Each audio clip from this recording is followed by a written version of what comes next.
Chapter 1. Rebirth in the Northeast. A life of suffering. How ruthless. They set such a trap for me. I seem to be unscathed. In the heart of a vast mountain range, a boy of around 15 or 16 sat on the ground. Where am I? How did I end up in these mountains?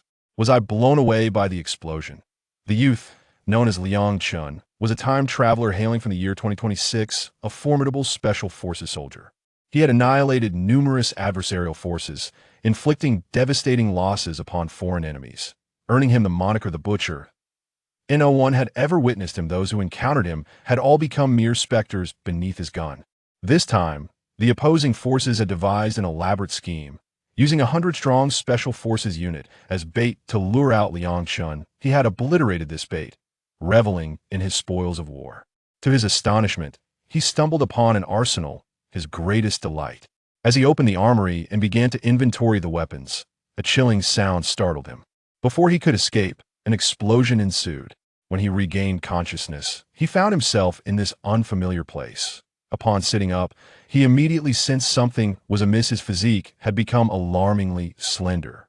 Though he was not overweight, he was decidedly leaner. But where had his proud 8-pack abs vanished to? Blown away, perhaps? In this outfit, what is this diagonal closure? Am I being cast as an extra? He scratched his head, realizing his hair had grown excessively long. Before he could ponder further, a loud roar pierced the air. A large tiger appeared. Liang Chun was taken aback and quickly rose to his feet. Is the prop list this complete? Could it be a reenactment of Wu Song slaying the tiger? Where's my staff? Wasn't it prepared? What a shoddy director. Damn it. I can't run if I turn my back. It'll be finished before the director delivers my staff. Standing there, he locked eyes with the tiger, hoping to buy some time. He wished the director would hurry with the staff, otherwise he would become the tiger's meal. Damn it, I've already died. Once I'm not afraid of a mere tiger. A fierce aura emanated from Liang Chun, infused with the murderous intent of his past life, causing the tiger to instinctively retreat a few steps. Simultaneously, it assumed an attacking stance. Liang Chun felt a pang of despair in his former life. He would have had the qualifications to battle a tiger barehanded. But in this frail body, he might very well be destined to feed the beast. Where are my weapons? Just as the thought crossed his mind, a firearm suddenly materialized in his hand, a Type 56 semi-automatic rifle, a cherished possession from his previous life. He always carried it on missions, and now it had reappeared in his grasp.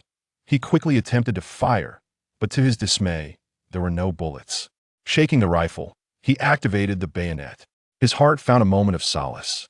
Seeing the weapon, the tiger knew it could no longer wait.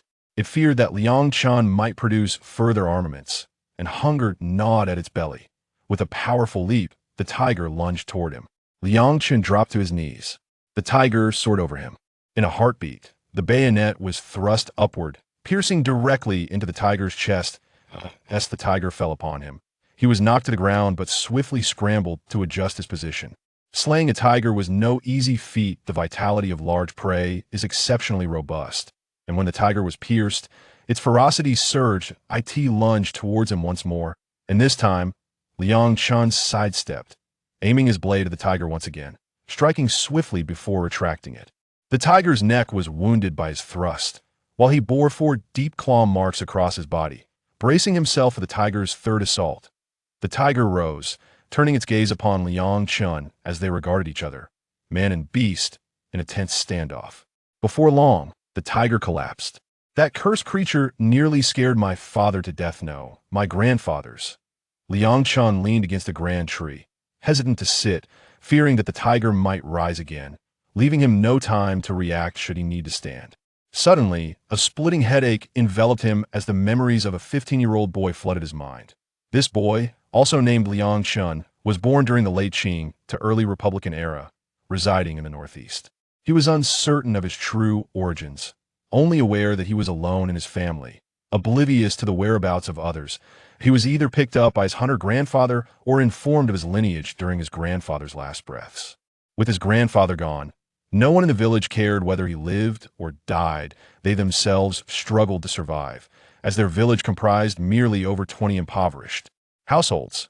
Upon sorting through the boy's memories, Liang Chun felt a surge of resolve. If he had arrived here, he might as well make the most of it. He could not simply perish. Where had his gun come from? As this thought struck him, he vanished into a vast expanse, an extensive grassland, albeit devoid of even a single grasshopper. Lush green grass blanketed the dark soil, with a magnificent lake gleaming like a pearl at its center. How vast must this space be? As he pondered, a comprehensive overview of this realm materialized in his mind. It spanned 200 kilometers east to west and 300 kilometers north to south, with a void behind him, a temporal space denoting zero time. This realm was boundless. My advantages are immense, he mused, suddenly noticing 6 large warehouses adjacent to the grassland. What was this? Were these not military arsenals and supply depots of hostile forces? How could they possibly be here? Liang Chun opened the doors of 3 armories, gazing at the plethora of weapons within an abundance of assault rifles, 2 Barrett M82 A1 sniper rifles, 3 SVD sniper rifles, 50 crates of fragmentation grenades, and 1,200 infantry landmines. Searching for ammunition, he discovered 2,000 rounds of standard 12.7mm Barrett ammunition and 3,000 incendiary armor-piercing rounds. The SVD sniper rifle was well stocked with 5,000 rounds, all neatly packaged in boxes. In the second warehouse, he found over 500 timed explosives and a box filled with Glock handguns, along with more than 10,000 rounds of ammunition. 20 machine guns were surprisingly Czech light machine guns from World War II, with an ample supply of over 30 crates of ammunition. How unfortunate that the weapons I favor are outside, while this warehouse is filled with relics from the Second World War. In the third warehouse, 10 mortars lay alongside a heap of shells. What a remarkable windfall. If only they could be dealt with swiftly, he mused. Perhaps he wouldn't have found himself in this predicament. Suddenly, he spotted his weapon backpack. To his astonishment, it was still intact. Upon opening it, he found that every weapon inside was not of domestic production. Why refrain from using it? Why hesitate? The fear of revealing one's origins lingers. The true nationality of Liang Chun remains an enigma, that he loaded the Type 56 rifle to its full capacity and took a few bites of a compressed biscuit, allowing his stomach to swell. To clarify, he was not with child, he was merely satiated. Upon exiting the confined space, he beheld a tiger on the ground and promptly stored it within his storage space. He ought to cultivate the land, ensuring a steady supply of food in the future. With provisions in hand, he felt a sense of security. Contemplating this brought him a modicum of peace. The original owner of this body was born in 1913, making him 15 years old now, in 1928. In 3 years, the Japanese would invade. Damn it all. Who desires to endure the ravages of war? Yet, as a soldier, who does not yearn for the chance to confront the enemy?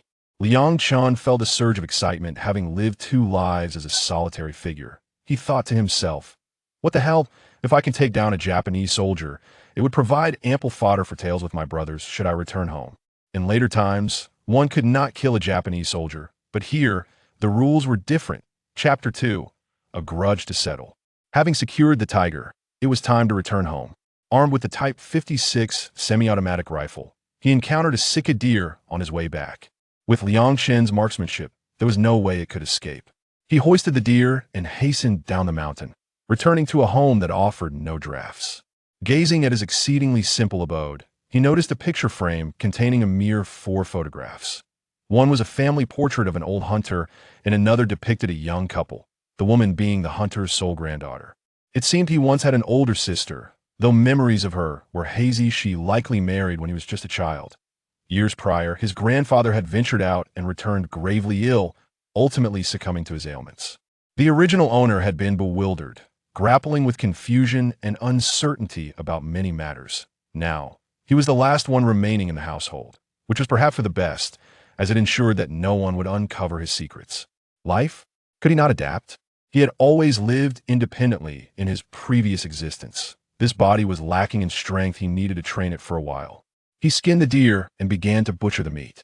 With no grain available, he had no choice but to consume meat. He placed it in a pot, adding a pinch of salt and some wine, and set it over a wooden fire. Once cooked, he served himself, perspiring as he ate. Afterward, he entered the expansive lake within his storage space to bathe. Upon immersing himself in the water, he felt something continually permeating his pores, entering his body. This sensation dissipated shortly thereafter. Gazing at his reflection on the lake's surface, he noted a pleasing appearance. His physical condition had transformed. His muscles were as hard as iron. His eight-pack abs had reemerged. His physique was exemplary. He threw a punch. Feeling the rush of wind from his strike, his strength had finally returned, exceeding even that of his previous life by twofold. He washed his clothes, hung them to dry, and donned them once more. As he exited his space, preparing for sleep, a young man accompanied by 4 soldiers approached him. "Do you need something? You little brat, who gave you the audacity to speak to our young master in such a manner? And how should I address him? Please enlighten me." Liang Chun was not one to indulge anyone. "Little rascal, your mouth stinks just like that old dead man and his granddaughter." "You're a worthless creature," shouted one of the henchmen, glaring at Liang Chun with the eyes of a corpse. Liang Chun sensed the underlying malice in those words and swiftly struck out, leaving the 4 henchmen unconscious before they could even utter a sound. At that moment, the young man panicked, hastily drawing his gun. Unfortunately, he was using a revolver that required him to open the chamber. Just then, a knife was pressed against his throat. "Stay still. My father is General Tang, responsible for the nearby 3 counties, with plenty of soldiers at his command. Killing you would be as easy as squashing an ant." "Huh. If I kill you, he would be powerless to intervene. I am alone and will kill whomever I choose. What is a dead warlord worth? Now tell me clearly how my grandfather was injured, or you shall meet your end. What do you think you can do to me?" The young man doubted Liang Chun would dare to kill him. Yet he miscalculated as the dagger sliced across his neck. Blood gushed forth, and he clutched his throat, pointing a trembling finger at Liang Chun, whose icy smile instilled terror within him. As the young man collapsed, Liang Chun revived another henchman. "I shall not waste words with you. What has happened to my grandfather and sister?" He interrogated the henchman. "You killed the young master. You have some nerve," the henchman replied. "Enough of your nonsense." Liang Chun struck him awake again. "Did you kill them?" "Yes, I want to know what happened to my grandfather and sister. If you utter any more foolishness, you will meet the same fate as the others." That day, we went out drinking with the young master. On our way back, we encountered an old man driving a horse-drawn carriage with a beautiful woman. The young master took a fancy to her and intended to spend the night with her. The woman scolded him fiercely, calling him a ruffian. The young master ordered her to be tied up. Unexpectedly, upon arriving at the military camp, she bit her tongue and committed suicide. At that moment, the old man attempted to intervene and was beaten by several soldiers. Who would have thought it would escalate to this? We believed everything would be fine once the young master released her the next day, but the woman's fierce spirit led her to take her own life. "Spare me, please." "Spare you? You and your companions will have to apologize to my sister on the other side. Farewell." With a swift motion, 2 knives struck, and the room was stained with blood, for lifeless bodies sprawled across the floor. The blood was collected, and unbeknownst to him, the traces of it vanished as well.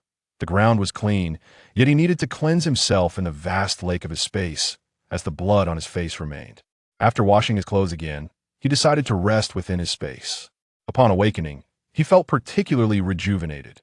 Now that he knew his adversary, General Tang, he would ensure his lineage was extinguished, then impose heavy mourning upon him. And finally, he would claim his esteemed wife and concubines in that order. The following day, Liang Chun ventured into town to gather information about General Tang. After following the leads he acquired, he made his way to the county city, determined to let him experience the loss of his lineage. After 2 days in the city, he finally learned that General Tang had 6 concubines and a legitimate wife. Indeed, he had not been shy about marrying, along with 8 sons and 3 daughters who were still attending school. On the route they must take home, Liang Chun waited patiently. After a while, 2 sedans approached, and he hired a street urchin who, armed with a stone, smashed one of the car windows before fleeing. The 2 bodyguards in the car hastened to give chase, while the driver, witnessing the commotion, suddenly fainted. Miraculously, the children, both young and old, vanished in a state of terror, along with the luxurious vehicle, leaving behind but a solitary letter on the ground. Upon the return of the bodyguards, they found not the car, but the ominous letter. Realizing the gravity of the situation, they rushed back home, bursting through the door. "What is all this commotion about?" exclaimed Tang Dashuai, who had been in high spirits that day after winning at mahjong against several concubines for the first time. However, the sudden entrance of the bodyguards startled him, arousing his ire. "Whose letter is this? The young master and miss are missing, leaving only this letter. What the hell? Who dares to abduct my children? Damn it. Let me see this letter. It is the father's fault for failing to educate your children must pay the price. For every one born, one must perish until the Tang family is extinguished. What kind of enmity could provoke such an act? Assemble the troops, I demand we capture these culprits. The streets were teeming with soldiers, and they quickly found the remains of his children. My son, how could they all be gone? Bring me the perpetrators, and I shall grind their bones to dust, ensuring that their families meet a similar fate. Tang Dashui was consumed by rage. His daughter and son lay in orderly repose, even the eldest among them, a soldier. This situation was indeed perplexing. The younger son was not one to provoke trouble. The blame lay with the unworthy eldest. Soon, a soldier revealed that the eldest son had taken a woman's life and subsequently ended his own in their military camp. The old man had suffered a beating, unaware of his fate. This wretch has brought calamity upon his siblings. Regardless of his faults, he is still my child, and though the eldest erred, the murderer cannot be spared. Tang Dashui was now blinded by vengeance. Liang Chun took everything of value from the house, leaving only the structure behind, which he himself would no longer need, as he sought to establish a new dwelling. Chapter 3. The elderly couple who fell into the lake. Another letter. Liang Chun returned to the city, only to find his home in ruins, shattered by the wrath of General Tang, who had even turned the benches into firewood. Donning a military uniform, Liang Chun infiltrated the general's residence, stealthily making his way to the back garden, where an artificial lake lay. There, an elderly couple was leisurely enjoying flowers and tea by the lakeside. Liang Chun approached them, swiftly rendering them unconscious and casting them into the lake, using a bamboo pole to ensure they remained submerged until they were lifeless. Only then did he scale the wall and escape. General Tang, filled with rage and sorrow, returned home, where several concubines inquired about the situation. Why hasn't the child returned yet? They asked. Do not ask, he wept, unable to contain his tears. What has happened, my lord? We shall search again tomorrow, consoled the third concubine. Do not mention it, they are gone. The children's bodies still lie in the military camp. What? They have all perished? He lamented. Oh, my son, who could be so heartless? The courtyard echoed with cries, and General Tang's eyes burned with fury, wishing he could exact vengeance upon those responsible. My lord, the master and mistress have fallen into the lake. You must see for yourself. What? Fallen into the lake? Setting aside his grief, a throng rushed to the backyard. Upon reaching the artificial lake, they discovered 2 corpses lying on the shore. Just as he was about to unleash his wrath, a maid approached him with a letter in hand. It bore a chilling message. Should you be made to wear heavy mourning, you shall soon find yourself a solitary soul. General Tang recognized this as a vendetta against him, an unending cycle of retaliation. Gather my troops at once. I want every household searched. The city gates shall remain closed for 3 days. Everyone on the streets must return home. The entire street descended into chaos as people scurried to comply. Despite scouring the city, no trace of the missing children was found. During the search, Liang Chun, having scaled the wall into the Tang residence, concealed himself in the shadows, knowing that General Tang would not search his own home. With 2 sentries stationed at the entrance and no soldiers within the courtyard, he infiltrated the rooms, incapacitating several concubines and the mistress. In the backyard pavilion, he hanged them in sequence. Afterward, he explored the space, marveling at the wealth within the Tang household: silver notes, gold bars, and dozens of chests. The Tang residence, aside from the front courtyard meant for servants, had devolved into a shell of its former self. Exhausted, General Tang entered his home, only to be taken aback by the emptiness that greeted him. Was this truly his dwelling? Uncertain, he stepped outside, crossing through the courtyard, and encountered the 4 sentries. It cannot be wrong, he thought. Upon re-entering the courtyard, he found several workers and maids, yet not a single mistress in sight. A sense of foreboding washed over him. Taking the 4 sentries with him, he ventured into the backyard, where the pavilion revealed a grim sight, hanging figures all around. Damn it, Liang Chun, I will not let this go, he seethed. In Liang Chen's village, he had gleaned the name of his nemesis. In just 2 days, his family had been obliterated. Suddenly, he realized that Liang Chun might very well be targeting him next. with only himself remaining in the household. He hurried back to the military camp, knowing he could no longer remain in this accursed abode. He hurriedly departed, sending away all the servants and maids. He sat in a luxury car, burdened with a profound sense of distress, harboring a deep-seated resentment towards his eldest son and Liangchun. As for annihilation, your family counts but 2 lives, while ours encompasses countless. What magnitude of enmity could justify such actions? Upon arriving at the military camp, just as he was about to disembark, the car erupted in a violent explosion. Even the soldier who had come to open the door was instantly killed. Liangchun, witnessing the explosion from a distance, felt a sense of relief wash over him. He intended to venture into the mountains to gather some game before returning home. Life must go on. He planned to accumulate resources, procure chickens, ducks, geese, dogs, cattle, horses, pigs, and sheep, along with various seeds. Then he would relocate to another city, purchase 2 houses, and await the arrival of the Japanese. While foraging for prey in the mountains, he stumbled upon numerous tracks left by people. Was the army advancing to capture him? If they had come, they ought not to return. After all, they would not confront the Japanese. Upon encountering them, they would merely flee. He followed the tracks closely and eventually spotted a group of over 30 individuals wielding various instruments. At that moment, Liangchun realized with a curse that these were indeed the Japanese, arriving early to survey the land, map the terrain, and seek out mineral veins. They had set their sights on this area. Since they had come, they would not leave unscathed.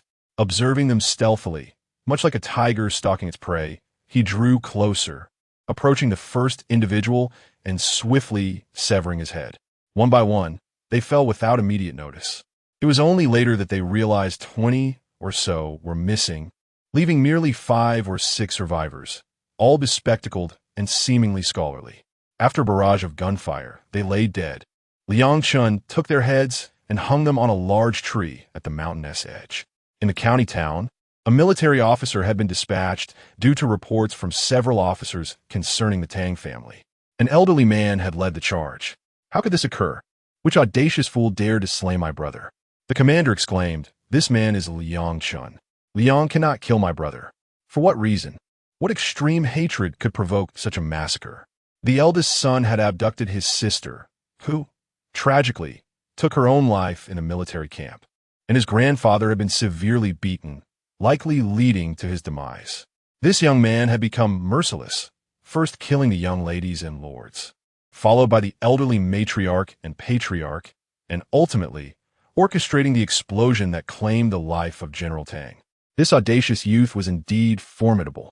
He struck at the heart, forcing the Tang brothers to experience his anguish before delivering the final blow. He was a ruthless individual who must be captured. The commander was informed that over 30 severed heads were discovered hanging from trees on the outskirts of the mountain. What? How many heads? Asked the commander. More than 30. Some belonged to the Japanese. How do you know? The informant replied that a few had distinctive beards resembling melon seeds. Surely those are the Japanese. The commander cursed. Why are they not at the embassy, but rather frolicking in the hills? They're up to no good. He instructed that the embassy be notified, stating that their people had perished in the mountains at the hands of bandits. Commander, can they be believed? In northeast China, who holds the power? He retorted, if they demand an extermination of bandits, they must provide funding. With the money, my men can hunt in the mountains and return. We still need to eat meat at night. Understood, Commander. I will inform the embassy immediately. The adjutant departed, and the commander, accompanied by a large contingent, arrived at the mountainside, where they beheld the gruesome sight of over 30 severed heads. Without much concern, he turned back. Commander, it has come to our attention that our men perished in the mountains. This is implausible. Our men are all accounted for. The enemy is aware that it is their own who have fallen, yet they cannot confess this truth. Otherwise, that diminutive figure would not rest until he received an explanation. Are they not your men? Their heads are hanging from the great trees at the forest's edge, like so many dung bags, and you still refuse to acknowledge it? What, Bakayuru? Who could be responsible? In the mountains, who else could it be but bandits? Damn it, the bandits are becoming increasingly audacious. They dare to kill anyone? Deep down, the commander felt a surge of joy. He held a particular disdain for the enemy. Chapter 4. The elimination of bandits and a life saved. Liang Chun returned to the mountains, resuming his hunting endeavors. The past few days had yielded a bountiful harvest, and he had equipped himself with a diverse array of firearms, including a Mauser, a Type 13 pistol, and a Model 38 rifle, all adapted to the weapons of this era. He felt a pang of reluctance towards the firearms he had initially brought, as ammunition for them was scarce. Thus, he relied on these rifles for his hunting pursuits. Recently, the Japanese had allocated a sum of 100,000 taels to the warlord for the purpose of eradicating bandits, with the stipulation that their men accompany the operation. Naturally, the warlord acquiesced. His troops, all from northeast China, possessed an intimate knowledge of the terrain, knowing precisely where bandits lurked. Leading a contingent of a dozen Japanese soldiers, they scoured the mountains as if walking dogs. For 6 or 7 days, they encountered numerous signs of game, but not a single human figure. The Japanese soldiers, frustrated yet intimidated by the overwhelming presence of their superiors, felt insignificant in comparison. When a group of these soldiers grew irate, Liang Chun discreetly distanced himself from the party. While hunting, he stumbled upon several wild boars and was poised to fire when he heard the sound of gunfire, intense and escalating. He hurried towards the source, eager to ascertain who was involved. As he approached, he crouched low, carefully parting the underbrush, and beheld a dozen Japanese soldiers in a panic, fleeing from a charging black bear that had set its sights on one of them. This turn of events piqued Liang Chun's interest. He drew his silenced pistol and observed as one of the soldiers dashed toward him, glancing back in terror. As he drew nearer, Liang Chun took aim, and, with a soft pop, the bullet found its mark, piercing the soldier's head. He swiftly approached to sever the head from the body and then pursued another soldier, who was exceptionally swift in the dense foliage. At a distance of 30 to 40 meters, he fired again, striking true. Once more he approached, severing the head and even smoothing the soldier's chin with his hand. With 2 heads in his possession, he resumed his search for the scattered Japanese soldiers, employing his remarkable memory to chase after one in particular. Soon enough, he spotted another soldier in his sights. With renewed effort, he closed the distance in a shooting range, and with another shot, the soldier collapsed. Upon inspection, he noted the bullet had struck the back of the head. After decapitating him, he continued the relentless pursuit. After a series of relentless chases, he had dispatched 6 soldiers, hanging their heads from the branches of a tree before departing. Not long after, the 5 escaped soldiers found their way back to the main force tasked with eliminating the bandits. These soldiers, eager to confront the threat, hastened towards the sound of gunfire. "Quick, help us! There's a bear!" the Japanese soldiers cried, trembling in fear. Upon hearing of potential prey, the soldiers surged forward, eager to secure the bear's paw for their commander. However, by the time they reached the area, the black bear had already made its escape. Although the bear was elusive, they did manage to uncover 6 severed heads hanging from a tree, which indeed bore a striking resemblance to a peculiar sight. It was the warlord who discerned the grim reality, articulating it with unsettling precision. "That ruthless killer is nearby. You haven't come to the wrong place."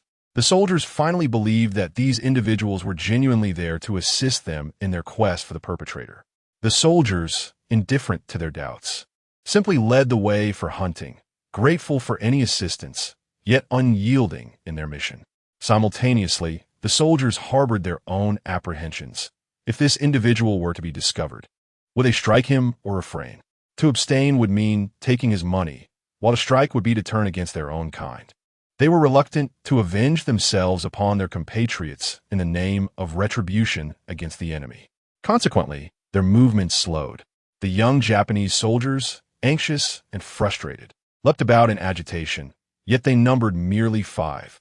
The soldiers, even when faced with a mere pile of hay, took their time to sift through it meticulously. Observing their antics, Liang Chun almost chuckled. What was there to sift through in a heap of hay? He realized this was simply a tactic to buy him time. These soldiers, despite their usual boisterousness, could discern friend from foe when confronted by foreigners. It was best not to complicate matters further. He decided to withdraw. Liang Chun deftly slipped away from the mountain, seeking a new location, for this place truly harbored bandits. Quietly, he He navigated through the bandits' den. After walking a few kilometers, he found it hard to believe his fate. Two young women, armed with rifles, stood against a raging black bear. The bear was wild and frenzied. With a sharp crack, Liang Chun fired from behind the bear, striking it squarely on the head.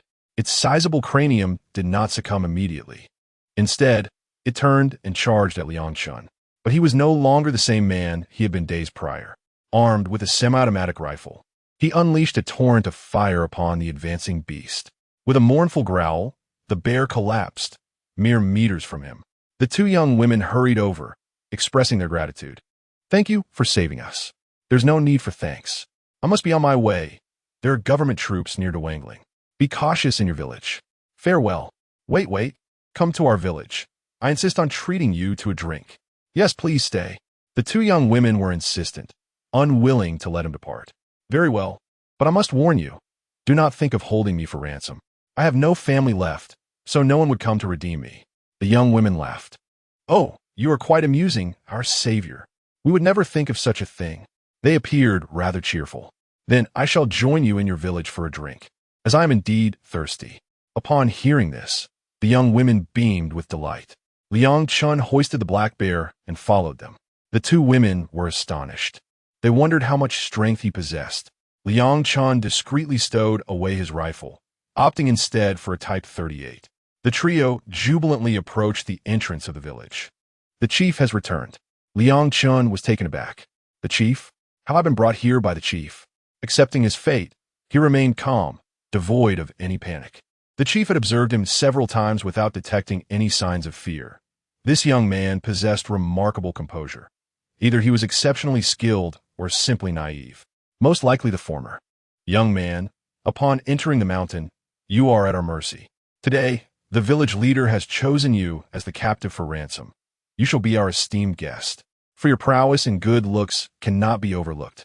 Upon entering the village, Liang Chun surveyed his surroundings. It was surprisingly tidy, with an abundance of farming tools.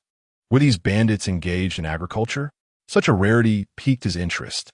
Entering the assembly hall, he saw a long table stretching several meters, flanked by benches on either side. It is a wooden chair, adorned with a wolf pelt. Are not such coverings typically made of tiger skin? How could it possibly be wolf skin? The bear skin brought back should soon replace the wolf skin. Shouldn't he it? "Benefactor, I still do not know your name." "I am Liang Chun. May I inquire your esteemed name?" "Fair maiden, I am Chu Lingyan, the head of the Jin Feng stronghold."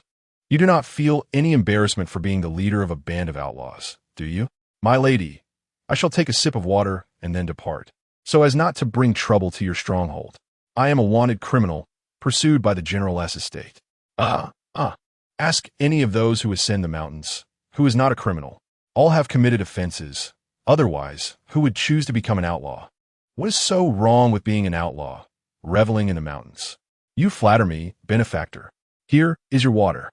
The maiden generously brought the water to Liang Chun, and he did not think much of it. Indeed, there is no reason for Chu Lingyan to harm herself. He was genuinely thirsty and drank deeply, only to then collapse. Chapter 5. Married in a state of bewilderment? "I had told you, you could not escape from my grasp. How delightful it would be for you to remain here. Where could you possibly run off to in this desolate wilderness?" As dawn broke, Liang Chun's biological clock awakened him punctually. Just as he was about to turn over, he suddenly realized a leg was draped across him. What on earth is this scene? For the past few days, waking up had been nothing short of unexpected. Just days prior, he had encountered a ferocious tiger, and today, he awoke to find a tigress beside him. "Hey, wake up! Chu Lingyan, wake up! What's the matter?" "Let me sleep a little longer," she murmured, her face buried in the pillow, a playful smile gracing her lips. Liang Chun was perplexed. What was he supposed to think? Was he marrying her, or was he the one being wed? His heart felt heavy. "Stop sleeping. Let us talk," he insisted. He needed to clarify his position. He could not simply be the one who was married off. Being a son-in-law was not an easy life. "What is there to discuss?" "I'm so sleepy," Chu Lingyan replied. Her cheeks flushed as she nestled against his chest. Goodness, did she not know that mornings were a time when accidents frequently occurred? What was this situation? Liang Chen questioned. "You saved me, and in return, I can only offer myself as a token of gratitude," she said. His heart swelled with sweetness. After all, she was indeed his woman. You should have a bit of conscience and not abandon me. Let us say, I am marrying you, not the other way around, Liang Chen asserted, firmly establishing his stance. Is there a difference? She inquired. Indeed, there is. If I marry you, I am taking a wife. If you marry me, I am merely a son-in-law. The distinction is significant. All right, fine. You marry me, Chu Lingyan thought, bemused by the stingy man. Did it really matter? Were they not simply two people living together? Let's rise. I have training to attend to. Training for what? I want to let you get up. She pouted, employing every charm she could muster. Liang Chun was indifferent to the passing day. All right, let us get up. He finally relented. Chu Lingyan, sensing his silence, worried he might be upset. Once Liang Chun rose, he stepped outside and retrieved a 20-kilogram weighted vest and 10-kilogram ankle weights from his space. He then commenced a 5-kilometer weighted trail run, followed by 500 push-ups. Only after completing this rigorous routine did he proceed to wash his face. To his surprise, many were gathered to watch the spectacle. Pretty boy, are you training to flee? A young man in his 20s regarded him with hostility. What I'm training for, you wouldn't understand, nor could I explain it to you. Don't think I'm as easily deceived as the others. What business do you have in our stronghold? You'd better ask me if I'll agree to your antics. What do you mean? Do you want to fight? Forget it. I'm not training for that. I practice skills meant for killing. My moves are lethal, not suitable for a duel. Liang Chun had no intention of engaging in combat. Not daring is still not daring. Stop pretending. If that is how you see it, I'll spar with you. But let us agree, life and death are off the table. I train for murder, not for competitions or displays. Fine, let us do this. Big pillar. Maybe we should call it off? I don't want anything serious to happen. An older individual stepped in to intervene. I don't believe it. After all these years, no one has dared to play tricks on me. Watch as I don't wipe the floor with him. Let us settle this with a fight. Otherwise, you'll remain unconvinced, thought the middle-aged man helplessly. Zhuzi, have you even taken a moment to assess your own appearance? Do you honestly believe the leader would take an interest in you? Zhuzi, despite having some skills in agricultural fighting techniques, this is not mere modesty, but a fact, found himself outmatched. Liang Chun delivered a swift, lethal spinning kick, sending Zhuzi flying to the ground. Are you all right? Liang Chun approached to check on him. However, as Zhuzi noticed Liang Chun attempting to assist him, he seized the opportunity to strike back with a punch from his left hand. I'm here to help you, and you choose to ambush me? Liang Chun swiftly countered with a joint lock, rendering Zhuzi's arm immobile. A wave of anxiety washed over Zhuzi. Liang Chun chose to disregard him and walked away, leaving Zhuzi sprawled on the ground, howling in distress. What has happened? The leader inquired. It's not just Zhuzi. He insisted on challenging the son-in-law. And now he has been bested, one of the young women remarked indignantly. How did the son-in-law manage that? Chu Lingyan asked, intrigued. It was just one kick that sent him flying, leaving him unable to move. When the son-in-law went to help, Zhuzi ambushed him. And that is how he ended up like this, crying out on the ground, fearing he might attract wolves. Giggle, Xiaoqin. Your lips are so puckered they could tether a donkey, Chu Lingyan mused, reflecting on Zhuzi's lackluster skills. Is this little man truly so formidable? Yet, he too was easily subdued by my mother. Son-in-law, could you perhaps show some mercy and spare Zhuzi this time? Just teach him a lesson. A middle-aged man approached Liang Chun, pleading. Very well, Liang Chun conceded, realizing he was new to this place and should show some courtesy. He approached Zhuzi and, with a few deft movements, restored him to his feet. Thank you, son-in-law, Zhuzi acknowledged, now acutely aware of the vast disparity between his abilities and those of Liang Chun. Surely, he had many more tricks up his sleeve yet to be revealed. Upon returning, Chu Lingyan led Liang Chun to the assembly hall, where a meal had already been prepared. There were coarse grains, pickled vegetables, and some bear meat. Had we not caught that bear yesterday, we would be left with only these coarse grains and pickles today, she remarked. Is life in our village truly this harsh? Liang Chun inquired. Do you think so? Did you imagine bandits feast heartily and divide gold and silver? Isn't that how it should be? That's merely your assumption. There are times when we go hungry too. Fear not, my dear wife. I shall ensure you never go hungry again. If food runs low, I'll sacrifice my own flesh before allowing you to suffer. Tears welled in Chu Lingyan's eyes as she recalled her past hardships. Yet, upon hearing Liang Chen's comforting words, she felt a sense of support, acknowledging her own femininity. Do not weep. Despite my confusion in marrying you, I did not shed a tear. Huh. You take advantage and then act coy. Just wait until I get my hands on you. The two circled the dining table, playfully teasing one another. Chief, shall we not eat first? Ah, yes, let us eat.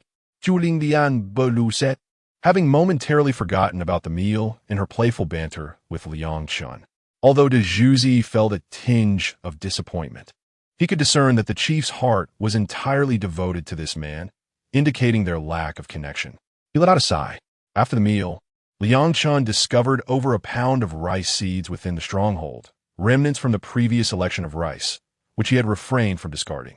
Liang Chun brought them into his space. With a single thought, a vast rice paddy emerged on the grassy land, and with another, the seeds were evenly scattered throughout the field and flooded with water from the lake.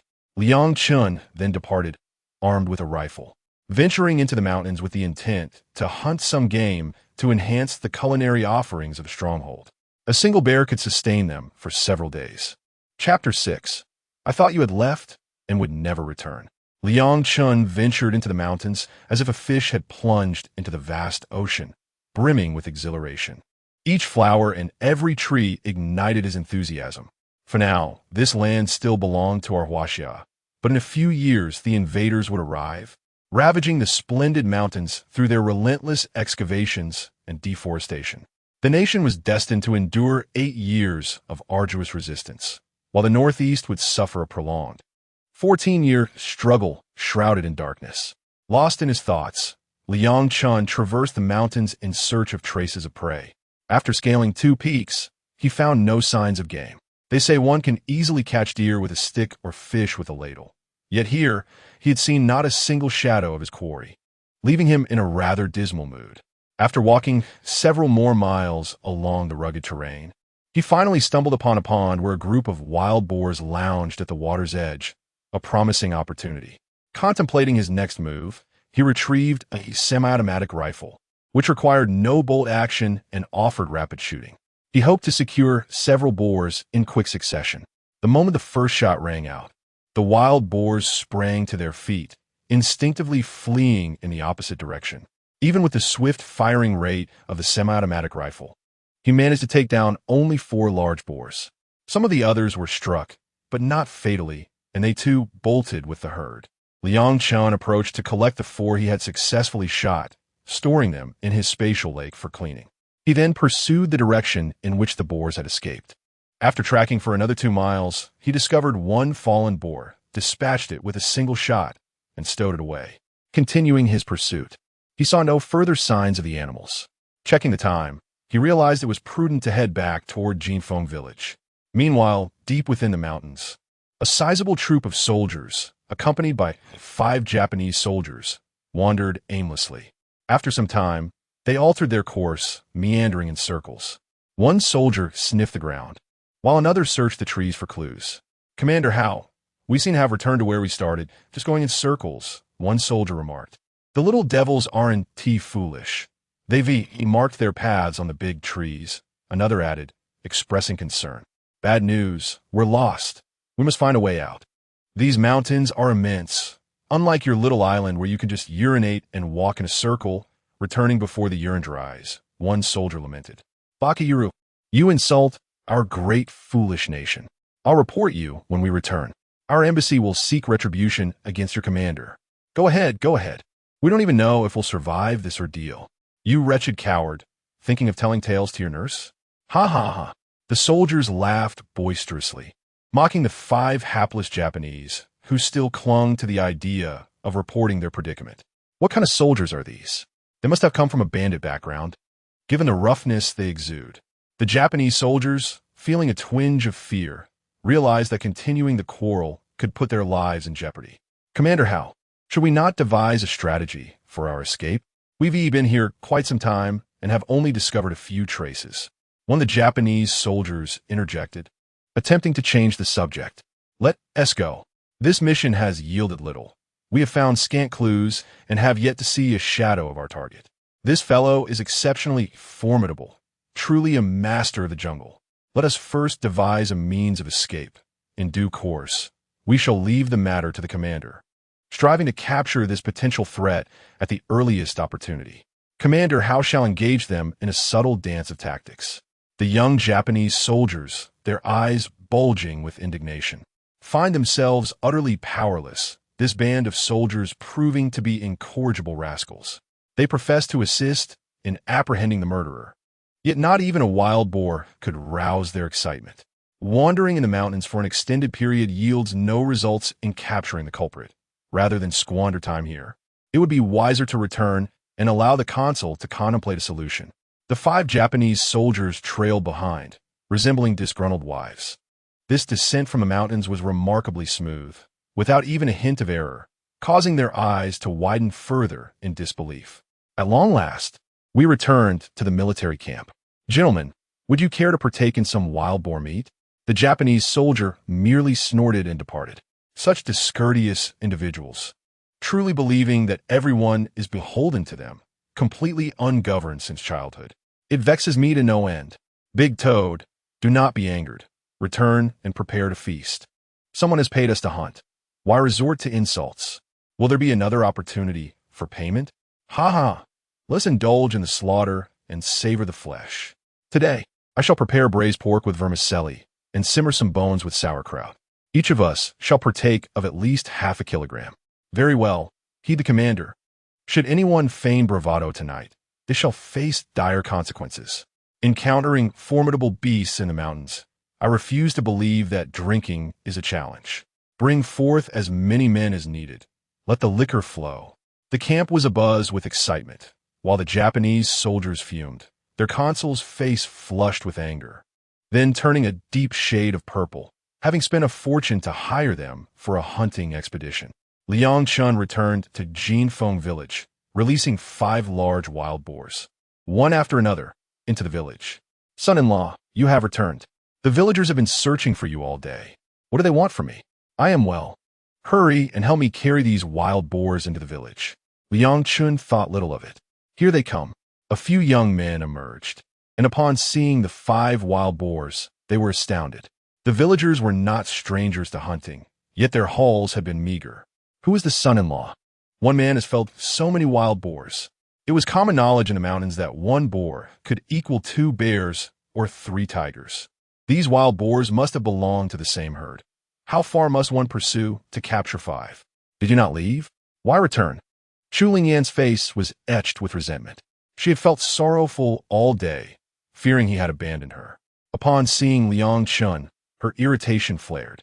I am utterly aggrieved today, and no amount of coaxing seems to suffice. She lamented the simplicity of their village's meals, had it not been for the bear they caught yesterday. Breakfast would have been mere coarse grains and pickled vegetables. How long can a bear sustain us? Once it is gone, there will be no time to seek more meat. We shall face hunger. With nothing else to do, I thought to hunt, providing the village with better fare. Should I capture more? I could sell in the county town for some fine grains. I feared you had left and would never return. Unable to contain herself, Chu Lingyan collapsed into Liang Chen's embrace, weeping. The chief's tears were a rare sight. It had always been assumed that the chief was a tomboy. Yet here she revealed her womanly vulnerability. A young woman, in her late teens, toils to make a living for her village. It is indeed a commendable endeavor, and fortune seems to favor her. If she encounters a capable partner, the village may thrive in the days to come. The sturdy fellow has come to realize that he cannot assist Chu Lingyan and has finally relinquished his daydreams. How could I abandon my wife and flee alone? Though I may be a wayward soul, even a rogue yearns for a home. Yet, it is unfortunate that Chu Lingyan felt the weight of their gazes upon her. Her cheeks flushed with embarrassment. With a swift motion, she playfully nudged Liang Chun, then hurried away. Chapter 7. The past in the evening, the meal was quite satisfactory, prepared by several kind-hearted women with their special pork dishes. Liang Chun had grown increasingly familiar with the villagers of Jinfeng, allowing him to gain a deeper understanding of the entire settlement.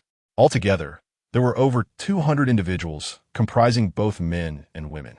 Among them, more than 60 were women, primarily widows from the neighboring villages. Some had been driven to the mountains by landlords and thugs, left with no means of survival. Gradually, they had gathered, with over 40 children present. Half of the adults could only manage menial tasks around the village, while just over 100 strong men had cultivated some land in the mountains to grow their own food. Their weaponry consisted mainly of foreign cannons and a few Yao-13 rifles, still pursued by government troops. They utilized traps to eliminate some of the soldiers, acquiring weapons in the process. "What's wrong?" Liang Chun inquired of Chu Lingyan. "Nothing much, just worried all day.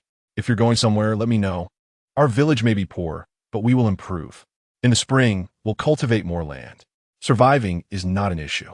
"Foolish girl, how can bandits operate like this? Bandits thrive on plunder." But we cannot rob the common folk. They lead such difficult lives." "Underestimating your man, are you? I never said we would rob the impoverished. I come from humble origins myself.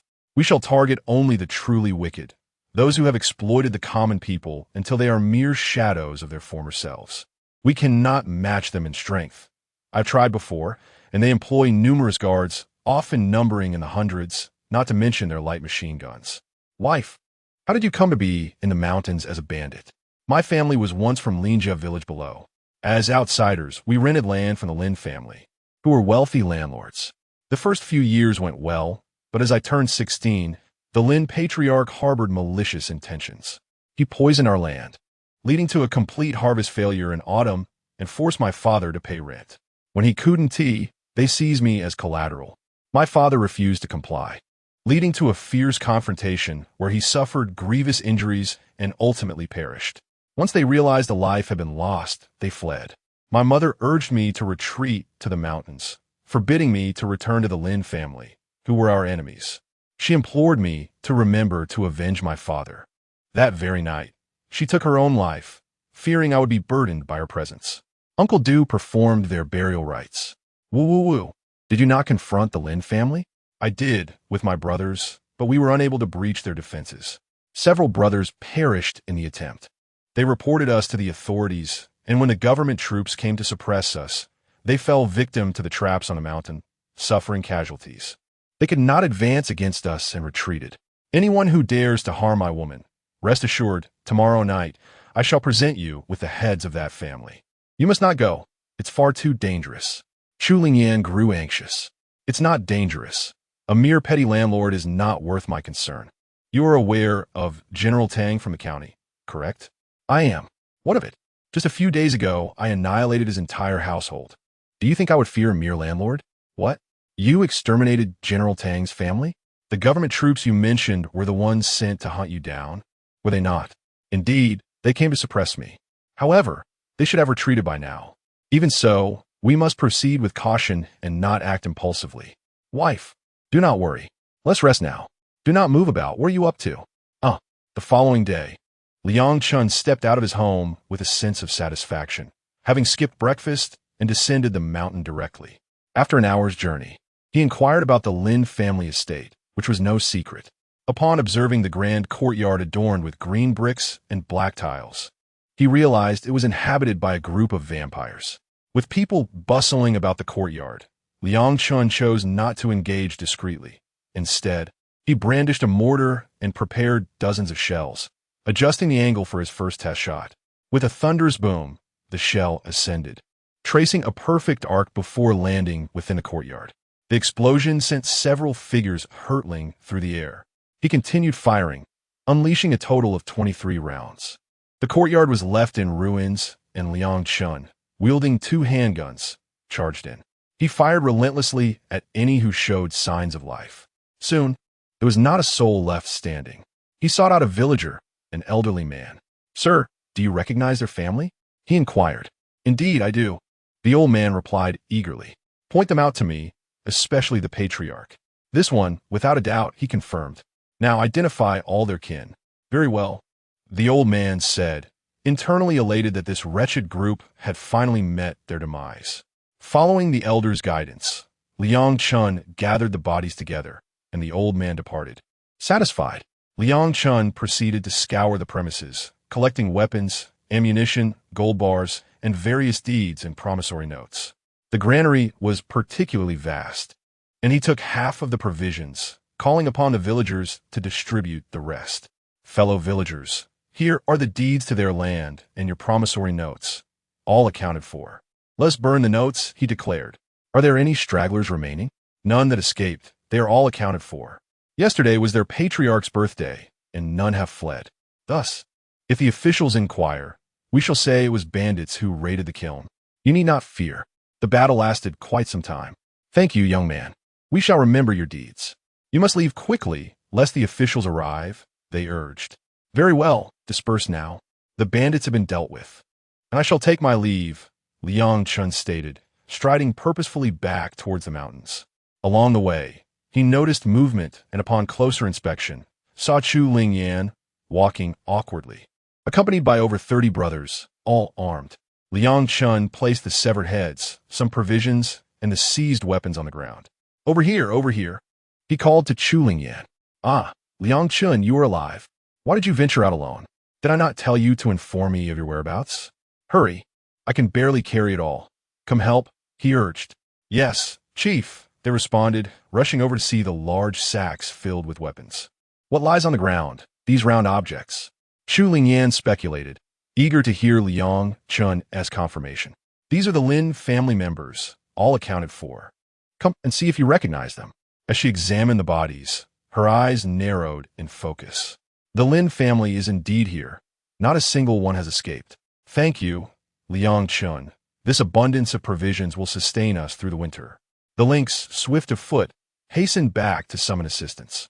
I understand, chief, he replied. In the mountains, he moved with such agility that none could capture him. Indeed, his speed was remarkable. How did you manage to breach their defenses? With grenades. Of course, dozens of them were thrown in. Amidst the chaos, we charged in, guns blazing. It wasn't he, as terrifying as it might seem. But what if he were struck by stray bullets? You truly are naive, retorted Chu Lingyan, anxiety evident in her voice. This fierce warrior, truly a source of concern. Regardless, he avenged me. A man like him is indeed a true man, fearlessly confronting danger alone. Chapter 8.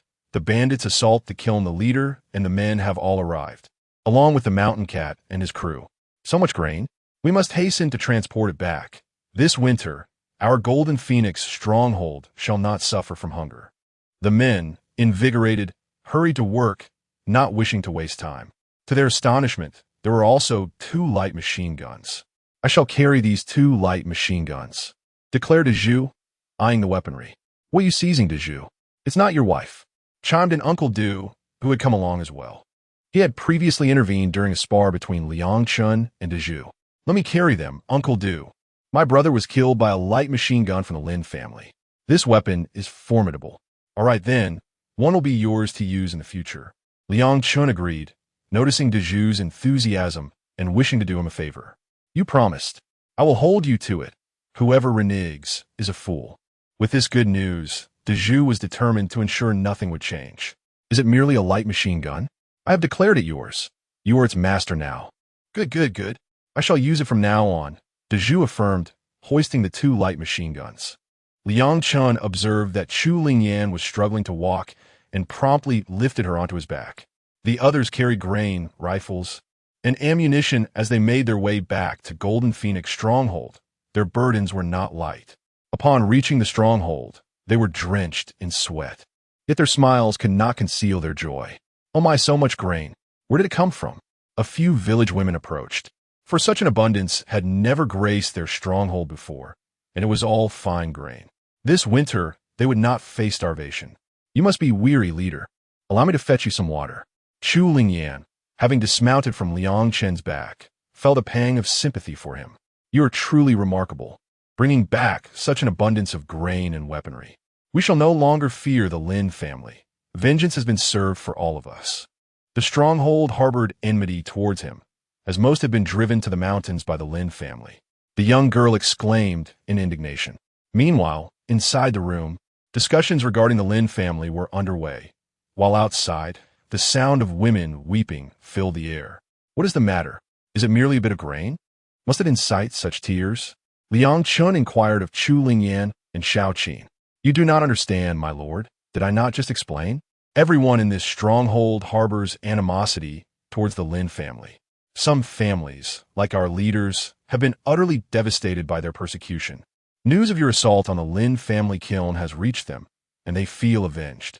Ah, is that what this is about? The villagers below will fare much better now. The land contracts and debt notes have all been settled, and half of the grain will be shared with them. That is splendid news. The villagers shall live better henceforth. Chu Lingyan exclaimed, her heart filled with joy. Since this man had been brought to the stronghold, surprises had been abundant. At the Lin family estate below, a group of soldiers arrived. Commander, what is happening? One inquired. What else could it be? Have you forgotten our origins? Commander, are you implying? Indeed, some old fool has smashed the Lin family's kiln. Go inquire with the villagers, the commander instructed. Several soldiers ventured into the village to gather information, and they relayed the accounts as Liang Chun had narrated. The soldiers can only return to report. Losing even one significant taxpayer is a matter of concern. This issue has reached the warlord's residence. What on earth is happening these days? Events are unfolding incessantly, making it difficult for anyone to lead a peaceful life. Is there any news about Liang Chun? I regret to inform you, my lord, that there is not a trace of him, as if he has vanished from the face of the earth. Old Tang, you have provoked a good-natured man to the brink. Your entire clan may face annihilation. Talented individuals and extraordinary figures reside among the common folk. From now on, keep your eyes wide open. Those who bully the innocent may find themselves the next victims. Even if we capture the murderer, what difference would it make? The family has already been eradicated. We understand. My lord, we shall amend our ways. That would be for the best. Let us postpone this matter for now. It would not be prudent to dispatch troops solely for the purpose of searching for him. It would be challenging to locate one individual in such a vast expanse as northeast China, with its countless mountains. It would be a waste of resources, and we shall encounter issues in due time. My lord, the Japanese consul has arrived again. If he is here, let him in. Can we really treat him like a stray dog? The warlord responded with irritation upon hearing the consul's arrival. We apologize for the disturbance, my lord. You come to disrupt us several times a year. I have grown accustomed to it. Speak plainly without beating around the bush. The warlord replied candidly. Still regarding the matter of our mountain climbing team's murder, has there been any progress? None. There are too many bandits, like the stubborn lice on a beggar. We cannot eliminate them all. We are uncertain which gang is responsible, and sending troops incurs significant military expenditure, yielding little reward. My lord, if you cannot apprehend them, we shall deploy our own forces to capture these bandits in the mountains, allowing you to rest easier. By all means, do you not understand who holds power in northeast China? Any external military force that arrives will be met with lethal force. Now, please leave. The warlord's fury escalated, as he forcefully expelled them, akin to chasing away dogs. Just wait. One day we will settle the score and erase the shame we endure today. The Japanese consul was exasperated. Liang Chun has been hunting these past few days, secretly bringing forth a tiger from his space. This is his first creation since arriving in this world. Are you truly daring to hunt such a large tiger? Are you not afraid of being bitten? Chu Lingyan is aware of her husband's prowess. Yet today she discovers that this man is indeed on par with the tiger lying on the ground, sharing the same name. Listen, my wife, in these mountains there used to be pigs, bears, and tigers. Today, I tell you that in these mountains, there is a unique presence, Chu Lingyan's husband. With him in the mountains, all other beings are mere prey. If you continue to boast, I will strike you. From now on, keep your distance from tigers. Do not rush to confront them. Do you understand? Chu Lingyan was somewhat agitated. I understand. Do not worry. When I encounter a tiger, I shall run and casually inform it that I will return home to ask my wife if she wants to confront it. All right. Let us return home for dinner. I have saved plenty of meat for you. Chu Lingyan and Shao Qin led the man who had returned from hunting into the assembly hall. Look, the chief is thinking of you. Is there enough meat for you all? Shao Qin, the leader has left us so much meat, but where is the wine? Here it is. Shao Qin brought over a jar of white liquor. Aside from Liang Chun, everyone else began to drink from large bowls. Liang Chen's mind wandered back to that day with the invaders, and he thought of the invaders' embassy. They can freely sleep in your home. What a disgrace. As these thoughts churned in his mind, a sense of discomfort arose within him. And what about those who, under the guise of engaging in business and opening martial arts schools, are actually involved in espionage? It is high time to seize an opportunity to deal with them. Chapter 9. The arrogant bandits Liang Chun. With the considerable amount of game we've captured this time, what should we do with it now? We can't just let it go to waste. Chu Lingyan expressed her anticipation for Liang Chun to devise a solution. Is there anything difficult about this? We can sell off the game, keeping the bear and tiger skins, as well as the tiger meat. Let us also keep 3 wild boars, and sell the rest to exchange for money. We can then buy 100 piglets to raise. That solves the problem, Liang Chun replied confidently. This plan is feasible. The piglets will grow, ensuring a steady supply of meat in the future. Additionally, if we cultivate more land, we won't lack for grain either. Let's not forget, the grown pigs can also breed, and the village women can gather grass for them nearby. Wonderful. I will take these game to sell tomorrow, Chu Lingyan exclaimed, her excitement palpable. This little man is full of brilliant ideas. No need for that. As your husband, there's no reason for you to expose yourself. You should stay home and manage the village while I take a few men to sell the game. All right, but don't engage in any gunfire. We are there to conduct business. Rest assured, let us get some sleep. Before we know it, dawn will break. The next day, Liang Chun led 8 men down the mountain, carrying the game. After several breaks, they finally arrived at the county town. Sir, where shall we set up our stall? One of the men inquired. We're not setting up a stall. How long would that take? Follow me. The group entered a large tavern, and Liang Chun went straight inside. Excuse me, I am here to speak with your manager. Tell him I have a considerable amount of game and inquire if he is interested. Certainly, sir. Please wait a moment. The waiter hurried upstairs. Shortly after, a middle-aged man, portly and with a distinctive mustache, descended. Where's the game? He asked. It's outside. You can see for yourself. Liang Chun gestured towards the door. The manager, along with the waiter, stepped outside and was astonished to see the abundance of game. Deer, roe deer, wild boars, fresh catches that were indeed rare. For all this game, I can offer you $5. What do you say? The middle-aged man asked with a smile.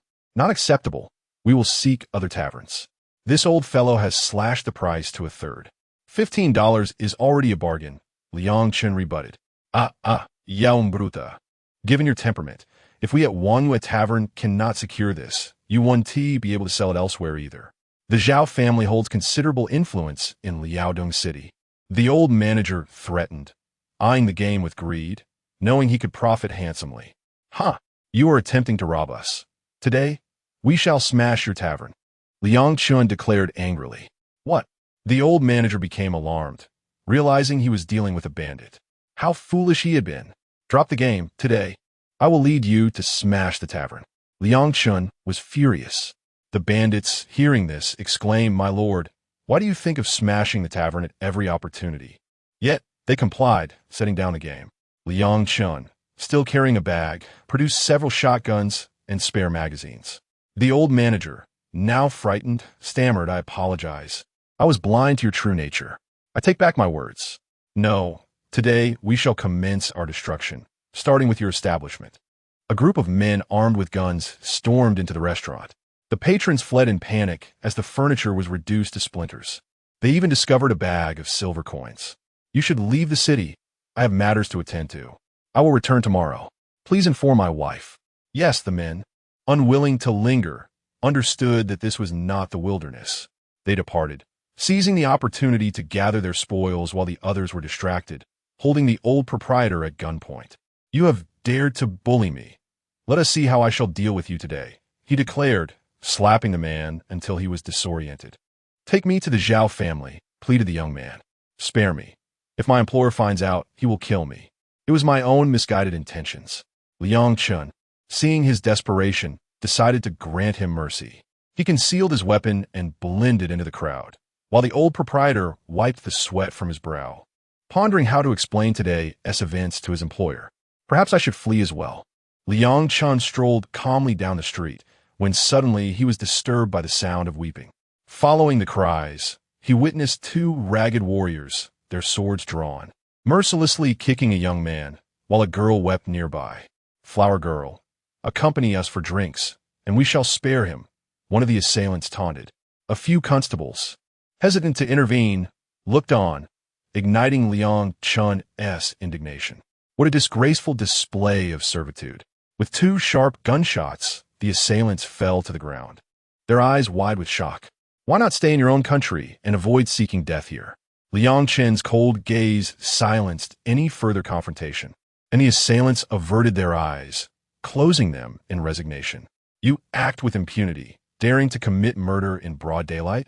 Come with me. The constables, now invigorated, approached.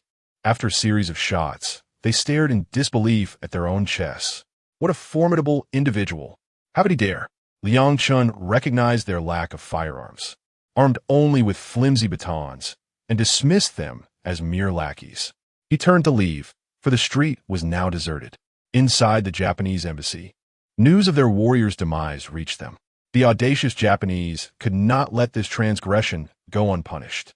They attempted to contact their superiors, knowing that approaching the general would be futile, especially since he had already returned to Fengtian. Upon receiving the call, the general cursed, having just departed when 2 of his men were gunned down in the street, along with several constables. This audacious act must have been the work of Liang Chun. Indeed, it seemed that since his arrival, a series of violent incidents had unfolded. We must revert to our old tactics, thunderous proclamations with minimal action. I am eager to see this audacious young man. Does he still recognize the law? Is there anything left that instills fear in him? The general, a man of rugged origins, naturally respected strength and felt a kinship with those who exhibited it. Yet, he knew he must first address the concerns from above. "Report," a soldier announced as he entered. "What now?" The general's nerves had become taut from the incessant turmoil. "The Japanese consul requests an audience. Allow him to enter. The commander is well aware of his purpose." "Commander, I have come specifically to seek your assistance." "Surely, you have received a call from above as well." "What does it matter if I have received it? I lack sufficient funds. They have never provided a single penny. Every resource from my army has been painstakingly saved by me, 1 coin at a time. Without financial support, how can one accomplish any tasks? Even landlords settle accounts with their hired hands daily. Regrettably, I am unable to assist you." "Commander, money is not the issue. We simply request that our soldiers also partake in the apprehension." This time, the Japanese consul has become quite astute, refraining from mentioning any monetary sums. Chapter 10. Bombing your embassy, are you still so arrogant? Even brothers must settle accounts clearly. How much military funding can your side provide? I, the commander, need to know how many men to dispatch for apprehension. My comrades are well aware that my resources are limited. It has become a matter of superficial compliance. Without financial support, I cannot issue commands. Mere appearances cannot sustain us. The audacity of all, loyalty seems to have vanished. Commander, we are willing to contribute another $100,000. After all, money is what we have in abundance. The haughty demeanor of the Japanese consul incensed the commander. If you are so affluent, why do you not remain in your own abode, parading here as a grand figure? Damn it, let me extract another $100,000 from you. Liang Chun, you must lay low for a few more days. The commander, accompanied by his troops, arrived at Liaodong City. Regardless of the circumstances, that $100,000 must be earned. Meanwhile, Liang Chun was bustling about the streets, purchasing ample provisions and a variety of livestock, all stored in his space. Chickens, ducks, geese, dogs, pigs, cows, sheep, and horses. He even acquired a dozen donkeys. He swept through numerous shops, gathering wheat seeds and vegetable seeds, and bought considerable amounts of fabric for his wife, as well as finished shoes, both cotton and otherwise. Suddenly, chaos erupted in the streets. Liang Chun swiftly ascended to the rooftops, retrieving his sniper rifle just in case. Before long, the townsfolk rushed back, alarmed by the appearance of numerous soldiers. "Benefactor," he heard someone call out. Turning, he recognized the young man he had aided and the young woman beside him. Liang Chun leaped down. "Why haven't you returned home? This is our home. We followed you, but we didn't expect you to climb onto our roof. Have you been with us for 3 days? Not exactly. My brother has trailed you for 3 days, observing your wanderings. He just came in and mentioned you were on the rooftop. Are the Japanese and the official army after you? Is it about those 2 Japanese?" The girl guessed correctly. They should have all returned home, likely conducting household registrations. Do not concern yourselves with me. They cannot capture me. I am nearby. Benefactor, please be cautious. The young man urged, still worried for Liang Chun. You should return inside. I will decide if I wish to eliminate those soldiers. Do not fret over my safety. Liang Chun once again climbed to the rooftop, surveying the street below, where soldiers were indeed plentiful, with over 50 Japanese among them. Shortly thereafter, 2 Japanese soldiers approached the siblings' residence. After a cursory inspection, their eyes fell upon the young woman, and they exchanged glances, plotting mischief. One shoved the young man aside, and the 2 swiftly bound him. The woman, believing they were after her brother, retaliated, only to find herself assaulted as well. Liang Chun had been closely observing the pair and hurried down. He burst through the door, unleashing his full strength. The 2 soldiers barely mounted a defense before Liang Chun snapped their necks. He then dragged their bodies outside, stowing them in his space. Returning to the room, he collected their weapons. The girl untied her brother, only to see Liang Chun handling the bodies of the soldiers. Benefactor, you have saved us once more. These soldiers are truly a scourge, mere soldiers from the Japanese embassy. Did you say Japanese embassy? I must express my disdain, since you have chosen to court disaster. I shall acquiesce to your folly. Should I detonate your embassy, will you still maintain your arrogance? Do you believe me to be an easy target? Various factions fear your belligerence, allowing you to manipulate them at will. You often speak of the great Yamato nation, as if the few who venture abroad have fully grasped your might. I, however, hail from a future where your stature is insignificant. Even a mere dog-s urine could delineate your territory. After a long day of futile endeavors, having lost 2 of your soldiers, the consulate was incensed. When confronted by the commanding officer, they had no choice but to retreat to the embassy. Under the cover of night, a shadowy figure approached your consulate, perhaps fatigued from their arrogance, believing themselves untouchable due to their nationality.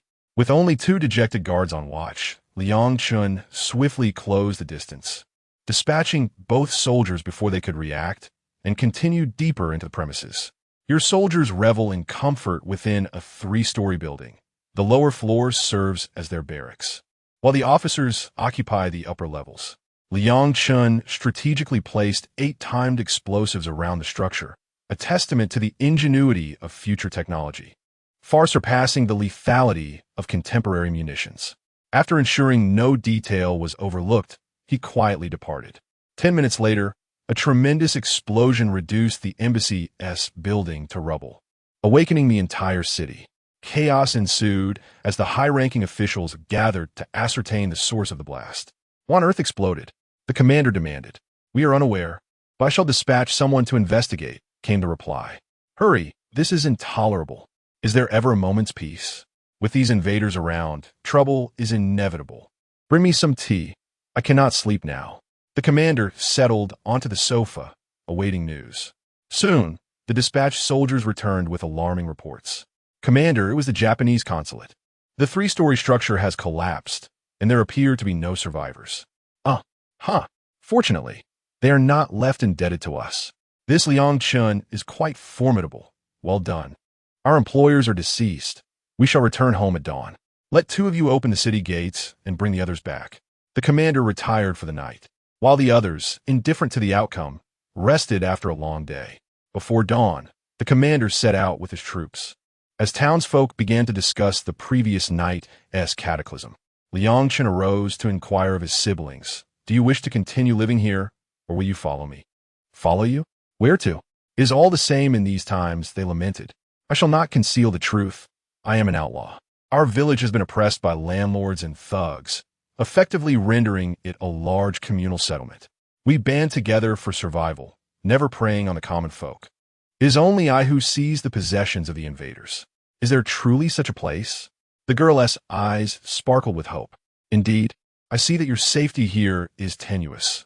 In just 3 days, you have narrowly escaped victimization twice. I shall accompany you.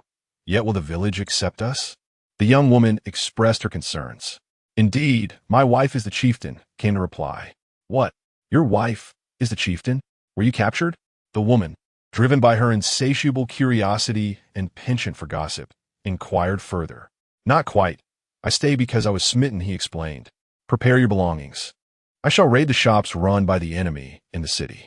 Ah, do as you wish, she said, covering her mouth, pondering how truly bandit-like he was, unable to forsake his thieving ways even in such dire circumstances. With their lives in peril, he still contemplated plundering the enemy. Chapter 11. The misunderstanding of robbing a Japanese shop. Liang Chun arrived at a Japanese store just as 3 soldiers opened the door. What would you like to purchase? One of them inquired. I desire everything, Liang Chun replied. Pack it all for me. Everything? Let me tally the cost, the soldier responded, his face lighting up with excitement. Thinking it was a lucrative deal. I'm not one to pay, Liang Chun declared, unwilling to squander time in conversation. Not paying? How does that work? The soldier was bewildered, having never encountered such a transaction. At that moment, Liang Chun brandished his revolver at them. Baka, this is a robbery. The Japanese soldier, instead of showing fear, was filled with rage. Indeed, it is a robbery. We are all well versed in this, Liang Chun chuckled. Our embassy will not be coming to your aid. Huh, the embassy is nothing but ruins now. Did you not hear the explosions last night? Nani, impossible. No one dares to bomb our embassy, the soldier retorted with arrogance. With a swift action, Liang Chun fired 3 shots, subduing them. He ordered them to gather the items from the store and the warehouse in the back, including the hidden gold bars and weapons stored in a secret chamber. Moving on to another establishment, the trio executed their plan with ease, robbing 2 large stores without uttering a word. However, their opportunities were dwindling. Others had already raided the remaining shops. Accompanied by his siblings, Liang Chun reached the city gate, astonishingly devoid of soldiers, the entrance wide open. Were they attempting to deceive with a feigned, empty city? Even the most perilous of territories must be traversed. Exiting Liaoyang City, they encountered no soldiers pursuing them. The trio departed swiftly, with Liang Chun feigning the burden of a large pack filled with cloth and silver dollars. As they left the city, a few soldiers in the shadows observed him carrying the heavy load. Commander, I am certain that is Liang Chun, one remarked. Even in flight, he does not forget to steal. Brother, I too recognize him. But do you know why the general ordered us to let him be? He has spared his life. The general wishes to release him. He is a man of worth, capable of accomplishing what others cannot. Indeed, it was rather satisfying. In the future, they would allow him some leniency, for he was a notable figure in the Northeast. Another commander approached. Old Hao, he has left. We must assign guards now. Come on, brothers, let us get to work. The city gate quickly returned to its usual state. Back in the city, a group of individuals returned to the military camp, laden with stolen goods and silver dollars. De Zhang, why waste words with them? In the chaos, just shoot and take the belongings. Those Japanese soldiers are always the same. One remarked. Typically, those rascals flaunt their power. They deserve a good scolding before they meet their end. Who will you scold if they are dead? Another chimed in. Say, De Zhang usually keeps quiet, yet during the scuffle with the Japanese, he had plenty to say, both cursing and mocking. The Japanese were thoroughly incensed. Why didn't you speak up sooner? I would have loved to berate them too, to see their faces filled with rage, yet unable to respond. I was too focused on the heist. Liang Chun led the siblings back to Jinfengjai. As soon as they entered the stronghold, the chief noticed them and was surprised to see a beautiful young woman accompanying Liang Chun. A pang of jealousy struck him. Had this fellow taken a concubine after just a few days away? He thought he would never return and had completely forgotten about his wife. How could he have forgotten? The siblings were struggling to survive in the city, so he needed to make arrangements for them. Feeling unclean, he excused himself to take a bath. Chu Lingyan glanced at Liang Chun, who was quite dirty, and thought this did not seem like a man who had taken a concubine. She decided to be cautious and pondered where she could possibly settle his little concubine. You can place her yourself later. I want to see what you have brought back, she remarked. As she approached, she suddenly noticed the girl and thought perhaps she could learn what Liang Chun had been up to in the city. What is your name, young lady? She inquired. Returning to the chief, my name is Qiao Min, and this is my brother Qiao Lin, the girl replied. How did you come to know Liang Chun? Who is Liang Chun? He is my husband, the one who just walked in. You mean our benefactor? I only just learned his name and did not have a chance to ask. He saved us siblings twice and brought us here, saying we could survive. What is going on? Come, let me show you where you can stay. Chu Lingyan felt her spirits lift. The two were unfamiliar with each other's names, which surely indicated that it was not a matter of concubinage. After Liang Chun finished bathing and changed into clean clothes, he found no one around and headed to the residential area at the back. Finally, he spotted them. Have you settled in well? During mealtimes, come to the gathering hall, Liang Chun instructed. It would be rude not to acknowledge those who have accompanied you to this place. The siblings were quite satisfied with their new surroundings, and Liang Chun and his wife returned to their own quarters. Why did you buy so many things? There seems to be an abundance of fabric, she remarked. There is much more that I did not bring back, enough to provide new clothes for our entire village. We can produce grain, but fabric is hard to procure. I raided the shop of the Japanese devils, he confessed. What? You raided a Japanese shop? I've heard those devils are not to be trifled with, even by soldiers. I dared to, for I have leveled their embassy. As for these merchants, I was not alone in my actions. Others joined me as well. Who else? Who in Liaoyang has firearms? The soldiers, Liang Chun replied calmly. How could they dare to do such a thing? Chu Lingyan was astonished. Now they are military officers. Previously, they were our peers, Liang Chun explained. They were your peers. But we have only raided you. We have yet to break into the big landlord's house. Compared to you, we are mere bandits, Chu Lingyan said, shooting Liang Chun a sidelong glance. The chief received a call from Liaoyang City and listened intently to the report, gradually placing the phone down. What is it, chief? These are all brothers who fought for the cause and have been close to you, he asked, noticing the chief's distracted demeanor.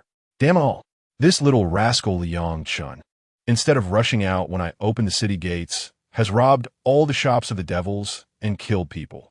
He has more courage than I did in my younger days. Ah, the amusing youth. Has he harmed others? Not a single commoner has been touched. It is solely the establishments of the enemy that have faced his wrath. What vendetta could he possibly hold against them? If that were the case, he would have numerous adversaries. He stands as a foe to all. By heavens, when shall I have the opportunity to meet this lad? I am truly curious to gauge the extent of his audacity. Perhaps it shall not be long before our paths cross. Does the illustrious reputation of the general not attract him? It is doubtful. This young man is akin to a wolf. Accustomed to the wild, he is not easily impressed. As long as he does not harm the common folk, it suffices. Let the enemy be his practice. Each one of those wretched souls lost is a gain. Chapter 12. Relocating the camp, grand construction at dawn, Liang Chun wandered throughout the camp, identifying numerous shortcomings. The chosen site was rather mediocre. A frontal assault would prove exceedingly challenging, yet the rear presented no such obstacles. The Imperial troops lacked genuine resolve. If they truly committed, a few mortars could easily obliterate the entire stronghold. What are you contemplating? Chu Lingyan inquired, observing her partner as he strolled aimlessly, returning only to shake his head in disapproval. This place is not the safest.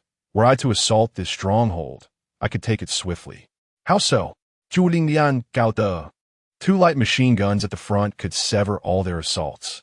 Have you considered the rear? Liang Chun replied. With just 1 mortar and 30 shells, the entire stronghold could be reduced to rubble.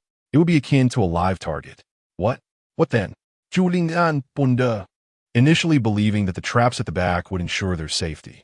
Tomorrow, I shall scout for a new encampment location, and then we will move. Here, the old and the young are at risk. If a battle ensues, safety cannot be guaranteed. Then seek out a new refuge. Let Yaonai guide you. He is intimately familiar with these mountains. Chu Lingyan dared not gamble with the lives of so many. After all, if she could not trust her own partner, who could she trust? The following day, Liang Chun ventured into the mountains with Yaonai, the village doctor who frequently foraged for herbs and was well acquainted with the terrain. Uncle Yinzai, are there any locations near a water source? We cannot be without drinking water. There are several spots with springs, though they are quite desolate. The mountains are high, rocky, and there is a scarcity of trees, yet the areas are expansive. Then let us examine these locations. We shall explore others later. The two arrived at the first site, which featured a large river but offered no defensible position, prompting them to abandon it. Master, there's a place ahead where water flows from the mountain, Yaonai suggested. Liang Chun surveyed the surroundings, taking a broader walkabout. He felt somewhat reassured. Smooth stone walls flanked both sides, spanning 200 meters in width, leading to the mountaintop via a narrow stone path just 1.5 meters wide. Upon reaching the summit, Liangchen noted that it extended over 200 meters horizontally and directly connected to another mountain. A natural water channel flowed from the opposing peak, its origins unknown, meandering down the mountain. The water was crystal clear, and the summit boasted numerous large trees. Disregarding the sides, as even celestial beings could not ascend, reconnaissance of the rear mountain was still necessary. He decided to station one individual with a light machine gun at the front, provided ammunition was ample. No number of adversaries could approach, and bringing in mortars would be futile. With trees surrounding the area, launching projectiles would be perilous, potentially causing them to ricochet back. Uncle Yinzai, you should return. I will remain here to scout further before making a decision. Very well, Master. Do exercise caution. Wildlife will emerge at night. Rest assured, in the mountains, I am akin to a tiger. This location is ideal. Return and inform the chief. Barring any unforeseen events, this shall be our site. Having formulated a plan, Liang Chan decided to utilize his spatial abilities to craft some stone bricks. The existing stones on either side could serve as walls. Leveraging the mountain's natural contours, he could construct a barrier that would provide warmth and shelter from summer rains. The water cascaded directly from the roof down the mountainside. Once Uncle Qian departed, Liang Chan commenced gathering the large stones from above, transforming them into neatly crafted stone bricks measuring 10 centimeters thick, 30 centimeters wide, and 60 centimeters long. Within a span of a few days, he processed enough materials to construct 200 houses. Lacking cement, he utilized yellow clay to create mortar. He then descended the mountain to harvest timber, selecting logs of at least 50 centimeters in diameter, which he converted into square beams measuring 20 centimeters on each side and 3 centimeters thick, adhering to standard specifications, along with 10-centimeter wooden blocks. The construction of houses necessitated iron nails, which could be easily fabricated from iron or procured from local shops. He recalled that the Japanese merchants had some available. Upon inspecting his space, he discovered a considerable stash of iron nails and promptly summoned the men. Over 100 men assembled, including a notable number of masons, with a dozen directing the efforts and personally laying the walls. Carpenters crafted windows and frameworks. After 3 to 4 months of diligent work, the buildings were finally completed. Are we truly going to reside here? Chu Lingyan inquired, gazing at the robust stone brick houses with their thick walls.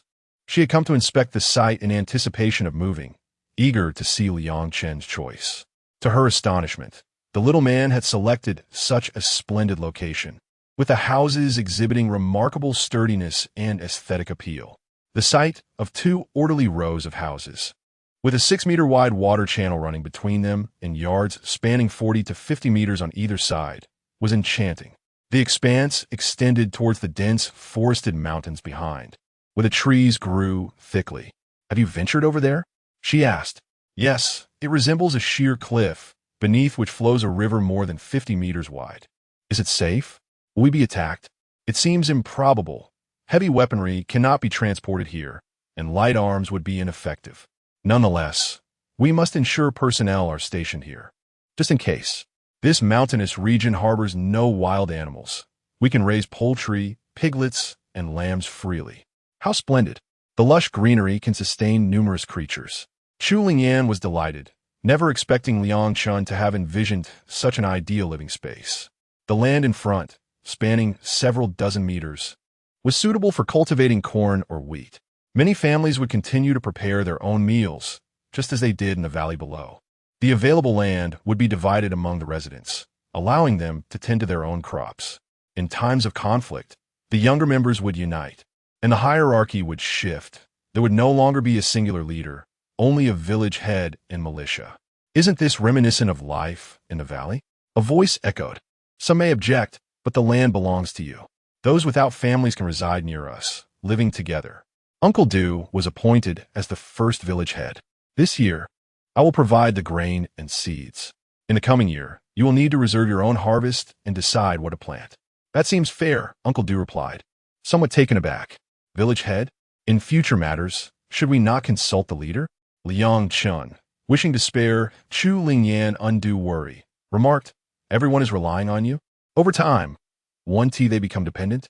Many families concur that over the past 2 years, Chu Lingyan has led them in their daily struggles for sustenance. In the future, they will take matters into their own hands. With land to cultivate, they can grow enough food to sustain their household. The only challenge lies in the fact that siblings Xiao Lin and Xiao Min lack agricultural skills. However, they must learn the art of farming. Otherwise, how will they survive? It is essential to advise them to seek out families knowledgeable in agriculture for guidance. Do you not wish to assist? Chu Lingyan inquired of Liang Chun. I will lend my support, but there must be a starting point. We cannot rely solely on assistance. Our family must also engage in farming. With the absence of the invaders, whom shall we rely on? Liang Chun expressed his frustration. The presence of the enemy has dwindled significantly, and the current station is considerably safer. However, resources have become scarce. Chapter 13. The new function of the spirit spring water, my dear wife. I must ascend the mountain once more in the coming days to procure some supplies. Otherwise, with our meager rations, we will find ourselves in want. I plan to construct a large warehouse near the foothills to store ample provisions for unforeseen circumstances. Very well, but do refrain from resorting to theft. Attracting the attention of the imperial troops is perilous. Chu Lingyan expressed her concern for Liang Chun, aware of his volatile temperament. He tends to resort to violence when displeased. The brothers returning from their endeavors reported to her that their attempt to sell meat had escalated into a destructive rampage. The following morning, Liang Chun donned his training gear once again and commenced his regiment. Cousin, is such training truly effective? One inquired. Of course it is. This is fundamental physical training. My strength can reach between 700 and 1,000 pounds. Isn't that akin to the strength of a bear? The young men, including De Zhu, regarded Liang Chun with awe. I have yet to try it. Perhaps I should engage a bear in combat. Liang Chun's interest was piqued. Absolutely not. Chu Lingyan interjected as she overheard their conversation upon leaving the house. Do you not know your husband's temperament? He would dare to confront a bear. If he wins, it is well and good, but if he loses, it could cost him his life. The group of men began to run alongside Liang Chun, collapsing after just 5 kilometers. He truly was a marvel, bearing a 60-kilogram load without breaking a sweat, while they, unencumbered, gasped for breath. It was decided that starting tomorrow, from today, each morning they would train alongside him. Liang Chun had successfully ignited their competitive spirit. Upon concluding their run, they completed 500 push-ups and 500 frog jumps, followed by a series of military boxing routines. The onlookers observed his martial prowess, characterized by a fierce intensity, yet each move seemed lethal.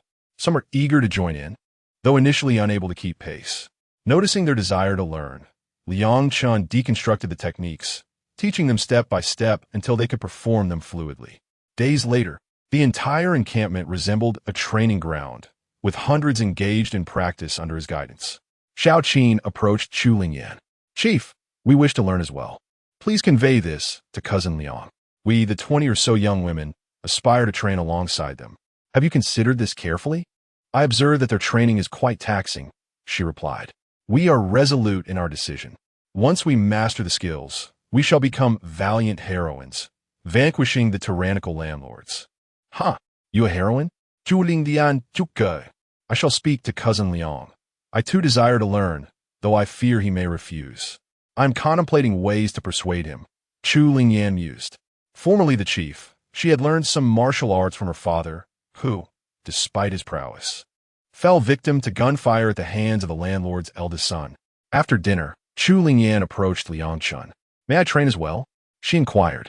Many traditions favor passing knowledge to males rather than females. Certainly, once you acquire the skills, you shall be able to protect yourself, he replied. I have something to gift you. Liang Chun produced a Glock pistol, accompanied by 3 spare magazines and 200 rounds of ammunition. Carrying a shotgun daily does not suit a woman, Chu Lingyan exclaimed, captivated by the handgun in her hands. It is exquisite. Where did you acquire such a firearm? Liang Chun gazed at Chu Lingyan, much like a little girl who has just acquired a new toy, relishing in her joy. He chose not to disturb her, opting instead to observe her quietly from the side. The following day, an additional 20 or so girls joined the training, and Liang Chun was profoundly impressed by their resilience, with Xiao Min among them. While he instructed them, he also had them prepare wooden tubs for post-exercise baths in the spatial spiritual spring. Although this was indeed beneficial, it paled in comparison to the bodily transformations Liang Chun facilitated. 2 months later, the girls had each developed a strength exceeding 300 pounds. How to test this? The only option was to fill burlap sacks with stones to gauge their power. The men, having undergone a complete metamorphosis, were capable of over 400 pounds of strength. Attempts were made to apply this to others as well, yielding satisfactory results, albeit less pronounced. What became of the bathwater? It was used to irrigate the fields, causing the plants to flourish remarkably, which was soon discovered by Uncle Du. Young master. Where did you acquire this bathwater? He inquired. It is simply the water from here, mixed with the concoction we use in our sect for body training. Why do you ask? This water, when used for irrigation, accelerates crop growth. Perhaps we could yield 2 harvests in a year. Is that so? It possesses such a function. I shall test it in my fields tomorrow. I was concerned that the late planting might hinder the autumn harvest. Liang Chun commenced his experiment on his own land, using pure spiritual spring water to irrigate a patch of vegetables, and to his astonishment, he observed significant results by the following day. Henceforth, Liang Chun made it a daily ritual to water the fields each morning. Within a mere month, the crops matched the height of the corn seedlings outside. Uncle Du's assertion might indeed hold true. With such abundant land, he need not fear sustaining all these individuals. He had placed numerous building materials by the mountain's edge. Young master, what are you planning to do? Uncle Du was perplexed by his intentions. I intend to construct a large warehouse here to store grain. After each harvest, once the grain is dried, each household can contribute some to this warehouse for future needs. One must remain vigilant in times of peace. I understand now. Everyone will likely agree. Should a year of calamity arise, we shall have a contingency plan. I support you, young master. Tomorrow, I will bring people to commence construction. Uncle Du was a perceptive man. My dear wife, I shall be away for a few days to visit Fengtian. It is a vast city, and I need to procure various necessary items. I worry whenever you leave. You must temper your temperament. Fengtian is the stronghold of the great marshal. Do not stir trouble. There are tens of thousands of troops in the vicinity. How do you know this? Of course I'm aware. My family once resided there, and, after offending someone, my father decided to relocate here. It was better than remaining there. Upon arriving here, we nearly lost our lives, leading to our family's ruin. Thank goodness you are here now. My dear wife, do not be disheartened. The past is behind us. I promise to treat you well in the future. When we have sons and daughters, our family will thrive once more. Giggling, if we have a brood of sons like you, it would truly become a den of bandits. As dawn broke, Liang Chun arose, donned his attire, and departed the mountain, making his way to the county town. There were automobiles that traveled to Fengtian. The journey was relatively uneventful, free from disaster or trouble. His objective was clear: procure supplies in Fengtian and return home swiftly. Chapter 14. The pressure on the Grand Marshal was immense. At the Grand Marshal's residence in Fengtian, he was engaged in a phone conversation, receiving yet another task from superiors who provided no financial support.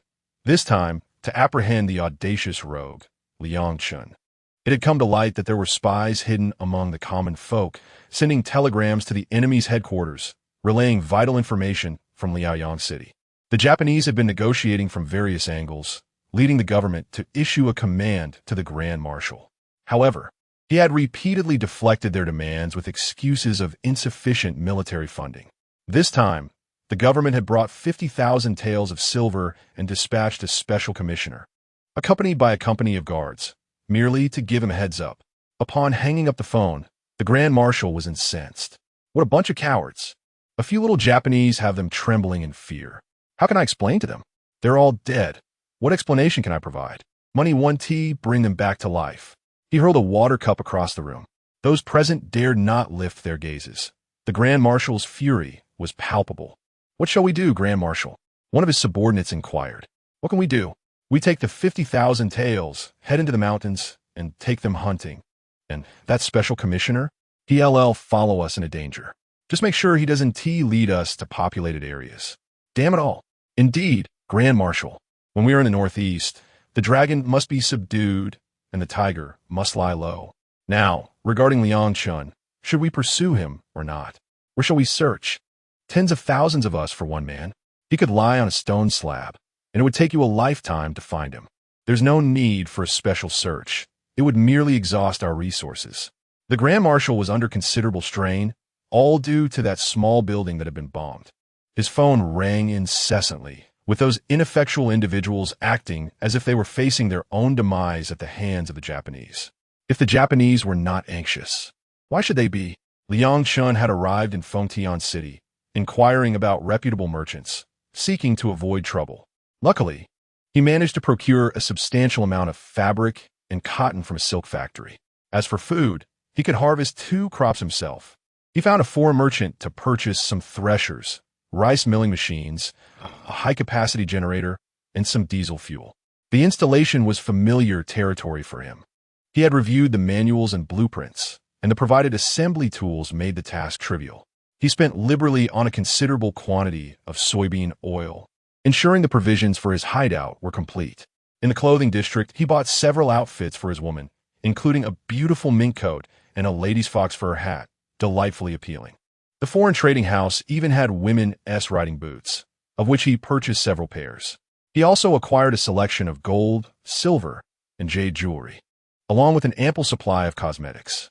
Every girl in a village loves to look beautiful, and they were not overly expensive, so he bought a few extra. He ordered 50 portions of the signature dishes from the finest restaurants. Just as he was relishing his shopping spree, the Grand Marshal's adjutant arrived at the restaurant to inform him that the Grand Marshal was hosting a banquet for the special commissioner.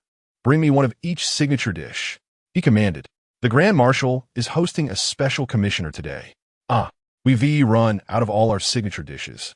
A single customer bought them all." "What? All sold out?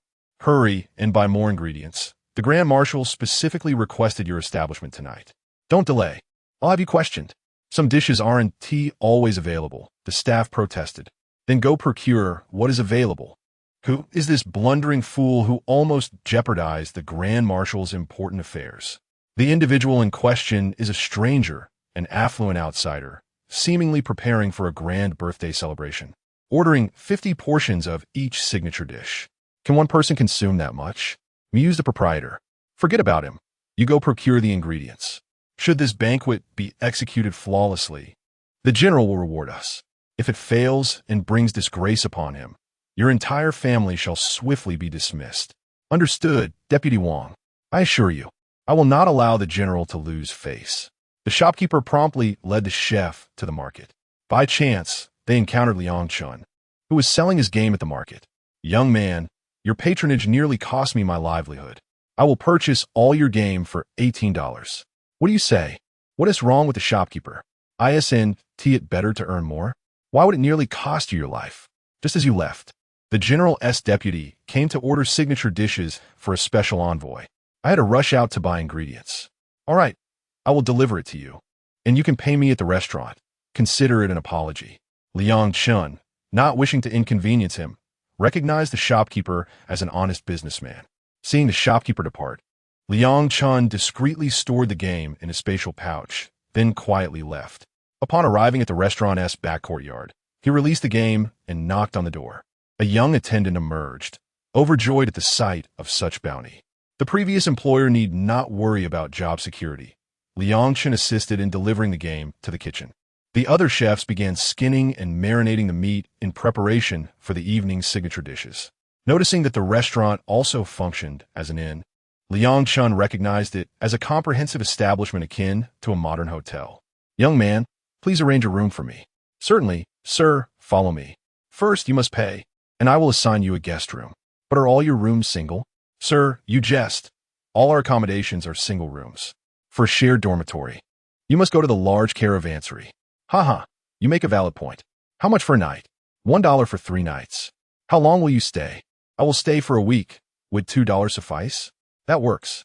Let me take you to the proprietor." "Young man, you haven't left yet?" The proprietor exclaimed in surprise. "I have already settled the payment for the game. How could you still be here?" "I wish to stay a few days. I have some supplies yet to procure." Liang Chun intended to purchase some medicinal supplies, desiring to visit the black market. He decided to settle in, having previously checked out of a noisy inn. The accommodations here were quite satisfactory, albeit a touch pricier than the previous establishment. $1 for 5 days. What supplies do you intend to acquire? To be forthright, our village consists of hunters who frequently sustain injuries. I need to procure some sulfonamides and some wound ointment. Such items are difficult to source. You must go to the black market. They are not available elsewhere, and many places do not sell them. The old proprietor surmised, "You hunt? Mind your own business. I'll take your money and continue to earn mine." Liang Chun was not one to meddle unnecessarily. Meanwhile, the spies from the enemy received directives from their headquarters indicating that the general was not favorably disposed towards them. The organization dispatched assassins to eliminate him, for without him, the government would replace him with a more obedient figure. The enemy sent out several telegrams and gathered 23 assassins at night, having also ascertained the whereabouts of the general. I received directives from the headquarters to take action against the general. He has consistently deceived us and harbored our adversary, Liang Chun. We have bribed those close to him to provide us with information.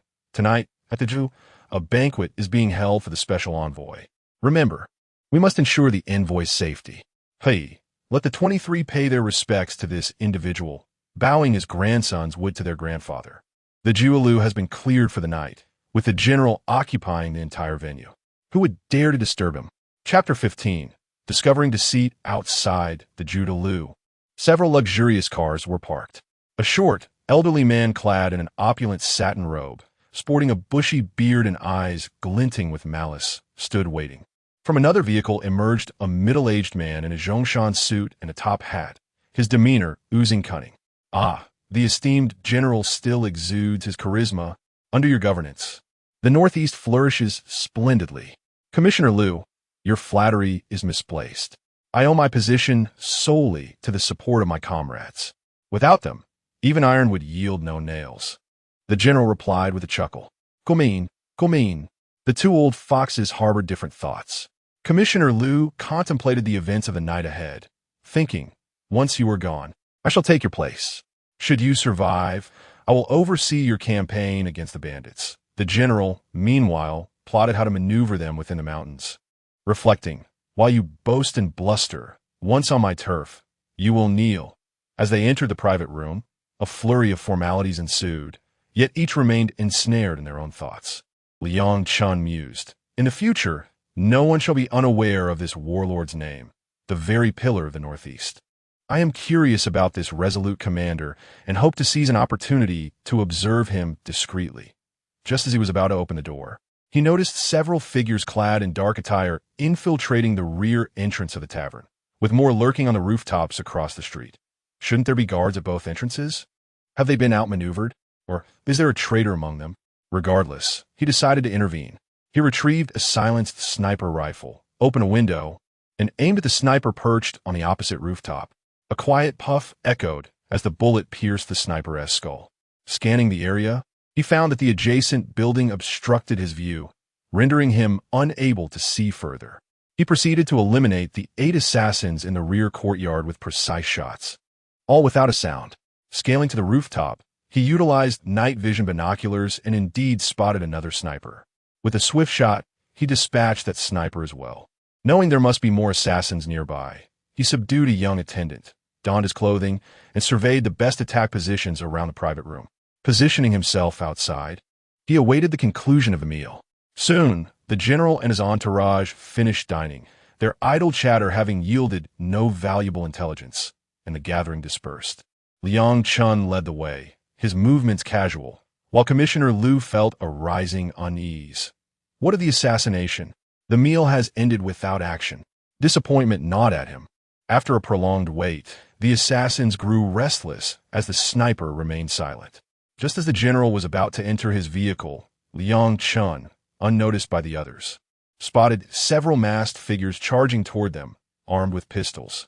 In an instant, he yanked the general back, startling everyone present. What audacity! Suddenly, 6 or 7 masked assailants erupted from both sides of the street, firing as they advanced. Liang Chun, wielding 2 handguns, retaliated with precision, dropping 4 or 5 adversaries in a single exchange. He deftly maneuvered, seeking refuge behind a utility pole, and hurled grenades towards both sides. The ensuing explosions reverberated through the air, leaving the attackers in disarray. As the remaining 2 or 3 individuals, all bearing injuries, faced the onslaught of the valiant guards who emerged fearlessly, the enemy flanked on both sides realized their escape was futile. Where had Cheng Yaojin appeared from? Had they not succeeded? Fortunately, 8 brave souls surged forth. A few guards surrounded their leader, ensuring no one could approach him. The commander was unperturbed by any assassination attempts. Being of diminutive stature, who could possibly locate him amidst his protective entourage? Liang Chun hurled 2 grenades, which silenced the chaos. Observing the hidden envoy, Liang Chun discerned his malevolence and stealthily discharged a silenced pistol at him. The envoy, caught off guard, found the welcoming banquet had morphed into a farewell feast. The officers accompanying him were bewildered. Why had the assassins executed the envoy? Were we not allies?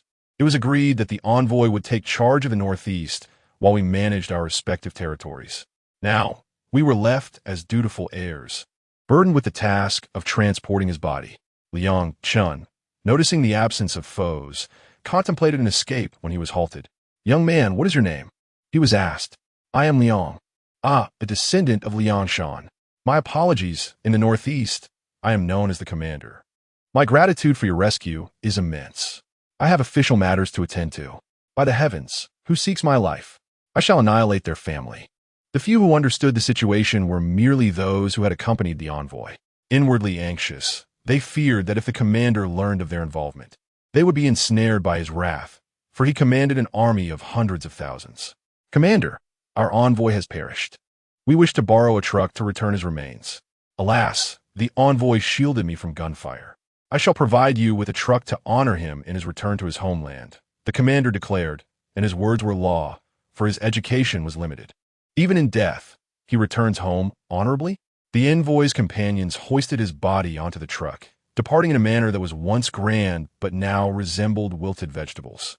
Upon returning to the commander's residence, he was elated to have encountered that young man, who unexpectedly saved his life.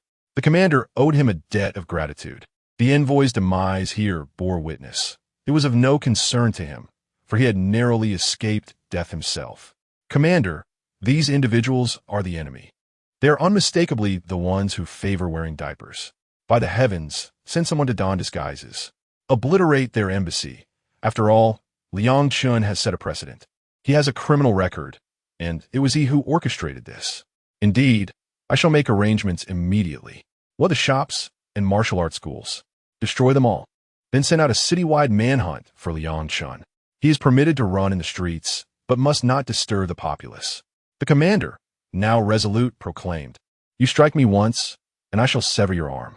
That night, the enemy's residence was besieged by a band of masked individuals, and the embassy was obliterated, creating an uproar as mortars exploded. The following day, higher authorities contacted him, demanding that he apprehend individuals. "We have not received funding for years.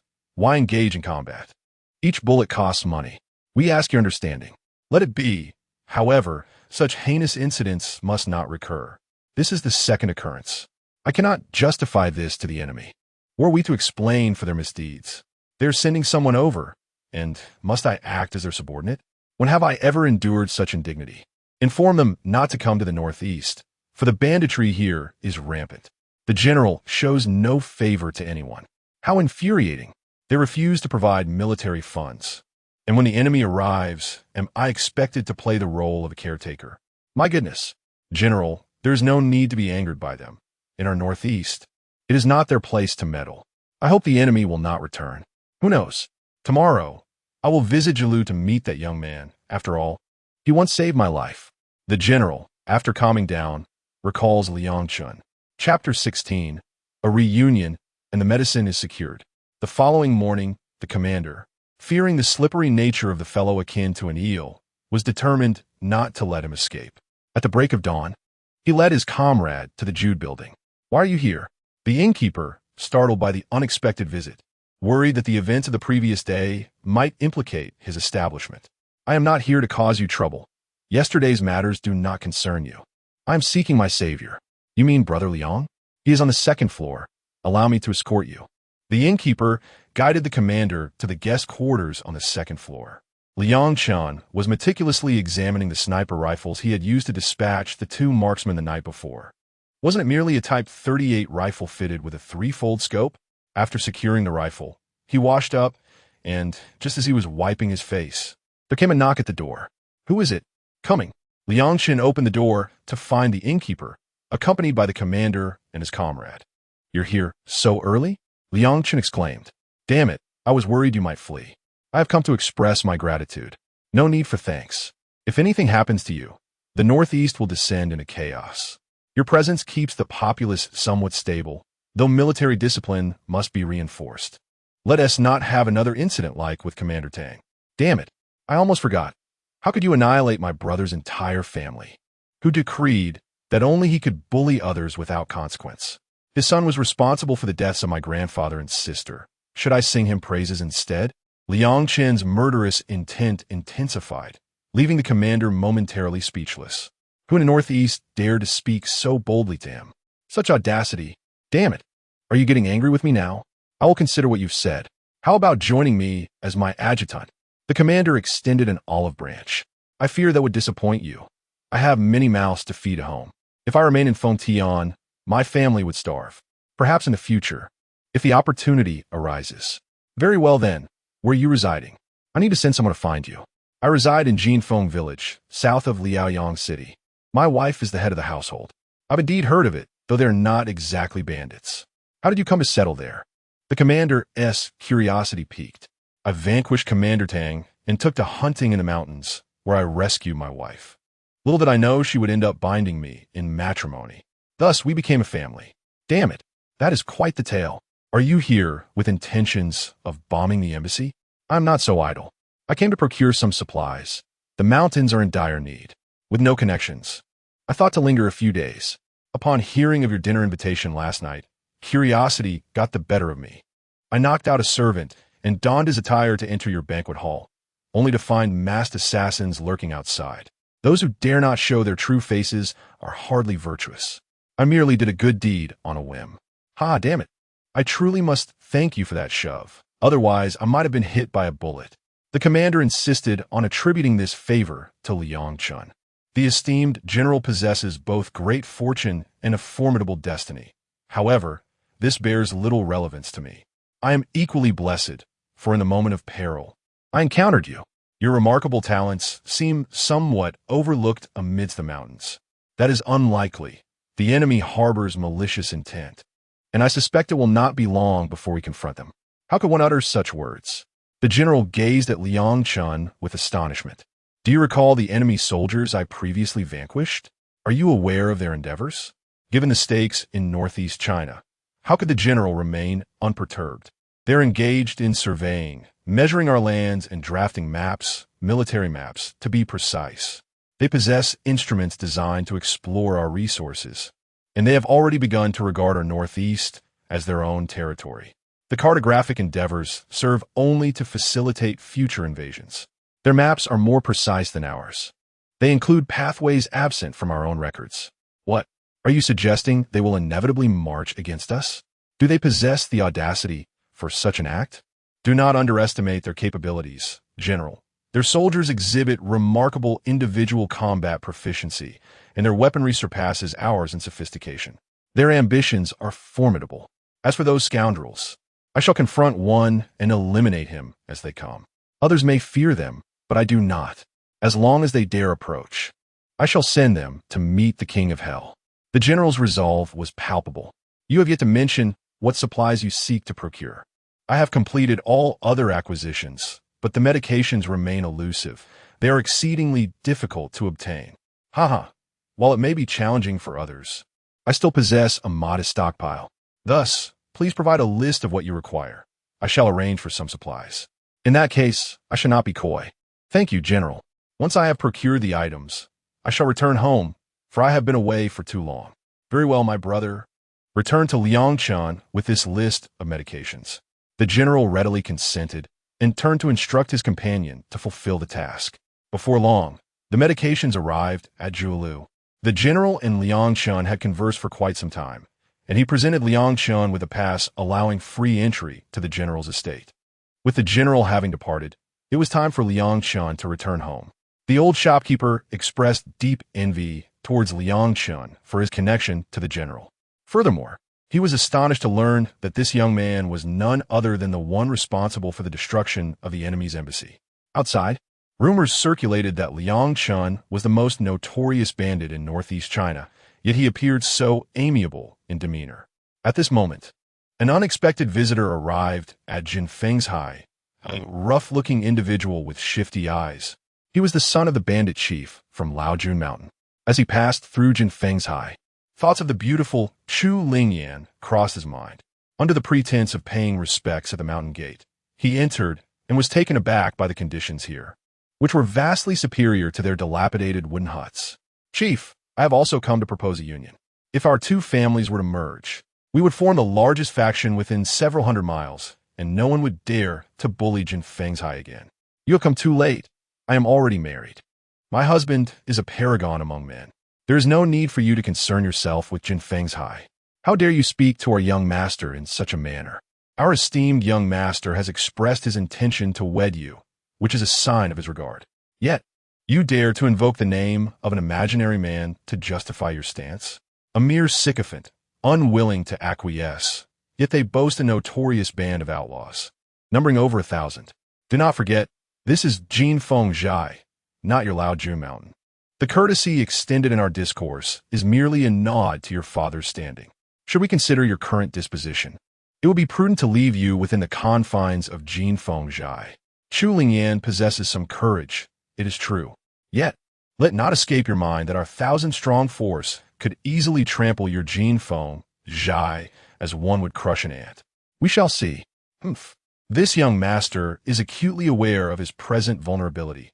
Next time, he shall come with his men. I refuse to believe that Chu Lingyan will not yield. Chapter 17. A successful return. The first battle Liang Chun departed from Fengtian, carrying medical supplies and other purchased items. Upon leaving the city, the commander received a report. Damn it, this kid ran off with the supplies. Truly a talent, but it's a shame he is hindered by family ties. The commander's trusted brother, who had always been by his side, had never seen him hold anyone in such high regard. This is a person of capability and intellect. It would be unwise to make him an adversary. Despite the formidable defenses of our command, I wouldn't dare sleep easy if I were to face him. Is he truly that formidable? Tang Laochi pondered, recalling the unfortunate fate of his entire family. The enemy shared similar thoughts. Their embassy had been struck by a local aircraft. The first incident was mere luck, but the second was a testament to skill. If one does not keep their wits about them, death is inevitable. This lad is indeed impressive. Alas, he cannot be utilized for our purposes, and we must tread carefully around him. Who are you always trying to conquer? Human beings are not to be dominated. Rather, they must be befriended with sincerity and goodwill. My brothers, each one has been won over through my character and honesty. Can one truly conquer? Each has their own temperament. Rest assured, even if this lad does not yield, he is no enemy. In fact, there exists a semblance of camaraderie. Liang Chun arrived in Liaoyang City without incident. He hired a horse-drawn carriage to the foot of the mountain. After paying, the carriage departed. As he was eager to return home, he reached home only after dark. You're back, Chu Lingyan exclaimed, her heart feeling wronged, finally relieved that Liang Chun had returned. What's the matter? Did you miss me? He teased. How could you say that? You were gone for so long. Did you not promise to return in just a few days? I was busy procuring some Western medicine. For minor ailments, Uncle Qian's traditional remedies suffice. But for more serious injuries, relying solely on his herbal treatments is too slow. Hence, I brought back some Western medicine. Have you eaten? Where did you go to eat? I am starving. Liang Chun felt a profound sense of comfort upon returning home. Did you not hear? The eldest son of Laojun Mountain came to propose to me. I refused and hurried down the mountain, fearing he had ulterior motives. Trouble is brewing for our village. What trouble could arise from a den of bandits? Anyone who dares to cast their eyes upon my woman is courting death. We have over 1,000 young men, while they number only a little over 100. What if they come to attack? If they do not come, I intend to seek them out myself. They have set their sights on my wife. I cannot let this go unpunished. They pillage indiscriminately. Their men are seasoned and ruthless. Ha ha! Your man has been raised on the blood of foes. Worry not. If they dare approach, I shall deal with them first, and then they shall experience their nightmares. Let us sleep, then. Very well. At worst, we shall perish together. Life and death are but a matter of fate. Chu Lingyan decided not to dwell on it any longer. The eldest son of Laojun Mountain returned with a few lackeys. The young master has returned. How'd it go this time? Don't ask. It was fruitless. I'm heading to find my father. The young master greeted the children before heading inside. How'd it go, my eldest son? The leader holds great expectations for this son, whose ruthless demeanor suggests he is capable of significant deeds. While there may not be substantial gains, I have discovered a promising location. Father, what place do you speak of? The leader's interest is piqued. Is Jin Feng Zhai. The houses there, constructed entirely of stone bricks, exude an air of wealth. I even sat there for a while.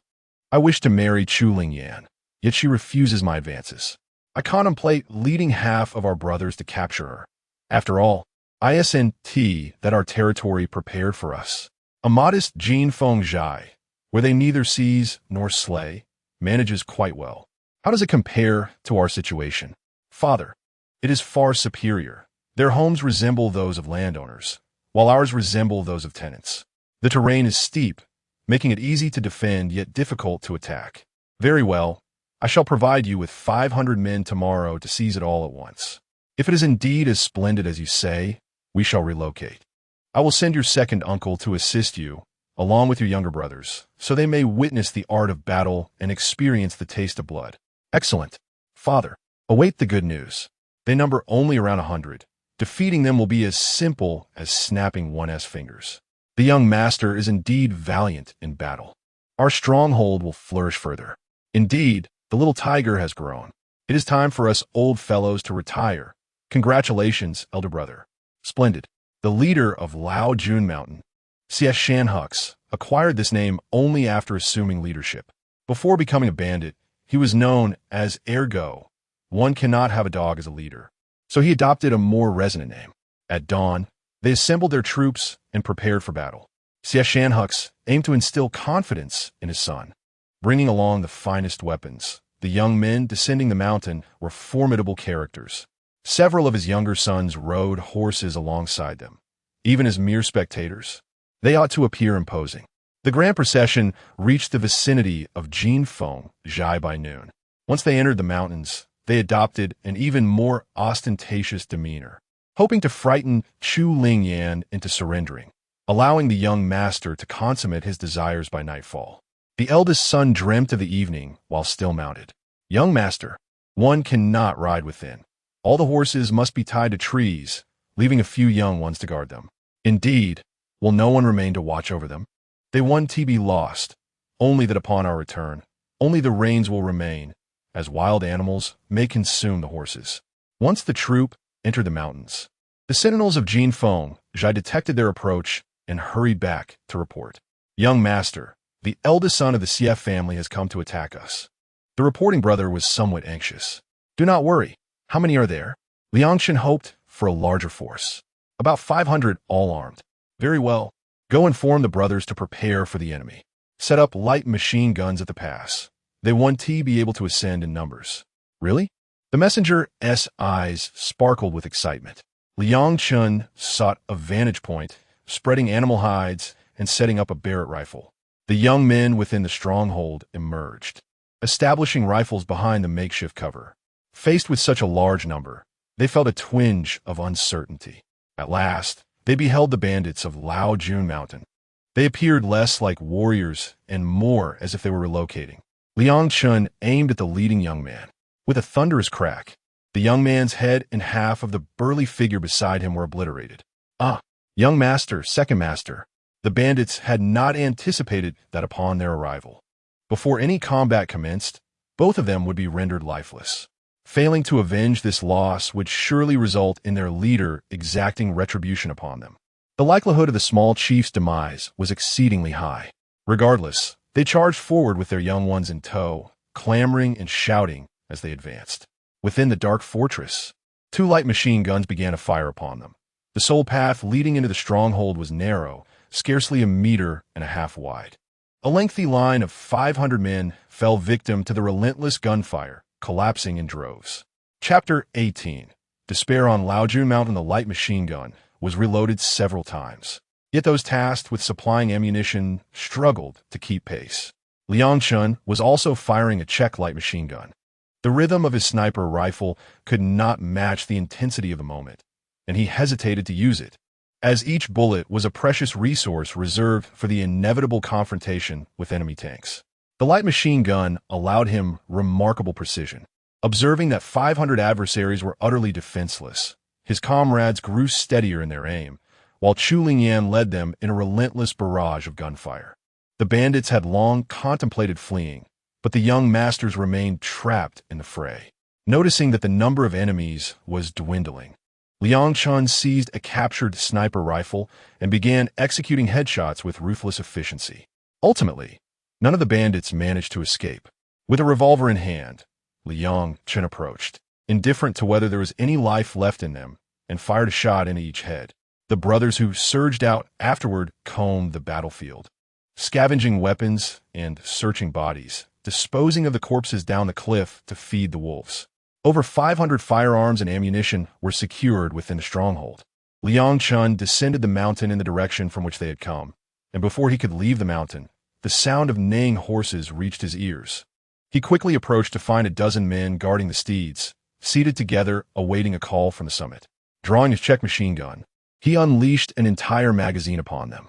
One young bandit, having stepped away to relieve himself, returned to witness the chaos and hurriedly untethered a horse, mounting it to flee. Liang Chun could have taken him down, but ultimately chose not to, instead capturing the remaining horses and pursuing the bandit from behind. The young brigand hastened toward the bandit den at Laojun Mountain, while Liang Chun pursued him at a steady pace. Upon the bandit's entrance into the hideout, Liang Chun dismounted and observed many bandits gathering in a large room. He retrieved a rocket launcher, and a projectile trailed a thick plume of smoke as it surged into their assembly hall. The explosion obliterated Xie Shanhua and several leaders, leaving the pitiful chief unaware of his son's demise. Tragically, the messenger who returned to report the situation was also caught in the blast before he could utter a word. The surviving bandits within the hall quickly grasped the gravity of their predicament. Following that, 2 more shells were fired as the bandits attempted to retaliate. They were systematically picked off by sniper fire. With no alternative, they sought refuge indoors, only to be annihilated once again. Ultimately, they had no choice but to wave a white flag, but Liang Chun disregarded them, continuing his relentless shooting. Curse it! This man single-handedly confronts our 400 to 500. One of them exclaimed, "Let us charge together. We shall see how many bullets he truly has." At the behest of the 4th leader, a throng of bandits surged forth. Liang Chun responded with grenades, effortlessly hurling them over a distance of 150 meters. The carnage began as grenades rained down, and the bandits were left howling in despair. This man was utterly devoid of chivalry, abandoning firearms for grenades. The Laojun Mountain bandits were plunged into despair. The fragmentation grenades wrought immense destruction. Even when deployed against foreign special forces, they proved devastating, let alone against this rabble. After a protracted fight, Liang Chun reverted to his old tactics, replenishing his ammunition and scouring the battleground. Every individual encountered, regardless of gender, met their end with a single shot. He released a few captives from the storeroom, bidding them to return home. The bandit threat had been eradicated. "Thank you, benefactor." A group of 6 or 7 hastily departed, still awaiting their families to procure the ransom. As it stands, that is no longer necessary. They fled, and Chu Lingyan, accompanied by her comrades, arrived at Laojun Mountain. Upon reaching their destination, they discovered that her husband had not been exaggerating, and they came to realize the extent of Liang Chen's ruthlessness. Not a single soul among the men, women, and children associated with the bandits had survived. Unbeknownst to Liang Chun, whose wife was in search of him, he was busy collecting the treasures from the bandits' vaults, having amassed several storages within his own realm. The largest cache belonged to the Xie family. with numerous smaller hoards being the personal treasures of various chieftains. Just as he emerged from the cellar, burdened with a crate of silver dollars, he found himself surrounded by a throng. Were they the hunters now? Gradually lowering the heavy box, he lifted his gaze to see his wife exhale in relief. You become a bandit on Laoju Mountain? After slaying all those men, you've come upon such wealth? She remarked with a smile. Is this to be reported to the authorities? Will I never achieve financial freedom now? A pang of regret struck him at the sight of the substantial crate. Do not lament, my brothers. Hoist the box. We must be on our way. Just as the group was about to depart, a voice called out, Wait a moment. Liang Chun, drawn by the sound of horses, made his way to the stables. Inside, he discovered over 30 horses, along with a few pigs and several head of cattle, livestock likely seized in their raids. These war horses had been employed for their descent from the mountain. The eyes of the men gleamed with excitement as they led the horses and drove the livestock from the stronghold, eventually riding the horses while herding the animals. They leisurely made their way to their own territory. Upon arrival, they found it impractical to ride into their compound, so they led the horses inside. In due time, they planned to gather the men to fell some trees and carve out a road, ensuring it was not a straight path but had several junctions, while digging traps at dead ends. At last, they entered Jinfeng's stronghold, and Chu Lingyan called out, Gather the brothers tomorrow morning for a meeting to commend their valor. Many thanks to the chief. Many thanks to the son-in-law, they cheerfully acknowledged as they scurried off. Liang Chun felt no reluctance. He was no miser. You are truly foolish, venturing alone into the bandits' lair. Could you not have summoned a few more men? And Xiaoqin rushed in and, upon seeing the couple in an embrace, quickly turned away, covering her face with her hands. Regret washed over her. How reckless she had been. Come in, what brings you here? The chief inquired. I merely wish to ask about Laoju Mountain. It has been eradicated, thanks to the son-in-law. You should have witnessed the scene. Nothing remained. Chu Lingyan had never fathomed that one person could vanquish half of Laoju Mountain. In the past, it had been an insurmountable challenge, one that would have once required delay and stealthy relocation. How different it was now, with over 1,000 of them vanquished. This audacious man was indeed formidable. However, his prowess was equally impressive. From this point forward, she would not concern herself with him. It was her own ignorance that had clouded her understanding of his capabilities. The son-in-law is truly remarkable. Shall I bring you some food? Xiaoqin inquired tentatively, unaware if the chief and son-in-law were in a moment of urgency. Please do, thank you.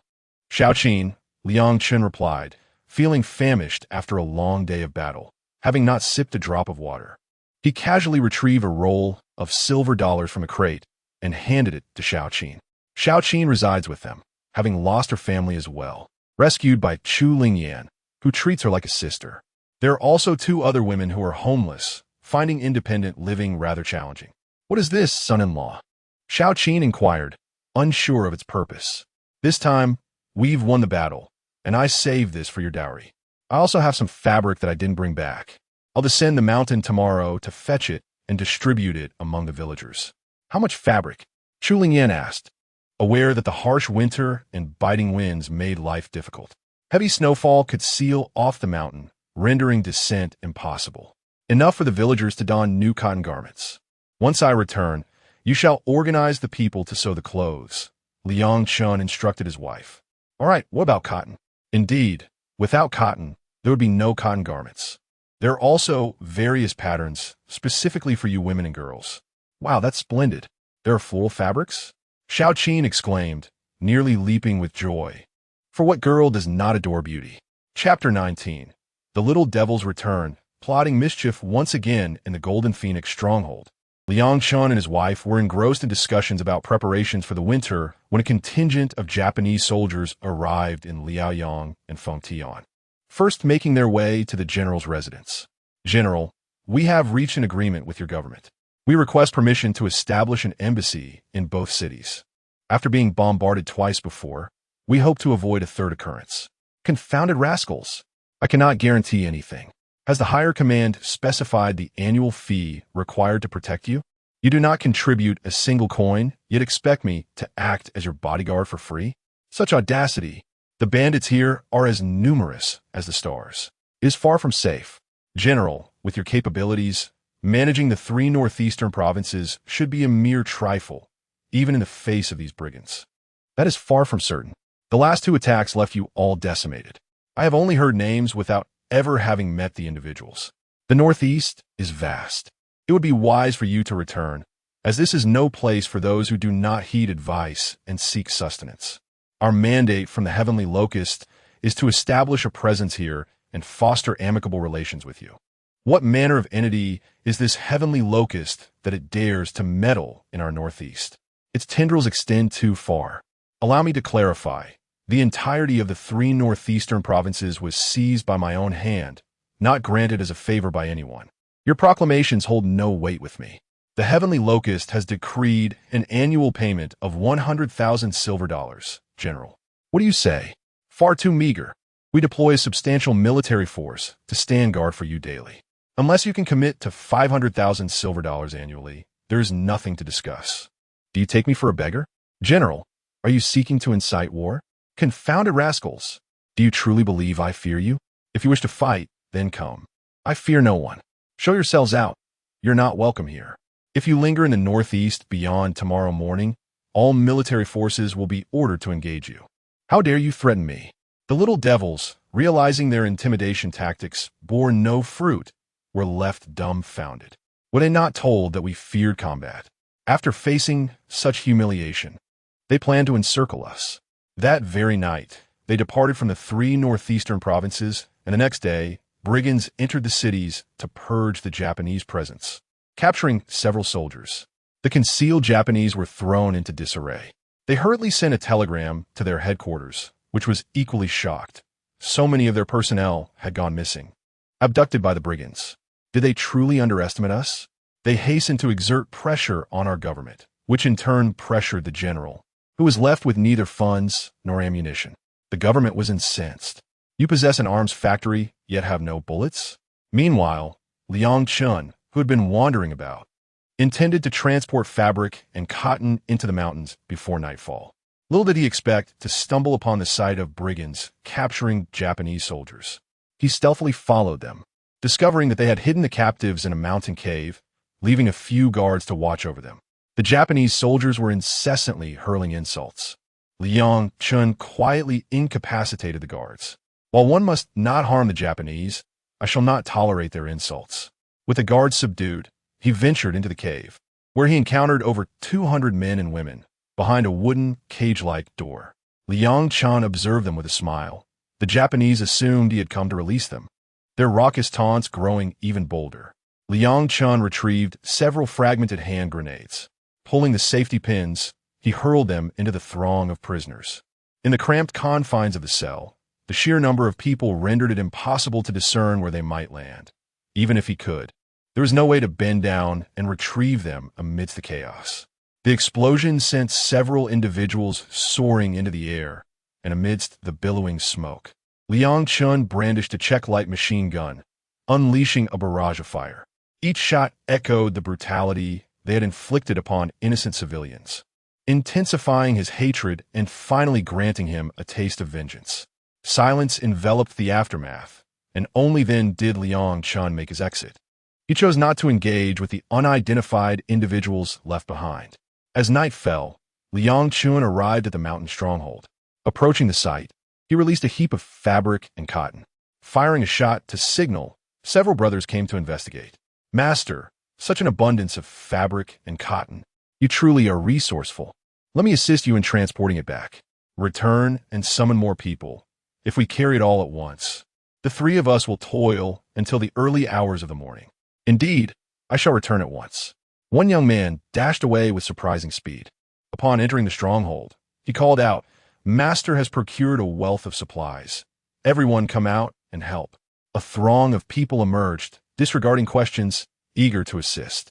The girls quickly understood that the fabric and cotton had returned.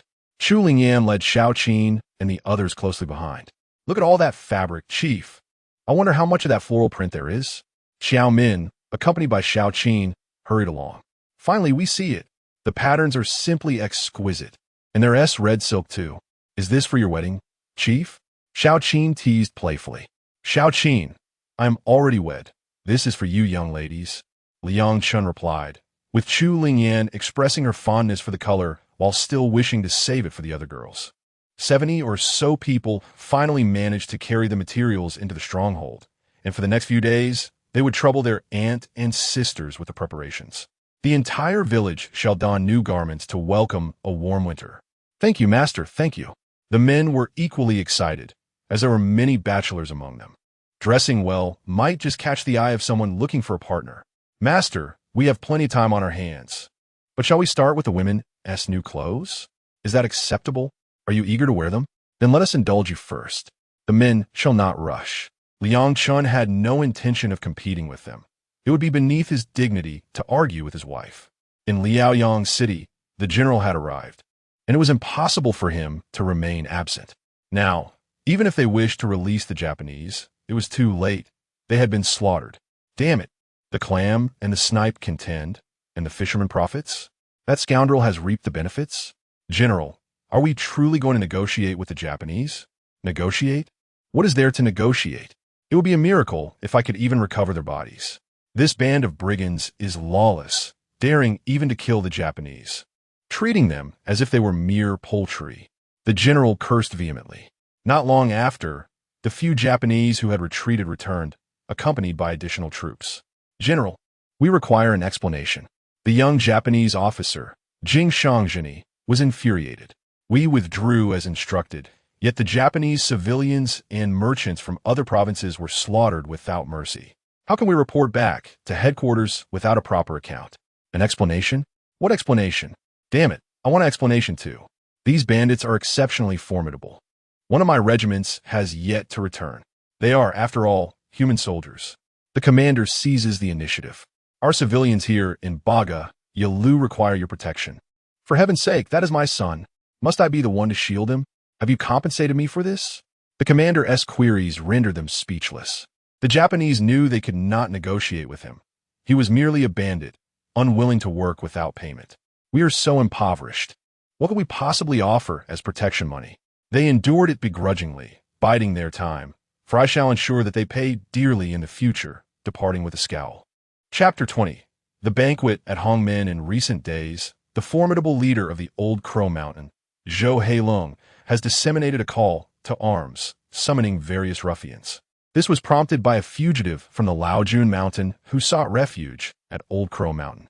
He informed Zhou Heilong about the situation concerning the Jinfeng stronghold and the annihilation of Laojun Mountain, revealing that its treasures have been seized by Jinfeng. Now exceedingly affluent. Boss, there exists a formidable individual within Jinfeng named Liang Chun. If we eliminate him, Jinfeng will pose no threat, and that little vixen, Chu Lingyan, can be captured to warm your bed. She is quite a sight to behold.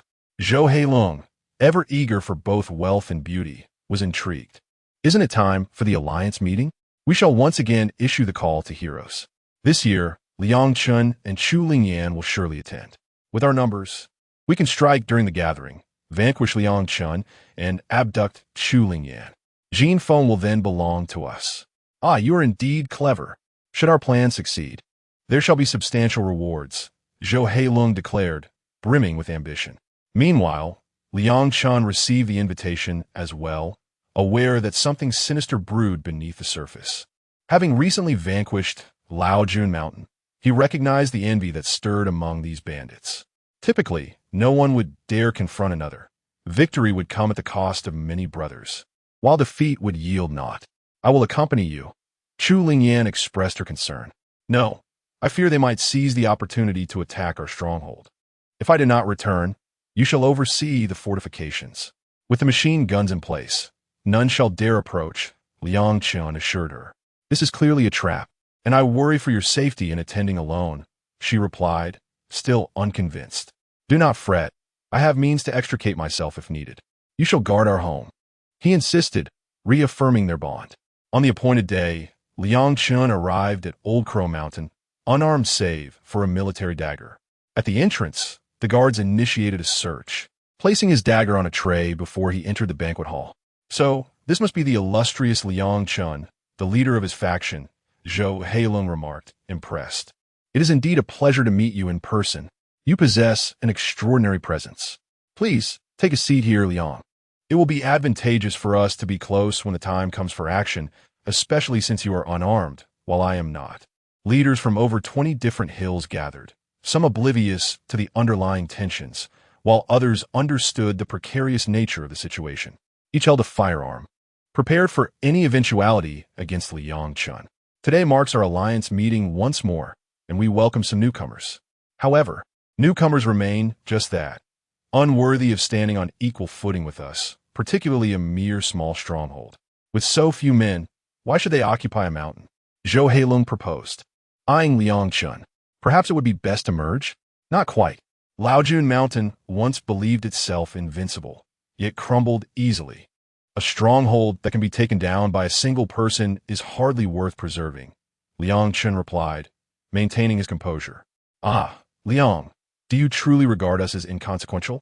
The decision to merge is not yours to make, Zhou Heilong retorted, reaching for his weapon.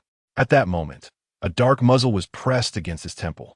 Shock rippled through the room as everyone hastily drew their firearms. In a flash, Liang Chun seized Zhou Heilong and pulled him close. With relentless precision, he fired his pistol, dispatching several men who had just drawn their weapons with lethal headshots. He swiftly swapped firearms, continuing his onslaught while those without guns crouched beneath tables. Outside, a few members of the Laoguan Mountain gang charged in. Upon seeing their leader in peril, they hesitated to shoot. Liang Chun, however, showed no mercy, continuing to unleash a barrage of bullets. The scores of gang leaders in the banquet hall dared not show their faces. With a fragmentary grenade in hand, he hurled it into the fray, obliterating those with firearms. A deafening explosion rang out as Zhou Heilong fell lifelessly to the ground. Armed with a check rifle, Liang Chun began firing indiscriminately, piercing through the wooden tables and leaving a trail of devastation among those sheltering beneath. Occasionally, he would toss out a grenade, and this band of once fearsome rogues found themselves confronted with a formidable adversary. Several leaders fell, their bodies riddled with bullets. The gang outside, now leaderless and demoralized, began to flee, unable to withstand Liang Chun's relentless firepower. Once the first had fled, more followed suit, and soon, Laoguan Mountain was left with nothing but the cawing of crows. Liang Chun collected the heads of the prominent gang members, severing them and taking them away as trophies. This haul was significant, rivaling even that of Laoju Mountain. Upon reaching the foot of the mountain, he hung the severed heads from tree branches, sending a chilling message to any would-be troublemakers. Many trees bore grisly trophies, and then he returned to Jinfeng village. Look, is that the son-in-law? Someone remarked, and Chu Lingyan hurried over to greet him. How are you? You're covered in blood. Are you hurt? No, it's theirs, he replied. Did you engage with them? Are you all right? Chu Lingyan still seemed skeptical. Laoguan Mountain is no more. Only the crows remain. Take this chest of silver. I will procure weapons and ammunition in a few days. Good, as long as you're fine. Those leaders didn't trouble you, did they? They intended to, but their heads are currently hanging from the great tree at the base of our mountain. What? Juling an et Galim, leading the group down the mountain to see the heads of the bandit leaders hanging from the branches. Familiar faces, once formidable, now lay defeated by her own man. You single-handedly pierced through the entire green forest path. All these ruffians are here, and our enmity has only deepened.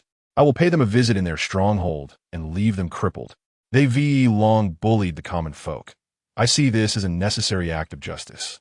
In recent times, Liang Chun had become a renowned figure within the bandit realm, instilling fear in every den of rogues. By God, this lad's character is unyielding. He strikes down anyone who dares to oppose him, leaving the heads of the bandit leaders hanging from trees. Chief, why doesn't he recruit them? One of the chief's brothers inquired. He holds them in contempt.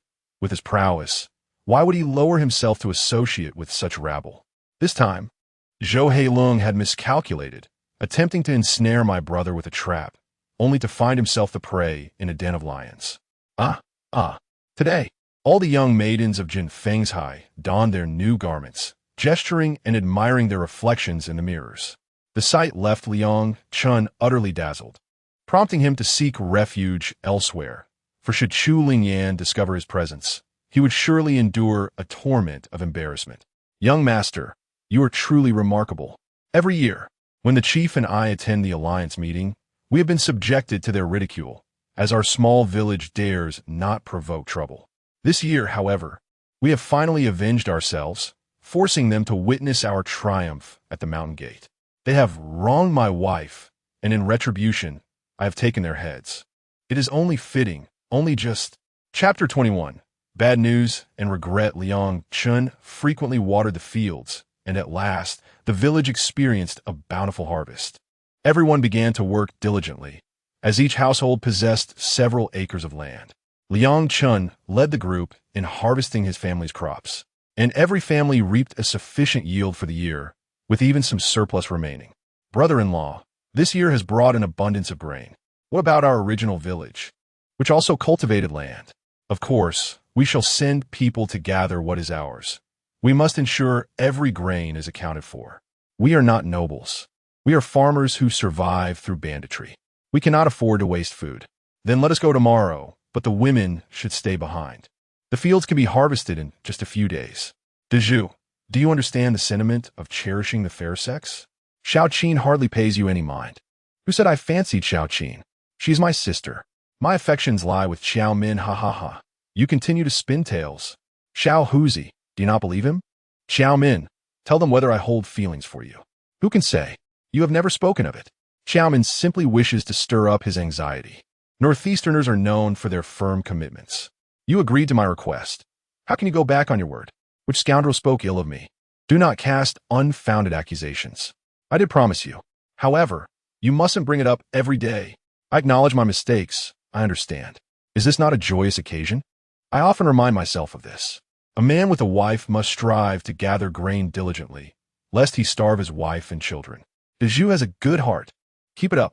Liang Chun offered encouragement to Deju, who had been wearing a cheerful expression lately, as if he had struck gold.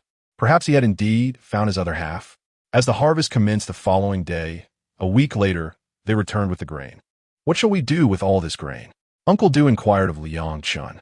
Uncle Du, we will not distribute it. All will be stored in the large granary. Fellow villagers, let us dry and preserve this grain for any future famines. Indeed, a lack of foresight leads to imminent worries. I support this decision. Uncle Du déclared, and the others nodded in agreement. This was a commendable plan. Of course, they would support it. As the grain was stored, Liang Chun contemplated venturing out to gather intelligence. Without a network of information, one cannot effectively navigate the world. Are you really going out? Do not stir up trouble. Chu Lingyan expressed her concern. I shall not cause any trouble. I simply wish to ascertain the situation outside. Without an information network, we remain oblivious to external affairs. It is prudent to prepare for any shifts in circumstances. Very well, once you have gathered your intel, return home promptly. Do not linger outside. If you dare to visit a brothel, I shall not hesitate to punish you. Chu Lingyan glared at Liang Chun with fierce determination. Liang Chun felt a chill descend upon him. What would I do there? I merely wish to observe the circumstances below the mountain, ensuring we are not caught off guard. The village had settled into a lull, and continued training was essential. They must not grow complacent. I understand. Descend swiftly and return, but do not engage in idle chatter with the officials or the enemy.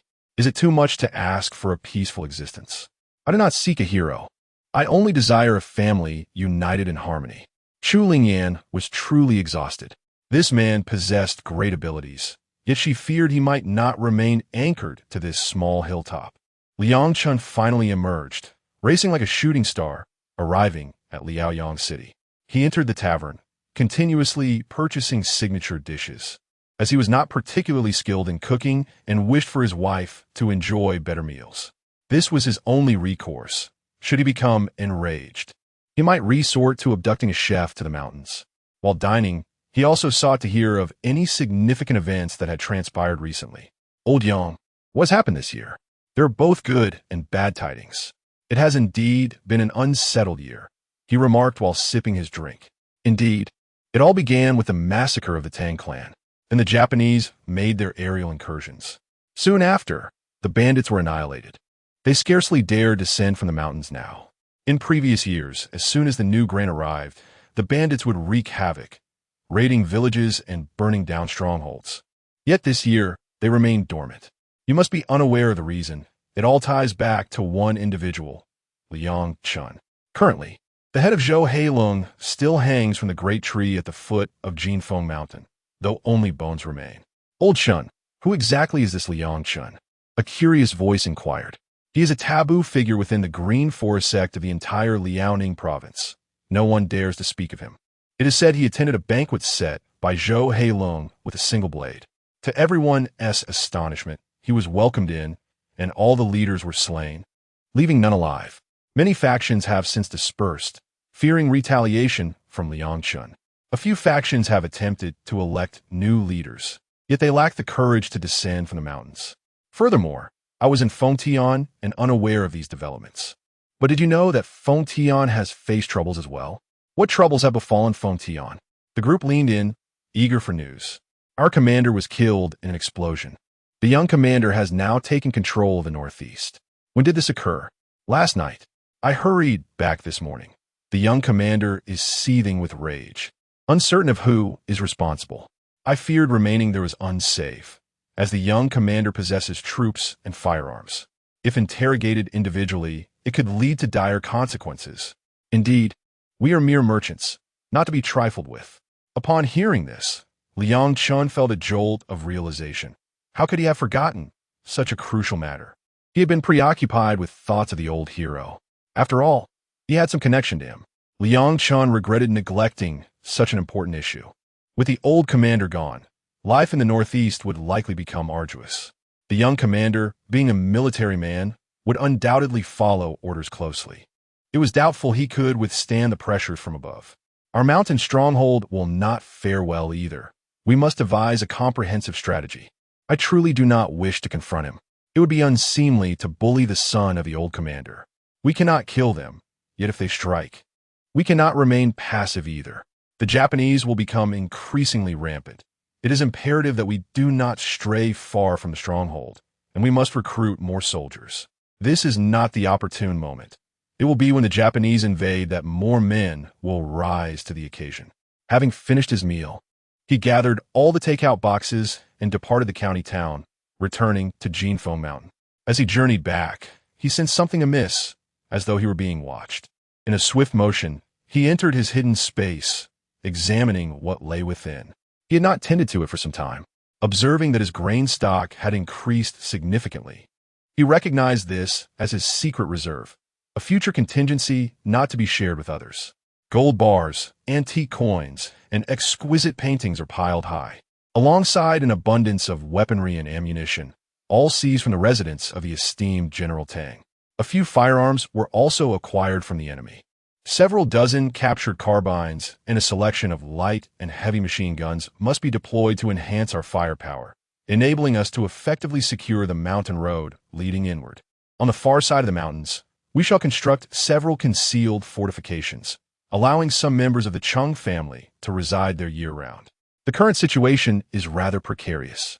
Herds of cattle, sheep, horses, and pigs roam freely, accompanied by a significant number of chickens, ducks, geese, and dogs.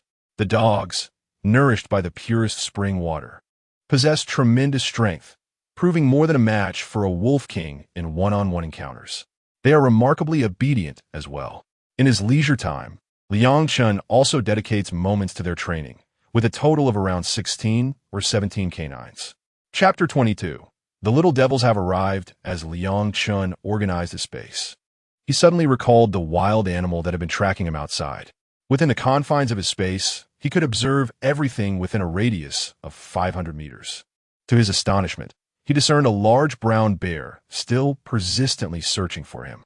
"I have no intention of feasting on your paws. You are unaware of who I am," he thought. He then remembered his desire to test his strength. With that, he decided to confront the beast unarmed, as he had not unleashed his full power since his body had been modified. Stepping out of space, he found the bear merely a dozen meters away. Startled, the bear swiftly retreated several meters, facing Liang Chun. "You have night vision, don't you?" He mused as the bear stood upright, comparing their heights, before lunging towards him. Seeing the bear charge, Liang Chun reacted swiftly, seizing one of its claws and pulling it back. He then delivered a swift kick to its underbelly. Fortunately, it was a male, and the impact did not result in the bear crouching in fear like a human would. Instead, it ignited its ferocity and charged at Liang Chun once more. Undeterred, Liang Chun attempted the same maneuver, but the bear was not so easily fooled. It halted to evade his grasp.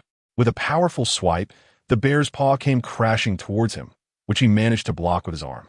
He retaliated with another kick, landing solidly.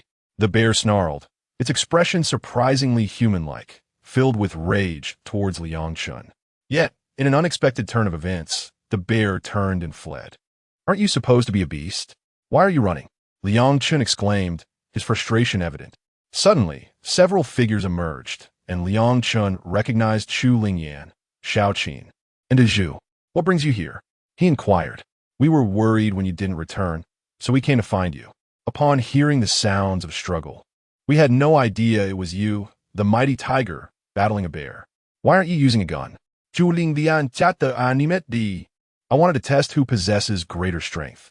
It doesn't seem that fearsome," Liang Chun retorted, reveling in his bravado. "What if you cannot defeat it?" "Chu Lingyan chai." Twisting his ear playfully, Liang Chun winced, resembling the bear's earlier expression. Zhu and the others stifled their laughter. Knowing Liang Chun was capable of battling a bear and had even sent it fleeing, yet he was still unsatisfied. In front of the chief, he appeared like a docile lamb. Chu Lingyan, her anger subsiding, found herself stifling a laugh, imagining her partner's expression mirrored that of the bear. The mighty tiger had managed to send the bear retreating in disarray, all the while standing his ground and cursing. The group returned to their mountain stronghold, and the following day, Liang Chun commenced the construction of hidden fortifications. The interiors were spacious enough for habitation and cooking. In a mere span of several hundred meters, over a dozen fortifications were established, each equipped with 2 light machine guns and numerous crates of ammunition, as well as 2 boxes of grenades. When the enemy approached, they would greet them with grenades, unafraid of artillery or aircraft. Shooting ports were carved into the mountainside, with entrances and exits excavated behind the fortifications. Couples moved in, including the newlyweds Zhu, prepared for any potential conflict. On this side of the mountain, additional fortifications were constructed, ensuring comprehensive coverage without any blind spots, all in anticipation of the enemy's assault. In the city of Fengtian, the Japanese invaders had come twice, bearing documents which they presented to the young marshal. After reviewing the papers, the young marshal affixed his seal. The audacious invaders, emboldened, arrived with a company of troops under the pretense of defense, though their true aim was to capture Liang Chun. "Uncle, should we cooperate with them?" the young marshal inquired. "We cannot interfere. Liang Chun is a friend of the Grand Marshal. If they wish to apprehend him, the Grand Marshal would have acted long ago. Why wait until now?" "What? I was unaware of this," the young marshal exclaimed in astonishment. "I had no idea there was such a connection." "How could you know?" "The Grand Marshal sought him out at the inn and even provided him with some medicinal supplies. The Grand Marshal holds him in high regard, and this is also a gesture of goodwill towards you. As for the Japanese, their affairs are intertwined with that of the Grand Marshal. Damn it, the little devils will eventually eliminate all of you.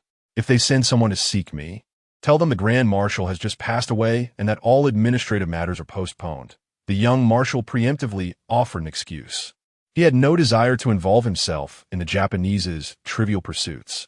If Liang Chun could rid them of these invaders, that would be most desirable. Meanwhile, the Japanese were convening, accompanied by individuals clad in civilian garb, relaying intelligence to their commander. They had discovered that Liang Chun was at Golden Phoenix Stronghold. "All right, assemble the troops and depart Fengtian tonight. Bring Liang Chun back to me. I intend to use his head to mock our disgrace," commanded the Japanese officer. As night fell, the Japanese left the officers' quarters and set off towards Liaoyang. "Young Marshal, the Japanese have exited the city. Should we send someone to follow them?"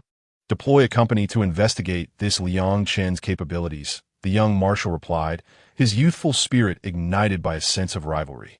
The next day, the Japanese appeared at the foot of Golden Phoenix Stronghold, observing the skulls of the deceased hung from the trees along the roadside. With a brazen demeanor, they marched into the mountains, over 300 strong. The path was treacherous, winding with many forks. Often they found themselves backtracking or stumbling into traps. What a wretched road! After 3 hours of wandering, we're back where we started. Let us take another route. The leading Japanese officer, infuriated, had already lost 15 or 16 men without even sighting the stronghold. Within the stronghold, news of a Japanese arrival had reached them. Preparations for battle were underway. And just as the defenders were beginning to doze off, the Japanese finally made their appearance, creeping forward with weapons drawn, cautiously approaching the stronghold. As over 300 men entered the narrow passage, they were met with a barrage of gunfire from several heavy machine guns positioned on the opposite side. Akin to firecrackers on New Year's Eve, the Japanese soldiers were mere targets. Even if they had artillery, it would be of no use. The enemy's fortifications were embedded within the mountains. The machine guns converged from both sides, leaving the Japanese with no option but to leap from the cliffs. They suffered a one-sided massacre. After an hour and a half of relentless fire, the Japanese ceased their movement. Liang Chun and his men then advanced to replenish their ammunition and commenced the grim task of clearing the battlefield. "Young master, shall we dispose of these bodies by throwing them off the cliff?" one asked. "Without dogs, they're quite heavy. Take them all down to the foot of the mountain and hang them from the large tree. Use iron wire to pierce through their eye sockets, suspending them with their heads facing upwards," Liang Chun ordered. "What? Why do this? To irritate the Japanese? Perhaps we might even receive another shipment of weapons." "Understood, young master. I will take the men to do so." The subordinate, Big Pillar, led the team down the mountain. "What? They've all perished in just an hour and a half. And you hung them from the trees? That's truly satisfying." You brought along several individuals, delivering weapons, ammunition, and medical supplies to Liang Chun, merely stating it was a gesture from an old acquaintance. The young commander, accompanied by his men, transported a cache of armaments and provisions to Jinfengjai. Upon encountering the visitors, Liang Chun let out a sigh of relief, realizing that a confrontation with the young commander could be avoided. Otherwise, it would be difficult to explain to the elder commander. The atmosphere at Jinfengjai was particularly jubilant, as the arrival of weapons, ammunition, and medical supplies warranted the establishment of a dedicated arsenal.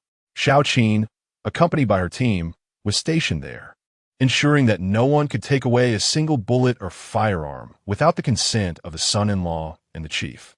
The granary was overseen by Uncle Du, the village head, whose residence was conveniently situated within the granary itself. Chapter 23. A twisted journey in the year 1931 after several days of waiting in vain. The Japanese dispatched scouts to investigate. Upon their arrival at the foot of the mountain, they were met with the gruesome sight of a severed head hanging from a tree.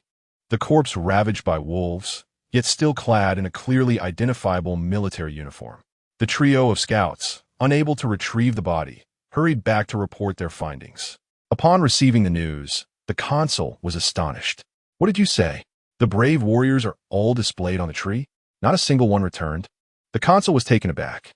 Were these bandits truly so formidable? Even with fewer men, they could not be vanquished. Let them linger a while longer, he concluded. In the Grand Marshal's residence, upon learning of the Japanese reconnaissance, the young marshal and his subordinates could not suppress their laughter. Who would have imagined that the Japanese would find themselves in such a predicament?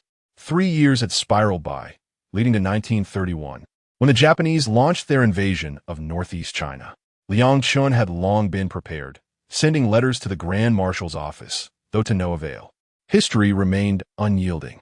In light of these events, Liang Chun positioned himself near the Fengtian arsenal, as the Japanese advanced with relentless momentum, having withdrawn most of their forces.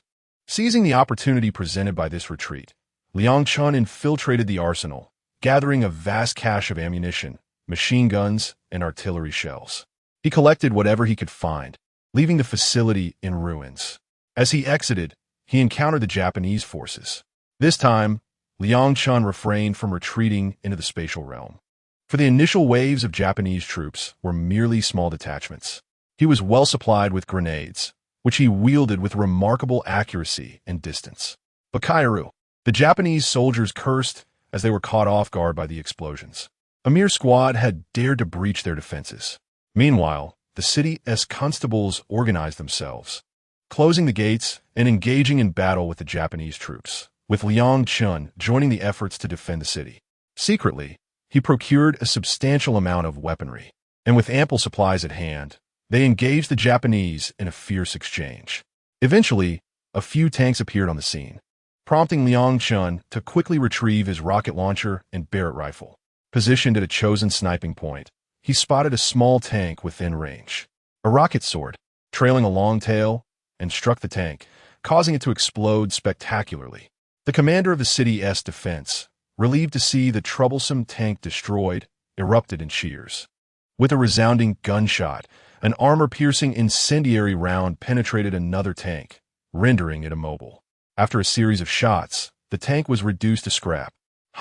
Let us vanquish these despicable foes. Brothers, strike with fervor. Liang Chun continued to target the Japanese heavy artillery, this time employing standard ammunition. The Japanese artillerymen suffered grievously. Many left with only half a body. As a group of Japanese soldiers rushed to assist their artillery, Liang Chun took aim at the ammunition crates. A single shot found its mark, resulting in a catastrophic explosion that devastated the vicinity of the Japanese artillery position, scattering destruction far and wide. A few Japanese soldiers, by sheer luck, managed to escape with their lives, though most were struck by shrapnel, fortunate to have avoided fatal injuries. Faced with a fortified city gate, the Japanese could not penetrate.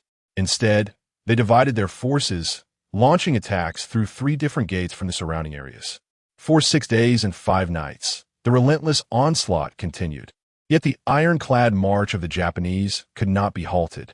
Upon entering the city, Liang Chun engaged in fierce urban combat, exchanging gunfire and swiftly relocating. The weaponry continually shifted, and the once plentiful resistance heroes dwindled in number. Even the director of the anti-Japanese operations, faced with the depletion of resources, chose to leap from the city walls to his demise. Liang Chun solemnly honored these heroes, vowing that as long as life persisted, the struggle would continue. Disguising himself in the enemy's uniform, he resorted to petty acts of sabotage. Whenever he witnessed the enemy oppressing the common folk, he would launch surprise attacks. In crowded rooms, he would toss a grenade inside, and if he could not save a victim from the enemy's humiliation, he would at least offer assistance. The enemy soldiers hesitated to enter the homes of civilians, as far too many had perished within. Have we located this mysterious figure yet? Report to the general. Not yet. No one has encountered him. Those who have were blown to bits. In the streets, he donned the enemy's attire, and they dared not fire upon him. He could hurl grenades, detonate them, and flee. For over 10 days, he maneuvered through the city, but anxiety for his family compelled him to devise an escape plan.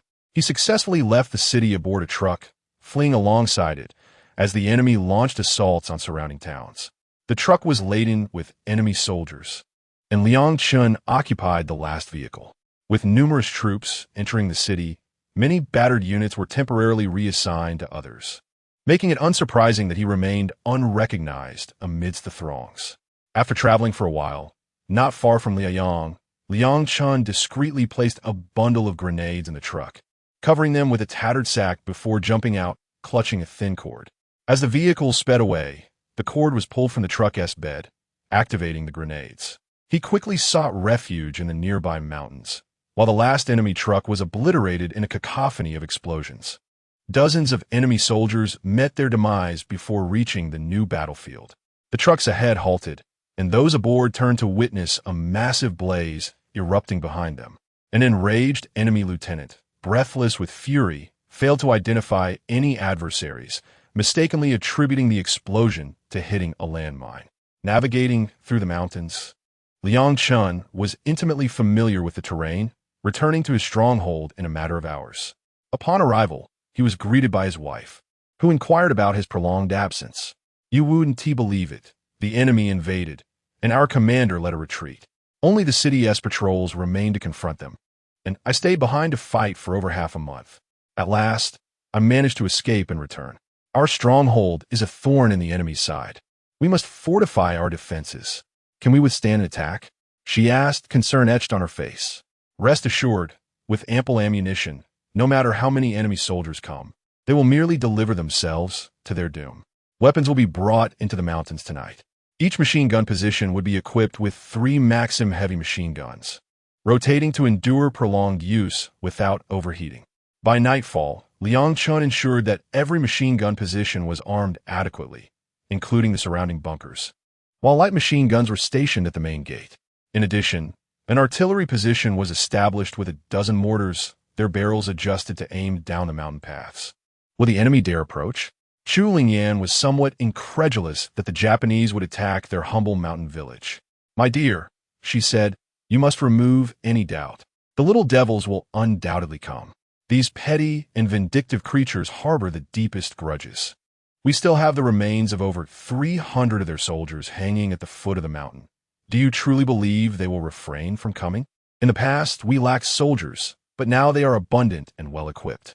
They will certainly seek vengeance. However, there is no need for concern. They shall not breach our defenses, but merely deliver ammunition to us. Yes, with you by my side, I fear nothing. At worst, we shall perish together, for our family awaits us on the other side. Now, you should rest. You have not slept a wink through the night." Chapter 24. The destruction of the invaders. Since the invasion of northeast China, the Japanese forces have committed countless heinous acts. The common people live in constant fear, and Liang Chun, though not a deity, can only weep silently within. He dreams of the day when he can confront the invaders, strike them fiercely, and earn a reputation that will attract valiant men to join his cause. Once his ranks swell, they will fight alongside him to the bitter end, emulating General Yang and the myriad heroes of their time. Having already faced death once, he has little to fear. Yet, his heart aches for his beloved wife. To marry the same woman in 2 lifetimes only to risk her becoming a widow. 2 months later, tales of renowned heroes spread among the populace, and the arrogance of the Japanese dwindled. The highest military officer stationed in Liaoyang City was none other than the man who had repeatedly failed to secure the post of consul for northeast China, named Ida Yajiro. Today, he donned his military uniform and groomed his sparse mustache with painstaking care, spending nearly 30 minutes on fewer than 100 hairs, as if he were a beggar tending to a prize donkey. At last, he had attained a position of authority. Yet, his thoughts lingered on Jin Fengzhai, a source of his humiliation. A single day had rendered him a mere figurehead. As the troops assembled, he shouted commands, causing the other soldiers, who were preoccupied with their tasks, to wonder about his erratic behavior. They had already gathered 3 or 4 times that day. "We shall conquer a great mountain for His Majesty. In the southeast lies Jin Fengzhai, a place teeming with beauty, yet they refuse to submit to our governance. We must subdue them. I hear it is filled with charming maidens. Do we have the courage?" The Japanese soldiers, now invigorated, nearly drooled with anticipation. Ida Yajiro felt a surge of satisfaction. Perhaps with a battalion and 2 companies dispatched to encircle the bandits, he could achieve glory. With 600 to 700 men, armed with heavy and light machine guns, as well as several mortars, he led the charge personally. Upon entering the mountains, they soon realized the multitude of paths and intersections. Soldiers began to fall into traps or step on landmines, suffering greatly. By the time they reached the bandit stronghold, over 60 had lost their lives. The narrow path, barely 200 meters long, was all that stood between them and their objective. What weapons could the bandits possibly possess? This time, Ida Yajiro did not lead the charge. 2 lieutenants took the forefront. The brothers in the hidden fortress awaited the command from their leader. As the vanguard approached, Liang Chun unleashed a barrage from his heavy machine guns. His gunfire served as the signal. 13 heavy machine guns commenced indiscriminate fire, leaving the Japanese forces caught in a perilous situation, unsure where to seek refuge. The sudden downpour of bullets left Ida Yajiro dumbfounded. How could his troops be reduced to such a state in mere minutes? "Bakayuru," he exclaimed in frustration, brandishing his command blade and rallying a dozen grinning soldiers for another charge. Despite his bold spirit igniting a flicker of courage in them, their efforts were in vain. A sweeping fire from Liang Chen's position claimed them swiftly.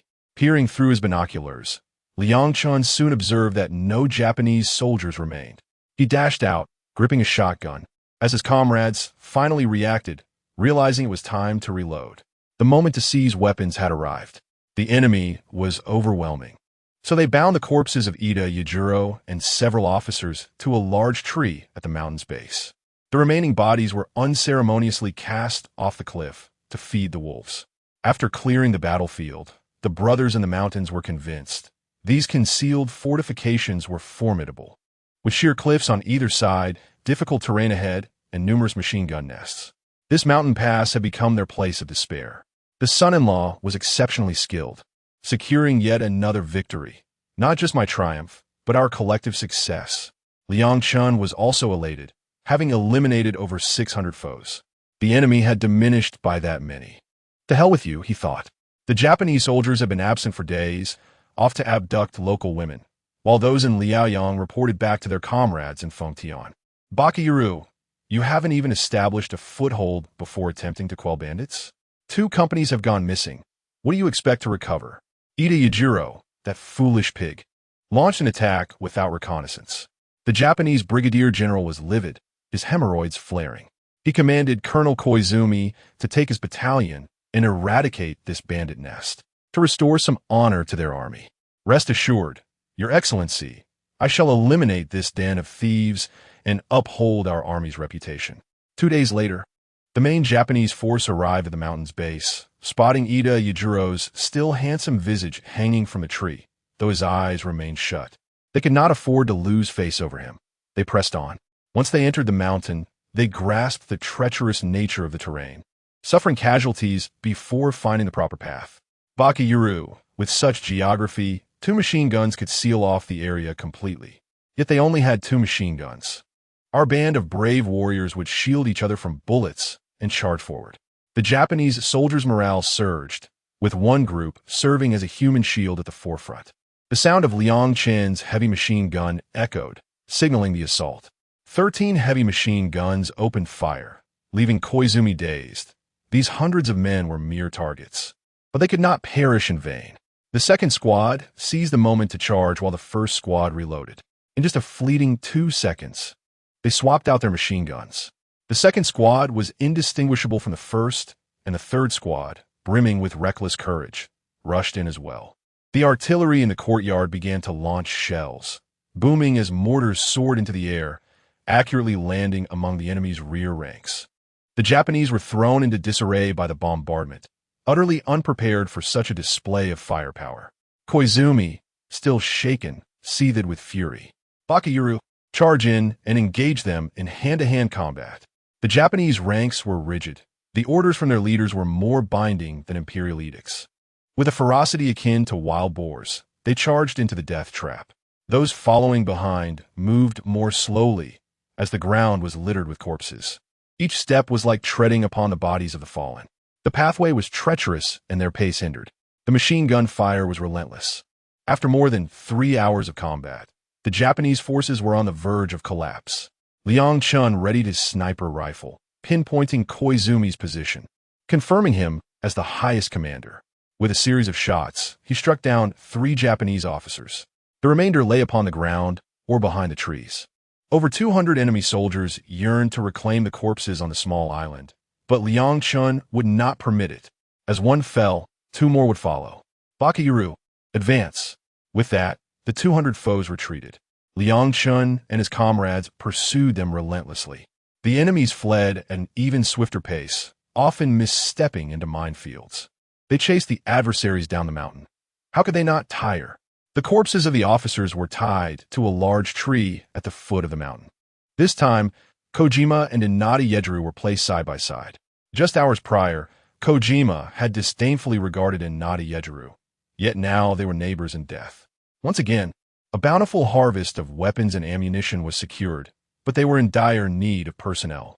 The brothers armed with rifles exchanged their weapons for the enemy's Type 38 rifles, which boasted superior range, though their lethality was notably diminished. However, in hand-to-hand combat, their advantage was undeniable, as these rifles were 10 centimeters longer than their own. One must not underestimate those 10 centimeters. They could prove fatal. Understood, son-in-law. We shall exchange our rifles. They lined up to make the trade. The returning enemy soldiers sought out their general to report the losses. Bakayaru, have we lost so many? It was deemed unwise to launch another attack. It was not worth the cost for so few lives. The enemy general, having learned of the battle's progression, understood their numbers were limited, yet they held the advantageous terrain. Hurry, take your men to Liaoyang City for reinforcement. You will be stationed there from now on. The general, observing these remnants, wished to distance himself from the embarrassment of their presence. Liang Chun's reputation soared following these encounters. Many local men, harboring grievances against the enemy, stealthily arrived at the stronghold, swelling their ranks by over 600. With such a sudden influx, the previously constructed accommodations were still sufficient. The following day, training for the new recruits commenced. Liang Chun devoted a week to their instruction, after which seasoned veterans would continue their training. 6 companies, each comprising 100 men, were formed with the ranks of squad leader, deputy squad leader, and team leader filled by experienced soldiers.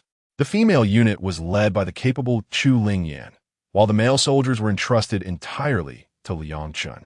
His training regimen was somewhat unconventional, as they stood in formation for 3 days before commencing marksmanship training. Daily, they enjoyed hot baths prepared by the female soldiers and were provided with spring water, leading to rapid progress. Among them were 2 hunters with exceptional shooting skills, who were assigned 2 enemy sniper rifles, while the majority were machine gunners, along with an artillery unit. With the enemy absent, they found time to recuperate. Observing that these new recruits had yet to taste battle, Liang Chun resolved to lead them down the mountain to engage in skirmishes, thereby enhancing their experience and better acquainting them with the enemy, as well as adapting to his combat style. But what if we don't descend? Can we not wait for the enemy to attack us before training the new recruits? Chu Lingyan expressed her concerns. My dear, you need not worry. We will not be encircled by the enemy. They continue to commit their misdeeds at the mountain's base. We must crush their arrogance, leaving 2 platoons behind. Their stronghold was well stocked with ammunition. Even 2 regiments would find it challenging to breach their defenses. Chapter 25. The Descent and the Trial of Valor. Confronting the patrol team at the break of dawn, Liang Chun led over 400 new recruits down the mountain. Chu Lingyan, with a heavy heart, bid them farewell, pondering the intentions of her man and his relentless endeavors. Unbeknownst to her, the cruelty of the enemy was far graver than she imagined. Liang Chun, aware of his limited forces and the inexperience of his recruits, wished to avoid a confrontation with the main enemy forces, especially considering the deep-seated animosity they bore against the aggressors.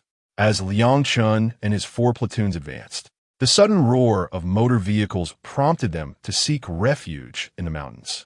Within mere minutes, they encountered an enemy armored vehicle, flanked by several enemy soldiers.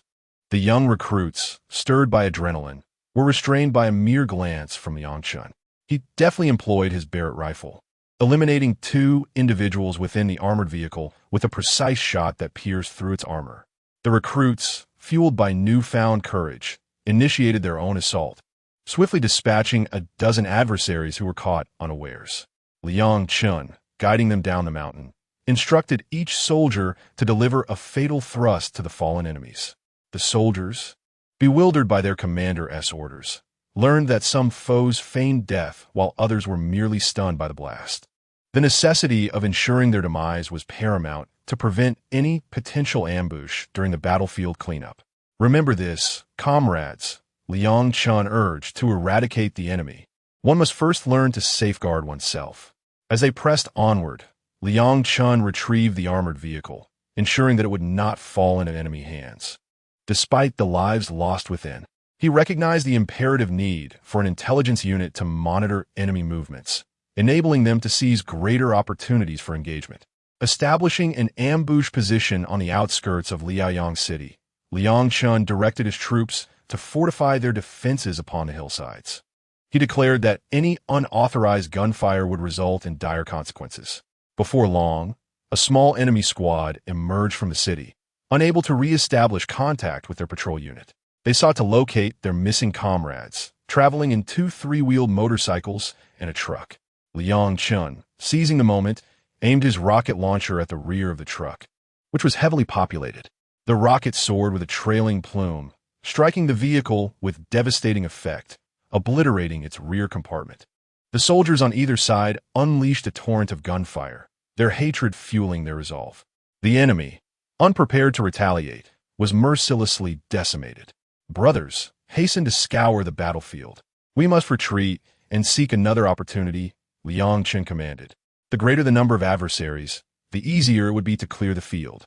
A few soldiers advanced with bayonets, while others began to disarm the fallen enemies, collecting ammunition and weaponry. Liang Chen, seizing any intact three-wheeled motorcycles, discreetly stowed them away. The fate of the enemy corpses was of little concern to him. They swiftly retreated into the mountains, traversing the terrain back to their stronghold, wary of potential reprisals against their base. "Commander, shall we engage them further?" The soldiers inquired, eager for more combat. "Patience, young ones," Liang Chen replied, tempering their anticipation. "We have ample time to engage them, often descending to catch them off guard. Our numbers may be few, and a direct confrontation seems insufficient. Thus, we frequently launch surprise attacks to keep them restless. One must not underestimate the significance of taking down these few adversaries. Over time, they can multiply into hundreds or even thousands, leaving no opportunity for vengeance. Once we were surrounded by the enemy, we lost our chance to turn the tide. Do you understand?" "I understand, Commander. We were hasty, but from now on, we shall heed your words. As long as we continue to fight the enemy, my life belongs to you, dear brother. Likewise, the little devils have slain my entire family, and I yearn to eliminate them all." The soldiers recalled their own grievances. "I vow to lead everyone in vanquishing more foes. I swear, I will not rest until the little devils are eradicated. If I break this oath, may the heavens strike me down. This is my solemn promise, Liang Chen. I too swear to pursue the little devils relentlessly. If I falter, may the heavens smite me. This is my vow, Jiang Quan. I also. Duan. I too. Su Qingguan." One by one, they pledged their oaths, and from that moment, the warriors felt a newfound camaraderie, united by shared hatred, bolstered by the presence of their brothers behind them. With spirits soaring, the brothers returned joyfully to the mountain stronghold, laden with weapons and ammunition. The comrades left behind in the stronghold looked on with envy, for they had avenged their kin alongside their commander. "Liang Chen, you're back. I was so worried. Did we win?" Shu Lingyan sighed with relief upon seeing Liang Chen's return. "It's nothing. The little devils are at their most vulnerable now. We caught them unawares, and while victory is sweet, the primary aim was to familiarize the brothers with the battlefield. In due time, when we're more numerous, we shall confront them head-on. There is still time," Liang Chen reflected. "Still lacking? If we had more provisions, it wouldn't be enough," came the jest. "Oh, my dear, your greatest asset is indeed food. You are not short on weaponry, merely on manpower. With hundreds of thousands of brothers, just watch how your men will turn the little devils into mere shadows. You're bold. Now, let us return home. You've been through much these past few days. Arrange for the brothers to stand guard. No sleeping during the night watch. 3 of us shall take shifts. This concerns our very lives." "I understand. I will handle the arrangements," Chu Lingyan replied, emphasizing the importance of vigilance during the night watch. Liang Chen, still uneasy, buried several landmines in the narrow passage before finally retiring to rest. Days passed without incident, yet Liang Chen remained vigilant, continuing to train the new recruits. As winter approached, he ensured that the brothers' winter clothing was prepared and ready for distribution. "Today, the brothers shall receive their winter gear." "Excellent. Today, the brothers will receive their winter outfits." Liang Chen had military uniforms from foreign stocks ready for distribution, simply altering the insignia before handing them out. The cotton garments have been crafted by the women of the village. "Jianggu, what do you think of my attire? Quite dapper. Far superior to the shabby outfits worn by those little devils. Do you think those scrawny rascals could attack our stronghold? Let us not be complacent. We must exercise caution to ensure our longevity and continue to strike at the enemy." Liang Chen feared they might grow overconfident. Every night, the landmine is carefully buried, lest these young men grow complacent and allow the enemy to infiltrate. "Commander, during my last visit to my uncle, I discovered that many young men in the village aspire to enlist. Our village harbors several as well.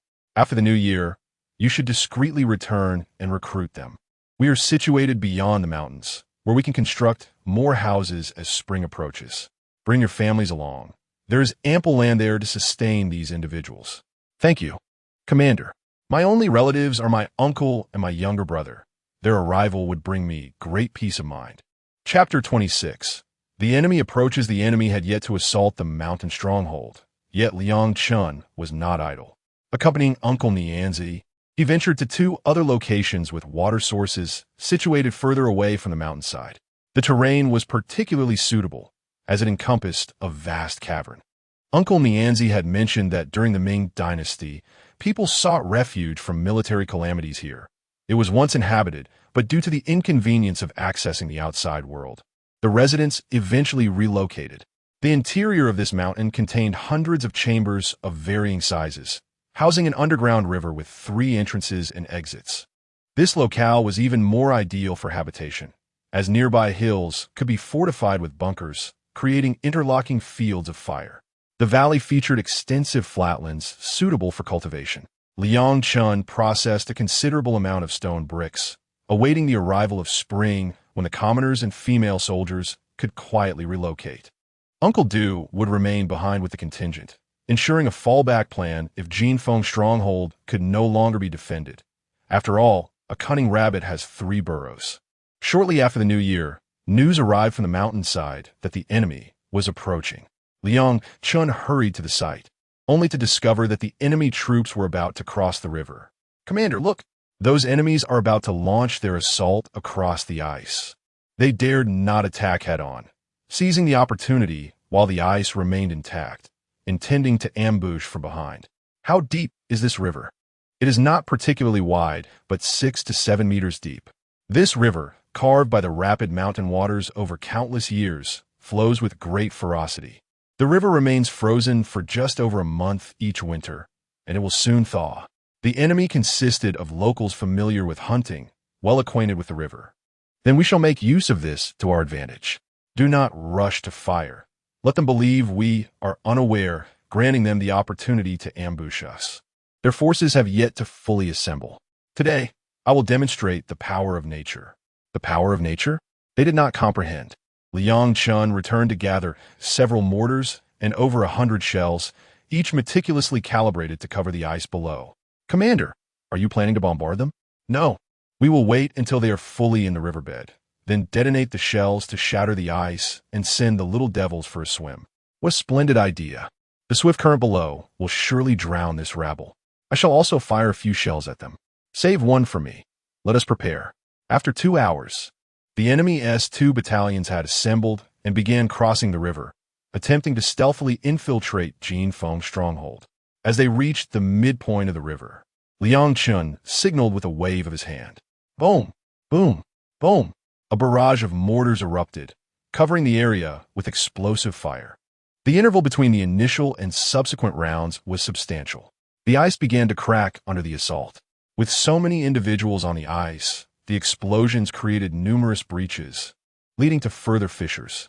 After yet another round of bombardment, the ice could bear no more and shattered completely, sending the enemies plunging into the river for an unexpected bath. Many were swept downstream beneath the ice, drowning in the frigid waters. Excellent. They've all taken a dip. Commander, look, some remain clinging to the ice. What shall we do? Continue with the mortars. Let us send them all into the river. Commander, watch me. Another round of shells was unleashed. The little devils are in for a dire fate. The ice is already treacherous. Upon seeing the incoming shells, they lost their grip and plunged into the depths. Commander, it seems there are none left alive. Do they still dare to ambush us? The losses must be significant, and their munitions are no longer within reach. The enemy possesses ample weapons and ammunition. But we too are not lacking in armaments. We do not falter over such trifles. Brothers, let us return and indulge in a drink, letting the little devils know that our Golden Phoenix stronghold is akin to a hedgehog. Wherever they tread, it shall become their grave. Liang Chun was in high spirits, having secured victory by leveraging the terrain to his advantage. Upon returning home, Chu Lingyan emerged to inquire, "How did it go?" "We heard the cannon fire. The relentless barrage had sent the little devils packing. How bold of them to attack our Golden Phoenix stronghold without familiarity of the terrain. They won TB returning. Will they? Look at you, so smug. Winning is indeed a cause for celebration. Chu Lingyan insisted that a celebration was in order after their triumph. At dawn, Liang Chun summoned 6 squad leaders, along with Uncle Du and Chu Lingyan. The purpose of today's gathering was to prepare for the establishment of our camp deep within the mountains. My vision is as follows. Our female soldiers and civilians will relocate there, while 4 squads will remain behind to guard the Golden Phoenix stronghold and engage the enemy, exhausting their living forces. Commander, I concur with your plan. Without the civilians in the stronghold, we can act freely. New recruits can train here without revealing the location of that camp. We shall not recruit unfamiliar faces to avoid infiltration by spies. Old Jiang spoke wisely. Let be done this way. It is not a lack of trust in our brothers, but our camp is not suitable for exposure, as our loved ones are there. Liang Chun expressed, wary of his brother's thoughts. Commander, we will dispatch personnel tomorrow to begin construction. Once it is ready, we will have them move. The following day, 3 squads, particularly those skilled in craftsmanship, proceeded to the new camp. After more than a month, the 3 grand gates of the camp were constructed impeccably, complete with machine gun emplacements, 6 firing ports at each gate. According to Liang Chen's vision, numerous concealed machine gun bunkers were erected across from them. The cave system featured several ventilation shafts, and a dam was added to the subterranean river, allowing for increased water storage for drinking. The living quarters were segregated by gender, furnished with wooden beds and straw mats spread atop, housing hundreds of rooms of various sizes. The 3 gates led to over 1,000 rooms, with a few larger ones located near the water source, serving as kitchens and dining halls. Now, it was no longer feasible to eat separately. The overseer of this arrangement was Chu Lingyan. Big boss, isn't the son-in-law coming back? Xiao Qin inquired of Chu Lingyan. That rascal. He just found a safe haven for me and the villagers, then rushed off to clash with the enemy. I had long suspected his intentions. He won TB returning. Perhaps he will come to check on us after the victory, she replied, relieved to have Xiao Qin by her side. I will always stay with the big boss. I shall not leave you. Xiao Qin and Chu Lingyan had developed a strong bond over the 2 or 3 years they had lived together. Liang Chun observed that this new home was warm in winter and cool in summer, with over 200 brothers guarding it, alleviating his worries. He vowed to make the little devils aware that, despite their might, could they truly find rest? In just a few days, over 400 new recruits were assembled, engaging in one-on-one training where seasoned veterans imparted their knowledge to the novices. Within a week, a remarkable transformation occurred. As they began to hone their marksmanship and acquire an extensive array of specialized combat knowledge. This was not merely routine training. It was a comprehensive regimen designed to enhance every facet of their combat readiness. The combined fighting capability of 800 elite soldiers promised to be nothing short of astounding. They were instructed in operating trucks and 3-wheeled motorcycles, with every skill deemed essential, including mortars and grenade launchers, which each soldier was required to master. After several months of rigorous training, significant progress had been achieved, setting the stage for a decisive confrontation against the enemy. Chapter 27. Reconnaissance Alone, Special Operations Brothers. Today I shall descend the mountain to scout the enemy's territory. If an opportunity arises, we shall strike them, ensuring they do not enjoy a peaceful slumber. Squad leader, why not send 2 of our men to reconnoiter? Proposed Lieutenant Jiang. Brother, we are but a small contingent, and we cannot afford any losses. My comrades lack experience, and I do not wish for them to fall into the enemy's trap before they have even fought a few battles. Each loss diminishes our resistance against the invaders. I will go myself, Liang Chun asserted, unwilling to take a gamble. Very well, take 2 brothers with you, the other squad leaders urged Liang Chun. All right, Huzi and Tiao Mao will accompany me. If we have the chance to engage, Tiao Mao shall return to summon reinforcements. Agreed, it is settled. The squad leaders in the small village readied themselves with anticipation. Daju was particularly anxious, feeling he had not exacted enough vengeance last time. Liang Chun, accompanied by 2 men, arrived near the enemy encampment in Liaoyang. observing through binoculars from a hillside. What do you think, squad leader? Can we attack? Tiao Mao asked impatiently. Patience, Tiao Mao. It is still early. We shall wait until evening to assess the situation. Remember, during reconnaissance, take note of how often the patrols change shifts, how frequently they cross paths, and the number of soldiers present. Also, observe where the heavy weaponry is stationed. Must we consider all of that? I thought it was sufficient just to see if they were there, Tiao Mao replied. You return and bring the men from the mountain path directly here. Leave 2 squads behind, equipped with mortars and light machine guns.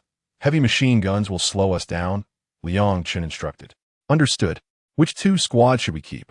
1st and 2nd squads. Last time, the 5th and 6th squads did not engage. They will join us this time.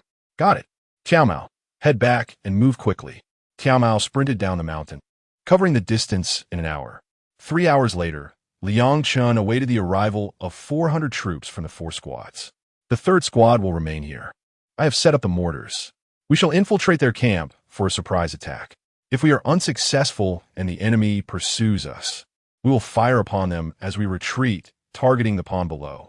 Understood, squad leader, the commander of the 3rd squad acknowledged. Liang Chen led approximately 300 men stealthily toward the enemy encampment. They approached the sentries, concealing themselves behind the great trees at the forest's edge as the enemy patrol neared. 2 minutes later, the patrol passed by, and once they had moved on, Liang Chen emerged with a silenced pistol, silently approaching the enemy sentry and swiftly dispatching him with a shot to the head. They dragged the body away to hide it, leaving 2 brothers to don the enemy's uniforms and keep watch. The 2 men, now clad in enemy attire, stood guard with their rifles. The others followed Liang Chen into the encampment, engaging in combat with bayonets while remaining silent. Follow my lead, Liang Chen directed as he opened the camp's door cautiously, and the others streamed in behind him. Once inside, each man positioned himself in front of an enemy soldier, watching Liang Chen intently. He covered the mouth of the nearest enemy with his hand and drove a knife into his chest, not releasing his grip until the foe lay still. The others watched in silence, covered the mouth of the enemy soldier with his hand, driving the bayonet into the soldier's chest. Regardless of the struggles, he maintained his grip until the foe lay still. Releasing his hold, Liang Chen sheathed his weapon and proceeded to the next barracks, where 30 to 40 individuals were now separated into different rooms. The larger group facilitated swift work, and within nearly an hour, the task was complete. Liang Chen felt a sense of satisfaction as he moved on to the battlefield cleanup. He discovered a cache of enemy weaponry, containing dozens of light and heavy machine guns, over 20 crates of grenades, and more than 30 mortars. Ammunition aplenty lay scattered about, along with several large boxes filled with stolen gold bars and silver coins, as well as a collection of ancient artifacts and paintings that he stored in his space. The enemy, in their desperation, had even collected numerous urinals, which Liang Chen deemed unnecessary. He chose to leave those behind for the smaller enemy troops. Their quarters featured heated brick beds, with only a portion of the soldiers utilizing army cots, which he also collected. The soldiers did not overlook any belongings, seizing radio codes, telephones, and a multitude of telephone lines. Liang Chen dismantled searchlights and carried them away, along with dozens of full barrels of gasoline. As the soldiers emerged, they encountered the enemy patrol. Armed solely with a light machine gun, Liang Chen unleashed a barrage upon the unsuspecting patrolmen. Caught off guard, the patrols fell victim to the gunfire, with 2 of his comrades stationed outside also firing rifles, resulting in a significant loss of life among the enemy. They charged towards the foot of the mountain, where a few enemy patrols, alerted by the gunfire, began to pursue them. Upon reaching the pond, the commander of the 3rd platoon directed artillery fire, forcing the enemy to seek cover as 3 rounds of bombardment wreaked havoc on their ranks. The commander, unwilling to delay, withdrew the artillery and led the soldiers in retreat, coinciding with Liang Chen's arrival as they entered the mountains together. They took a shortcut back to Jinfengzhai, navigating the mountain trails slowly at night, especially burdened with their spoils. By the time they arrived at Jinfengzhai, it was past 2 in the morning. Entering the village brought a sense of relief. A watatri. I took down 5 of those little devils. It felt no different than slaughtering chickens. Those mongrels struggled, even in death. The third one fought fiercely. I had to deliver another blow to his neck, and he still had the audacity to glare at me. What a satisfying day. Did I kill 1,000 of them? You do the math. On average, each of us must have taken down 3 or 4, right? The artillery must have claimed many more during our retreat. We should have surpassed 1,000. Captain, do you think the enemy will go mad this time? Madness is certain. We must prepare for a fierce battle. This could be the enemy's most ferocious assault yet. However, we must have confidence. As long as we defend our stronghold and front gate, they will have no way to breach our lines. Liang Chun was resolute in his belief that they could vanquish the enemy. Of course we trust our captain. Let the little devils come. We have a vendetta against them that knows no bounds. Captain Jiang is the last of his family. How could he not harbor hatred for the enemy? The others, too, were consumed by thoughts of their family's vengeance, their anger overshadowing any joy of victory. Liang Chun understood their sentiments. Who among his countrymen was unaware of the suffering inflicted by the enemy? I will never forget until this abhorrent nation completely vanishes, allowing all of the Huaxia people to relinquish this chapter of history. Liang Chen's resolve to fight the enemy to the last soldier grew even stronger. As long as there remains a single person, he shall not falter. Liang Chun contemplated making a call to the new camp, ensuring that they could remain in constant contact henceforth. A thought must be followed by action. Chapter 28. The Fury of the Japanese. The Great Battle the following day. Liang Chun ventured into the depths of the mountains to the new encampment. Son-in-law, you have arrived. Uncle Du, upon seeing Liang Chun, hurriedly brought people to greet him. How is life here? He inquired. It is quite tranquil. Occasionally, prey comes to visit, and we have hunted them for sustenance. They haven't shown up for a few days. The Japanese have yet to arrive, but we have received the meat deliveries first. I must go find Chu Lingyan now. Go ahead, Uncle Du replied, leading his men to construct a large pig pen outside. Whose idea was this? You never forget to engage in farming, no matter where you go. As Liang Chun entered the expansive cave, he found his home within. His purpose for this visit was to enhance the lighting inside. He discovered an unoccupied cavern, where he set up the generator, and the wiring was already in place. Wearing a headlamp, he secured numerous steel nails into the stone walls, each adorned with threading loops. He threaded the wires through and connected them to 3 interconnected large caverns, installing light bulbs along the way. Upon activating the generator, the cave was instantly illuminated as bright as day. Wow, this is wonderful. It is no longer dark. The women and elder ladies had never seen electric lights, and even the men were not well acquainted with them. Uncle Du returned with his team, and upon entering the cave, they realized it was no longer the pitch-black mine it once was. Chu Lingyan was the most delighted, as her husband had brought light, ensuring they would no longer dwell in darkness. They would have to emerge during the day. Otherwise, there would be no distinction between night and day inside. Liang Chen also placed the confiscated gasoline in one of the larger caverns. What is this? Uncle Du inquired, puzzled by the abundance of gasoline. This is for the generator. Without gasoline, it will cease to function.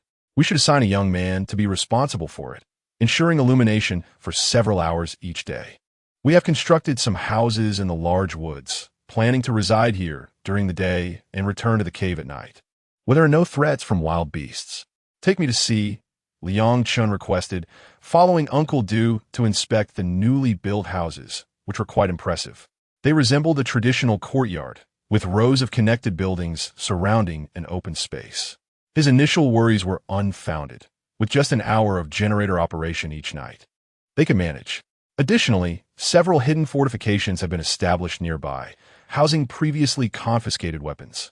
A new granary had also been erected, and provisions were stored within the cave. Liang Chun felt reassured, and after 3 days, he returned home, knowing that his wife, Chu Lingyan, was aware of their recent exploits. He dare not linger, as the Japanese would seek retribution. On the Japanese side, they had learned that their troops had been slaughtered in their sleep overnight. The highest official from Fengtian was truly enraged, mobilizing a substantial military force to prepare for a thorough cleansing of Jinfeng village. Bakayuru, gather a large number of engineers and construct a road into the mountains, directly leading to Jinfeng village, so our tanks can advance. The Japanese summoned over 1,000 engineers to fell great trees along the designated route, following the plans drawn. They filled trenches and blasted mountains as needed. Company commander, these Japanese are serious about this. What shall we do? Do not concern yourself with them. Our residence is far from here. The range of our artillery reaches their restricted zone. They are merely constructing a road for us. The artillery was divided into 2 distinct segments, each flanked by artillery positions, observing what tricks the enemy might conjure. The enemy took 2 weeks to repair the roads and advance. Liang Chun assessed the distance and signaled his comrades to commence a trial bombardment with mortars. The ground shook as a dozen artillery pieces erupted in unison, raining shells upon the enemy's engineering unit, scattering blood and flesh. In rapid succession, the enemy began to set up their own mortars. From his firing position, Liang Chun aimed a rocket launcher at their stockpile of shells. The enemy, startled by a fiery projectile soaring towards them, wondered how many would survive a potential chain reaction. As fate would have it, an explosion ensued, sending shells flying in all directions, creating a chaotic spectacle. Thus, the first wave concluded, only for the enemy to deploy tanks. Intent on demolishing the concealed stronghold, Liang Chun was determined not to let them succeed. At this close range, his rocket launcher was perfectly calibrated. Before the tanks could adjust, he launched a rocket, obliterating the upper half of one tank. The second tank met the same fate, while the third lagged behind. Liang Chun relentlessly continued his assault. The enemy officers fumed with rage as their soldiers beheld Liang Chun single-handedly overpowering the foe. Why did they not rush to engage? It was time to retaliate. They could not simply stand by and watch.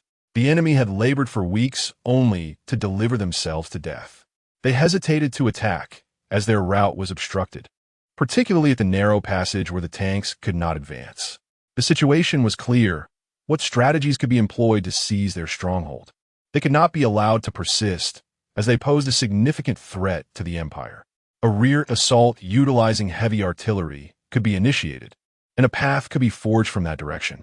Indeed, this small area cannot contain our valiant warriors, Liang Chun thought, eager to demonstrate their might. General, I will lead the frontal assault. I refuse to believe we cannot penetrate their defenses.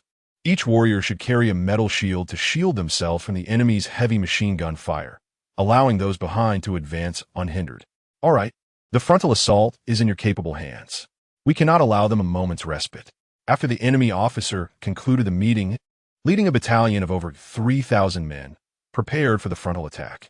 Some bore iron shields, standing shoulder to shoulder along the cliff's edge, finally lining the path. Look, Commander, Liang Chun had already anticipated this. Light machine guns would be ineffective, but the rocket launcher would prove formidable. A rocket struck the shields, sending both the enemy and their defenses flying. Casualties mounted among the enemy ranks, creating a breach. Heavy and light machine guns began to fire, decimating the enemy. Another explosion erupted ahead, and Liang Chun relentlessly launched more rockets, exposing the enemy. The machine guns became their nightmare as Liang Chun shifted his focus to bombard the enemy's rear forces. Ultimately, over 700 enemy soldiers were forced to retreat. Seizing the opportunity, Liang Chun replenished the ammunition for the various hidden fortifications. Would the company commander and his men continue their assault? Indeed, this obstinate group would likely attempt it once more. Their intellect resembled that of wild boars. Even if they possessed some, it was minimal. The enemy had refrained from launching any attacks for several days, prompting Liang Chun to venture towards the expansive forest in the rear. It was evident to him that the adversaries were likely engaged in constructing roads to transport large-caliber artillery. The ground artillery had been withdrawn, leaving only the concealed fortifications within the mountains, which were impervious to bombardment. Liang Chun ensured they were well stocked with ammunition for once the battle commenced. There would be no time for resupply. Chapter 29. Reluctant Retreat. Descent for supplies. A few days later, a large-caliber artillery was erected on the opposite bank of the river, bombarding relentlessly from dawn till dusk. The enemy had truly lost their temper. In the hidden bunker, we went about our daily routines, cooking and eating, while occasionally enjoying the spectacle outside. Observing the chaos while dining was far more amusing than a festive celebration. High above the ground, we felt no tremors as the enemy's small boats surged forward, heavy machine guns incessantly firing to seal off the river. Numerous attempts by the enemy to cross the river were thwarted, with several boats losing their navigators and being swept away by the current. Their subsequent assaults were equally fruitless. After over 100 attempts, they suffered casualties exceeding 2,000. Direct confrontations were met with fierce resistance, as our ammunition supplies in Jinfengzhai remained plentiful.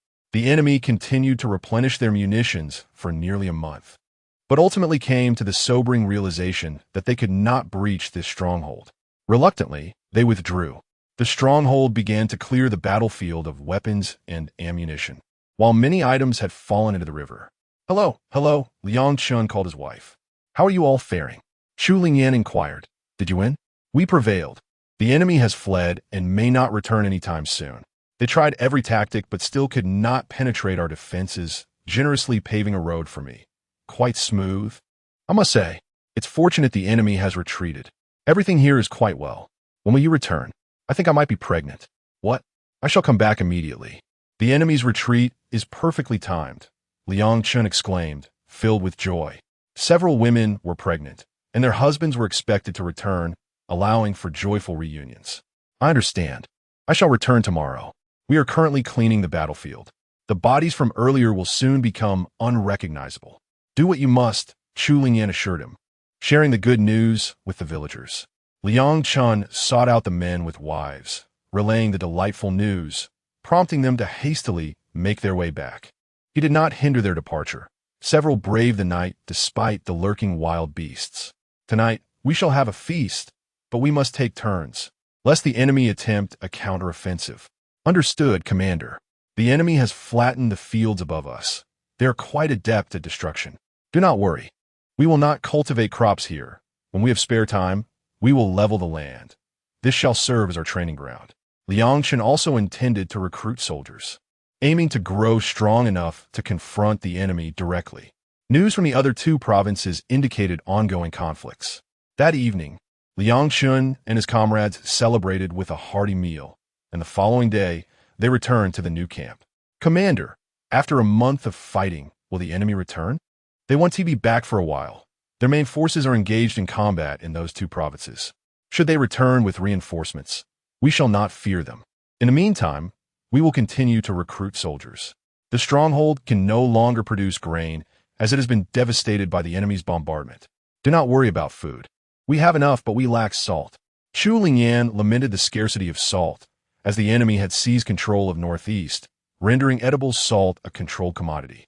Those who purchased excessive amounts of grain and salt would inevitably draw suspicion. Liang Chen contemplated his next move. I must ascend the mountain. Where shall I procure it? Perhaps seize it from the enemy. Isn't that what Huzi does? Rest assured, I shall find a way.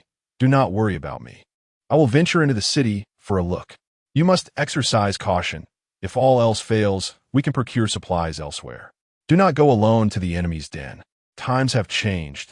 The enemy is now abundant, unlike before when there were only a handful. I am aware that the search is merely for salt, not for confrontation with the enemy. Liang Chun has persuaded Chu Lingyan. Although she is not easily swayed, her need for salt is genuine. Hastily, Liang Chun departed from the new camp and arrived at Jinfeng village. Brothers, you must defend this territory. It is the front line in the mountains, and our families are residing there. I must ascend to purchase some salt, as it is severely lacking in the mountains. In my absence, Sergeant Jiang will oversee operations. Yes. Should the captain take a few more men? No, too many would attract attention. I will go alone to avoid drawing notice. After giving his instructions, he hurriedly descended the mountain. Upon reaching the foothills, he observed several enemy soldiers escorting civilians to build a watchtower. This was rather manageable. He drew his semi-automatic sniper rifle. There were merely a dozen enemy soldiers and over 20 puppet troops. With the aid of a suppressor, he swiftly eliminated one of the enemy soldiers on the outskirts. The others remained oblivious as Liang Chun began methodically picking them off. When only 5 remained, a puppet soldier sensed something amiss. Hordes, some of our men have been killed. What? The enemy sergeant rushed over, But before he could utter a word, he too was dispatched.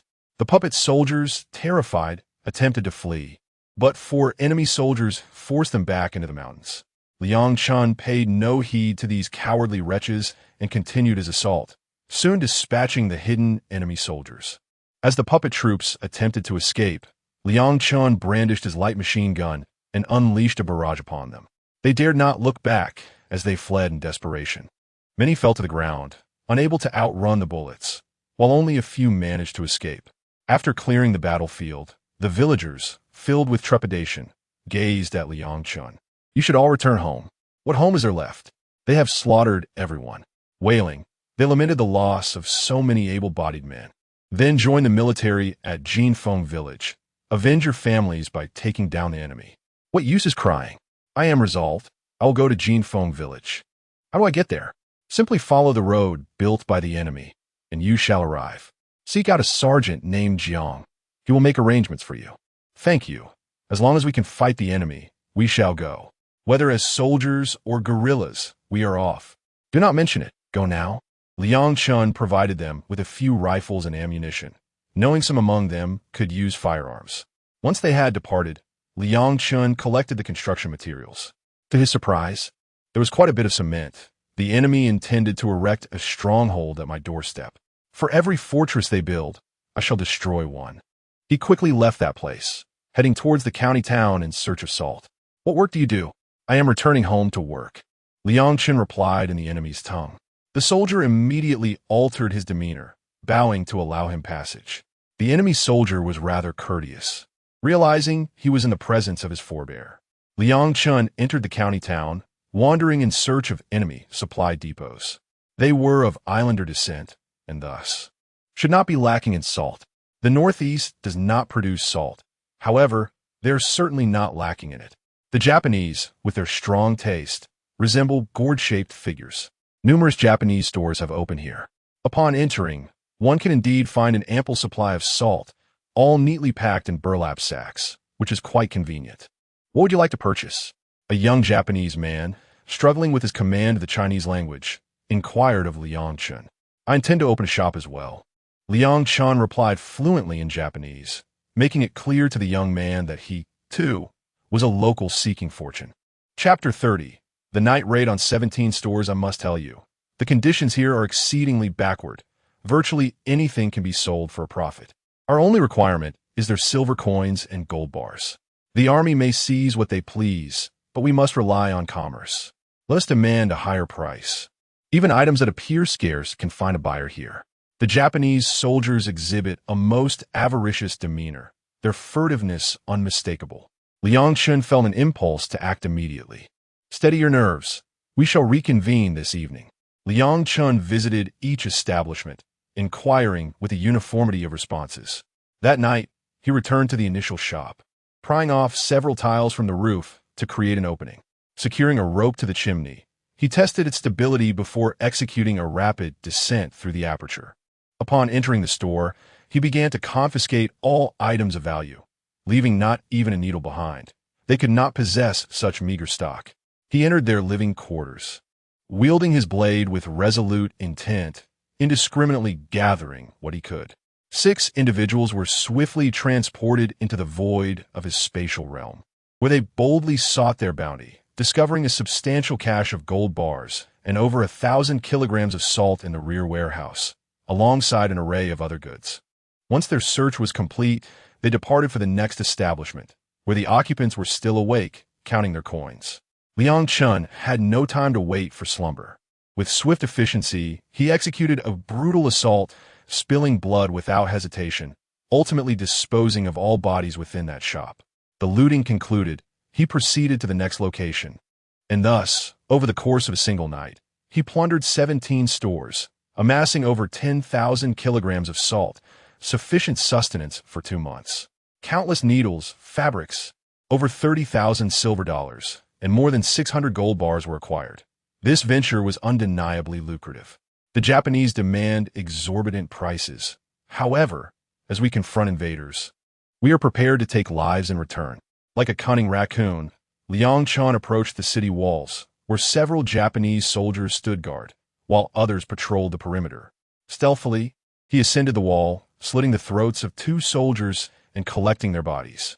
He then pursued the patrol, commencing with the last in line, swiftly covering their mouth before delivering a lethal blow, seamlessly integrating them into his spatial domain. With practiced ease, he eliminated the 7 men. At a nearby corner, a machine gun position awaited.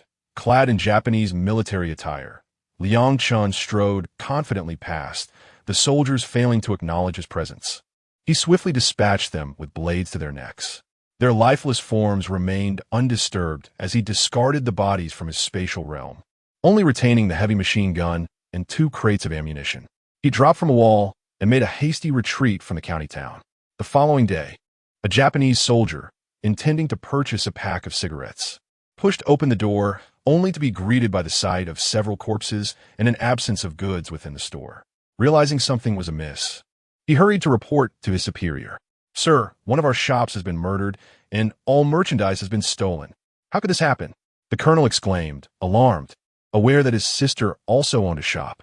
"Sir, I attempted to buy a pack of cigarettes, only to find the store devoid of goods and filled with the bodies of our expatriates. Check every single establishment. We must apprehend this despicable thief." The colonel, agitated, led his men to the shop, relieved to discover that it was not his sister's establishment. Upon entering, his eyes nearly bulged with horror. His younger sister's family had perished here. An overwhelming sorrow enveloped him. Only he and his sister remained to rely on one another. He had raised her single-handedly, and now she lay lifeless before him, causing his heart to bleed profusely. Bakayuru, he muttered. "Go apprehend them." The colonel has yet to lose his mind. More reports arrived of enemy incursions. Every shop had been looted and countless lives extinguished. The colonel was nearly rendered unconscious with rage. Another soldier approached, reporting that last night, an entire patrol had been slaughtered, their weapons and ammunition seized, leaving the walls strewn with corpses. "Baka," he gasped, feeling faint. The young soldiers observed their colonel's fragile temperament. "Is it merely a few deaths? Last time we attacked the bandits, we lost 2,000 and did not weep. Now, a handful of lives lost, and he faints?" Several soldiers carried the colonel to the hospital. Upon regaining consciousness, he was met with yet another report. The enemy and their collaborators had been annihilated at the foot of Jinfeng Mountain. This infuriated the colonel further. His sister had been slain by the very people from Jinfeng, and there was a path to vengeance. They had emerged, slaughtered the valiant, then entered the city to plunder, leaving with their spoils through the city walls. The colonel found himself powerless to retaliate against Jinfeng. Despair overtook him, and he fainted once more. Liang Chun returned to the mountain stronghold. "Squad leader, you have returned. Some wish to enlist. We are not merely bandits. You handle the reorganization while I venture to the new stronghold. My tasks remain unfinished." "Understood," replied Jiang. The sounds of animals fighting often echo beneath the cliffs of Ibo Road. It gives one chills. Perhaps they are feasting on the corpses of the enemies. Let them wait. They will soon have an abundance of prey, Liang Chun mused, now resembling a wolf nurturer. The bodies of the fallen quickly attracted wolves. Hastening to the new camp, Liang Chun found the journey relatively safe. Upon nearing the site, he removed 1/3 of the salt, mindful of the risk of melting in summer. He fired a shot, and soon after, several armed individuals approached. "Squad leader, was that your gun?" "Yes. Summon more people to carry the salt into the cave. We need to find the coolest one for storage. This amount will last us a year." "Where did you procure such an abundance?" "From the enemy. It should suffice for a year. Call others. If we delay, it will melt." "It cannot melt that quickly. Lu Zi, go fetch others." "Yes, squad leader," he replied, darting off. Before long, a large group arrived, 2 individuals carrying each sack of salt into the cave. Chu Lingyan, seeing the vast amount of salt, felt immense joy. Yet her heart ached for her husband. "How did you manage to bring back so much so swiftly?" One arduous task. Leading Liang Chen home, he soon found solace, resting his head on his wife's lap. Initially, he listened to their daughter's chatter, but soon succumbed to slumber. Observing his exhaustion, Chu Lingyan remained still, serving as his pillow. He slept soundly for over 2 hours. Upon awakening, Liang Chun discovered that Chu Lingyan had dozed off while seated, a consequence of her pregnancy-induced drowsiness. How could he have been so careless as to fall asleep? Was it acceptable for his wife to sleep in such a position? Liang Chun gently assisted his wife in reclining on the bed, covering her with a warm quilt. The house was rather pleasant, providing a sense of safety even when nestled in the mountains at night. By the time Chu Lingyan roused from her slumber, Liang Chun remained by her bedside. "Are you foolish? Why didn't you lie down to rest?" she inquired with concern. "You must be exhausted from our outing." "I'm fine," he replied. "It was just a night. I'm not particularly tired, merely a bit sleepy. During the month of combat, we were constantly on shifting schedules, with the unsettling sounds of cannon fire echoing above. Goodness, how many shells did those little devils waste? The location you found is truly effective. The enemy has bombarded us for an entire month without managing to breach our defenses." Chapter 31. Raiding the Hospital.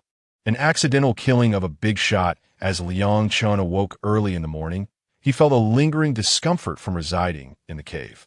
Although the temperature was bearable, he found the oppressive darkness unsettling. The cave had an opening that connected to the outside, allowing for a breeze to circulate. During winter, it sufficed to block that entrance. After spending several days in the mountains, he realized that if it were not for his wife and children, he would not wish to remain there for long. Each day was spent hunting and making calls to Jin Fengjai.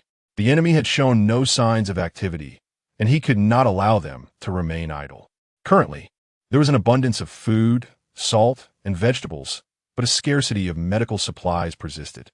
Previously, the great general and the young general had been of little assistance. Now, with more people, the need for medicine became even more pressing. After much contemplation, he resolved to stir up trouble for the enemy once more. 2 days later, Liang Chun descended from the mountains. This time, instead of heading to Liaoyang, he made his way to Fengtian. The streets, once bustling with vitality, now reflected the caution of the common folk. Liang Chun observed the ostentatious traders, the brazen enemy soldiers, and the obsequious merchants. In this vast nation, the populace was forced to live by the whims of others. This was the plight of the oppressed, reliant on the favor of their oppressors. Suppressing his anger, he was determined to make the people aware that resistance still existed.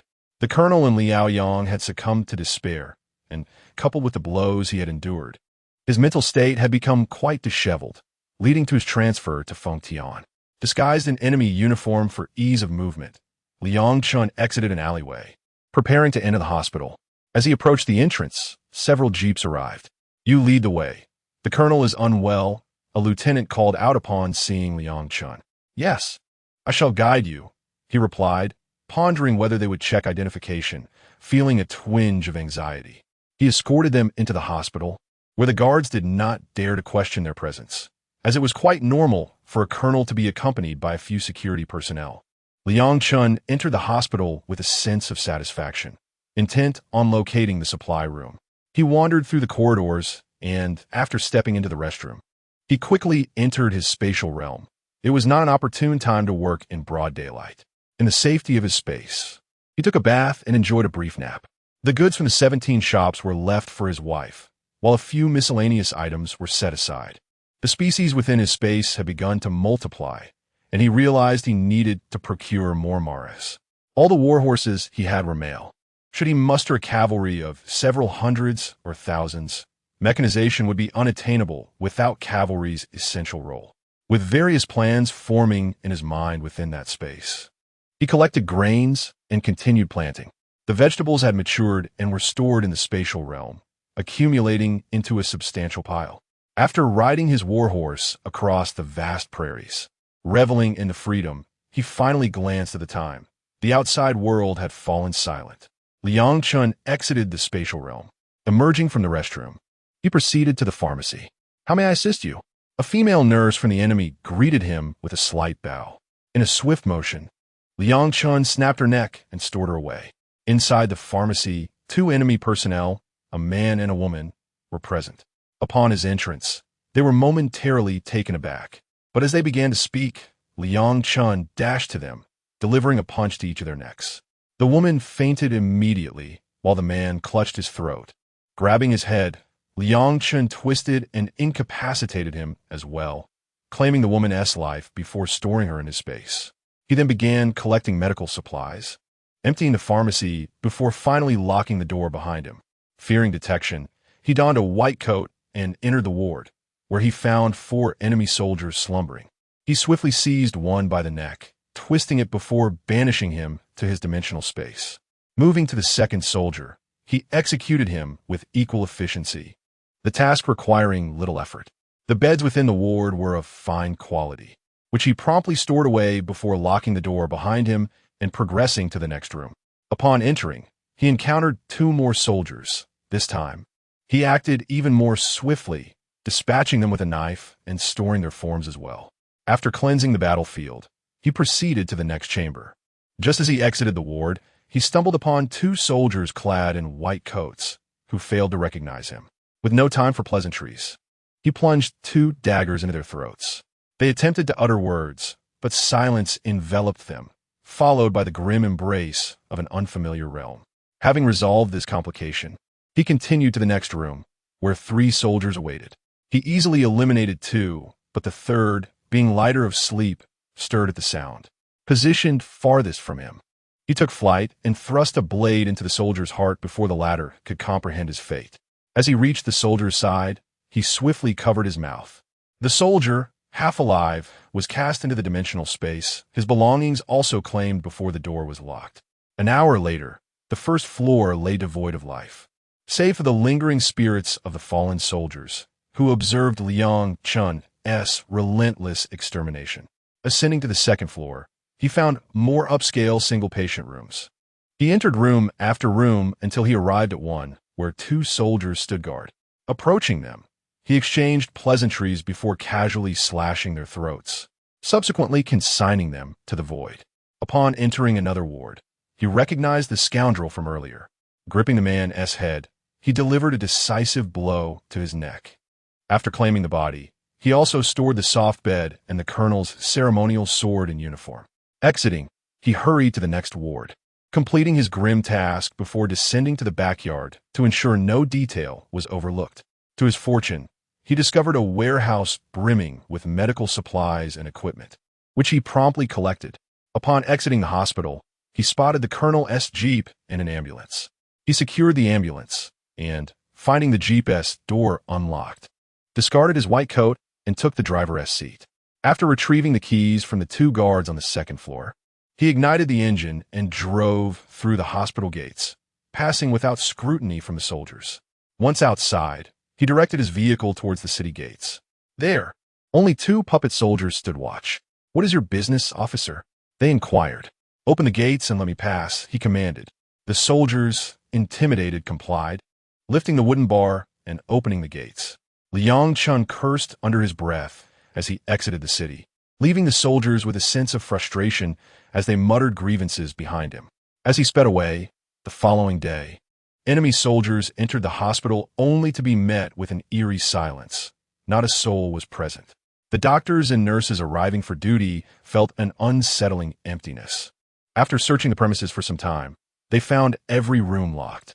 When they finally managed to unlock the doors, they were met with nothingness. "Has the hospital relocated?" "No one informed us." As I exchanged glances with you, I found myself utterly perplexed, unable to discern the root of the issue. Upon visiting the rear warehouse, I discovered it to be completely devoid of contents. All that remains is the vice president, who hastily contacted the general, questioning whether the hospital had relocated without my notification, an act I deemed disrespectful. What nonsense is this? The hospital was functioning perfectly well. Why would it move? A thorough examination is warranted to identify the source of the problem. After meticulous scrutiny, the final conclusion revealed that the inventory had been cleared out. Who could have orchestrated such a bold act? Who would dare to meddle with our hospital? The 2 deans are now missing, along with a high-ranking officer. I summoned the sentry to bring forth the soldiers. The enemy's soldiers arrived, only to learn that an attack had transpired yesterday. Inquire whether anyone entered or exited the premises last night. "Report to you, General," came the response. "Only the colonel's jeep departed. No one else has come or gone." Who was the individual that left? "Just one soldier driving the jeep." "Continue the investigation," proceed to the city gates and interrogate the personnel on duty last night, particularly to ascertain if anyone had ventured out. The enemy soldier hastily made his way to question the pseudo-troops stationed at the city gates. Chapter 32. It turns out this fellow was a general. The Japanese soldiers arrived at the city gate and found two puppet soldiers asleep. They inquired whether anyone had left the city through the gate last night. One of the officers, driving a jeep, had exited the city, cursing as he passed us. Upon recognizing him as an officer, we opened the gate. After that, no one else ventured out. How many people were in his vehicle? Just he alone, without any companions. The officer vented his frustration on the two puppet soldiers for a while. Upon returning to headquarters, the Japanese officer reported truthfully, "Bagayalu, who did this? I shall capture him and tear him to pieces." As Liang Chun exited the city, he contemplated disposing of the bodies, deciding to leave their clothing intact, for they were unworthy of wearing it. When he reached the two Japanese soldiers clad in white coats, he noticed one bore a golden star on his epaulette. So, this fellow was a general? He distinctly remembered these two had been eliminated in the corridor. Regardless of rank, it was time for them to bathe in the stinking ditch. Naked corpses lay in the foul water. This direction was not homeward. He could not lead the Japanese to the mountain stronghold. He had no intention of returning just yet, as he sought further trouble with the Japanese, still needing to locate their supply depot. He could not emerge empty-handed. After 4 days of travel, Liang Chun passed through a village, seeking water to quench his thirst. Once inside, he discovered not a single living soul, only remnants of walls. Some bore traces of blood. It was evident what had transpired. How would he avenge this? Continuing his journey, he was drawn to a pristine village, where the inhabitants wore tattered rags. This village was substantial, with fields ripe for harvest. Liang Chun realized these people had slaughtered the villagers to seize their land. Truly heartless madness. He decided to stay, entering the fields to harvest the grain, collecting cleanly from dozens of rows. He toiled there for half a month, leaving only the plant stalks behind, with not a grain remaining. He could not depart without a plan. That night, a lone wolf descended upon the village, unleashing a massacre. Regardless of age or gender, anyone who stepped onto his land was deemed an invader and met with swift death. By dawn, the slaughter was not yet complete. This time, he employed a silenced pistol for direct executions, firing upon sight. It was not until noon that the massacre concluded. All valuables were seized. Among the spoils were several tractors and farming equipment. Fine assets indeed, to be returned to the village for next year as cultivation. A few large barrels of diesel would suffice for a year's use. Remarkably, he even discovered a mill, equipped with machinery for hulling, threshing, and grinding. Though he had not located the Japanese supply depot this time, his gains were substantial. He resolved to seek out more villages of this nature. With a new goal in mind, Liang Chun had not traveled far when a group of Japanese soldiers arrived in the village, witnessing the carnage. Rushing home, hoping for a miracle, they found only death. There was no life left to be found.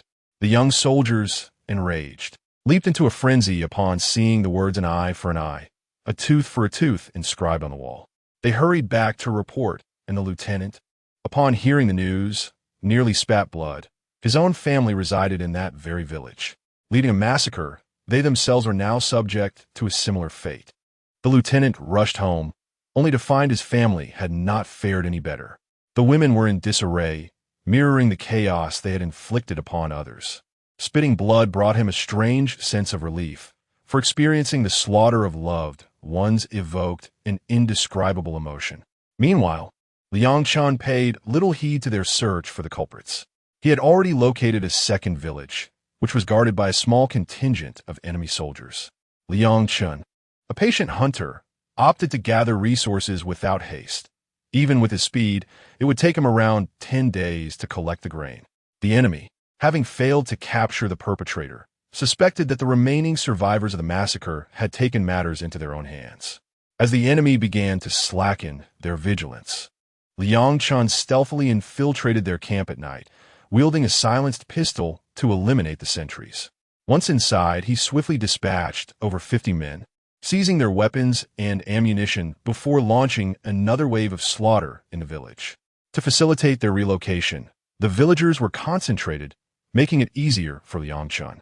This time, he moved quickly, entering homes and using 2 handguns to expedite the killings, retreating before dawn. By the time the enemy realized what had transpired, the corpses had begun to decay. Liang Chun searched for the enemy, who were now in disarray, unable to find anyone to negotiate with him. "Is there still no news?" the general lamented, having uncovered no leads and finding that all who had encountered Liang Chun were dead. "We must locate him.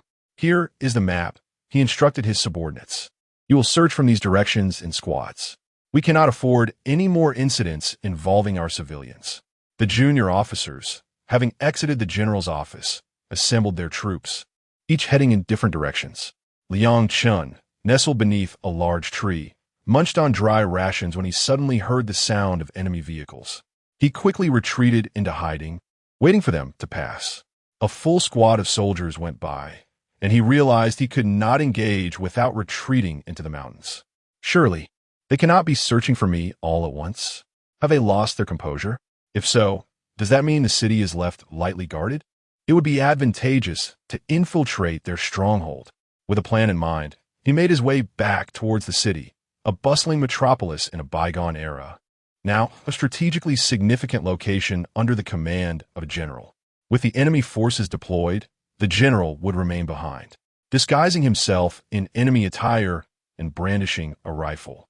He brazenly entered the city, disregarded by both the enemy soldiers and the puppet army. Upon entering, he scouted the area, ensuring he was not ensnared by the enemy's traps, as that would be a disgrace for any time traveler. Confirming that only one squad was stationed within the city, he noted that, despite its size, the city remained defiant against the enemy. There was no need for disguise as he approached the command center, having already ensured the vicinity was clear of threats. 2 sentinels, clad in enemy uniforms, approached him for inquiry. They brandished no weapons at him. As they drew closer, Liang Chun revealed 2 handguns, equipped with silencers that emitted barely a sound. The 2 men entered the space, where even during the day, no patrols were present. Liang Chun mused that daytime was indeed preferable. Upon entering the command building, he seized the opportunity to swiftly dispatch the unsuspecting officers with his pistols, ensuring to conceal the bodies to prevent discovery. He worked his way from the 1st floor to the 3rd. Ultimately, he arrived at the general's office, where he found the enemy general utterly stunned by the audacity of this young soldier. Did he truly enter his quarters without even knocking? Chapter 33. The hideout is raided. Reinforcements seeing his foolish demeanor, Liang Chun felt no need for further words. He simply ended it with a single shot, collecting all of his belongings and leaving the lifeless body hanging at the door. He then exited, shutting the door behind him.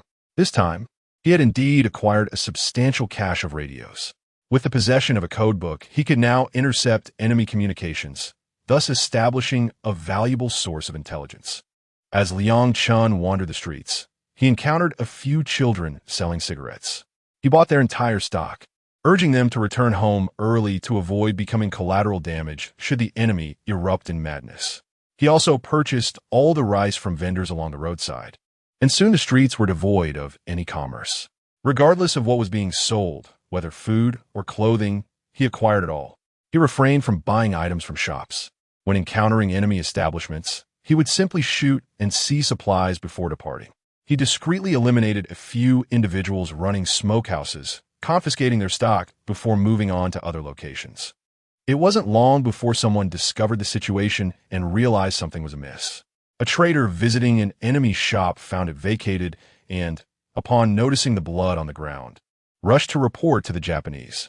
Upon arriving at the command headquarters and finding no one present, he ventured inside, where an eerie silence prevailed. The bustling activity typical of the place was now replaced by an unsettling stillness. Hastily, he ascended to the 3rd floor to report to the general, perhaps hoping for a larger reward for his perceived cleverness. Upon reaching the 3rd floor, he found it devoid of people. Wasn't he there, usually the sound of radios buzzing? Perhaps today was a day of rest. Arriving at the general's office, he knocked for quite some time with no response. Just as he was about to leave, he noticed the door slightly ajar. Pushing it open, he was confronted by a sight most shocking.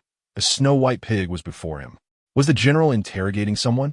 He had even taken to hanging them upside down. Truly a creative approach. Leaning closer to inspect the unfortunate soul, he recognized the familiar features of the general. Albeit in this unusual position, realization struck him, and terror coursed through his veins, rendering his legs weak. At that moment, footsteps echoed in the hallway. The patrol team, noticing the absence of guards, sensed something was amiss and entered the headquarters to investigate. Finding the place empty and spotting blood in some rooms, they understood the gravity of the situation and ascended directly to the third floor. There, they discovered the traitor gasping for breath on the ground. Approaching closely, they witnessed the general suspended in a state of undress, seemingly practicing his peculiar method of restraint, not even needing to breathe.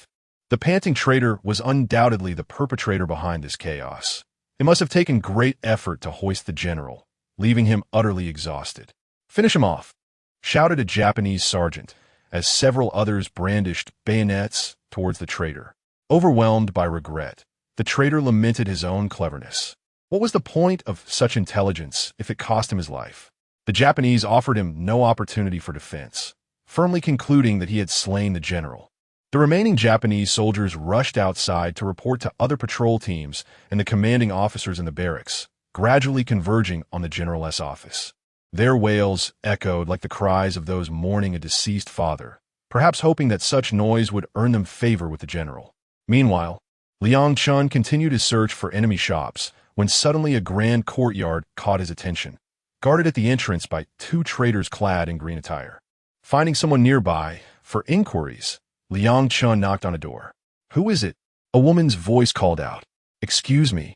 I would like to inquire about whose residence this grand estate belongs to." He is a notorious figure in the presence of the Japanese, the infamous Golaer. Once a mere ruffian, he has now ascended, leveraging coercion and bribery to exploit the weak, gaining the support of the Japanese. His audacity has only grown, as he oppresses the common folk, seizing wealth through ruthless means, leaving devastation in his wake. Many prosperous merchants have suffered ruin at his hands. This property belongs to the esteemed Mr. Gong, whom he has wronged and dispossessed. You must not cross him. You should leave quickly. Thank you, sister. I shall take my leave, Liang Chun said hastily, retreating as the woman hurried back inside. This man is the most treacherous traitor in the city, committing heinous acts without remorse. Ah, how audacious! Borrowing something from your abode should not be an issue, Liang Chun thought as he donned Japanese attire and approached the traitor's residence. The two guards, servile and bowed, dared not stand upright. Once they bent their backs, they had lost their dignity. With a firm grip on one man's neck, Liang Chun swiftly dispatched them. Upon entering the courtyard, the traitors attempted to display bravado, but upon seeing Liang Chun, they quickly transformed into obsequious sycophants. Observing the family's obsequiousness, with the two concubines swaying their bodies, Liang Chun was repulsed by their simpering faces, akin to dogs begging for scraps. He acted with lightning speed, sparing no one regardless of age or gender, and collected their remains. He eliminated the thugs and generously compensated the servants, untroubled by the prospect of them reporting to the Japanese. Liang Chun plundered this corpulent pig, discovering vast riches, over $1 million in silver, more than 10,000 large yellow fish, 30,000 small yellow fish, and thousands of antiques and art pieces. Even forgeries were not to be left for the Japanese. The entire family was gruesomely displayed, suspended inside the entrance, arranged neatly. Even the thugs were posed in a similar manner. Out of a sense of shared humanity, Liang Chun left them clad in undergarments, unlike the Japanese, who would leave them shamefully naked. Let them suffer the humiliation. As he exited this den of iniquity, the door left ajar served as a stark reminder to the traitors of the fate that awaited those who betray their nation. Soon, alarmed cries echoed as people nearby discovered the scene, drawn by the spectacle. The defining trait of the Chinese people is their propensity for spectacle, unafraid of risk, eager to witness more. Meanwhile, the Japanese in the city used the military radio to summon their deployed forces, reporting the assassination of their general and the looting of a civilian shop, searching for the individuals responsible within the city. Realizing they had been led into a trap, The Japanese hurried back to the city to reinforce the garrison. The common folk narrowly escaped disaster. The Japanese forces received a report from a traitor. The head traitor's family had been gruesomely displayed. The officers in the barracks recalled their general, recognizing the same gruesome arrangement. They promptly took it seriously and dispatched troops to investigate. The traitor's residence was stripped bare, and while the bodies remained clothed in undergarments, the sight of the head traitor's concubines elicited disdainful clicks of the tongue from the Japanese. Such a waste. Suddenly, it dawned on them that the traitor they had executed may not have been the true culprit. Had he possessed such courage, he would not have become a traitor. Quickly apprehend the perpetrator. He is the one responsible for the death of our general. The Japanese officer nearly strained his throat shouting. Meanwhile, the Japanese soldiers scurry through the streets, unaware that Liang Chun has infiltrated their ranks to assist in the pursuit of the murderer. In their relentless quest for the culprit, no one pays him any heed. Those who associate with him tend to vanish, prompting him to seek new companions. Whenever he encounters one or two individuals, he gestures for assistance, disappearing into alleys or private courtyards, only to emerge alone. This method allows him to swiftly eliminate the enemy. The two Japanese officers standing on the street, leaning on their sabers, exude an air of authority, as if inviting collaboration. Chapter 34. Hurry to leave the city. Blast those bastards! Liang Chun approached the two enemy officers, who mistakenly believed they had received news. With 2 gunshots, the officers realized they had achieved something but were powerless to capture him. The smiles on their faces were overshadowed by fear. Capturing them, he sent them into a space to contemplate their fate, and half dead, they vanished within. He continued his search for a partner, but upon failing to find one, he resolved to head to the military camp. Upon arriving at the camp, he found 4 enemy soldiers, 2 standing guard and 2 guarding the ammunition depot. As he approached the sentries, they assumed he had business with them. He swiftly seized them by the neck, applying pressure until they succumbed, and subsequently stored them in a space. Then, he dashed into the rear of the camp, heading straight for the 2 young soldiers he had spotted. The 2 enemies did not think much of it until he suddenly materialized before them, brandishing 2 bayonets that he plunged into their chests. They glanced at their wounds and then at him, leaving Liang Chun feeling slightly embarrassed. He nodded and offered a smile before collecting them into his space. Entering the ammunition depot, he gathered weapons and ammunition, methodically cleaning each barrack, which yielded 2 radio sets. He hastily resolved to evacuate, having spotted a telegram that indicated reinforcements were on their way. Time was of the essence. He placed remote-controlled explosives around the barracks, digging pits to conceal them beneath explosives packed with shattered iron shrapnel, all meticulously arranged. Having buried dozens in an evenly distributed manner across the expansive courtyard, he retreated to a nearby rooftop to await the spectacle, planning to exit the city once the detonations were complete. Everything was prepared. All that remained was an auspicious wind. He harbored intentions to obliterate the enemy and, ideally, cleanse the battlefield. As dusk fell, the enemy began returning in waves. Horrified to find multiple heaps of corpses scattered about the camp, resembling white-skinned pigs, naked and grouped in 3s and 2s. Bakiru dead. They cursed in a torrent of invective, their voices rising in a collective lament. They continued to hurl insults, a final act before their demise. Liang Chun, perched on the rooftop, joined in their cursing.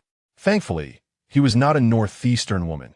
Had he been, the elderly matriarchs would have risen in outrage, unleashing a torrent of invectives. The enemy's soldiers, amidst their cries and curses, were drowned out by a series of explosions. The 2nd Brigade, over 2,000 strong, was suddenly engulfed by shock waves and shrapnel. It was utterly unexpected, even more so than the chaos at Haidu, as death and unconsciousness swept through their ranks. Liang Chun seized the opportunity to strike. He leapt from a rooftop of a civilian dwelling and charged toward the military camp. Upon entering, he began to fire his handgun and machine gun, dispatching them with precision. Once finished, he collected the weapons and ammunition before silently departing. After his exit, a squad of enemy soldiers arrived, those tasked with guarding the city gate. They were few, numbering only a dozen or so. What they encountered was a hell's cape, limbs and dismembered bodies strewn about, many without heads. It was a scene of utter carnage. Thank goodness I was on gate duty. One might reflect. Liang Chun had arrived at the city gate, only to encounter a handful of puppet soldiers. When they refused to let him pass, he dealt them a resounding slap, a personal vendetta that undeniably brought him satisfaction. No matter how fiercely he struck, they dared not retaliate. Eventually, unable to endure any longer, they opened the city gates for him. Liang Chun swaggered out, leaving behind a few dazed fools. His strength was formidable indeed. Having exited the city, he now sought the Japanese expansion team, the colonists who had been thoroughly vexed by the Japanese forces lately. News was spreading like wildfire, surpassing even the enemy's radio broadcasts, as the common folk shared tales of a mysterious figure wreaking havoc in Liaoning province, annihilating numerous small Japanese units. The Japanese command was incensed, humiliated by the losses they suffered. All troops were ordered to mobilize and locate this individual. In Jilin and Heilongjiang provinces, the anti-Japanese factions had been brought under control. Skirmishes occurred, yet the casualties were not as severe. A whole regiment was obliterated in their own barracks, a disgraceful defeat, with a general hung upside down at the entrance. While hospitals were ransacked, leaving not a single doctor or nurse behind. The impoverished colonists had land to cultivate, yet 2 of their gathering points had been annihilated. The situation was dire. A scout from Jinfeng village returned, relaying the gathered information to Chu Lingyan. This reckless man was at it again, stirring trouble for the Japanese. She pondered whether he had sustained any injuries, yet the number of Japanese soldiers he had slain was staggering. She resolved not to become an obstacle in his path. With this thought, she decided to call Jinfeng village. Lieutenant Jiang, your captain is still engaging the Japanese. I fear they may take out their frustrations on us if they cannot find him. Be prepared and exercise caution. Do not let your guard down.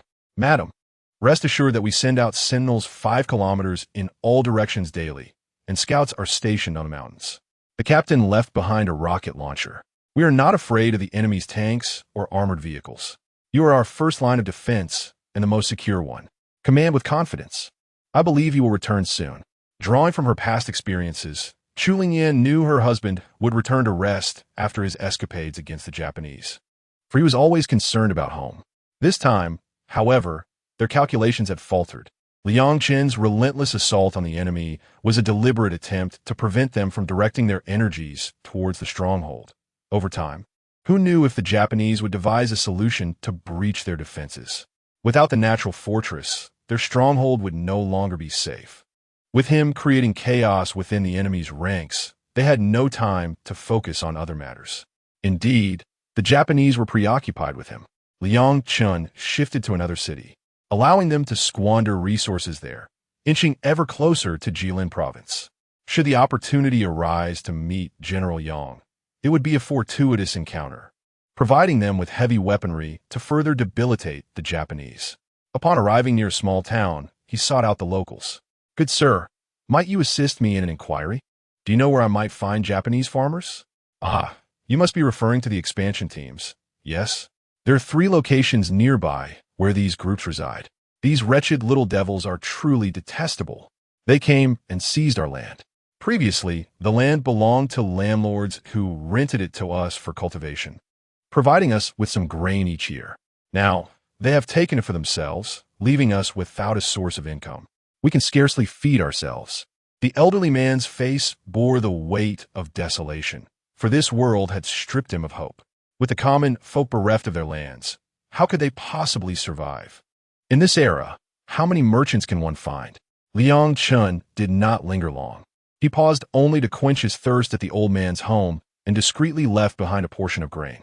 Upon returning, the old man discovered 2 sacks of grain, bringing newfound hope to his family's existence. He hastily stowed them away in the cellar. Surely, this benefactor was responsible for such kindness. He expressed profound gratitude, vowing that should their paths cross again, he would bow in reverence. Chapter 35. The agony of the invaders upon departing from the old man's residence. Liang Chun hastened towards the largest gathering place of the invaders as indicated by the elder. According to the old man, these invaders had come to seize the lands of the common folk. In the process, they had slaughtered many in nearby villages, forcing the villagers to flee the area. The invaders had relocated the impoverished families to a larger village, which they also expanded. The old man's home was not far from this village, merely a dozen kilometers away, a journey of over an hour.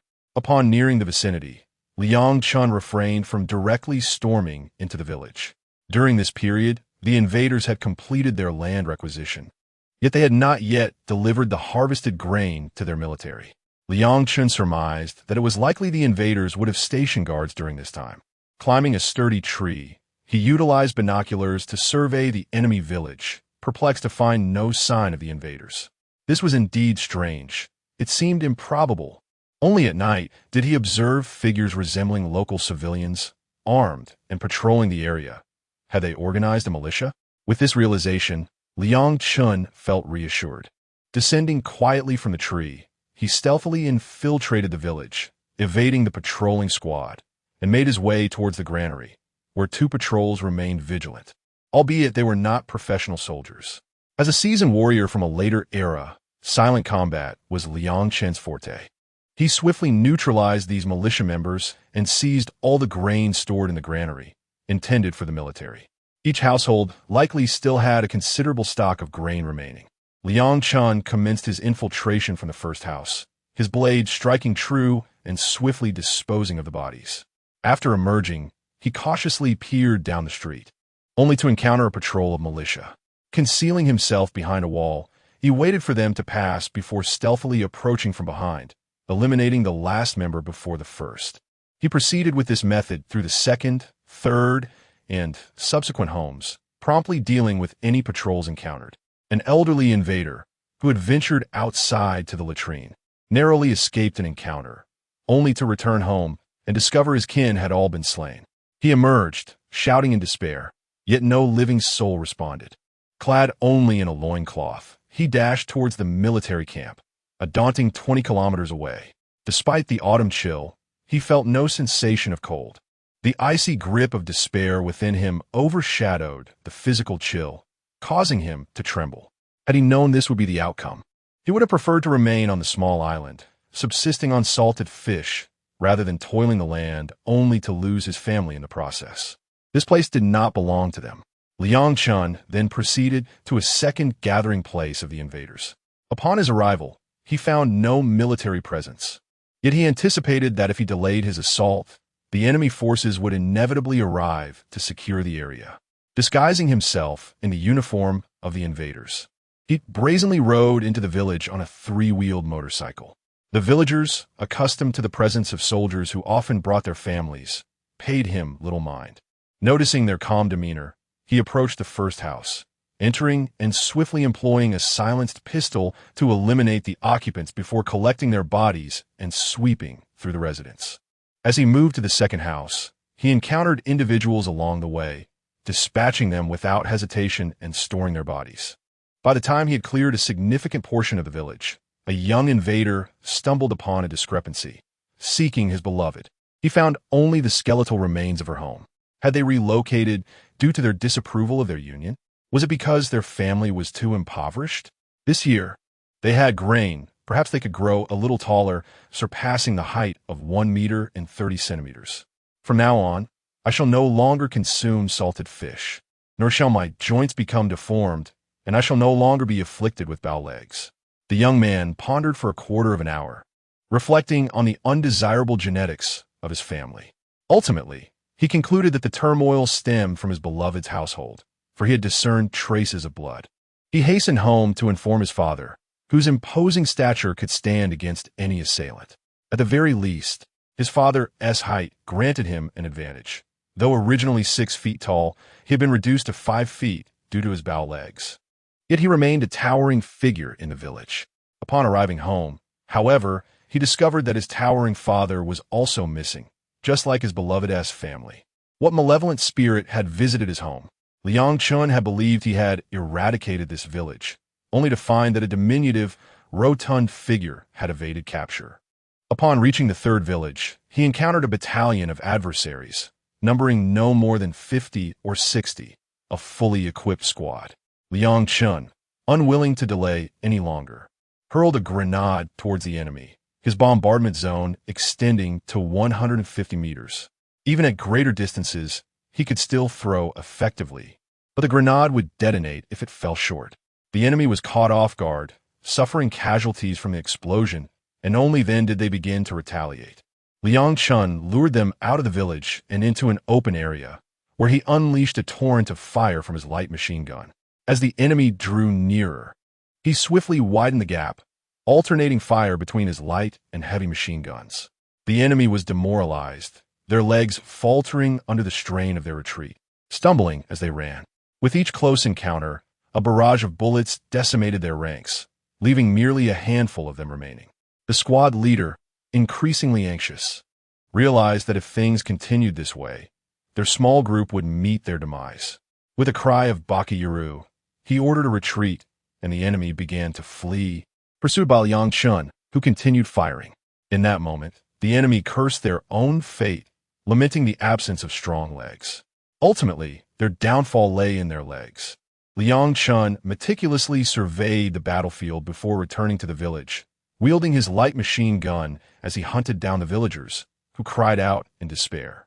Each household received a grenade, and the carnage continued until nightfall, perhaps leaving a few survivors, though Liang Chun paid them no mind. He returned directly to the old man's village, where he placed some grain in an open area and sought out the elder. "Uncle, summon the villagers to distribute this grain so that the people may have sustenance this year." "Grain? Where did it come from?" The elder pondered, calculating the implications but eager to understand. "I have dealt with the expansion team. This grain is from their home, and it is the harvest of our lands. We shall not allow the enemy to benefit." "Very well, I shall call the people." The elder was remarkably swift in his summons. Young and old alike emerged upon hearing the news of the grain.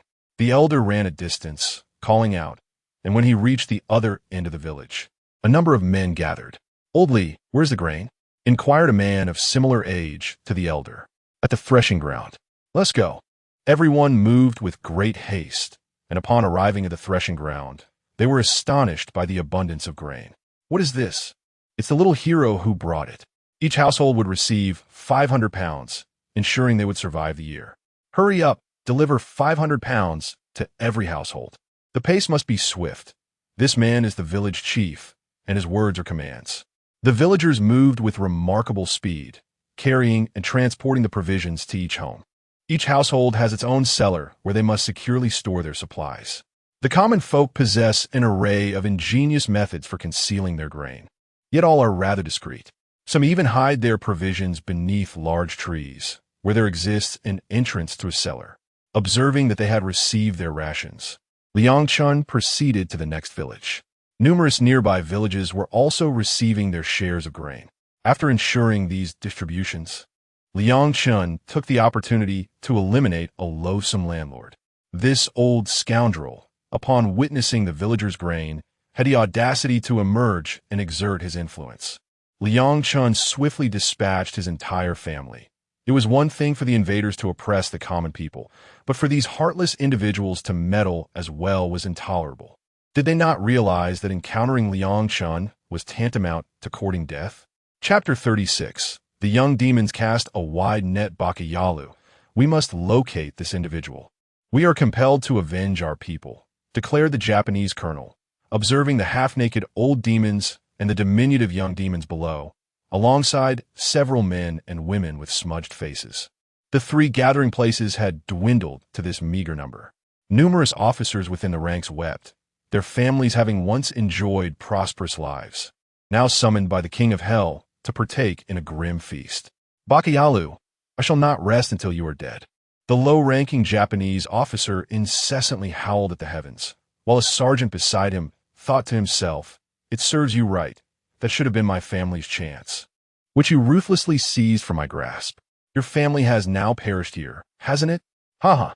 The sergeant felt a surge of joy within. "Gather round," commanded a Japanese major, aware that a battle was imminent, likely aimed at capturing the individual or organization responsible for the deaths of their kin. A force of 15,000 men was mobilized across 4 counties to ensnare this entity or person. Liang Chun, wary of potential harm to the civilians, retreated to the mountains, distancing himself from populated areas. He lay in wait along the road to launch a surprise attack, intending to lure the Japanese directly into the mountainous terrain. Upon spotting a contingent of Japanese approaching on the road below, Liang activated a remote-controlled bomb, observing as the majority entered the designated bombing zone. He decisively pressed the button. A cacophony of explosions ensued, claiming the lives of most of the Japanese troops. Bakayalu, muttered a Japanese lieutenant, situated at the rear of the formation. Though he escaped the blast, he bore witness to the demise of so many comrades. A battalion was swiftly reduced to a mere half-squadron, an occurrence he found utterly intolerable. Since the invasion of China, he had never witnessed such devastation. The incessant rattle of light machine gun fire erupted, prompting them to seek refuge in a foul drainage ditch. Liang Chun, intent on capturing a survivor, aimed to send a message to the other units, hoping to draw them from the civilians into the mountains. The lieutenant quickly commanded a division of his men, directing some to report back while others pursued the lone assailant, whom he had clearly identified as just one individual. Watching a group flee, Liang Chun resolved that they could not be allowed to escape. He retrieved his sniper rifle and began to take precise shots. Anyone who dared to expose themselves would receive a bullet. The young demons, now gripped by fear, recognized the presence of a marksman and huddled in the drainage ditch, wishing to transform into frogs, burrowing into the muck to hibernate. As they remained hidden, Liang resorted to grenades, tossing them one after another, some landing directly in the laps of the young demons. With the delay in detonation, they lacked the opportunity to throw them back. The ground shook with explosions, and the demons, desperate for one final stand, leaped out, only to be met with a hail of bullets that sent their bodies back into the ditch.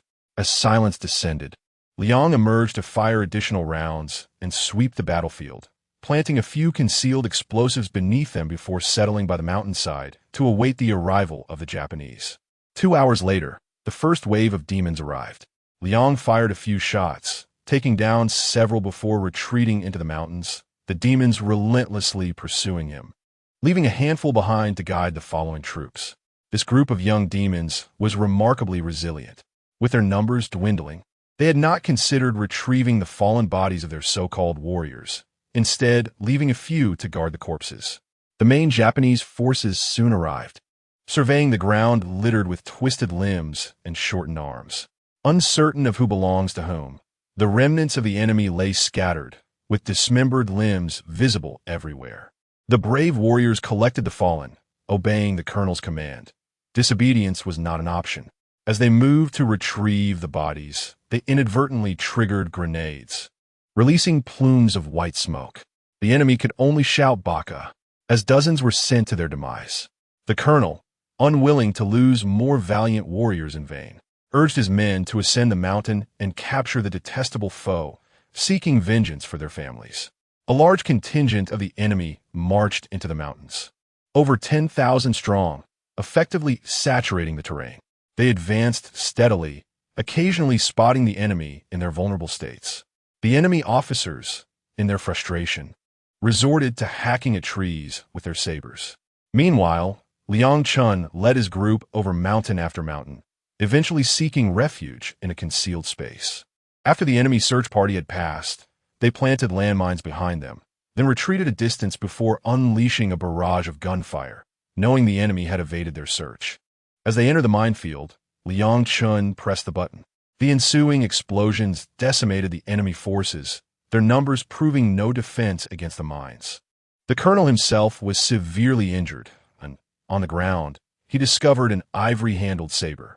Liang Chun managed to escape once more, while the enemy, now realizing that a quarter of their forces had been obliterated, struggled to regroup. Their combat effectiveness diminished, particularly among the colonel and several officers caught in the blast's epicenter. "Lieutenant, what should we do?"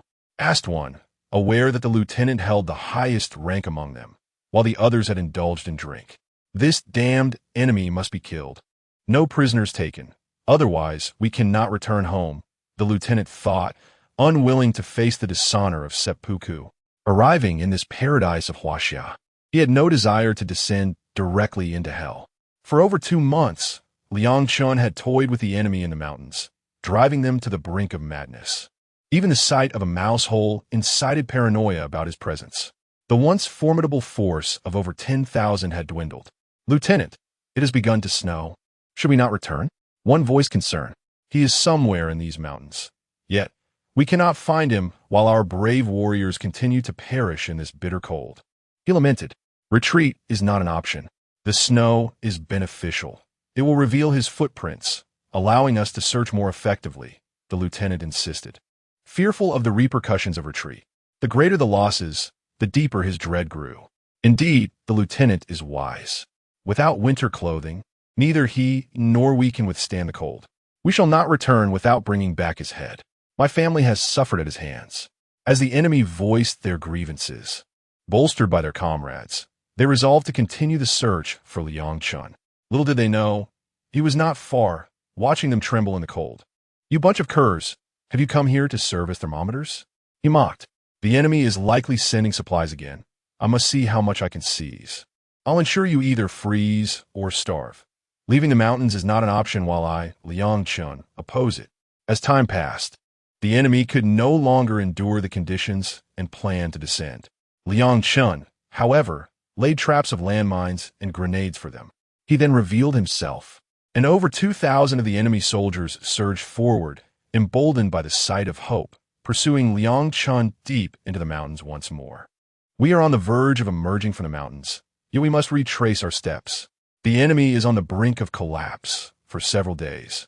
We have found no game to hunt, as the vicinity has been depleted of prey.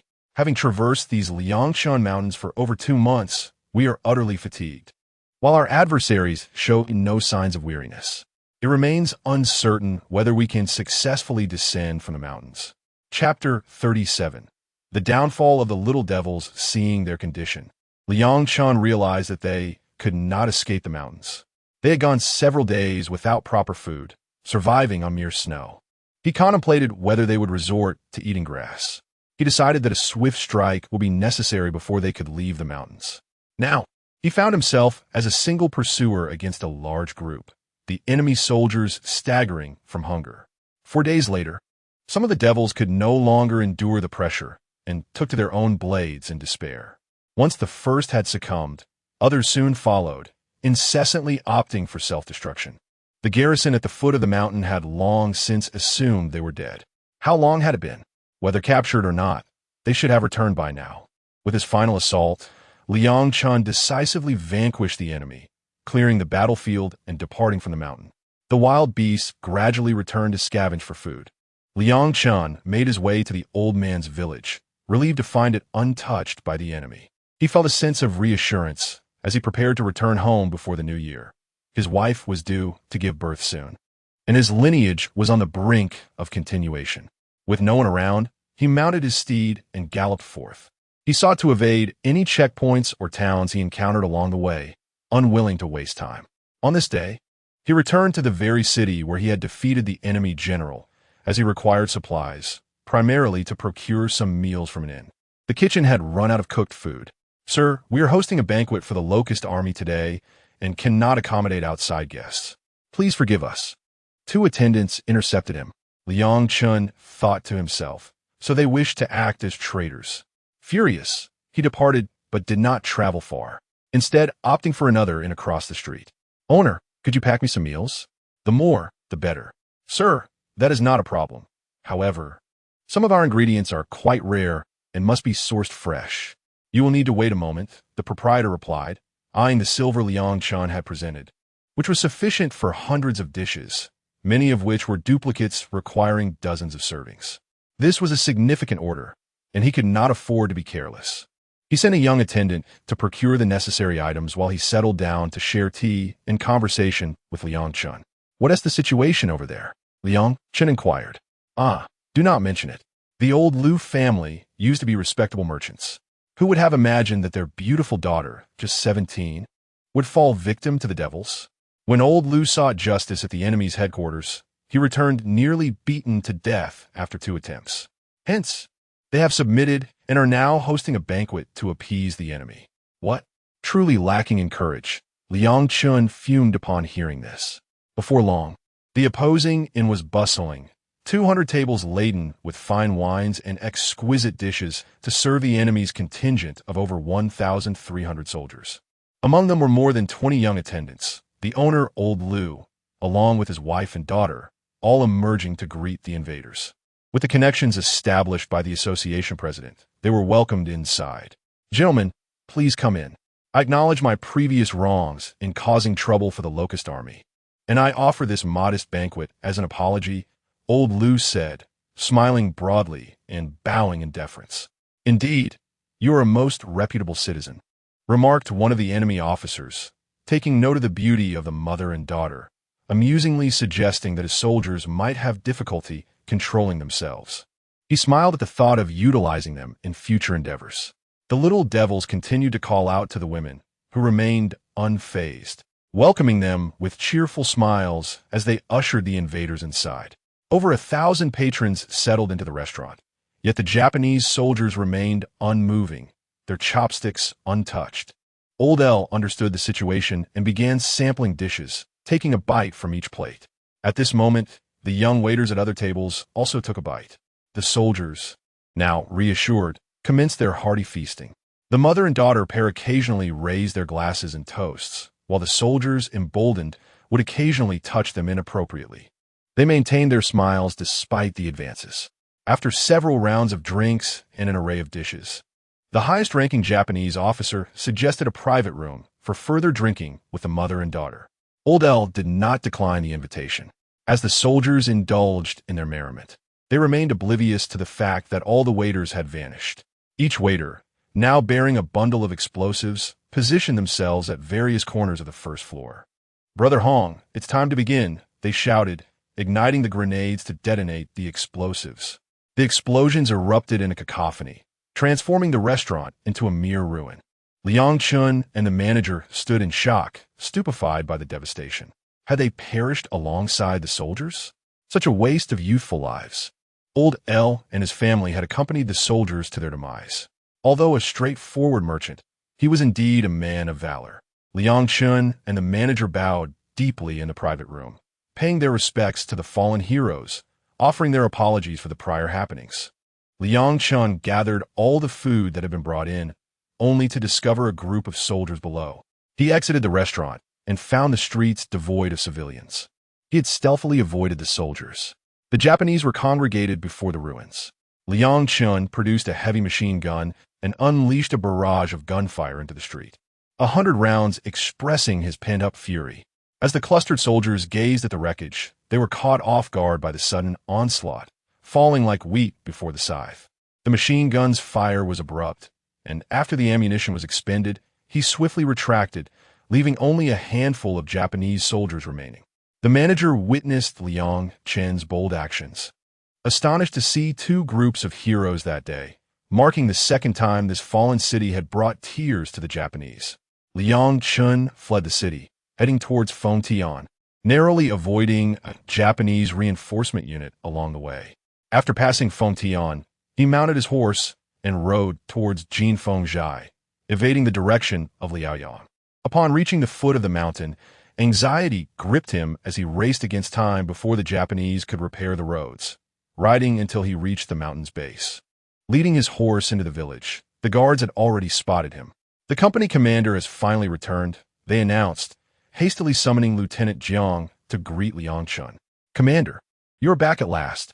The lady has been worried sick about you, calling every day. You should call her back promptly."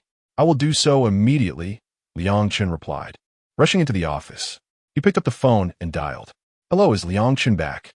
Came the anxious voice of Chu Lingyan from the other end. "My dear wife, I am home. I will be there shortly," Liang Chun exclaimed, his heart swelling with emotion upon hearing her voice. "You actually returned? Why didn't you die out there?" "So I could worry less," she lamented, her voice quivering. "Do not weep. My heart has returned home," Liang Chun reassured her, hanging up the phone with a desire to find a gift for Chu Lingyan. Suddenly, he noticed numerous Japanese corpses scattered around. He approached the edge of the cliff. All at once, they cast everything over the cliff to feed the wild beasts. Thus began the search for gifts, unearthing a plethora of garments, which were carefully stowed into packaging bags, these bags having been brought from a later time. They ventured directly into the mountains to find Chu Lingyan at the new camp. Where are the leaders, Lieutenant Jiang and the others? Several other leaders hurried over, eager to catch a glimpse of Liang Chun. Where could the bull that had been gone for just half a year possibly be? Ha! Perhaps it has gone in search of a cow. But even that would be futile, for the lady is about to give birth. It is simply a longing for his wife. Let's return. Chapter 38. Finally reunited with my beloved with unrelenting haste, Liang Chun arrived at the new encampment, his heart racing with anticipation as he drew closer, longing to see Chu Lingyan in the briefest time possible. Chu Lingyan stood at the entrance with Xiao Qin, awaiting Liang Chen's arrival. As his familiar silhouette emerged within her line of sight, a smile instinctively graced her lips, only to be swiftly replaced by a frown. She resolved to teach him a lesson for his prolonged absence, engrossed in his own exploits against the enemy. Xiao Qin, oblivious to such sentiments, jubilantly welcomed back the true head of their household, bringing joy to all. "Groom! Groom!"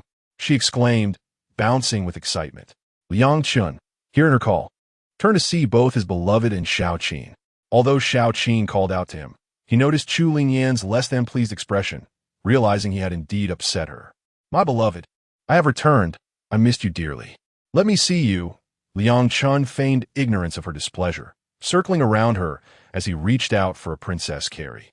Xiao Qin stifled laughter behind him, marveling at her groom's audacity. Regardless of her feelings, he decided to embrace her first. "Put me down quickly. This is so embarrassing. Others will laugh at us." Chu Lingyan was overwhelmed by his affection. However, she couldn't help but be charmed by his strength. "You foolish man, do you not know your wife is expecting? Such a display is pointless. Where have you been wandering this time, and why the prolonged absence? I hope you are not returning with a child in tow." She chided. "What nonsense! I've spent months contending with over 10,000 enemies in the mountains, from securing land to weathering snowstorms. Thankfully, I have managed to thwart them all," he replied. "Over 10,000? Chu Lingyan was taken aback, realizing her husband had not only battled bears, but had also faced a formidable number of foes. "They pursued you relentlessly. What grudge do they harbor against you? They slaughtered the innocent citizens we protect, seizing our lands and committing atrocities. I retaliated in kind, perhaps even slaying some of their kin," he confessed, revealing the depths of his conflict. "They came to our land as invaders, and even clad in mere undergarments, they remain our foes. We cannot allow them to return unscathed," he asserted resolutely. "Ah, you have killed them, so be it. If we cannot drive them away, let our son continue the fight. When he grows older, you shall teach him the ways of valor. Why did you not persuade me to stay at home? I do not wish for our child to be labeled a bandit from birth. I must descend the mountains. The enemy obstructs our descent. Let us carve a path for him together," Chu Lingyan declared, willing to sacrifice her own safety for her son. Indeed, how many soldiers can those small foes possibly muster? This year, 10 or 20,000, and next year we shall eliminate even more. Gradually, they will dwindle, as they will not have the time to retaliate. The son-in-law had his meal, and Xiao Qin prepared food for him. Once it was ready, she called, "Liang Chun, Xiao Qin, come in. I have gifts for you." Liang Chun approached and picked up a large package. Inside were numerous fur coats made of sable, fox, and tiger pelts, along with several leather coats from Japanese stores. "Wow, how exquisite!" exclaimed Xiao Qin and Chu Lingyan as they gathered around to admire the items. Liang Chun lifted the most beautiful coat and handed it to Chu Lingyan. But alas, her figure was too ample to wear it. "It almost fits," she remarked. "Sister, this white one is the most stunning. What do you think of this one on me?" Xiao Qin twirled in her coat, showcasing its elegance. "It looks marvelous." Xiao Qin is already beautiful, and this coat enhances her beauty further. "I wonder who will be fortunate enough to receive it," Chu Lingyan commented. "Hee, where is that lucky fellow?" Xiao Qin shouted exuberantly, startling the nearby neighbors. "What's wrong with this girl? Is she yearning for a man?" The situation was dire for the Japanese. Food supplies were scarce, and the common folk suffered from hunger, forced to seek provisions from the landlords, who dared not provoke the Japanese. However, not everyone was afraid of them. One landlord, surnamed Wang, was resolute. "Eldest, you should take the women and children to Jinfengjai. I've heard the people there are unafraid of the Japanese." My brother Child from the Zhang family is there, and through him, we acquired some weapons from their chief, Chu Lingyan. My brothers and I will stand and fight alongside them. Once you reach there, the Zhang family boy will look after you, and you'll be safe. We must show these oppressors that they are not beyond our reach. Your father has roamed the world for years without being bullied. Are you afraid? If so, you should follow your elder brother. Father, we are not afraid. Brothers fight together, and sons battle alongside their fathers. It's just a matter of life. Let these rascals witness the strength of the northeastern men. The second son declared boldly, Father, let the second son take the family to Jinfengjai. I will stay. As the eldest brother, I cannot be a coward. I will guide you safely on the road to the afterlife. Foolishness. Among you brothers, you are the most level-headed and capable of protecting the family. Take the people and money and leave swiftly. Seeing his father in a state of urgency, they promptly departed with their convoy. He had traveled to Jinfengjai before. Though the family owned little land, their income was substantial, engaging in various trades in the city. Second and third brothers, go summon the villagers. Our grain is for the people of Huaxia. Let them share it. Yes, the two brothers responded, and soon many villagers arrived, grateful for the rations they received. A few young men, aware of the elder's intentions, remarked, Village chief, the Wang family is preparing for war against the Japanese. I believe we should evacuate the villagers to Jinfengjai. They're the only ones who are not afraid of the Japanese and often engage in battle with them. Let us leave. There is nothing worth holding on to here. Living under the Japanese's watchful eyes is exhausting. Inform everyone to relocate. Under the cover of night, the entire village moved away. However, 20 to 30 young men chose to stay behind, armed and resolved to fight alongside the Wang family. The Wang family, well regarded in the vicinity, is affluent yet never bullies others. During natural disasters, they even extend a helping hand to their neighbors. Now, the time has come to repay their debts. Even if they cannot rescue the Wang family, they are willing to shoulder the burden alongside them. After waiting for 2 days, the grain collection team of the Japanese soldiers arrived, but no one attended to them. With a loud bang, the battle commenced as the soldiers knocked on the door.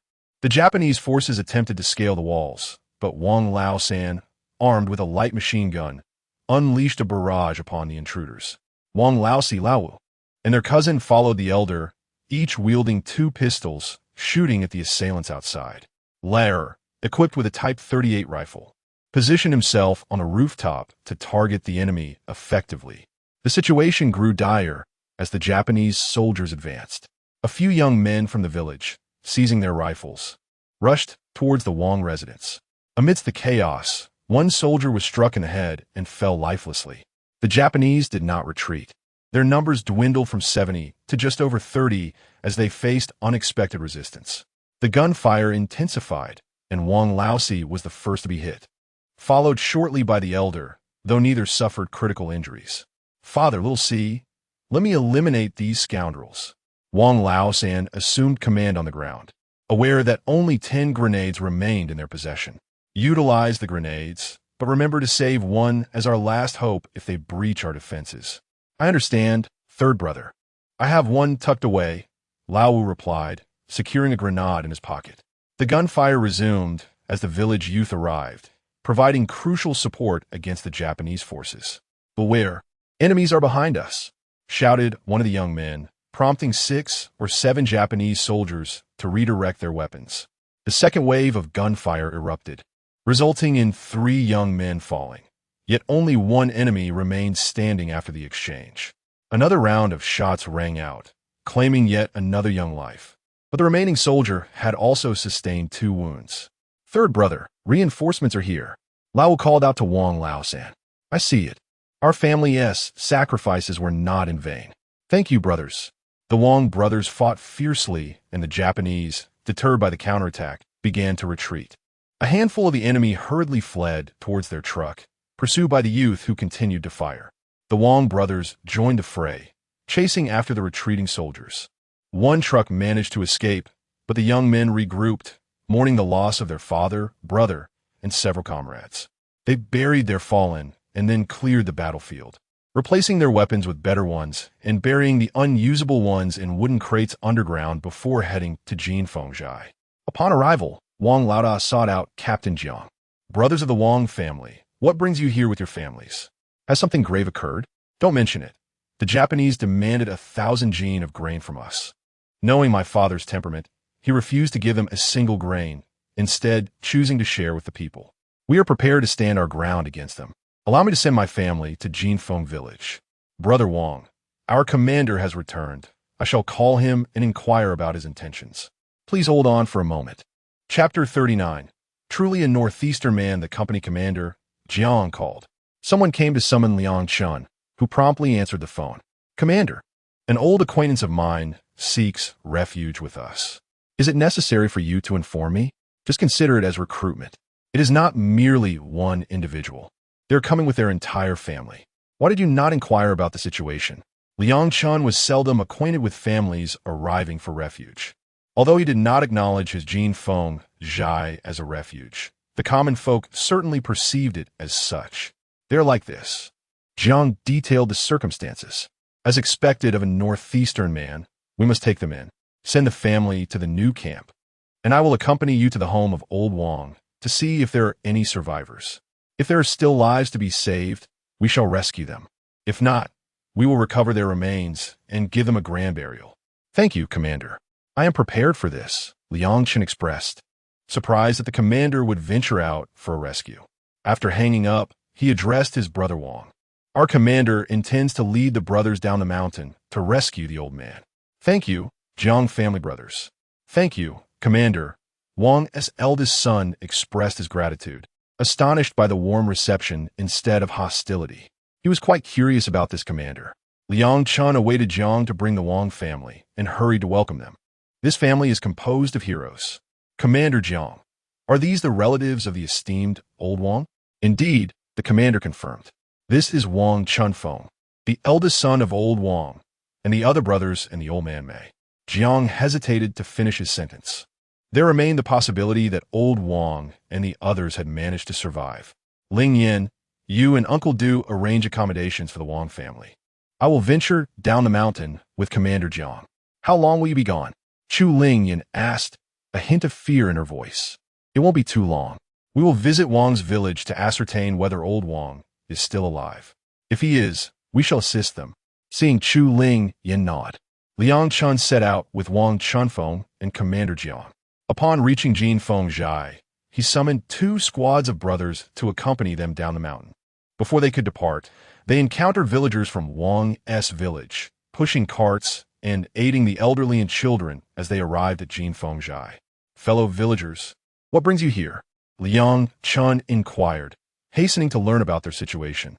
Our village elder Wang intends to confront the enemy, but the village head fears for the safety of the villagers, so we have come to seek refuge with you at Jinfeng Zhai. The youth have remained behind with the headman to assist Old Wang. We have come ahead. I see. Squad leader, take the villagers to the new camp. We are eager to descend the mountain to support them. Yes, I will lead them to find Uncle Du at the new camp. Liang Chun, unwilling for them to be homeless, decided to welcome them, recognizing it as a positive sign that the common folk did not regard them as enemies.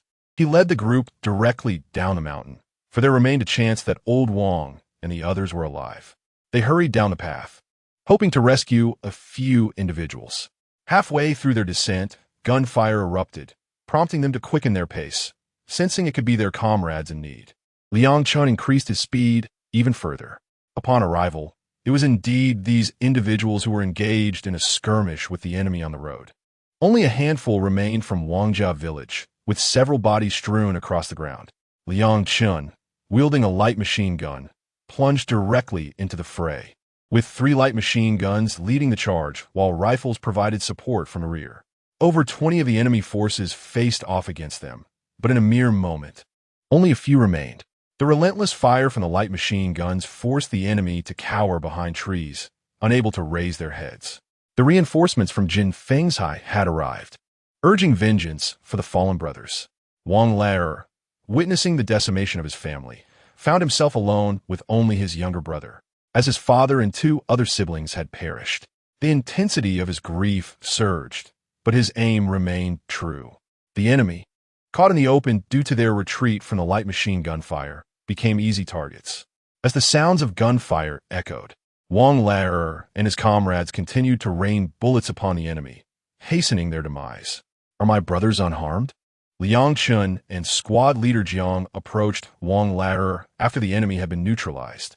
In total, they had lost over 10 comrades, with only a few surviving. They had encountered the enemy midway, resulting in yet another battle. My father and the village chief stayed behind in the village.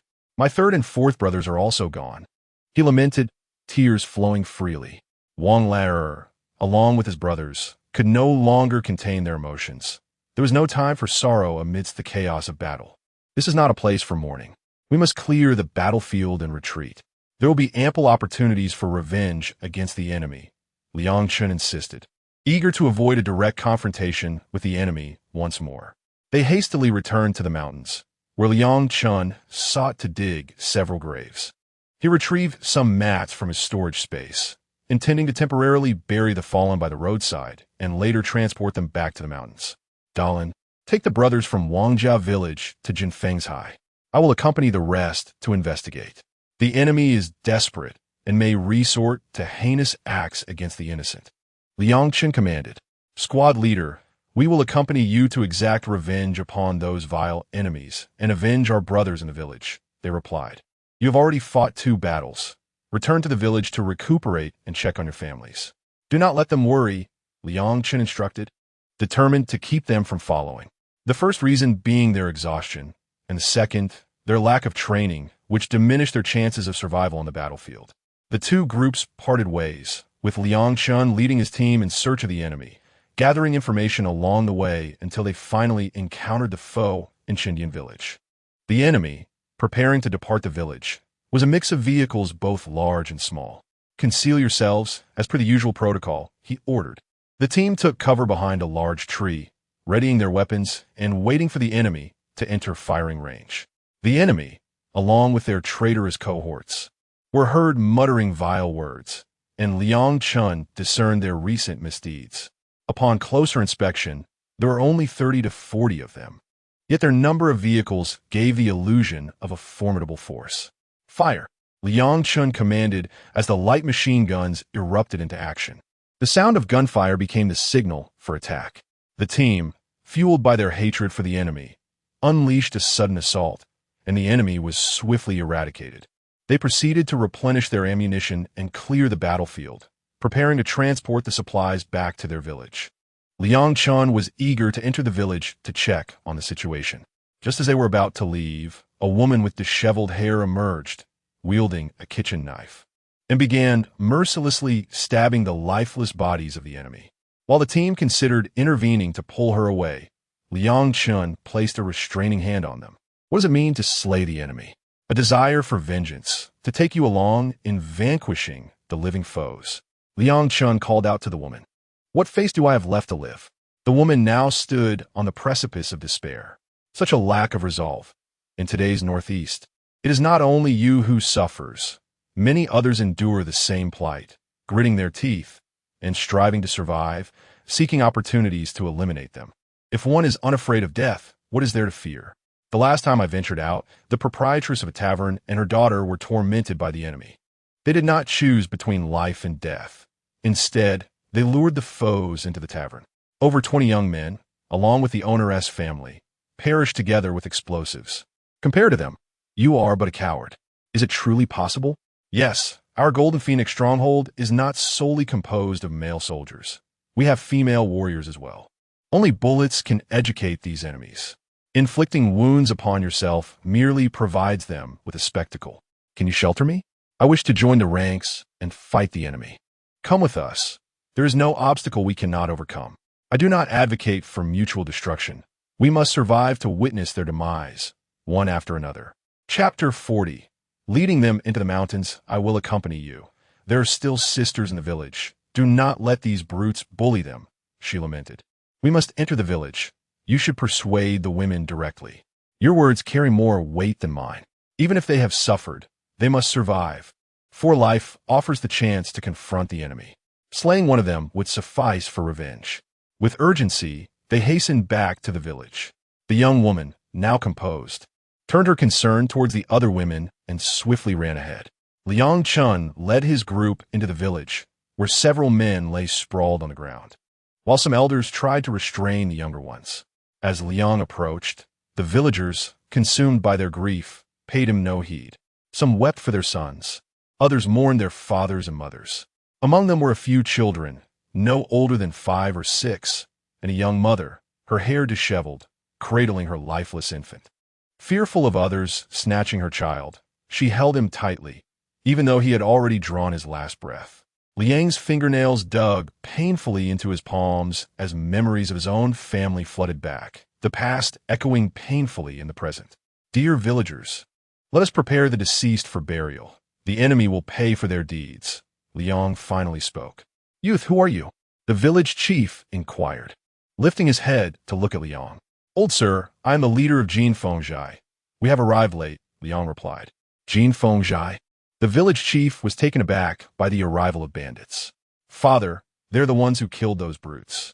The enemy's corpses lie by the small bridge 2 miles outside the village. The girl who arrived earlier explained, guiding a few women towards them. Is that so? Thank you, leader, for ridding us of these beasts. Thank you. The village chief wept openly. Leader, do you still need more men? I wish to join you in fighting the enemy and avenging my sister. A young man rushed forward. Son, you cannot go. A mother cried out, terrified of losing her son as well. Mother, the enemy never intended for us to survive. A few extra days of life are not worth it. I would rather confront them. Killing a few would avenge our family, the young man declared, exhibiting fierce resolve. I will join along with Brother Huan. I refuse to live in cowardice any longer. I will not return until the enemy is annihilated. I will go too. Dozens of young men stepped forward. But what about those who remain in the village? The village chief raised a valid concern, as only the elderly, children, and women would be left behind. Here is the plan. The entire village shall relocate to Jin Fengjai. We can accommodate everyone there. Return and gather your belongings. There are plenty of carts and oxen outside, Liang thought, realizing that they must take everyone to ensure their survival. Let us go, the old village chief resolved, offering the villagers a glimmer of hope. Chunfeng, lead everyone back. You know the way. Yes, Commander. A group of about 10 followed back to ensure their safety along the route. Yes, Commander, they affirmed, guarding the villagers as they departed the village. After an hour of travel, Liang Chun and his group had just finished burying their fellow villagers when a watchman returned. Commander, those despicable scoundrels have arrived, and they are numerous. How many? Liang inquired. Commander, there are approximately 300 of those small devils, the watchman reported. We cannot remain in this village. It is too diminutive. Let us lead them into the mountains, where we can deal with them. More than 20 swiftly exited the village, hastening to the foot of the mountain. After waiting for a while, they witnessed Liang Chun unleash a volley upon the enemy with his light machine gun, prompting them to retreat into the mountains. The Japanese soldiers pursued them with a vengeance, as if driven by a deep-seated grudge. They hurriedly followed into the mountains, which were vast enough that the enemy was compelled to disperse in their search. Liang Chun relentlessly fired upon the Japanese with his Barrett rifle. Bakayuru, the enemy lieutenant, indicated the direction, racing towards the sound of gunfire. Unbeknownst to them, some of Liang Chen's comrades were concealed in the trees. As the enemy passed, they descended swiftly, armed with short blades, and stealthily approached from behind, silencing their foes with a swift strike. Liang Chun continued to shoot at the enemy, who were fixated on the gunfire, oblivious to the threat lurking behind. The team, having dispatched their targets, pressed forward, taking down one after another. Upon observing a cluster of Japanese soldiers, they retrieved submachine guns and opened fire from behind. With over 20 submachine guns at such close range, the enemy was caught off guard, and nearly half of them fell in the initial barrage. They then took shelter behind large trees as the Japanese retaliated with gunfire. Liang Chun, positioned at the rear, utilized grenades to engage the enemy. The forest was engulfed in dust and chaos, rendering visibility poor, compelling them to fire aimlessly. The team repositioned, seeking cover, and resumed their assault upon the enemy. Upon hearing the distinct sound of the Type 38 rifle, they fired back. Liang Chun persisted in tossing grenades, darting about, occasionally employing a shotgun to eliminate foes. The Japanese, believing themselves encircled, contracted their forces, inadvertently facilitating Liang Chen's team. They formed a defensive circle, seemingly preparing for a standoff. Seizing the opportunity presented by their formation, Liang Chen fired a rocket into their midst, resulting in the demise of several, while others were wounded. He continued to hurl grenades, while his comrades incessantly fired their submachine guns in that direction. The Japanese had never encountered such formidable opposition and found it difficult to mount a coordinated charge. After 2 hours of intense combat, the smoke finally cleared, revealing the fallen Japanese soldiers strewn across the ground. They drew their handguns to finish off any remaining foes, meticulously securing the area. They gathered over 200 rifles, 3 light machine guns, and more than 10 grenade launchers, along with 2 heavy machine guns. As they retraced their steps, Liang Chen collected the weapons and ammunition, eventually descending the mountain, bearing 2 rifles. "Commander, is it prudent to bury the weapons and ammunition here? Perhaps we should summon more personnel to retrieve them." Lieutenant Jiang fretted over the armaments. "There is no need for concern. Leaving them here is of no consequence. We are not lacking in weapons and ammunition. Excessive supplies would be a burden. We can return for them when our numbers increase. With so few of us, these weapons are unnecessary. Commander, I fear poverty. Had I possessed a rifle back then, I would have fought the enemy fiercely. It was only through encountering you that I learned how to confront the Japanese effectively. Following you, I have already recouped my losses. Just now, 2 of our brothers fell victim to enemy fire." Huang Liming said to the lieutenant, "I have avenged my family. Please convey my gratitude to the commander. I have profited from this. Alas, 2 have sacrificed themselves? Let us carry our brothers back. They cannot be left here.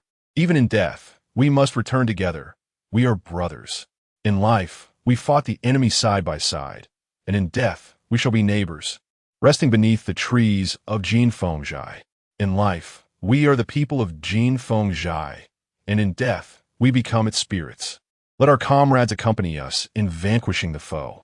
Commander, we will escort our brothers home. Lieutenant Jiang and 1 brother carry 1, while Liang Chun and another brother bear another. The rest remain vigilant as we advance towards Jinfengjai." Chapter 41. Burial. Once again, ascending the mountain alone, a group of individuals carried the bodies of 2 brothers. After several hours of arduous travel, they finally arrived at Jinfeng village. "What has happened to the company commander? 2 brothers have departed from us. Please prepare some red paint. I must step out for a moment. Brother Jiang, take some men to the great forest within and dig 2 graves. That will be the resting place for our brothers in the future. Are you afraid? Not all. The commander may as well consider us already dead. Our loved ones await us over there. Even if we go, we must take a few enemy heads with us. Indeed, under the commander's leadership, we have already slain so many enemies, and we shall claim more in the future. We joined you to avenge those slain by the enemy. Life is worthless. How many capable soldiers do we have now?" "Over 1,000, replied Lieutenant Jiang to Liang Chun. "Let us recruit another 1,000. 1,000 will remain to guard, while the other 1,000 will accompany me to battle the enemy. Once we gather men, we must train them without ceasing. It is not difficult to recruit. How many among us have no grievances against the enemy? Northeast is abundant with valiant men," Wang Chunfeng remarked. "Very well. Arrange for some to descend the mountain in the coming days. Chunfeng, why not visit your family? They must be grieving. There is no need for grief. My father never expected to have a living son. When we were young, he told us that the men of the family are to protect the women, and in times of danger, even in death, they must strive to secure a chance for the women to live. Therefore, the family understands. Indeed, a true man. Now that the enemy has come, we must lead the charge for our fellow countrymen in the Northeast. Even in death, we shall not be cowards." Liang Chun had a plan. He would summon the new recruits upon completing their training and lead them into guerrilla warfare, ensuring the small enemy would not be allowed to thrive in peace. Liang Chun ventured into the mountains to seek large stones. His efforts bore fruit as he finally discovered 2 substantial stones, each approximately 2 meters by 2.5 meters in size. He stored them in his space and divided them into 2 stone coffins. The leftover materials were crafted into 2 stone tablets, each depicting the brothers' likenesses, remarkably lifelike. He stacked the two coffins together, shouldered them, and entered the village. Everyone gazed in astonishment. Indeed, he was the man who had single-handedly defeated a grizzly bear. The bodies of the two brothers were cleaned, dressed in fresh garments, and placed within the stone coffins, which were then adorned with red paint. Only after the paint had dried were they buried, the earth filled in and topped with neatly laid stone bricks. The commander has granted them a grand burial. It is rare for common folk to possess a coffin, remarked one observer. Two brothers have departed first. We shall meet again in the future, Lieutenant Jiang shouted. We shall meet again. Wait for us over there. Everyone bid them farewell. Afterward, no one saw Yang Chun. Lieutenant Jiang, where is our commander? Shu Lingyan inquired of Lieutenant Jiang. We do not know where the commander has gone. He has not been seen since the burial of the two brothers. Perhaps he has gone to procure supplies? That cannot be. He must be seeking revenge for the loss of the two brothers. He feels aggrieved. That is his temperament. Do not worry about him. You take charge. Indeed, Lady Jiang pondered that this company commander was a commendable elder brother, and she resolved to follow him for life. Upon descending the mountain, Liang Chun sought the enemy's military encampment, scouring both the city and its outskirts, meticulously choosing his approach. He felt compelled to return with the heads of enemies for his two brothers, ensuring their sacrifices were not in vain. The foes must pay a price. Outside Fengtian City, he discovered a relatively large military camp. After several days of reconnaissance, he estimated there were over 10,000 enemies present. Acknowledging his inferiority, he realized that even with his brothers, they would not stand chance. A plan was imperative. Mere observation would not suffice.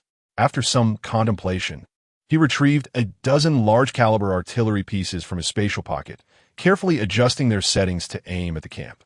Under the cover of night, each cannon was preloaded with shells, and with a swift tug on the firing lanyard, the first projectile soared into the sky, followed by a cacophony of explosions. Liang Chun, having loaded the shells, refrained from firing in haste, opting instead to survey the camp through his binoculars. Several barracks had already been reduced to rubble, and craters marred the courtyard, a stroke of fortune attributed to his night vision equipment. Approaching the artillery, he continued to pull the firing lanyard, unleashing a relentless barrage. The camp descended into chaos, and the second round sent numerous enemies skyward. In a vacuum created within 20 meters of impact, bodies were propelled into the air. After 5 rounds, Liang Chun retracted the artillery into his spatial realm, sensing the approach of adversaries. Upon arrival, he encountered dozens of spent shells. The enemy, cunning and relentless, launched a comprehensive search. As the small troops scoured the area, Liang Chun deemed it the right moment to exit his spatial concealment. Donning the enemy's attire and wielding a Type 38 rifle as he advanced toward the encampment, the sentry soldiers were notably alert. "What brings you here?" they inquired.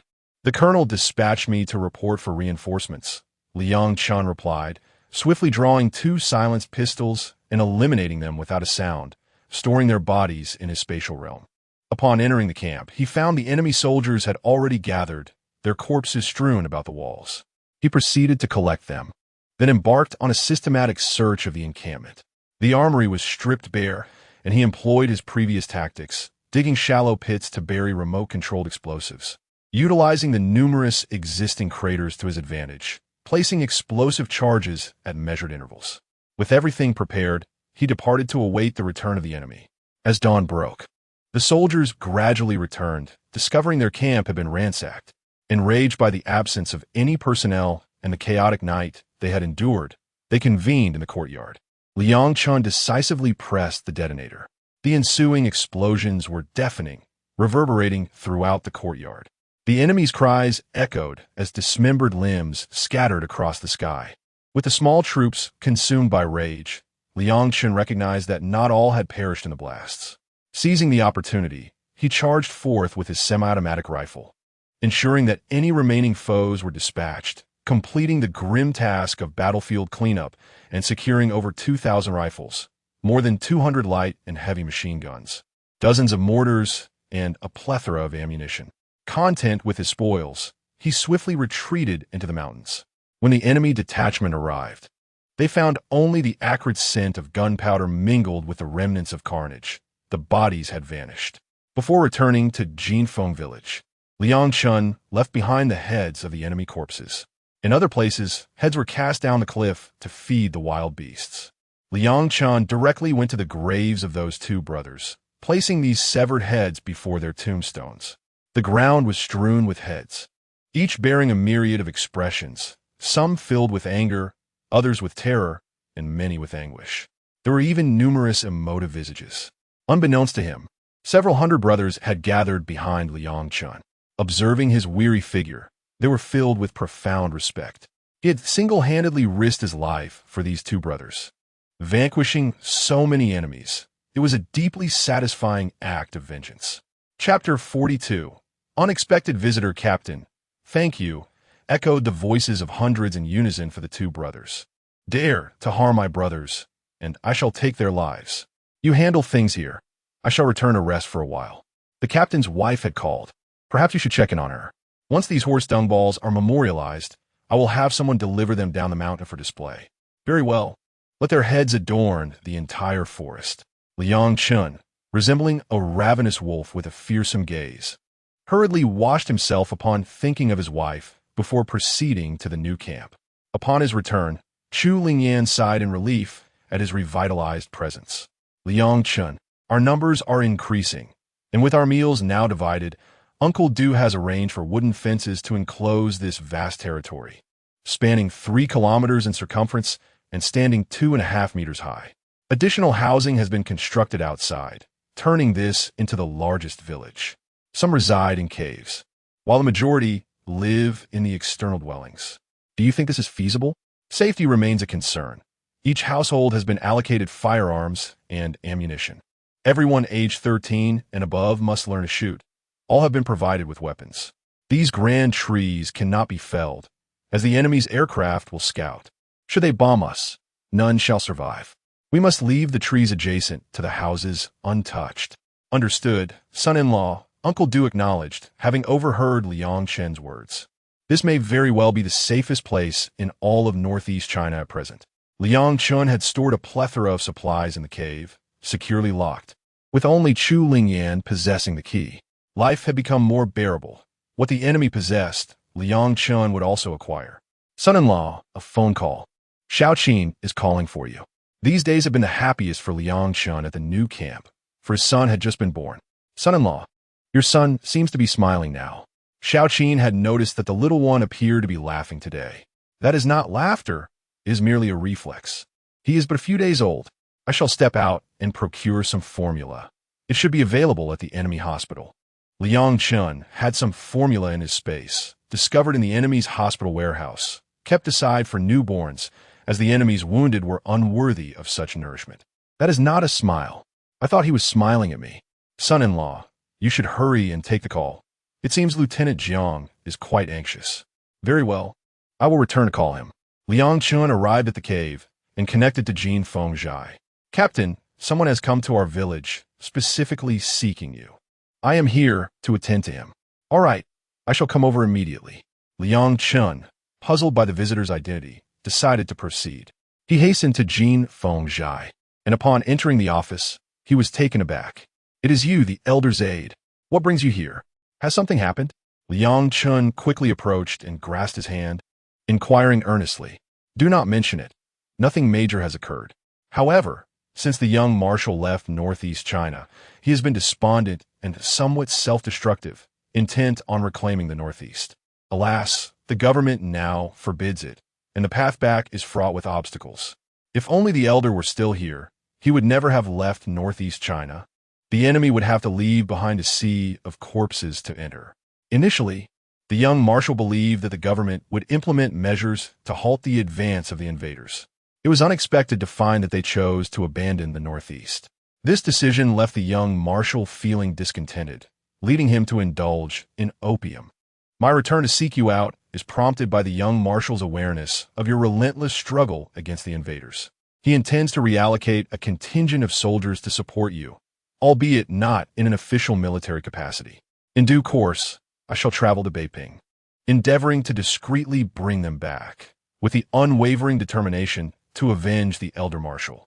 Although Liang Chun had only met the elder marshal once, He was profoundly influenced by his charismatic presence.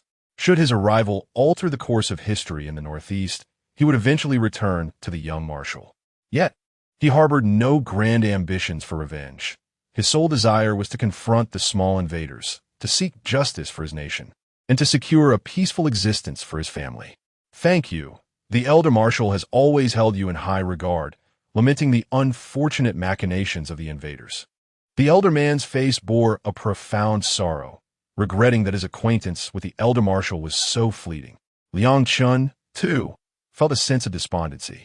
How many times have the small invaders assaulted your position? They persisted for an extended period, ultimately meeting their demise at the precipice. Serving as offerings to the beasts of the wild, I envision their severed heads adorning the mountainside. Since they have arrived, they must not return. The old man exuded an aura of authority, a true product of the wilderness. Though advanced in years, his formidable presence remained intact. The elder man planned to reside here for a spell while I attended to certain matters, after which we would depart together. Very well, I shall not impose. Being here feels akin to returning home, and I truly wish to linger. The elder man indeed wished to remain, but for the sake of the elder marshal. He would accompany the young marshal. As he gazed upon each tree with fondness, Liang Chun guided him into the hidden fortress, where they surveyed every defense. Liang Chun truly proved himself to be a remarkable talent. Such fortifications would surely bring ruin not only to the small invaders, but even to the ironclad foes. Liang Chun escorted him back to the new encampment, providing him with a private courtyard. To his astonishment, he discovered such a tranquil refuge in the northeast, envisioning a future where the invaders had fled, allowing him to retire here. You're most welcome, elder. Whenever you wish to visit, I shall personally construct a grand estate for you. I shall hold you to that promise. Here, I can still partake in hunting, reminiscent of the days spent alongside the elder marshal, claiming dominion over the mountains when I was merely 20, a time when everyone was bold and fearless. While I may not be a bandit, I consider myself somewhat of a man of the woods. Some of the bandit customs remain unfamiliar to me. My wife did not descend from the mountains to raid while she reigned over them. Even bandits adhere to a code of conduct, the foremost principle being the 10 prohibitions against robbery. The elder man expressed his eagerness to discuss past matters. Were the 10 prohibitions? Liang Chun, too, was curious. Firstly, one must not rob funeral processions. Secondly, postal couriers are exempt from theft. Thirdly, ferrymen must not be robbed. Fourthly, those who heal and save lives are to be spared. Fifthly, gamblers engaged in games of chance are not to be targeted. Sixthly, those skipping rope are to be left alone. Seventhly, merchants of vehicles are not to be robbed. Eighthly, monks and nuns are to be respected. Ninthly, the lonely and widowed are to be spared. Lastly, solitary travelers at night are not to be robbed. These constitute the 10 prohibitions of banditry. The first lesson upon joining is to remember these principles, passed down orally in a time when few could read. Reciting them was akin to a monk chanting scriptures, following the lead of the great marshal. Although the esteemed elder may not possess literacy, he has a remarkable ability to memorize every word after hearing it just twice. When he speaks of the great general, his face radiates admiration. Liang Chun engages the elder in conversation about the general's storied past. This venerable man is akin to a living history book, albeit one that chronicles solely the life of the general, with a few tales of the young general interspersed. Liang Chun listens with rapt attention, wishing fervently that he could be reborn in the era of the general's conquests, aspiring to be one of his brothers in arms. Chapter 43. A general's head for the old commander. The next day, Liang Chun departed from Jinfengzhai, making his way directly to Fengtian. There, he had set his sights on a lieutenant general, intending to procure his head. Disguised, he infiltrated the city, meticulously surveying the area, particularly the command headquarters and the general's residence. Over the course of 2 days, he shadowed the general, observing his daily routines. After several days of surveillance, he discovered that the general consistently visited a small courtyard, where he would linger for 2 hours before departing. The number of guards present was minimal, only 12 at the least. With the location determined, Liang Chun noted the position of the sentinels, which remained unchanged. Seizing a moment when the courtyard was unguarded, he stealthily entered, positioning himself near the two closest guards. A woman emerged from a room, adorned with makeup, twisting her waist as she glanced around, seemingly oblivious to any danger before retreating inside. With little to occupy him in the space, Liang Chun took the opportunity to tend to his surroundings. The mares he had acquired had given birth to several foals, which he nourished with spring water, hoping to strengthen them. Even the war horses that had previously drunk from the spring had shed their manes, now exhibiting a glossy sheen and well-defined musculature. Once the horses matured, he envisioned riding into battle alongside his comrades. After a brief rest, Liang Chun kept a vigilant watch on the outside world as the enemy soldiers concluded their day. At long last, he awaited the arrival of the Japanese lieutenant general, who was accompanied by his 12 guards. The elderly general alighted from his vehicle and leisurely entered the building, with 2 soldiers stationed at the entrance. Liang Chun seized the moment, swiftly emerging to plunge his daggers into their necks, subsequently concealing them within his space before pushing open the door to the room. The general was still in the process of undressing. He hurled the daggers into the room, ensuring silence fell upon both the woman and the general as they succumbed to their fate on the bed. The rationale behind killing the woman was twofold. First, her willingness to act as a traitor, and second, the potential for her cries to attract attention from outside. Clad in the general's attire, Liang Chun severed the head from the body, rummaged through the belongings, and exited the room, equipping his handgun with a silencer and fully loading it. As he emerged, he discreetly dispatched the 2 guards at the back door, collecting their heads and weaponry before departing. Realizing that escaping the city was no longer feasible, he sought refuge near the enemy's command headquarters. After 3 hours, a few soldiers returned in a vehicle. Shortly thereafter, a large contingent of Japanese soldiers arrived at the headquarters, only to depart again, likely in pursuit of the assailant. Hastily, Liang Chun approached the entrance, where 2 sentinels beckoned him over. Without hesitation, he complied. "What has transpired?" "I saw the squad rush past the tavern in a hurry. I had to inquire," he queried. "Our lieutenant general has been assassinated," the sentinels replied candidly. "What audacity! Who would dare?" Liang Chun exclaimed, seizing a young soldier and delivering a series of resounding slaps. The young soldier, dazed by the sudden assault, was caught off guard by Liang Chun's strength, unable to retaliate. Liang Chun feigned fury, while another soldier watched in bewilderment until the commotion finally subsided. "I apologize for my earlier outburst. My emotions got the better of me." Liang Chun extends his apologies. The situation is quite stifling for him. The anger stemming from the death of the general has caused him to lose his composure, and he finds himself in a predicament. It would be unreasonable to retaliate, wouldn't it? Another soldier feels relieved that he refrained from informing the young man, lest he find himself on the receiving end of a harsh slap. As the time approaches, a flash of steel reveals a line of blood across the throats of 2 individuals. This fellow is not merely exchanging blows, but has resorted to violence with a blade. There is no time for contemplation. He swiftly collects them into spatial confines and boldly strides into the command headquarters, initiating his harvest. What infuriates him most is that the command center is located within the general's residence. This time, Liang Chun even took the windows and doors. With no time to plant remote-controlled explosives for a single squadron, he buries some infantry mines in the courtyard. Exiting the gates, he discards the headless corpses of the 2 soldiers outside to divert attention, while he proceeds towards the city gate, waiting in a nearby alley. At last, he hears a series of explosions. Several soldiers at the city gates are still casting glances towards the command center as Liang Chun rushes forth. The lieutenant calls out, urging them to assist. He will take their place. The young soldiers, filled with curiosity, are eager to discover what has transpired. The auxiliary troops are equally inquisitive, inquiring about the events unfolding at the command center. Liang Chun, witnessing their foolishness, feels a surge of rage. He seizes one and delivers a blow. "How dare you mock the hordes? You shall pay for this." The slapping continues, simply with a different assailant. He opens the city gates, declaring his intent to inspect for enemies. "Hurry!" The auxiliary troops, having endured a beating, mimic the soldiers, even calling out in a mocking tone, "I'll strike you again until you can't utter a sound."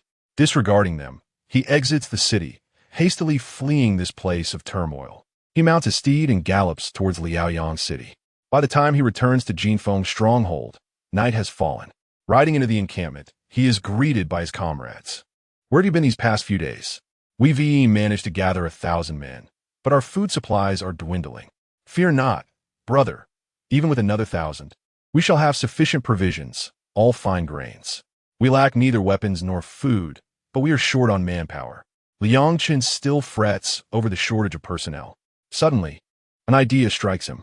"Brother, we need female soldiers as well. Women are no less capable than men." "What do you mean by female soldiers?" "That would significantly increase our numbers. We didn't recruit any this time, as far too many women inquired." "Recruit them." Liang Chen is well aware that female soldiers can fight just as valiantly as their male counterparts. At this juncture, to suggest that women should be distanced from war is absurd. What difference does it make in the face of subjugation? In a world where survival is at stake, gender distinctions become meaningless. Liang Chen approaches the elder, carrying a cloth bag. "What do you have there, young man?" "The head of a general from the Fengtian forces. I intend to offer it in tribute to the old marshal. Then, we shall set forth to Beiping to meet the young marshal." "You certainly hold a grudge. Well done. Presenting it as a tribute to the old marshal will not tarnish his name. It is a fitting gesture." The elder did not anticipate that Liang Chen would undertake such a task, a favor owed to the old and young marshals alike. Liang Chen returned to the new camp to bid farewell to Chu Lingyan before heading to retrieve the troops. He was acutely aware that the soldiers from the Northeast Army yearned to return to the battlefield day and night. This time, undoubtedly, many would wish to come back. His own forces were poised for growth. The Japanese would eventually have to face them in direct combat. Upon his return, he proposed to visit the grave of the old general, intending to let him unleash his wrath upon this major general. The thought of it filled him with indignation. With the severed head in tow, he made his way back to the outskirts of Fengtian, to the old general's resting place. Liang Chen placed the head before the grave and bowed thrice in reverence. Before departing, he buried the head at the foot of the old general's tomb. "Old general," he murmured, "please deliver a sound thrashing to this major general on my behalf. Do not worry, I have taken care of his guards, hanging them from the trees. He shall have no assistance to thwart your vengeance." Chapter 44. Meeting the young Marshal Liang Chen emerged from the woods, leading 2 magnificent steeds, their splendor undeniable. Where they been procured? The old gentleman held a profound affection for horses, having been a formidable warrior in his youth, galloping fiercely upon their backs. How could he not be enamored by such majestic creatures?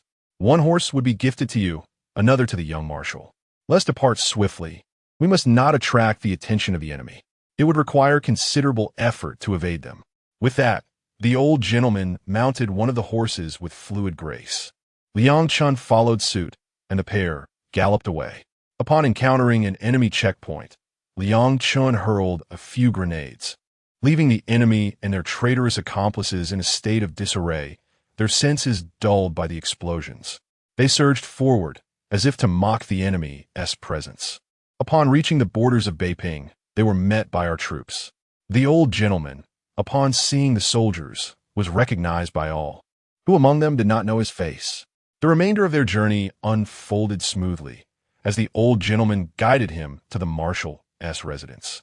"Father, you have returned," exclaimed a servant upon seeing the old gentleman. "And the young marshal?" he inquired. "Ah, he has just finished smoking and is now asleep. His family is quite worried," came the response. "Let us wait a moment. He will not rise for at least 2 hours," the old gentleman suggested. As they settled in for conversation, they discussed the current situation and familial matters. "Uncle, you have returned?" A young man appeared. "Are you still indulging in that vice? It is detrimental to your health," he admonished. "Once addicted, it is difficult to break free," the young man replied. This was Liang Chen, the brave hero, and upon seeing him, the young marshal became animated. For he was not one to indulge daily. He kept a vigilant eye on the situation in the northeast, particularly concerning Jinfeng village, and was well aware of many of Liang Chen's endeavors. "Greetings, young marshal. It is our first meeting, although I have long been aware of your reputation. Are the people of the northeast cursing me?" The young marshal felt a deep internal conflict. As a soldier, he should heed orders, yet relinquishing control of his homeland to the enemy gnawed at him. I possess a tincture that may alleviate your addiction. It is worth a try, Liang Chun proposed. Eager to help. Is that so? The young marshal rose, regretting his addiction only after succumbing to it, feeling trapped. Liang Chun produced a vial from his cloak and handed it to the young marshal, who eagerly uncorked it and consumed its contents in one swift motion. The liquid bore little taste, yet he soon felt invigorated, gradually regaining his strength. Lacking any other sensation left him somewhat disheartened, yet at the very least, he felt revitalized. This substance was undoubtedly extraordinary. Thank you, Liang Chun. I feel empowered. The young marshal expressed his gratitude, feeling his vigor return. Now let us discuss the military matters. I cannot allow you to take them all back at once. A brigade consists of thousands. How will you transport them? I can lead them back into battle. Fighting our way through, he declared resolutely. However, the soldiers could not wear their uniforms, as the young marshal had no intention of reclaiming this contingent. And how will you explain this to your superiors? Liang Chun voiced his concern. The Northeast Army was not devoid of mutinies. There was a unit in Heilongjiang that had disobeyed orders, and the soldiers here were longing for home, having revolted. Who could provide a solution? Given the circumstances, I shall lead them back, and you need not overthink it. The ambitions of these invaders extend far beyond the Northeast. Despite their diminutive stature, their aspirations are grand. They seek to emulate the ant, yet they are but a fraction of the colossal elephant. Are you suggesting that their ultimate goal is to conquer all of China? The young commander was taken aback.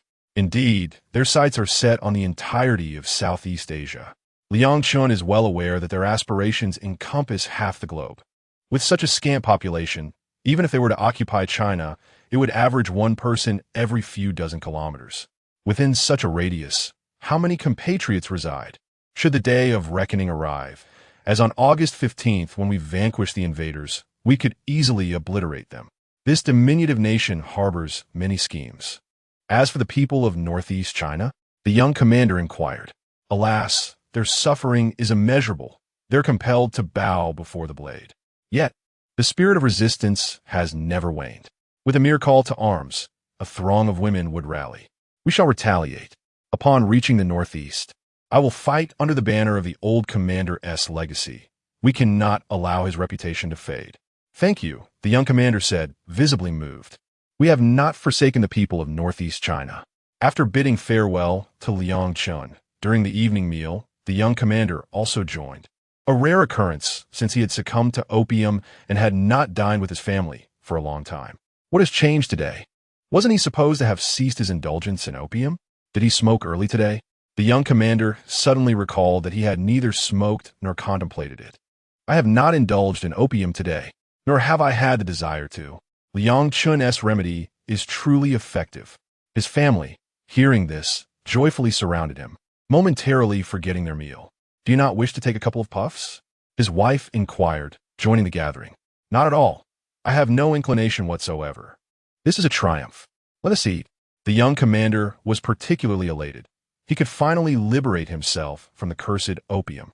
Uncle, when Liang Chun returns with his troops, ensure they are well equipped with machine guns and artillery. We have no immediate use for them here. Understood, young commander. I believe that with this force, he will swiftly muster an even larger army, potentially engaging in reciprocal confrontations with the invaders throughout the Northeast. It would be ideal for them to perish in the Northeast. My father's keen judgment has indeed led to the alliance with such a capable individual.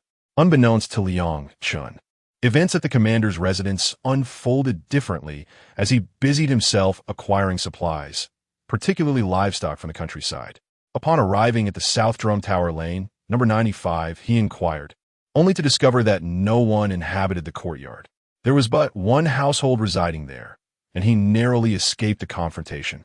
Liang Chun contemplated a night raid, but reconsidered. After all, they were common folk, and it would be presumptuous to disturb them. If they were displeased, it would be entirely justified. Let us avoid further trouble and instead stroll through the streets to procure some food. With so many companions returning, the provisions would be substantial. We have ample grain and vegetables, Yet meat remains scarce, necessitating further procurement of livestock. After traversing the nearby countryside, he indeed managed to acquire some pigs, horses, cattle, and sheep. Liang Chun, the young commander has fully equipped your forces. You are to return in the next few days, lest we risk leaking information. The elder has come to find Liang Chun. I understand. This time, I shall return to confront the enemy head-on. One day, we will drive away these beasts. You, old man, are not getting any younger. Once I achieve victory in the northeast, you can return to enjoy a peaceful retirement. Ah, my dear lad, do you still remember? I certainly will. The old man was merely jesting back then, but today, Liang Chun is formally extending an invitation to him. Someone will take care of him. How could he not be pleased? I shall take my leave now. You should refrain from venturing out for the next couple of days, as many soldiers are returning now. We must select the robust and strong, and the weapons will be gathered for them to bring back to care for our brethren. Indeed, we are all compatriots. Those who dare to join me on the battlefield are my brothers. Chapter 45. A counterattack. 2 days later, the elder came to find Liang Chun. Young man, the troops have assembled, and we have identified those who will return to the northeast. We hope to make the eastern invaders cry for mercy. Rest assured, old man, I shall lead them back to Fengtian. Liang replied confidently. Excellent. I eagerly await your good news. The elder guided him to the training ground, where a vast assembly of civilians donned in military attire awaited. In the foreground lay light and heavy machine guns, while behind them stood various artillery pieces. Trucks brimmed with ammunition crates. Is this our new leader? He appears rather youthful, someone murmured.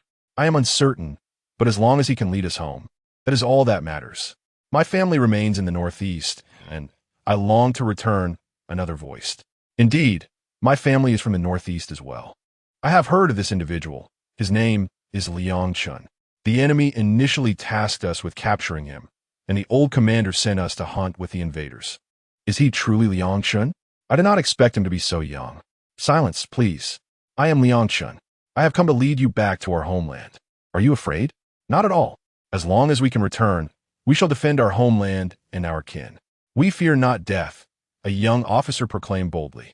I cannot guarantee your safety. I can only promise to fight to the bitter end against the enemy, even if but one soldier remains. The last drop of blood shall be shed on the battlefield in defense of our homeland. We fear no death.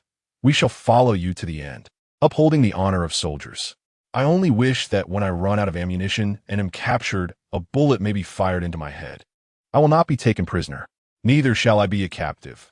There are only soldiers who die in battle, not generals who surrender, another officer declared. Let us depart and strive to return home within a week. We shall advance directly, overcoming any obstacles, whether it be demolishing temples or filling in rivers. Should we encounter the enemy, we shall strike at their hearts. In unison, the troops responded, we shall follow. Liang Chun did not bid farewell to the young commander. He deemed delivering the news of victory as a fitting farewell. The vehicles of the main force boarded the trucks, towing the artillery, and loaded with ammunition. They departed from Beiping, heading straight for Fengtian. After 3 days, they finally crossed out of Beiping's territory and entered the northeast, which was under enemy occupation. With only a kilometer to the first checkpoint, they set up the artillery, and Liang Chun took command of one piece. Utilizing the telescope he had brought, he surveyed the enemy checkpoint. Liang Chun's telescope was equipped with a range-finding feature, measuring a distance of 1,200 meters. He relayed the data, and the artillerymen adjusted the cannons accordingly. Fire! Liang Chun shouted. Boom! Boom! Boom! The 5 large-caliber cannons unleashed their fury upon the enemy checkpoint and the guard tower beside it. Explosions rocked the area, obliterating the tower and the enemy's defenses in an instant. Once the soldiers had secured the artillery, Liang Chun led the advance once more. Commander Liang, shall we take a moment to eat? Perhaps rest before proceeding? Very well. Inform the men to eat before we continue. Liang Chun, feeling a pang of hunger himself, agreed. After their meal, the main force resumed their march upon the soil of their homeland, and the soldiers were eager to sing. Liang Chun pondered whether, if he were to witness the lives of his family and fellow villagers in the heartland occupied by the enemy, he would still feel such exhilaration. Perhaps his eyes would be filled with nothing but fury and hatred, as they prepared to clear the battlefield and carry away the fallen, presenting gifts to the enemy. A platoon was designated for this grim task, and they set forth with spirits high. A soldier from the platoon ventured to the battlefield, bearing light and heavy machine guns along with ammunition. They boarded a truck, catching up with the main force. Upon arriving at the next watchtower, the enemy, witnessing such numbers armed with weaponry, fortified their defenses. Liang Chun raised his hand, signaling the troops to halt. They set up artillery, aiming to unleash a barrage, for they were not lacking in shells. Liang Chun was determined to minimize casualties before reaching their destination. 10 large-caliber cannons were readied, and Liang Chun meticulously calculated the data. The bombardment swiftly obliterated the enemy's watchtower. An enemy messenger, caught in the fray, fled on a 3-wheeled motorcycle. Liang Chun, brandishing a light machine gun, advanced while firing incessantly. Seeing their commander boldly confronting the enemy, the other soldiers rallied, machine gunners with Czech models advancing alongside him. Over 20 light machine guns formed the vanguard, propelling the rest of the troops forward. A handful of enemy soldiers, caught off guard, scarcely dared to lift their heads. Before even reaching their cover, they succumbed to the onslaught. The soldiers proceeded to clear the battlefield, pressing onward. There were still 6 or 7 checkpoints ahead. Suddenly, Liang Chun recalled the fleeing enemy messenger. Would the enemy aircraft now emerge? They needed to retreat into the mountains, as the enemy planes might come to attack. They would hide for a day, leaving the artillery and trucks behind for others to commandeer. Once the soldiers were safely in the mountains, Liang Chun moved to secure the artillery and trucks before rejoining the main force. The enemy planes in the sky had failed to detect their movements. That night, they arrived at another watchtower. Liang Chun produced a rocket launcher and fired into the shooting hole. The rocket soared through the aperture, causing the tower to tremble ominously. Baki Yuru, enemy assault. The enemy and their traitors scrambled out, preparing to engage in battle. A rapid barrage from over 20 light machine guns taught them a harsh lesson. And the once shaky watchtower finally succumbed, collapsing in ruins. They continued to clear the battlefield, hastening their advance. They had ventured into the mountains by day, as the subsequent engagements would be arduous. Liang Chun understood that the enemy would surely be aware of their marching route and would likely deploy heavy forces ahead. Commander, we must retaliate. We fear not death. We simply wish to return home and catch a glimpse of our homeland. Indeed, Commander, we fear not death.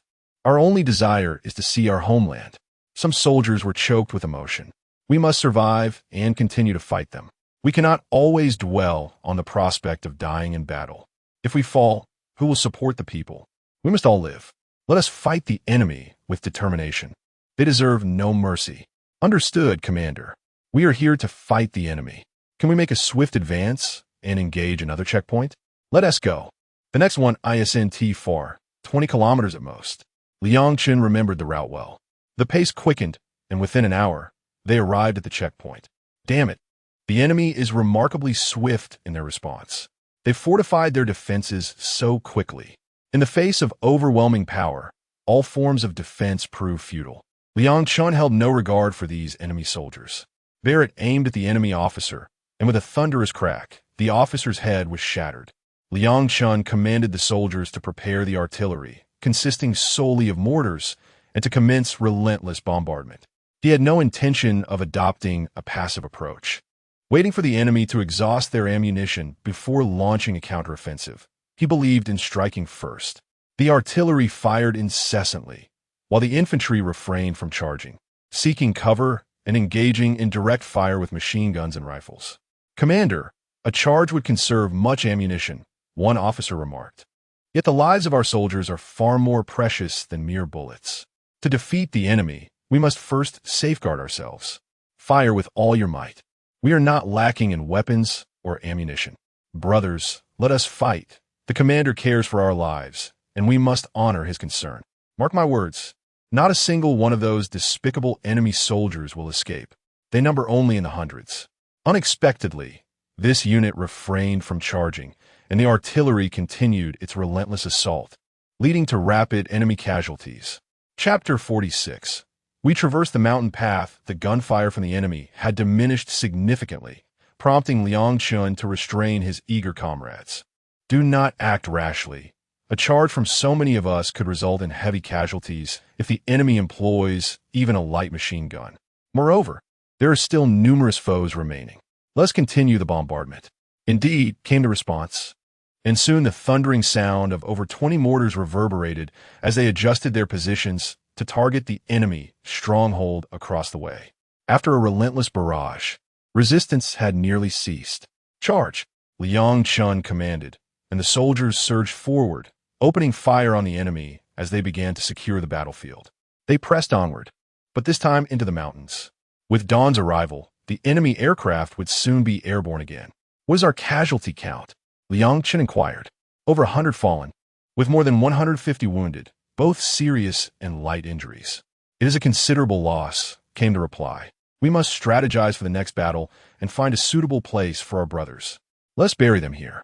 We have already begun digging, the commander informed him. Liang Chun approached the site and observed the pit that awaited him. Make sure it is ready. He stepped away momentarily, returning shortly with several stone coffins. Is this truly necessary? The commander questioned, bewildered.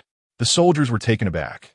They had never used such coffins before, opting instead for simple graves side by side. There are still plenty of wooden coffins nearby. Let's carry them over. How long must I bear this burden alone? Many hands were enlisted, with 6 men carrying each coffin. Upon arriving, they found the pit insufficiently sized and had no choice but to dig deeper. At last, it was adequately large, and they laid their fallen brothers to rest, placing one individual per coffin. It took an hour to complete, resulting in a neat row of graves, each marked with the inscription Heroes of Huaxia. With their solemn duty fulfilled, they resumed their journey, scaling peaks as they made their way toward Fengtian. The enemy's checkpoints and gun emplacements were predominantly situated along their path, and circumventing them would require an arduous detour of hundreds of miles. Liang Chun consistently produced provisions, ensuring his soldiers were not left starving. As they rested amid the mountain woods, he maintained vigilance over their surroundings. Suddenly, he heard the sound of water. Stealthily, he approached to discover dozens of enemy soldiers bathing in the river, prompting him to rush back to summon reinforcements. Upon learning of the enemy's presence, he stealthily moved closer to witness the enemy enjoying themselves in the water. Shall we engage, Commander? An officer inquired. Engagement is inevitable, but we must first scout the area to avoid being ambushed. Liang Chun directed, You 4, scout over there. You 3, investigate this direction. The rest of you, prepare for battle. The soldiers, fully aware of the stakes, divided into 2 groups for reconnaissance. They returned swiftly. Commander, no enemies in sight. We have scouted thoroughly. Then let us attack. There are merely a handful of unarmed foes here. We must conclude this quickly, Liang Chun ordered. Several thousand soldiers encircled the few dozen enemy combatants, who, lacking weapons, were swiftly overwhelmed. They splashed about in the river, oblivious to the impending doom. They gathered the weapons and ammunition from the riverbank without exiting the mountains, opting instead to traverse through them. Checking the map, Liang Chun noted an enemy checkpoint was not far ahead. He decided to personally scout the area. Good heavens! The enemy is not permitting us passage. A whole regiment is stationed here, blocking the route completely, and I can see artillery positions at the rear through my binoculars. We must depart. Commander, where shall we go? The soldiers who followed did not comprehend the situation. We had traversed the precipice. The enemy had established a checkpoint here precisely because ahead lay an unfathomable cliff. As long as they blocked the road, passage would be impossible. The inability of the civilians to proceed did not imply that we were equally hindered. Returning, Liang Chun led a few scouts back to the main force. How is the situation, Commander? We cannot engage here. There are too many enemies, and they are well prepared. The terrain is also unfavorable to us. We must ascend the cliff and take the mountain path directly towards the county town. After bypassing the county town, there are still 2 checkpoints. Once we get past them, we can enter the mountains. Inform the brothers to set out. At the officer's command, the main force advanced. They finally reached the cliff's edge. Liang Chun retrieved his binoculars to survey the bottom. It was over 30 meters deep, filled with trees and shrouded in a slight mist that obscured visibility. Not too deep. He produced several ropes, securing them to a sturdy tree, and lowered a 50-meter rope. Liang Chun intended to descend first, but the officer insisted on leading the soldiers down first. Upon reaching the bottom, they shook the rope to signal safety above, and soon a group of over 10 descended, relaying the signal back once they reached the ground. After 6 hours, Liang Chun untied the other ropes, leaving only 2, which he secured together around a large tree. Gripping both ropes, he descended directly. Upon reaching the bottom, he released one rope and pulled on the other. Both ropes were finally lowered. Not a single one could remain, lest the enemy discover our route. "Commander, let us retreat," the officer suggested. "We will circumvent them and strike from behind, launching a surprise attack." Very well. The soldiers were eager. They had returned to confront the enemy with fervor, harboring a fire within since their previous retreat alongside the young marshal. Under the cover of night, the soldiers approached the enemy artillery position, with Liang Chun personally leading the charge, attacking the enemy S-guards with daggers. The numbers were overwhelming. Over 100 men were insufficient to infiltrate the artillery position. The main force commenced a silent assault on the enemy's artillery. As they advanced, the enemy gunners were swiftly neutralized. Adjusting the cannon positions, Liang Chun utilized his binoculars to gauge the enemy's coordinates. The mortars he had brought were now within range and readied for deployment, alongside the enemy's several Type 92 infantry guns. "Commander, the adjustments are complete," he announced. "We are ready to fire at any moment." The bombardment began relentlessly, continuing until the ammunition was exhausted. What do you mean? This regiment has over 3,000 men. Annihilate them all. Do not fear running out of shells. Liang Chun had enough artillery shells to last a year. Let no man engage in close combat if we can resolve it with artillery. Indeed, let us obliterate these scoundrels. The soldiers, seeing their commander, were unconcerned about the ammunition, delighted at the prospect of further vanquishing the enemy. The commander's concern for his own life made them willing to fight fiercely alongside him. Fire! Boom! Boom! Boom! The shells incessantly rained down on the enemy position, leaving them dazed and confused. What is happening among our ranks? Are we firing upon our own? Dozens of shells landed within the enemy's position, causing the adversaries to dance amidst the chaos of the bombardment. The 3rd and 6th Regiments. Take all machine guns and position yourselves at the mountain pass to thwart the enemy's attempts at a desperate counterattack. Yes, 3rd Regiment, follow me. 6th Regiment, you too. Those equipped with machine guns, come along. The 2.5 regiments equipped with both light and heavy machine guns reached the front line and commenced digging fortifications. They set up the machine guns to defend against the enemy. The artillery in the rear continued its relentless bombardment. The enemy officers struggled to find their soldiers, and the soldiers sought their leaders, many of whom had perished. They began their retreat. The artillery fire intensified as Liang Chun, equipped with binoculars, kept a vigilant eye on the diminishing enemy forces who were still attempting to flee. The soldiers adjusted the cannon's aim, recalibrating to target positions a few hundred meters ahead, and continued their assault on the enemy. Report to the commander. The barrels can no longer withstand the pressure. Liang Chun still desired those cannons. He charged toward the front line, leading his soldiers into a fierce advance.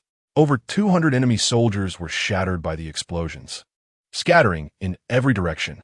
As Liang Chun and his main force arrived, they found the enemy's awkward stances were a hindrance, with many of them tripping over their own feet. They pursued the enemy for several hundred meters before calling the troops back to the battlefield to collect the remnants. There were few useful firearms left, but they managed to recover over 600 quality guns along with ample ammunition. Should we take them all? The artillery position still had several trucks laden with shells and bullets. Any surplus equipment was loaded onto the trucks. 6 or 7 brothers had fallen, and they were to be buried with honors befitting their rank. Let us all don the enemy's uniforms and take the main road, Liang Chun commanded. A directive that left his comrades perplexed. Wearing their uniforms, the enemy ahead will not take much notice. They may believe they have secured victory. We shall approach and launch a surprise attack. Excellent plan. Following the commander to battle the enemy is exhilarating, We've already dispatched so many of them upon our return. Previously, a single enemy or two roamed the streets with impunity, leaving us trembling and powerless. Now, it is delightful to slay them at will. The only concern is if one might fail to kill the enemy. Ha ha ha! Big Wong, now you can unleash your full potential. Whatever you manage to kill will be noted, and you'll have tales of glory to share with the old general in the future. Rest assured, such scoundrels must be dealt with. Remember when the old general instructed us to bomb their embassy? We learned well from him. Liang Chun was taken aback, realizing that the old general had indeed orchestrated such daring actions. Chapter 47. Finally home, the soldiers severed the heads of the enemy soldiers and placed them into the truck, oblivious to their intended purpose. The blood was so abundant that a separate vehicle was required for transport. Only 2 checkpoints remained. As they approached, the enemy, seeing their comrades returning from the battlefield, paid little attention. What could a mere handful of them accomplish? The soldiers had their weapons ready. Upon nearing, the machine gunner immediately unleashed a barrage from his check model, engaging in indiscriminate fire. The enemy's machine guns proved futile, and grenades were hurled into their fortified positions. The soldiers stormed the first floor of the stronghold, relentlessly tossing grenades to the upper levels. As they cleaned the battlefield, they advanced towards the next checkpoint, the one closest to Fengtian. Here, they employed their usual tactics to breach the defenses and initiated a sweep before following Liang Chun into the mountains. The terrain here was nearly contiguous with Jinfeng village, a locale with which the soldiers were intimately familiar. Following Liang Chun, they made their way directly to Jinfeng village. News had already reached Beiping that Liang Chun had led his troops back into the fray. Where have they reached? The young commander inquired of the elder statesman. A telegram arrived stating they had passed Fengtian, with Captain Hao reporting numerous victories, albeit at the cost of over 200 lives. They had slain nearly 3,000 enemy troops. Excellent. I hope they can grow stronger and demonstrate to certain individuals that the enemy is not as formidable as they seem. May we receive news of an offensive soon. The young commander awaited further orders with anticipation. Let there be such news. Liang Chun has taken a contingent of 10,000 men, merely a spark. However, it is also possible that before commands are issued, the northeast will rise again. Upon my return, I would feel too ashamed to return there. Would the populace not drown me in their disdain? I shall remain here to obstruct various obstacles. The enemy was not faring well. A row of officers was practicing their discipline, delivering slaps from one end to the other. The enemy's soldiers, hardened by their experiences, bore the punishment in silence, while the traitors fared even worse. Each slap sent them sprawling, tears held back as fear gripped their hearts. If this was a lesson, they were the lesson. It was inconceivable that they would execute their own to intimidate the others. They remained utterly silent as the enemy officers intensified their blows, harboring deep-seated hatred for the Chinese, who had taken so many of their soldiers and severed their heads to carry away. Is it not obvious? This is the work of Jinfeng village. They always take heads, and their assaults invariably end in failure. They can only leave more ginseng hanging in the mountains. Your Excellency, shall we assault Jinfeng village? We cannot allow them to remain so audacious. How many brave souls hang from the trees? How many times have you attempted this? What success have you had? We will wait for them to emerge and then eliminate them. There simply isn't a viable strategy at present. The enemy officer, having calmed, spoke in a steadier tone, while the traitors felt a sense of relief, no longer fearing to be the sacrificial lamb. Lord, we can arrange for men to monitor their movements from the base of the mountain. Once they emerge, we shall report back and eliminate those who venture out. They have food, but no salt. They must eventually come down to purchase supplies. Husang's suggestion was indeed astute, and the enemy officer finally welcomed a plan that seemed feasible. The capricious nature of emotions left the traitor feeling somewhat apprehensive. Now, Hu Bin had become quite charming, and the general had praised himself. For the time being, he would not have to endure any reprimands. Everyone was to remain vigilant about the news from Jinfeng Zhai and send someone to investigate the origins of this troop, to ascertain whether they were the Northeast Army that had fled initially. I require their detailed information. Ha-E and a group of Japanese officers, along with the traitor, acknowledged the command, and exited the office. Once outside, the Japanese officers regarded Hu Bin with a peculiar gaze, wondering if he had noticeably changed. Hu Bin, eager to please, stepped out with his subordinates, striding away from the headquarters with an air of indifference. His men observed Hu Bin's countenance, noting how different he appeared from when he had just entered. He had gained weight, and his complexion was much healthier. "Brothers, we need to step out for a while. Return home and inform our families. Do not forget to gather all our comrades. We have a mission." "Understood, Captain. I will ensure everyone is informed." Hu Bin pondered the significant reward he might receive from the Japanese should they successfully obliterate Jinfeng Zhai. Before long, the group that had ventured out returned with more than 30 individuals, cycling towards Liaoyang City, intending to wait at the foot of the mountain for the troops descending from above, ready to relay information to the Japanese. Liang Chun and his comrades had already arrived at the base of Jinfeng Zhai. "Brothers, let's hang the heads of the Japanese on the great tree. In the future, every large tree here shall bear the heads of the enemy. Even in winter, these trees shall bear fruit. When the Japanese come, they will surely be met with resistance." After several bouts of madness, many had perished, yet they would continue to fight fiercely. Liang Chun was most unafraid of a Japanese assault. He led the soldiers into the encampment. Upon arrival, squad leader Jiang was taken aback. "Has the company commander summoned so many men?" "Squad leader Jiang, we shall never lack soldiers again. These are all troops sent by the young marshal. From now on, we are brothers. Tonight, we will set up tents, and tomorrow we shall begin constructing 2 rows of barracks." "Yes, company commander," Jiang replied. The officers behind Liang Chun had something to express. "Do you have something to say? Please, speak freely." Although Liang Chun hailed from a future era, he was a special forces soldier who favored small-scale operations and had never participated in large-scale military engagements, only having experienced mock drills with large forces. "With so many of us here, the troops urgently require reorganization. You should take command." The forces would be divided into 2 brigades with a guard unit, and the junior officers would need to have clearly defined positions. "I will not take command. There are both the old marshal and the young marshal ahead of me. This northeast region belongs to them." Liang Chun did not aspire to claim this territory. Lacking such ambition, "Then let us call you commander. The title can be as grand or modest as needed, and the number of troops can vary." The officer suggested, "Very well, but it might seem our unit is not sufficiently large." Liang Chun understood the implication. Thus, it was settled that he would be referred to as commander. The officer was particularly pleased, as he had also intended to gauge Liang Chun's character and silently commended him, recognizing why both the old marshal and the young marshal held him in such high regard. That very night, the young marshal received a telegram informing him of this development, bringing him great joy. It was not merely about his desire to return to the northeast, but rather the assurance that neither he nor his father had misjudged the individual in question.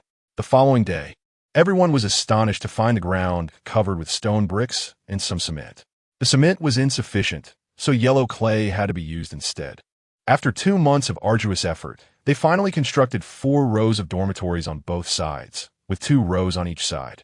The soldiers no longer had to reside in tents. However, Lieutenant Jiang was still troubled about the food supply. Upon opening the warehouse, he discovered it was filled to the brim. How remarkable was the commander to procure such an abundance of provisions. He finally felt reassured. "Gather everyone," Liang Chun shouted, and all the soldiers assembled on the playground. Within 5 minutes, everyone was present. Today's gathering marked the expansion of our ranks, and personnel appointments needed to be clearly defined. We are no longer mere irregulars, but a regular army. Here, I entrust Deputy Commander Su to announce the personnel assignments.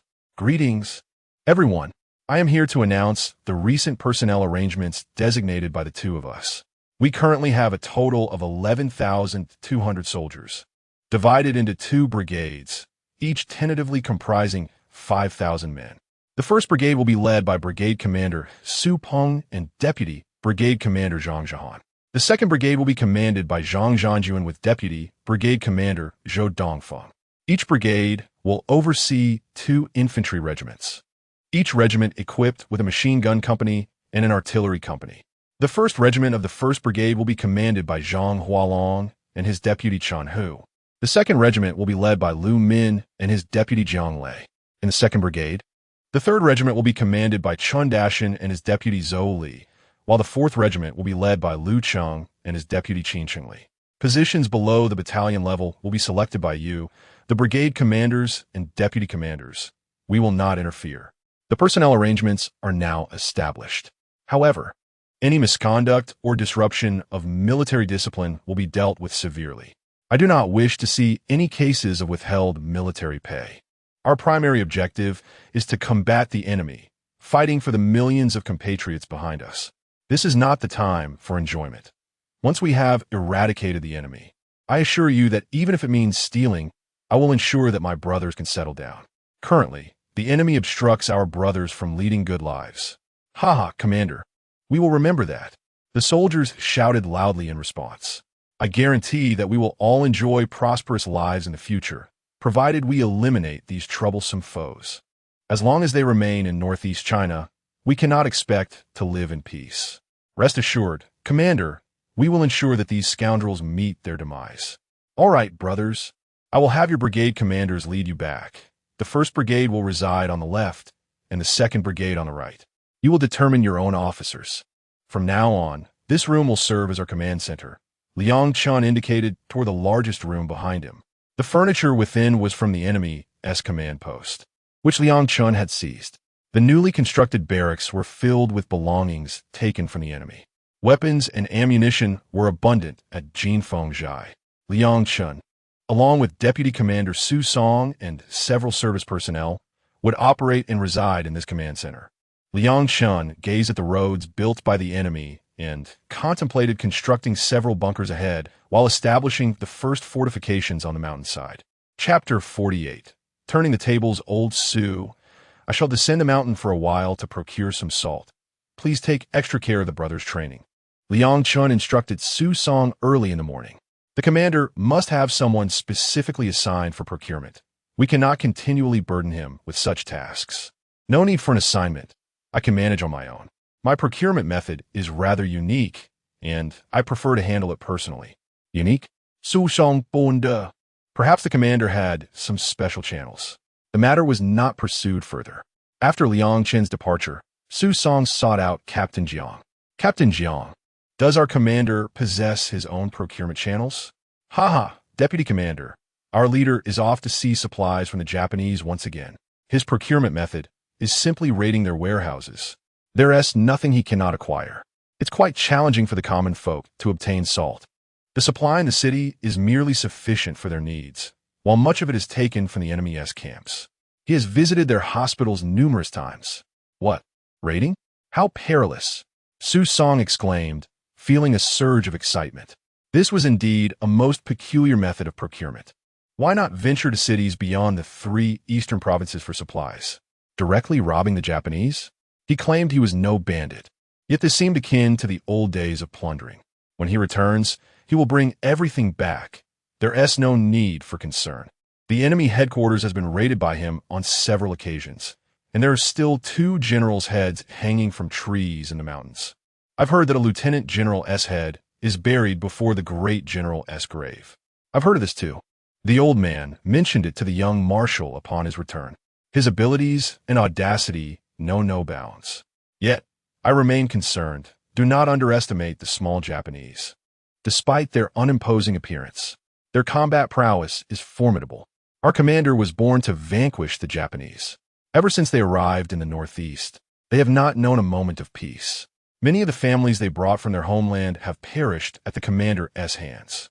The young marshal has indicated that intelligence has frequently appeared on his desk, which is why he has ordered us to accompany the commander to slay the Japanese. Perhaps he has identified a shortcoming. He lacks manpower. I never anticipated the young marshal would make such a decision. I thought he had forsaken the 3 eastern provinces. It seems he has been keeping a watchful eye on them all along. As Liang Chun prepared to descend the mountain for a leisurely venture, he was met with the sound of hushed breathing before he reached the valley. Expanding his awareness, he discovered over 30 traitors lying in wait below. Liang Chun chose not to alert them, opting instead to observe from the shadows. Captain, no one from Jinfeng has come down. We're merely feeding mosquitoes here. It's quite cold at night. Perhaps we should return? What great deeds do you expect to accomplish? Look at you, with such a pitiful demeanor. You wish to profit without enduring any hardship? Think of Xiao Taohong and then consider Lu Guofeng. Without money, you can only watch as others spend the night with them, while you stand guard at the door, who've been lectured the traitor with a grin. Captain, enough. I can endure, but if they do not descend, we will have no intelligence to report back. Liang Chun grasped their scheme. They aimed to intercept and relay information as they awaited his descent. The bandits feared approaching the stronghold, intending to eliminate them outside. Thus, he would turn the tables and afford them an opportunity to enter Lu Guofeng's abode. Upon reflecting on this, Liang Chun returned to the fortress and summoned several officers. The commander has returned so swiftly? Su Song inquired of Liang Chun. I have not yet descended the mountain. I encountered a few rats below, awaiting our descent to inform the Japanese. I shall take my men to deal with them. These wretches are nothing but curs, Liang Chun retorted, his disdain palpable. Zhang Zhihan, the irascible deputy commander of the 1st Brigade, interjected, Do not rush, deputy commander. We can utilize them to our advantage. Liang Chun, smiling, replied, Indeed, they serve as excellent couriers, free and quite effective. Commander, do you have a plan? Su Song asked. Certainly. We can retreat to the former Jinfeng fortress, where there are tunnels. Our main force can proceed there directly, and we can withdraw through the tunnels to circumvent the enemy. The deputy leader of the special forces, De Juzi, will guide you back. I will take a detour first to lay a substantial number of landmines and explosives, delivering them a decisive blow. I hope to annihilate them in battle. Commander, let us not return just yet. We can conceal ourselves nearby. Upon hearing the explosions, we shall rush to your aid. We are numerous, and engaging the remnants of the enemy after the blast should incur minimal casualties. Su Song added to the plan. Then we shall proceed as Deputy Commander Su suggests. I will take a contingent to the former stronghold, while Deputy Commander Su leads the main force to the old fortress tomorrow, guided by De Juzi. Yes, Commander. All officers, hasten to prepare for tomorrow as assignments. Liang Chun then led his men to the abandoned Jinfeng fortress. Upon arrival, they began organizing personnel to dig trenches.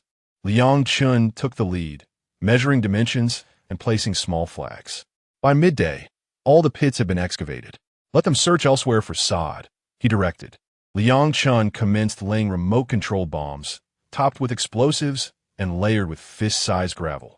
The soldiers brought ample sod, which Liang Chun placed atop the structure, sprinkling it with a bit of spring water to ensure the grass remained fresh. After clearing away other debris, the minefield was restored to its former state. The following day, Su Song led the troops down from the mountain. Upon reaching the foot of the mountain, he engaged in light-hearted conversation. Commander, are we truly relocating to the old fortress? This place feels quite secure, does it not? The old fortress lacks natural defenses. This site is indeed favorable, yet we are devoid of a water source. If the Japanese encircle us without engaging, we shall be trapped. Su Song disguised his voice as Liang Chun's. Commander Liang, shall we make repairs upon arrival? When will the others come? They will move over tonight. The Japanese will be none the wiser. We will lay landmines along the path they constructed and in the nearby woods. When they come to attack, we shall obliterate them. He chuckled. As they laughed and discussed their plans, the traders realized they stood to gain significantly from this venture. This information would suffice to sustain them for 2 years. You too, hurry back and report to the Locust Army. Once they defeat the Japanese at Jinfeng Fortress, we shall all prosper, Hubin exclaimed, nearly leaping in joy. Captain Hu, we shall return at once. The two traders mounted their bicycles and hurried toward Liaoyang City, entering the city to find the highest-ranking Japanese commander. What is the matter with you? The Japanese major seems reluctant to pay them any heed. Your Excellency, we are here under the orders of the general to scout Jinfeng village, and we have gathered some intelligence. We kindly request to use your phone. The two traders cautiously addressed the major. The major, not daring to be negligent, promptly dialed the office of the old Japanese general. General, we have discovered that Jinfeng village has run out of water. They have relocated back to their former mountain stronghold, and over 5,000 people have already moved there. The current settlement still has some women and children, but the roads leading into the mountains are heavily mined. Ah, the women and children are of no concern. I shall dispatch troops immediately. You will guide them." The traders had evidently mastered that particular phrase. The major observed them, noting how fluently they spoke the language of the enemy, rivaling even the native speakers. Chapter 49. A free ride on the Earth Plane 2 days later. This group of traders lay in ambush outside the old stockade, while the army tirelessly continued to clear and repair the dilapidated buildings. They observed the bustling activity from the hillside. At last, everything was tidied up, and today no one ventured out. At noon, they emerged to eat, and after their meal, few remained visible, with only a handful standing guard. The Japanese were also escorted to the old stockade by the 2 traders. Through binoculars, they spotted numerous figures moving within the rooms. This time, they had trapped them here. The 6 guards, seemingly indifferent, returned to their quarters. As night fell, 4 emerged while 2 returned inside, leaving 2 standing guard on the inner side of the gate. How cunning to position themselves within the gate. The Japanese were convinced they had the upper hand and could finally annihilate this unit. Liang Chun stepped out of his room, stretched lazily, and then went back inside. He released his spiritual awareness to scout the area, discovering that a significant number of Japanese troops were positioned on the mountain. Around 10 o'clock at night, the Japanese mimicked Liang Chun's earlier actions, with most of their forces charging down the hillside, stealthily approaching the stockade. In the shadows, Liang Chun observed as the Japanese neared the minefield. With a wave of his hand, he signaled the soldiers to enter the tunnel and depart, while he pressed the button on the remote control. Boom! Boom! Boom! The area from the stockade to the valley was enveloped in smoke and chaos. The Japanese were sent flying in all directions. The Japanese general on the hillside, furious, felt steam escaping from his ears. In a fit of rage, he lifted his sword and struck at Hu Bin, slashing down diagonally from his left shoulder, leaving half of his body to crumple to the ground. The 2 guiding traders envied their comrades who had perished in the explosion as they braced themselves for the impending attack. The Japanese, still seething with rage, sought to ascertain if any remained alive. Suddenly, the roar of battle erupted as thousands charged forward, sending the elderly Japanese into a state of panic. Bullets rained down upon them, leaving the old soldiers riddled with wounds. Their surrounding guards fared no better. As the battlefield was cleared, they returned to the stockade with the remnants of their fallen foes. Su Song led the cleanup efforts, relishing the thrill of battling the Japanese alongside Commander Liang Chun. Having inflicted considerable casualties while sacrificing so few of their own, the soldiers began to gather their spoils. Over 1,000 intact rifles, more than 40 usable submachine guns, numerous rounds of ammunition, 20 operational mortars, over 60 intact grenade launchers, 200 shells, and 500 specialized rounds for the grenade launchers. Once the battlefield was cleared, they shouted their triumphant call as they returned to the stockade. The heads of the Japanese would soon be displayed. Wild wolves and feral dogs would feast upon the remnants of the old stockade, transforming the dawn into a scene of desolation. Commander, we have achieved a great victory this time. Will we continue to engage in battle in the coming days?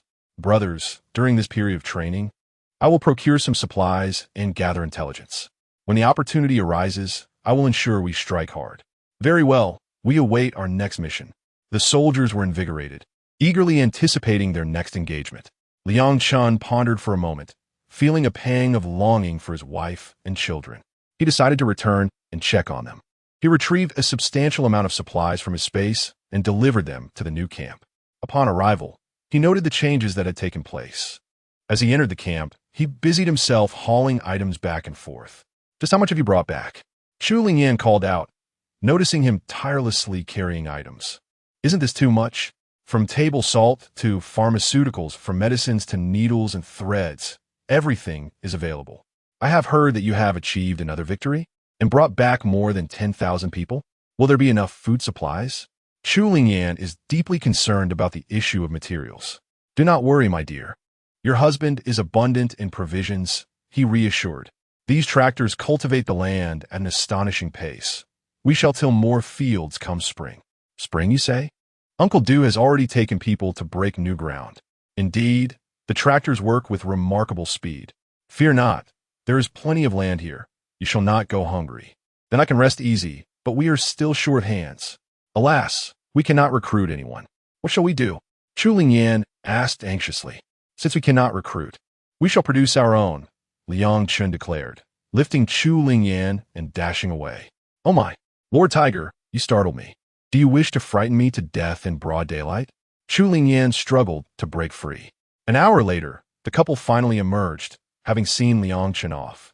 As he departed, Liang Chun felt a twinge of reluctance, parting from their eldest son and daughter-in-law. Leaving the new camp, they ventured directly out of the mountains. After dealing with the enemy, the number of Japanese in Fengtian should be limited. They would go to wreak havoc upon them once more and perhaps procure some supplies in the process.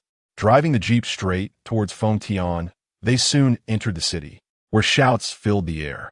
As dusk fell, the market gradually closed down. Liang Chun returned to the familiar tavern, Judah Lu.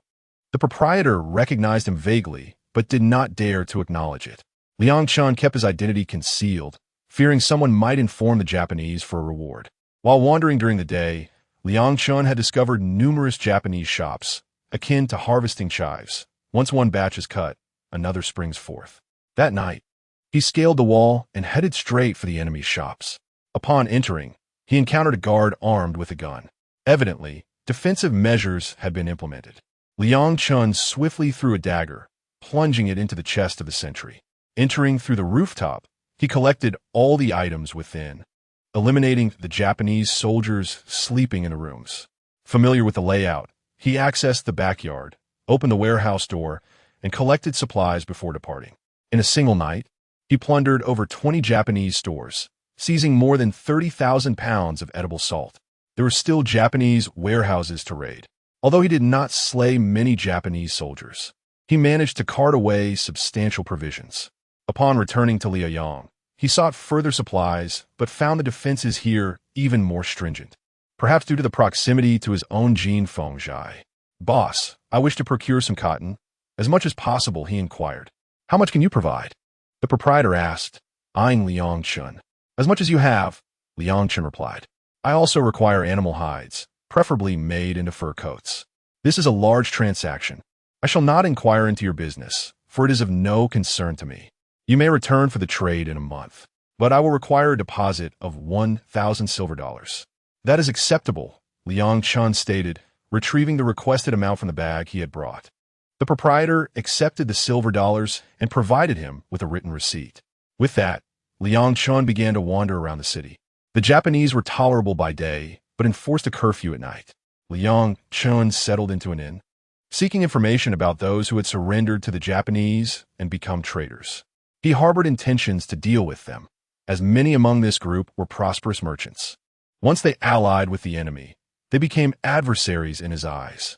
Eliminating them posed no moral dilemma, and it could also supplement military funds. With so many individuals relying on themselves for sustenance, it was essential to acquire some financial resources. Maintaining one's livelihood required considerable expenditure. After some time, he planned to traverse the entire Liaoning province, targeting the landowners and tyrants who had sided with the Japanese. He also sought opportunities to eliminate some of the enemy soldiers and aimed to establish contact with the general in Jilin province for mutual support. In Chapter 50, Liang Chun devised a plan and engaged several merchants to procure various supplies. Some items were available immediately and were directly stored in his space. Shopkeeper, how is business for you these days? Liang Chun inquired. It's quite challenging, the shopkeeper replied. The Japanese have numerous shops, especially for textiles. Their mass production reduces costs significantly, while our domestic fabrics, though of superior quality, are pricier due to higher production costs. The common folk tend to purchase cheaper goods. I can't definitively say whether their shops are thriving or not. On one hand, the populace can access affordable products, but on the other, it feels like the Japanese are profiting excessively, which enables them to sustain their military. Our prospects seem grim. They aim to suppress all Chinese merchants, aspiring to monopolize the market. If they succeed, they will dictate prices freely. Is that so? The Japanese are truly unscrupulous, Liang Chun remarked. If you require any specific items, Please let me know. I wish to acquire cotton fabrics, sheepskin coats, and gloves. I have ordered some elsewhere, but if you have the means, I would like to procure 10,000 sets. Such a large quantity? Nonetheless, it is feasible. We have about 80% of what you need, while the remainder will take another half month. Very well, I will take these first. I shall return for the rest in a month, requesting as much as I can. That sounds reasonable. Please follow me to the storeroom. Liang Chun accompanied the shopkeeper to the back storage area, where he inspected the goods. Shopkeeper, I will pay you now. My people will come to transport the items, but it must be done at night. I understand, the shopkeeper acknowledged. Liang Chun handed over 2 silver notes, both of significant denomination, which he had acquired during a previous raid. The shopkeeper quickly accepted them after a glance. For future large transactions, they would utilize silver notes.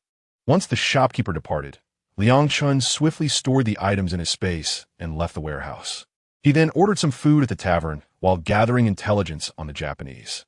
Brother Ho, why is the Locust Army sending us so much grain to Lingwang village? There are hardly any people there, he questioned. You don't comprehend.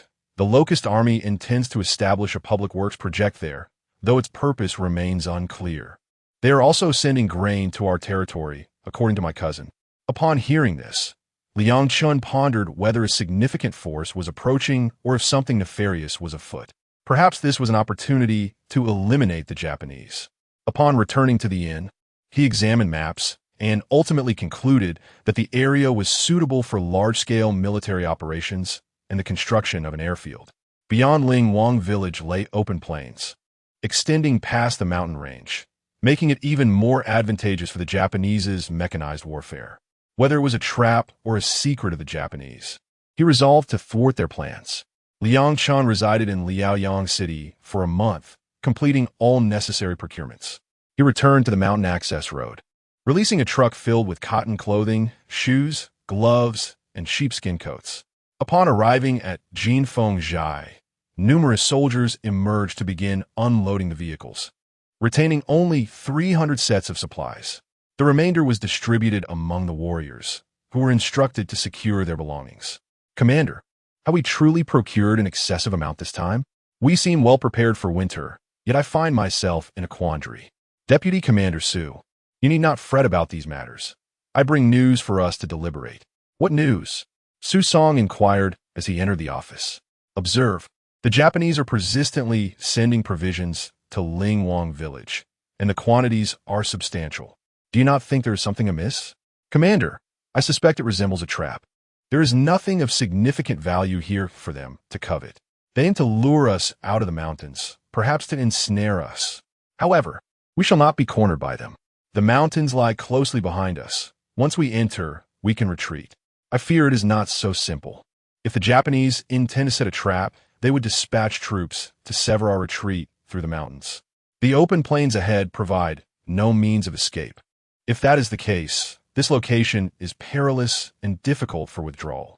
Should we fall into their snare, it would be a matter of life and death. Their dissemination of information indicates a larger scheme at play. I propose we let them toil in vain and instead ambush their supply convoy, Su Song suggested. Very well. Let us seize their supply convoy. Liang Chun has always favored such bold actions. The following day, Liang Chun dispatched several teams to monitor the gates of various counties. By the third day, they returned with information that the Japanese supply convoys transported goods every 3 days, with their route passing through Bald Mountain. This mountain earned its name due to the lack of vegetation, being composed entirely of stone. Liang Chun surveyed the map alongside their reconnaissance findings, feeling somewhat disheartened. Although it was mountainous terrain, the sheer stone would offer no protection against the Japanese artillery. Commander, are you concerned about the absence of a retreat route here? Su Song queried Liang Chun. Indeed, I cannot risk so many brothers without a viable plan. However, striking just one supply convoy may bear minimal risk. I concur. We shall target a single convoy. This time, we will only bring grenade launchers and light machine guns to facilitate an unobstructed withdrawal. Agreed.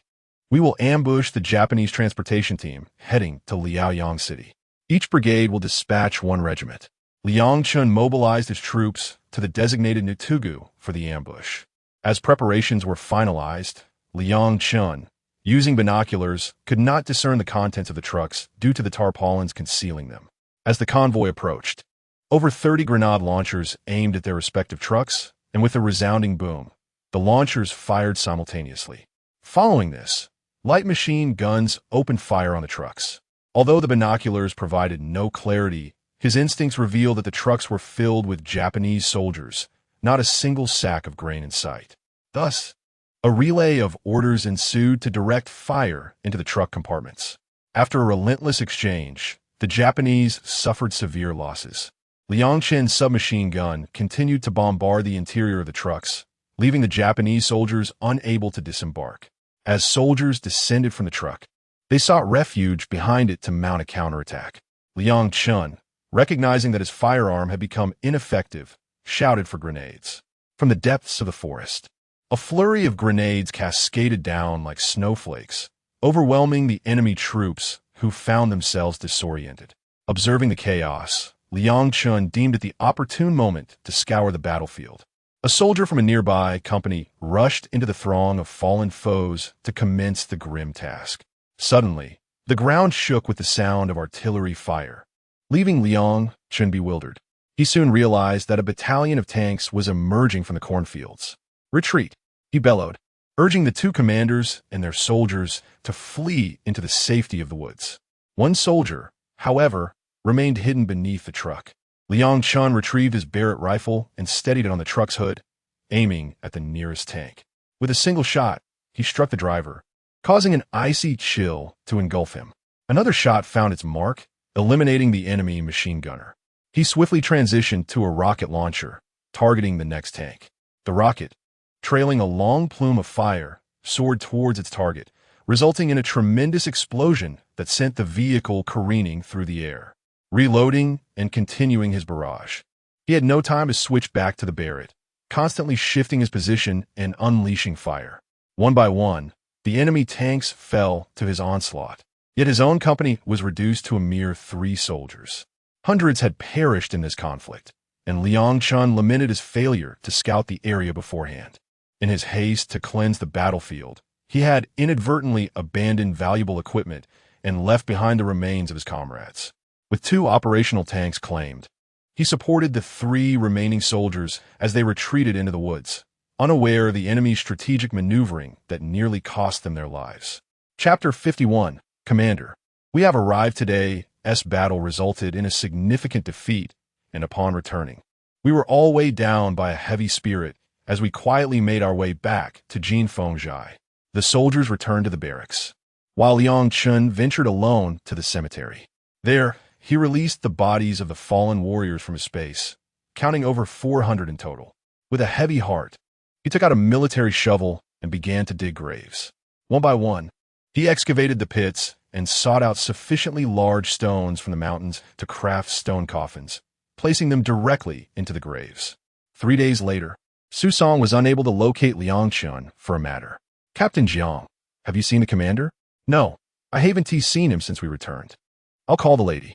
After Captain Jiang finished his call with Chu Lingyan, he learned that Liang Chun was not with her.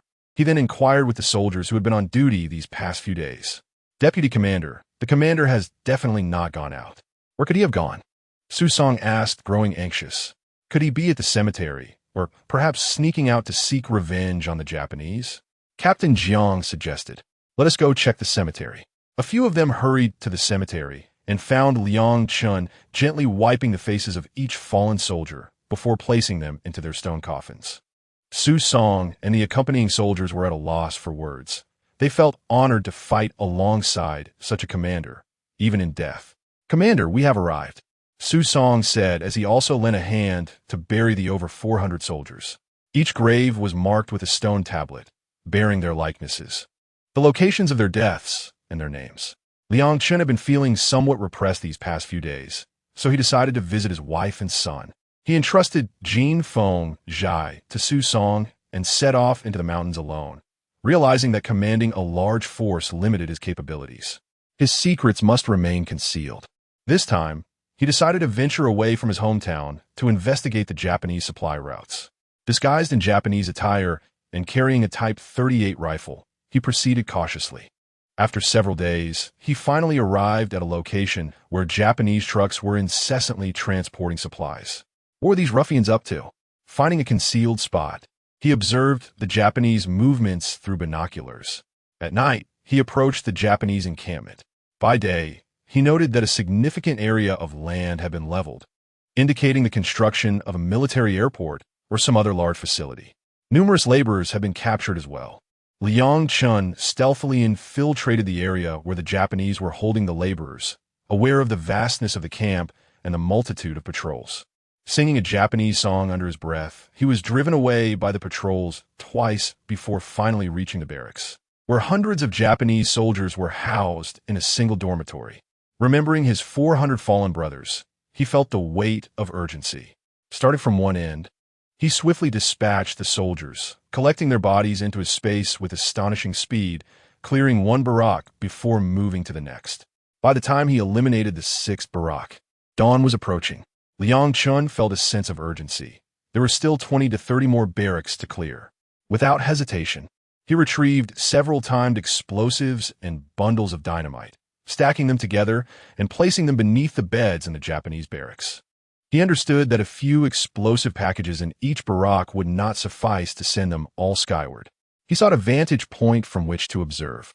2 heavy machine guns were set up, prepared for rotation in their use. The enemy had barely risen when a barrage sent many of them flying. The patrol team was even knocked down by the shockwave. Liang Chun hurriedly opened fire with the heavy machine gun, rendering the enemy largely powerless to retaliate. With only the patrol team still armed, they became the primary targets of the machine gun's wrath. Suddenly, a group of enemies charged out, but they were unarmed, rushing out with bare hands. Liang Chun pushed them back with the machine gun once more. For the entire morning, the enemies hid within their rooms, while Liang Chun systematically cleared the outside patrol team. He then retrieved the heavy machine guns and returned to the camp, tossing grenades into the rooms, one by one, as he ran, ensuring the enemies could not emerge. Upon entering the enemy barracks, he took the opportunity to fire a shot at any who could move, seizing a radio and a codebook, both of which would prove useful. He released the civilians, allowing them to escape on their own. Liang Chun discovered the food that had been transported and stored it away before departing from the now obliterated village of Lingwan. Recognizing that the common folk had fled, he too resolved to leave, heading north towards Jilin province, which was not far off. After 2 days of travel, just as he was about to enter the mountains, 2 trucks came to a halt and a considerable number of enemies disembarked, pursuing him. Uncertain of the situation, Liang Chun dashed into the mountains, while the enemies laughed heartily at his retreat, intensifying their chase. With no understanding of their intentions, Liang Chun sprinted ahead, glancing back to check if they were gaining on him, occasionally burying landmines along the way. Explosions echoed behind him as the mines detonated. It turned out that among the civilians he had rescued, there was an enemy spy who had been tailing him, leading to this pursuit. Caught up in his own joy, Liang Chun ran swiftly until suddenly he found himself falling, plummeting at great speed. Before he could comprehend the situation, he collided with a tree, the impact causing branches to snap under the force of his fall, before he ultimately collapsed to the ground, unconscious. When he regained consciousness, he found himself in an utterly dilapidated house, attended to by a small girl no older than 6 or 7. "Where am I?" Liang Chun inquired of the child. "We are in the mountains. I do not know exactly where," she replied. "Where are your parents?" he asked. "I have no parents. They are gone. My grandparents and uncles do not want me, so I live in this little hunting cabin," she explained. "What do you eat?" Liang Chun was taken aback. "I eat leaves. I boil them, but it is not enough. How did I end up here? Can you take me back?" Liang Chun thought it implausible that such a small child could bring him home. "It was not me who brought you back. It was the hunter. He saved you and left you here because it was too far from the mountains. I was also brought here by my grandfather," she said. Liang Chun, testing his body, felt hesitant to move, suspecting that his ribs were broken. "From now on, you shall be my sister. I promise to take you home one day and ensure you never suffer again." "Really, brother?" she asked, tears welling in her eyes. "Yes," he assured her. "Do not weep. Henceforth, I shall ensure you lead a life of comfort. Brother has provisions, and I shall prepare your meals each evening." Remain still, for the venerable hunter has instructed you to do so. What is your name? It is not appropriate for Liang Chun to address you merely as girl. I have no name. The villagers used to call me Arya. That name lacks charm. From this moment, you shall be called Liang Xiao Xiao, and you must live with joy. That name is lovely. Brother, may I sleep on the heated bed? Of course. I shall provide you with the finest life possible. I shall recover in a few days. Brother, you are truly remarkable. The hunter said you survived a fall from the cliff. Are you still breathing? I shall mend. Liang Chun removed his garments to inspect his wounds, which were inflicted by tree branches. He retrieved some sulfanilamide to cleanse the injuries, sprinkled it on, and then bandaged them with gauze. Noticing the young girl had stepped outside, he produced a food box. When she re-entered, she was astonished by the array of food. Xiao Xiao, come here. Brother has prepared a meal for us to share. Liang Chun arranged the dishes, and the little girl gazed at him, drooling in anticipation. Let us eat. Here are chopsticks. Do you know how to use them? He chuckled. You do not yet know how to use chopsticks? The little girl demonstrated. The two of them began to eat, one large and one small. That night, Liang Chun drank some water from the spatial spring, feeling significantly better and free from pain. And with determination, he regained the strength to stand. The following morning, he presented a food box to the little girl, and once again, they joyfully shared a meal. Chapter 52. Brother, I am afraid during the day, Liang Chun laboriously exited the house, greeted by the sight of emerald mountains and flowing waters. However, the leaves betrayed a hint of yellow, rustling as the wind swept through. Ever since Liang Chun awoke yesterday, the little girl had been exuberant, savoring rice and delectable dishes she had not tasted in ages. Her brother promised to take her home, assuring her that she would no longer fear the wolves howling at the door or the animal scratching at it. Brother, I have returned, she called out as she played for a moment outside, comforted by his presence. Xiao Xiao, how long have you been here? He inquired. For several days. I had to plead with Grandpa Hunter to take me into the mountains. He scolded me and provided some food before leaving, she recounted. He brought you here the night before last and departed before dawn. I will soon recover. Once I am well, I will take you home. There is enough food here for both of us, he reassured her. Brother, I understand. It has been so long since I had rice. Grandma and uncle and aunt didn't want me to eat, saying it would be a waste. Aunt chased me out, she lamented. How heartless, Liang Chun responded, his anger palpable. Are you well? An old man appeared at the doorway. Grandpa Hunter, Xiao Xiao exclaimed, rushing to grasp his arm. Young man, who are you? The elder questioned, concerned for Xiao Xiao's safety. If a stranger awakens, it could pose a danger to her. I hurried to the mountains to check. I was pursued by the Japanese and fell from the cliff, the old man replied. Where are we? We are at the edge of Liao province. If you go another few dozen kilometers forward, you will reach Ji province. The Japanese will not venture here. You can rest assured, he assured them. What is the matter with Xiao Xiao? The old man continued. Xiao Xiao, it is a name I bestowed upon the little girl, hoping she will live her life with joy. Liang Chun explained. Once I recover, I will take her home. Staying here, she may eventually fall prey to wild beasts. What is your surname, young man? The elder inquired. I am Liang Chun, and this is my sister, Liang Xiao Xiao. He introduced himself. Liang Chun, the famed Liang Chun of Jinfengzhai? The old man stood in astonishment, realizing that the young man before him was renowned for his exploits against the Japanese in Liao province, who were ceaselessly pursuing him. Indeed, that is correct. What is the story behind this little girl? He asked. Her grandfather remarried a widow after her grandmother's death. The widow brought a son into their home, and at that time, the old man had a son who was Xiao Xiao's father. Eventually, they established their own families and separated. Xiao Xiao's parents were quite capable, earning a fair amount from hunting and ginseng gathering in the mountains. However, last year, they ventured into the mountains and never returned. Xiao Xiao's grandfather fell gravely ill. A few days ago, they moved him to Xiao Xiao's home, driving her away. I took her into the mountains. This morning, I heard that her grandfather has also passed away. They buried him wrapped in a straw mat. Such cruelty. His death was most peculiar. This is utterly outrageous. Once I recover, I shall seek justice for Xiao Xiao. Liang Chun declared, an air of ferocity surrounding him that made even the old man tremble. Young man, I must now return to the mountains to hunt. Liang Chun beheld the old man's rustic shotgun and presented a brand new Liao 13 along with 1,000 rounds of ammunition. Old sir, are you proficient with such a rifle? The old man, upon noticing Liang Chen's pristine firearm and the substantial amount of ammunition, remarked, "Indeed, I can use it, but this weapon is far too valuable. A single rifle pales in comparison to the worth of my life. The reason I refrained from giving you the Type 38 rifle is that I feared it might attract trouble. The Liao 13 is common and should not raise any concerns." "Thank you, young man. Your life is indeed resilient. To fall from such a height with only 2 large trees below, striking one of them. The branches must have cushioned your descent several times before dissipating your momentum. Otherwise, even a divine being would struggle to save you. Thank you for saving my life." "Old sir," Liang Chun said, bowing respectfully. The old man waved his hand dismissively. The two exchanged glances as they watched the old man depart. "Brother, can you help me seek revenge? Once I regain my strength, I shall descend the mountain and avenge you upon our uncle and aunt.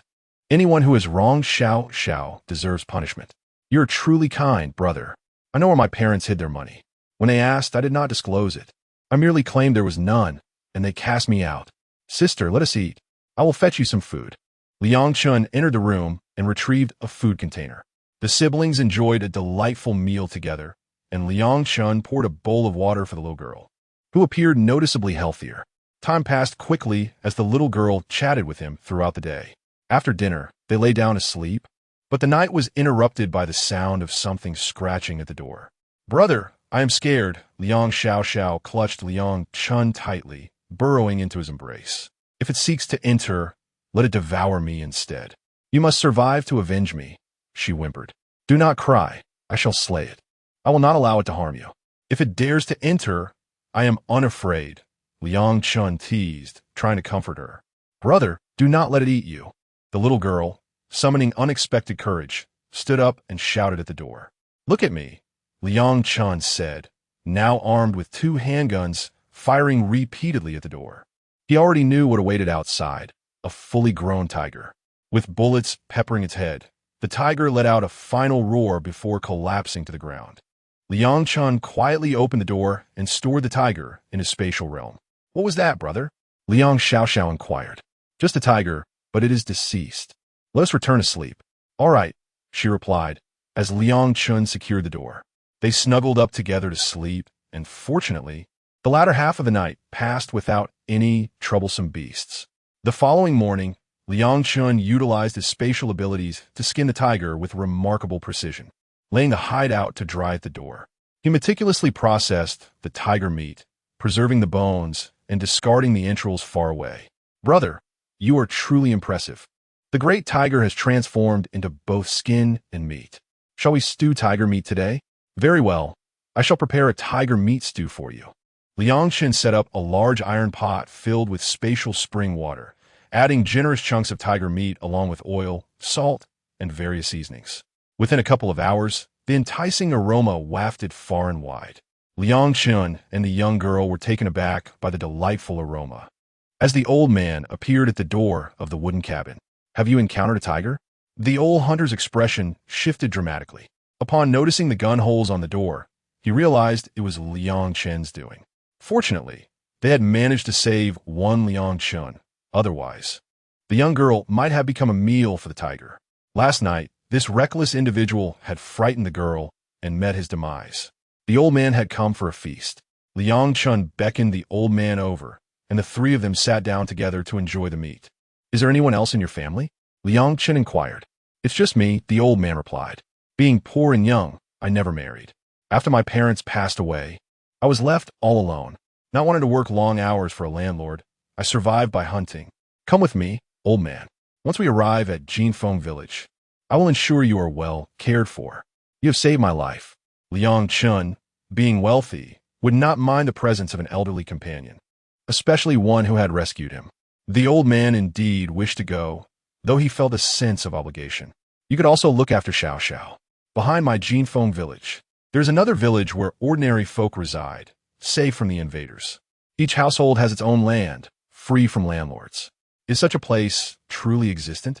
I will accompany you, the old man resolved with determination. Chapter 53.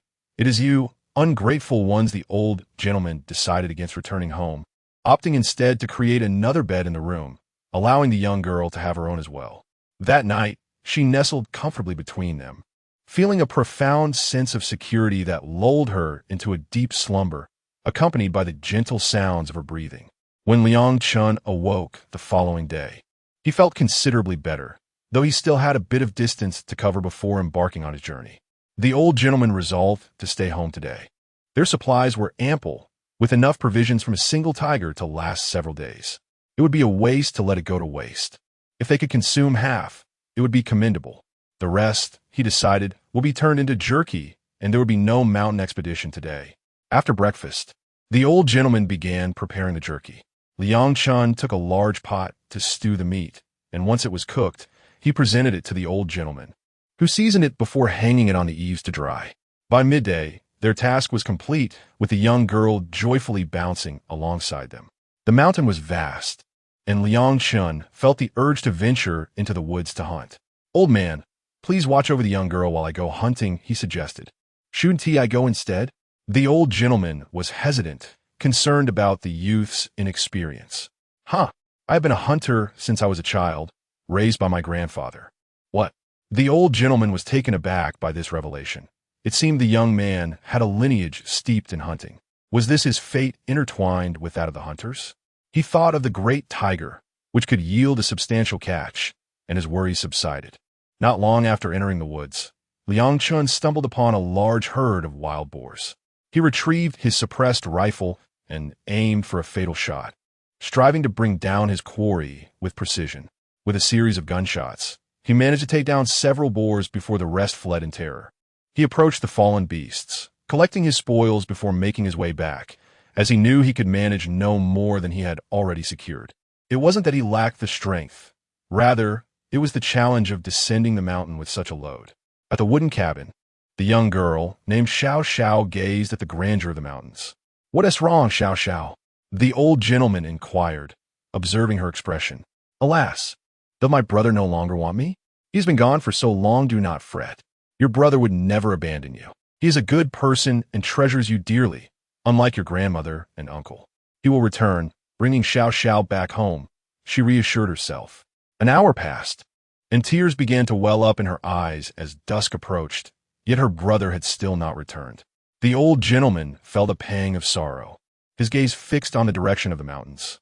The two of them silently watched, and suddenly, a figure emerged in the distance. Xiao Xiao could no longer contain her emotions and burst into tears. What troubles you, Xiao Xiao? Liang Chun asked, noticing her running toward him with distress.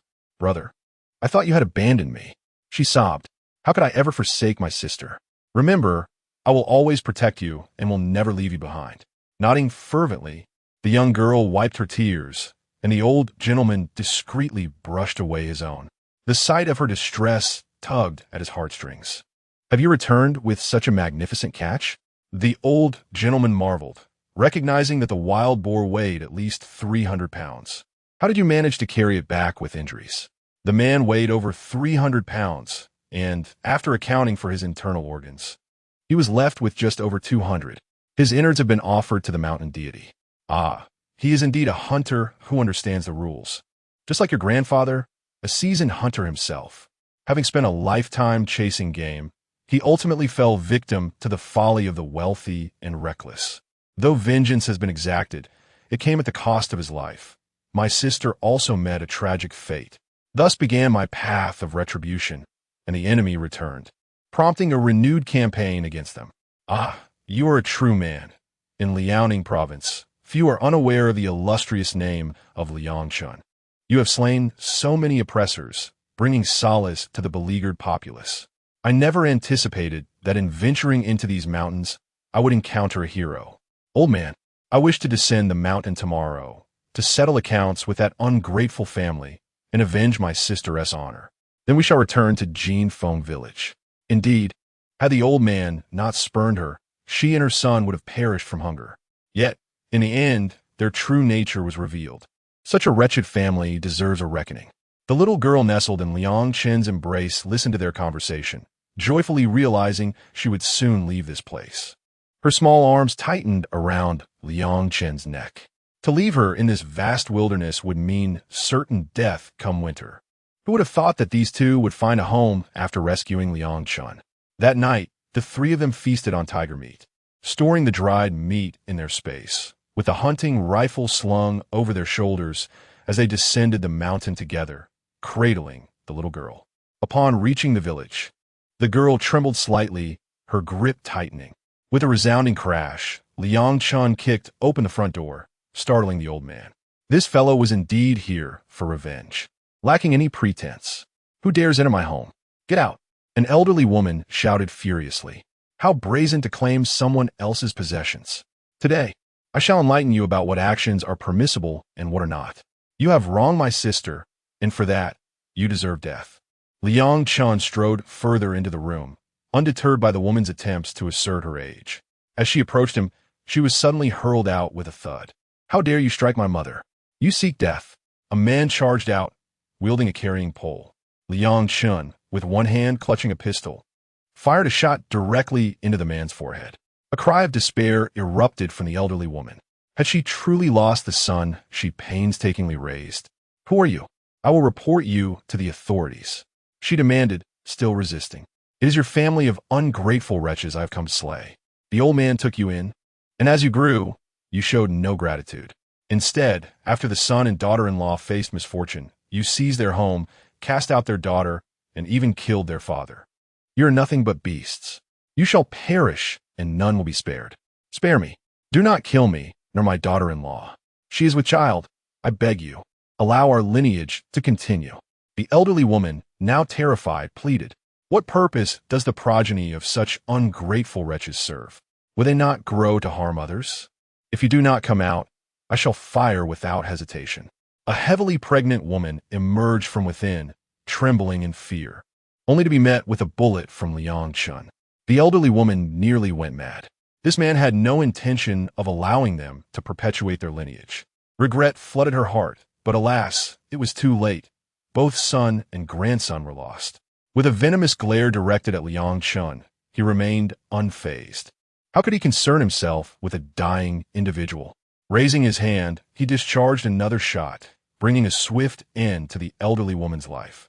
The neighbors dared not emerge, as Liang Chen instructed Xiao Xiao to descend and retrieve the belongings left for her by her parents. He then carefully wrapped her in a small cloth and secured around her. From the courtyard, Liang Chen procured a unicycle, placing the little girl along with some luggage atop it. Guiding the elderly gentleman, he pushed it out of the village. Did you see? That old widow met her demise. Didn't she? Retribution has come knocking at their door. Not a single soul was spared. Even the pregnant daughter-in-law was ruthlessly gunned down. It serves them right. When they conspired to bring about the old man's death, did they ever foresee this day? Their lineage has been utterly eradicated. Chapter 54, Brother. How much longer until we arrive? Liang Chen pushed Liang Xiao along, accompanied by the old hunter, navigating the narrow paths to avoid the enemy. After 6 days, they had scarcely covered half the distance. As they traversed the mountains, they relied on hunting for sustenance, for the old hunter was reluctant to venture out for supplies. Brother, how much longer? Xiao Xiao felt the weight of solitude in their journey. Sister, we are almost there, but you will still need to endure a few more days of travel. Liang Chen reassured her, persistently encouraging her forward. As long as I am with you, I fear nothing, she replied. Suddenly, the old hunter remarked, something seems amiss ahead. Liang Chen turned to see a village engulfed in dark smoke. We must enter the mountains, he declared, leading the old man and the young girl towards the nearby hills. The elder cradled Xiao Xiao in his arms. What is it, brother? The little girl asked, her voice tinged with trepidation. There are enemies. I will investigate, Liang Chen instructed, urging them to find a hiding place while he ventured towards the smoky village. Upon nearing, he discerned a group of soldiers menacing the villagers. With 2 fallen enemies on the ground, Liang Chen stealthily retrieved his Barrett rifle, taking aim at an officer brandishing a sword. A thunderous shot rang out, obliterating the upper half of the enemy's body. The remaining soldiers stood in shock, gazing at what remained. Get out of the way! the enemy soldiers shouted as they fled the village. Liang Chen's semi-automatic sniper rifle fired rapidly. Though lacking the Barrett's force, its speed proved devastating. One by one, the enemy soldiers fell, and soon 8 or 9 lay lifeless. Among the surviving villagers, a few young men seized the enemy rifles and retaliated. Managing to take down 2 more foes, Liang Chen chose not to linger on the battlefield, knowing others would handle the aftermath. The young men, having ventured far, did not catch sight of him. What transpired? The old hunter inquired. A dozen enemies were bullying the villagers, and I intervened to eliminate a few of them. Now, let us proceed, Liang Chen replied, now carrying Xiao Xiao. He secretly gathered a handcart, thinking it might be useful later. The trio traversed the mountains, circumventing the enemy, and soon approached Yong'an town, just beneath Liaoyang city. Old man, let us enter the town and procure some food. We should bury the hunting rifles by the mountainside for now. Agreed, the elder replied, burying the rifles securely before the 3 entered the town, eventually finding an inn. Welcome, esteemed guests. The young attendant greeted them as they entered their room. The elder remained reticent, aware of the gravity of their situation. What local specialties do you offer? For dishes, please, and 3 servings of rice. Would you care for some wine, sir? The attendant asked. No wine. This will suffice. We shall be on our way shortly, the elder replied, cautious not to underestimate their predicament. Have you heard? Jin Feng Zhai has emerged from the mountains and bombarded Liaoyang city. They fought for 2 days before retreating back into the hills, and the enemy is now preparing a siege. Even aircraft have arrived. Indeed, it seems Jin Feng Zhai faces a difficult time. Upon hearing their conversation, the elder glanced at Liang Chen, who feigned ignorance, pondering that aircraft would be ineffectual if they did not engage in battle. What can the enemy possibly do? I know the fortifications I designed, he thought. Yet, caution was paramount. They needed to return to the stronghold and strategize, for the enemy was full of cunning tricks. After finishing their meal, the 3 elders departed from the town. Today, there were no Japanese soldiers in the area. They had likely all retreated to Jinfeng village. Liang Chen led the 2 elders, carrying rifles, along the mountain path directly towards the village.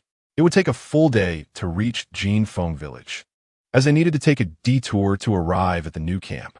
Liang Chen carried Liang Xiao on his back, while the elderly man, having grown up in the mountains, showed no signs of slowing down despite his age.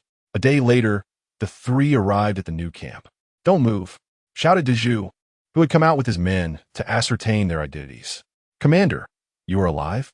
The leader had gone mad in recent days, leading the majority of the troops to assault the county town, nearly capturing it. However, they retreated only when reinforcements from the Japanese arrived. What were the Brotherhood's losses?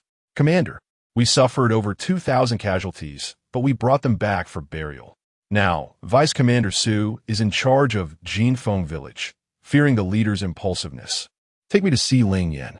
Liang Chen led the elderly man and the young girl into the camp. Look who's back. Dazhu continuously shouted for Chu Lingyan. Liang Chen, you're not dead, she exclaimed, bursting into tears. The little Japanese said they had killed you. Why have you only just returned?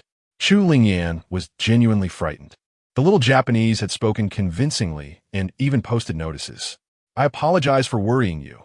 It was this elder and my sister who rescued me from the mountains. He gestured to Liang Xiao. Thank you. Thank you for saving me. Chu Lingyan expressed her heartfelt gratitude to the elderly man and the young girl. Xiao, this is my wife, Chu Lingyan. We are family now, Liang Chen introduced. Sister-in-law, you are so beautiful, exclaimed the young girl, clearly enamored with Chu Lingyan. Let us go home, Chu Lingyan said, pulling Liang Xiao with her. Once inside the room, she led Liang Xiao into her chamber.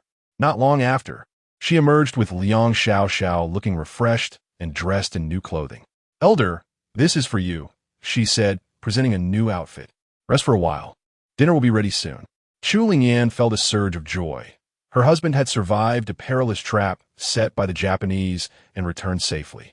Dear wife, I leave the elder and Xiao in your care. I must head to Jinfeng village to fight, Liang Chen stated. Go ahead. As the commander, how could you not attend to a battle? She replied, Brother, where are you going? Liang Xiaoxiao asked, still reluctant to part with Liang Chun. Xiaoxiao, stay home with your sister-in-law and look after your little nephew. I'm off to deal with the little Japanese, he reassured her. All right, come back quickly, Liang Xiaoxiao said, watching Liang Chun leave with a heavy heart. With urgency, Liang Chun hastened his pace, reaching the side of the stone wall at Jinfeng village within 2 hours. The front was impassable due to ongoing gunfire from the Japanese. He retrieved an escape rope and began to climb. After 20 minutes of relentless ascent, he reached the rooftop of Jinfeng village. Is that the commander? One soldier exclaimed. Are you out of your mind? The commander was killed by the Japanese. Today, we will take our revenge on these soldiers. No, really, he's on the roof. Let me see. The soldier pulled out a telescope and nearly dropped it in astonishment. Is it true that our commander has fallen, as the enemy boasts? Our commander remains alive and well. Ha ha ha. Brothers, rally to me. Our commander is in good health. Today, let us leave these foes here to face our wrath. It is the commander's order to annihilate this wretched lot. The soldiers below have regained their vigor, with both light and heavy machine guns incessantly spewing forth bullets. A thunderous roar resounded as a low-flying aircraft met its fate at the hands of a Barrett rifle. It trailed a long plume of black smoke as it plummeted towards the hillside where the enemy lay. With a mighty explosion, it transformed into a fireball. Of our heritage, Chapter 55, a timely return the enemy was left astounded. They could hardly believe their eyes as one of their aircraft was shot down. Liang Chun paid no heed to their astonishment, for there were still planes in the sky. He continued to fire, and another enemy aircraft fell victim to his assault, while the remaining ones hastily ascended. Liang Chun aimed his rocket launcher at the enemy's heavy artillery, particularly targeting their mortar positions. Artillery, commence fire. The enemy planes have fled. Unleash the shells. Su Song had previously feared that the artillery would become the target of the enemy aircraft, thus covering them with branches and green tarps. Now, with the enemy planes gone, the heavy artillery was put to good use. Boom! Boom! Boom! A barrage of heavy cannons began their counterattack. Deputy Commander, the driver has returned alive. A soldier reported. What did you say? The driver is back? Splendid. His return is most opportune. Let's see how brazen the enemy can be now. Just days ago, the lady led a charge that nearly captured their county town. The commander will surely lead us to avenge our fallen comrades.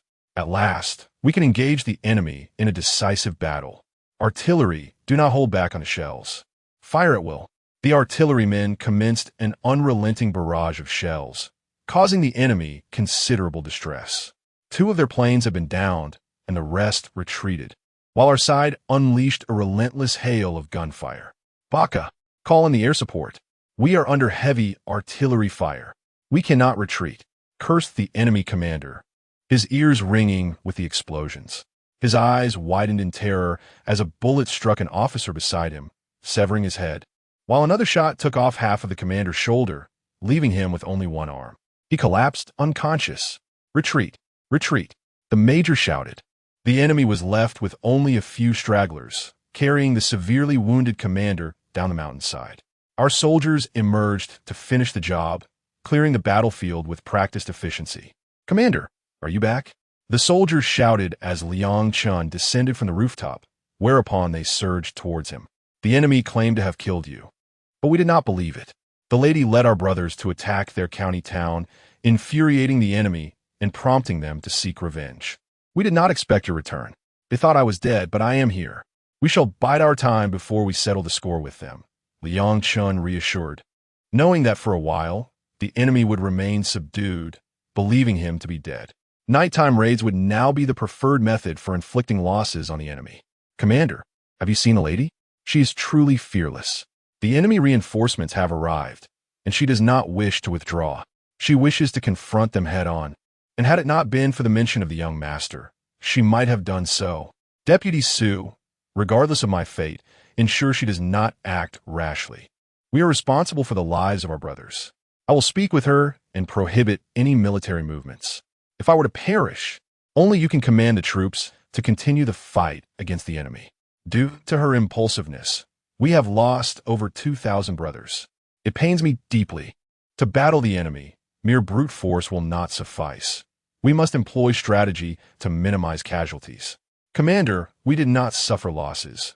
We eliminated over 3,000 enemies, with a casualty ratio of 1. 2. Does Su Song still believe we are at a disadvantage? When we last infiltrated the enemy camp and lured them into a trap. Or our casualties? Liang Chun inquired of Su Song. We annihilated 10,000 foes without sustaining any injuries. Yet that was a surprise attack. This time, we are engaged in positional warfare. Su Song remained unconvinced. We frequently conduct surprise assaults and avoid direct confrontations, only resorting to positional battles when absolutely necessary. Why should we risk higher casualties when we can achieve significant victories through stealth? Engaging them on equal terms? I understand, Commander. Previously, we always fought in positional battles and could not regain our footing. In the future, we shall avoid such confrontations and focus primarily on surprise attacks. Positional battles will be reserved for our base at Jinfengjai. Su Song is not a stubborn individual. He comprehends this immediately. I shall return to see my wife. You all proceed to clear the battlefield. Compile a list of what is lacking and send it to the new camp. Yes, I will go check on her now. Su Song departed, and Liang Chun returned to the new camp. Upon arrival, the young girl had already become accustomed to the place. She followed Chu Lingyan into the room within the cave, where wild animals would not disturb them. She had also befriended a few children, who greeted Liang Chen's return. Brother, you are back. Did you defeat the little devils? Yes, I did. I returned as soon as it was over. Have you eaten? I have already eaten.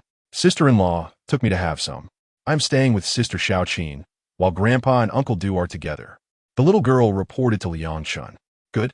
Liang Chun acknowledged, realizing that Uncle Du now had his own room. His old companions stayed with their daughter-in-law for comfort. How was the situation at the front? The little devils left some bodies behind, but retreated. 2 planes went down. There is something I must inform you about. You will be in charge of mobilizing the troops from now on. The personnel at this new camp will be under your command. Wife, I know you heard about my demise, and it pains you, motivating you to seek revenge for me alongside the brothers. However, other lives are equally valuable. Raise our son at home, so he can lead troops against the enemy. Liang Chen's son must not be a coward, merely surviving. I understand.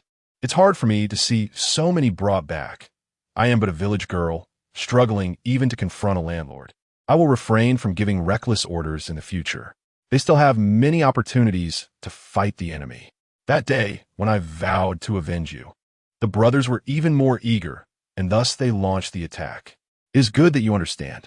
My return this time is thanks to that old pair. I must not neglect them. The little girl has endured hardship.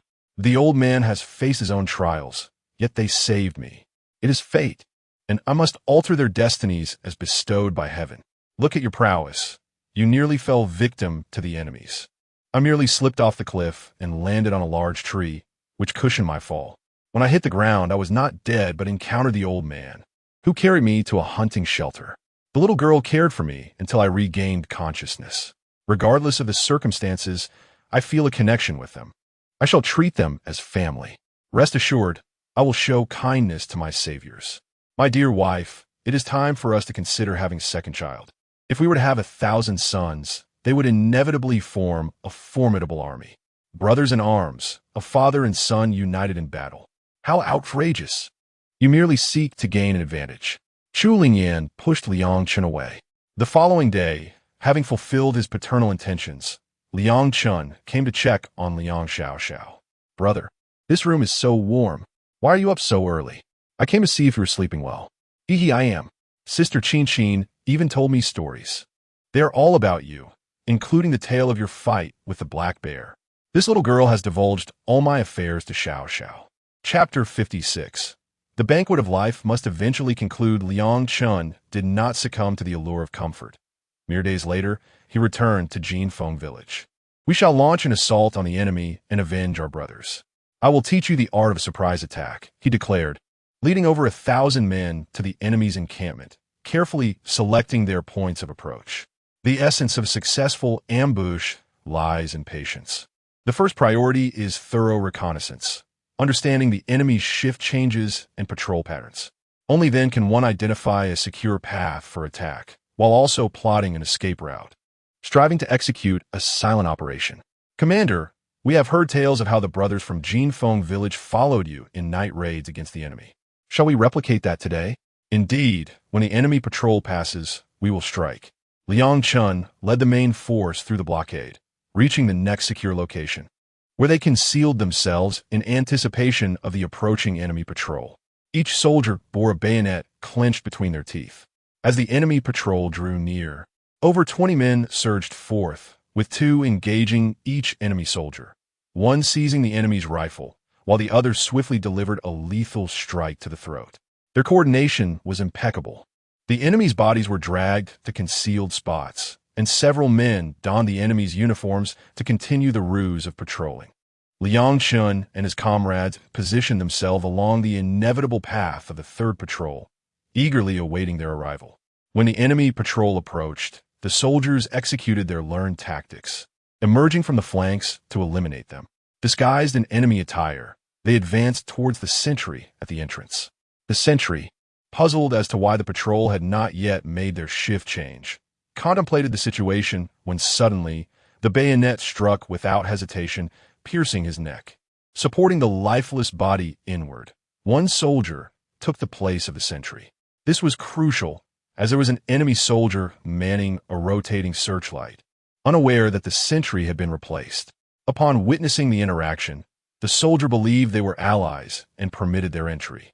2 soldiers ascended the ladder, reaching the platform where the searchlight operator stood. The first soldier swiftly grasped the enemy's head from behind, covering his mouth, and plunged the bayonet into his neck. Once the enemy lay still, they took control of the searchlight, while the subsequent soldier set up a light machine gun at the location. A flicker of the searchlight signaled the main force to swiftly infiltrate the enemy camp and rendezvous with Liang Chun. What is our next move, Commander? Su Sheng Yin Guit. 40 men will enter the enemy camp in groups, maintaining silence. Once prepared, dispatch them with daggers to the throat. Understood. Each platoon formed a group, seeking their respective barracks. One by one, they stealthily infiltrated the quarters. Within an hour, each team had raided 2 barracks, emerging with an abundance of surplus rifles and machine guns. Liang Chun conducted a thorough reconnaissance, discovering numerous valuable items, notably various artillery pieces and munitions. Over 20 heavy machine guns were procured, alongside more than 60 light machine guns and grenade launchers. Retreat. As the soldiers withdrew, Liang Chun did not forget to scour the barracks for any remaining treasures. For the spoils of war were indeed valuable, and seizing what was readily available was a prudent choice. After the warriors emerged, they observed that only a patrol unit of the enemy remained diligently on watch. A few of them rushed forward, pinning the soldiers to the ground and severing their heads. Liang Chun collected these enemy heads and returned to Jinfeng with the main force. This method employed by the commander is truly remarkable, rather exhilarating. Fortunately, there were minimal casualties, as the enemy had been entirely vanquished. The warriors were in high spirits today. In the following days, Liang Chun led these officers and soldiers on numerous surprise attacks against the enemy. Having participated in such real combat, Liang Chun reflected on the Yunlong strategy of dispersing forces. With so many soldiers concentrated in Jinfeng, it was difficult to fully utilize their potential. Old Su, I wish for the brothers to disperse, organizing into units of companies and platoons, returning to their hometowns, which remain their stronghold. Equip them with radios, as they are generally capable of sending telegrams. We will maintain communication through the radios. This way, we can create a widespread offensive, transforming the enemy into headless flies, devoid of clear targets, attacking them from all directions. They can also recruit locally, as the enemy possesses readily available weapons, allowing for immediate reinforcements. Returning to their familiar territories will facilitate the procurement of supplies. Anyone who dares to bully the common folk shall be deemed an enemy. The treacherous collaborators and greedy landlords can be dealt with, and their wealth may be retained for the army's expenses. Commander, are we not to eliminate all of them? Why keep any alive? Once the enemy arrives, they will immediately ally with them. The commander's perspective is indeed valid, yet discernment is necessary. We cannot simply act against the affluent. Su Song advised Liang Chun, let us proceed with this plan. Tomorrow morning, we shall inform the brothers. Each team will carry 2,000 silver dollars as startup capital, relying on their future endeavors. Commander, this is essentially relying on plunder. I assent it? One could say so, he chuckled. In any case, Vice Commander Su will oversee the communication of battle reports and coordinate support as needed. Understood. Su Song now possessed considerable authority. The next morning, an urgent assembly was called. There would be no training today. The commander and I made a decision last night. Our brothers in Jinfeng, Zhai shall disperse. Organized by companies, they will infiltrate various locations in Liaoning province, preferably returning close to their hometowns to engage in guerrilla warfare against the enemy. Each company will be equipped with radios to maintain contact with Jinfeng Zhai, and any difficulties can be communicated via telegram. Nearby forces can offer timely support. The commander will now make the final arrangements. Commander, will we be able to return? The soldiers asked Liang Chun. This has always been your home. It is not that you are being abandoned. Rather, it is a combat mission to strike the enemy from all directions. Remaining here would only allow for skirmishes with nearby towns, which would be inconsequential to the enemy. We must incite chaos throughout Liaoning province, creating confusion and ensuring our forces are present in every locality. Upon arrival, you are to expand your units, targeting the collaborators and bullies, seizing their possessions to fund your military efforts, and procure weapons from the enemy, as they have prepared them for you. Before departing, each company will take 2,000 silver dollars as your startup capital. The rest shall depend on the weapons in your hands. Commander, how many people should we recruit? There is no upper limit. Should you manage to recruit 10,000, you will be a commander. You officers are also to be dispatched, establishing 2 brigade command centers in the northern and southern regions of the province. Your subordinates shall remain under your unified command, and any battle reports should be communicated directly with your brigade headquarters. Ultimately, the command center will be at Jinfeng Zhai. Understood, Commander? The 2 brigade commanders and several regimental leaders believe themselves to be sidelined and have approached the deputy commander. What are they up to? After 2 hours, the soldiers gradually prepared to depart from Jinfeng Zhai, leaving behind only the former special operations team to guard the stronghold. Chapter 57. The constant phone calls of the little devils upon returning home. Liang Chun found himself in the rare company of Chu Lingyan for more than half a month. Liang Chun, I often feel as though I'm not yet married. My man appears like a shooting star. Here one moment, gone next. Isn't he right here now? With the little devils all but vanquished, your man is by your side every day. The household relies on you, despite the ongoing battles. These are the most peaceful days I have felt. I used to dread the thought of being swallowed by rival factions, and I feared those ruthless bandit leaders who would threaten the villagers into marriage.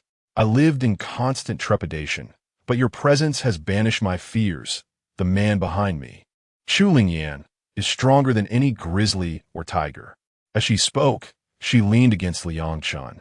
As long as my man remains alive, no one dares to bully you. My husband is a ruthless warrior, leaving a trail of blood wherever he goes. In the future, let the devils take fewer lives. Killing too many will shorten their own existence. Who told you that? Liang Chun retorted.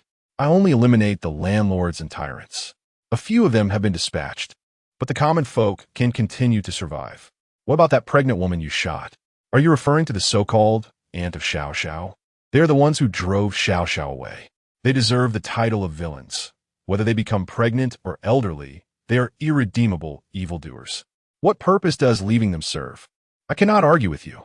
You always have a point. I will go check on Xiao Xiao. Why hasn't she come over today? Chu Lingyan had taken to treating Liang Xiao Xiao as a child of the household, calling for her each morning. Sister-in-law, we have arrived. I have come to see my nephew. Xiao Qin led the little girl into the room.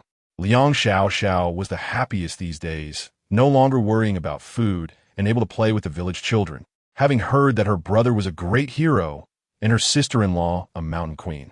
Children over 10 years old in every household were learning to shoot, and she too had gone to watch, thinking their aim paled in comparison to her brother's, believing he could slay a tiger even through a door. What has Xiao Xiao been up to these days? Liang Chun inquired of his sister.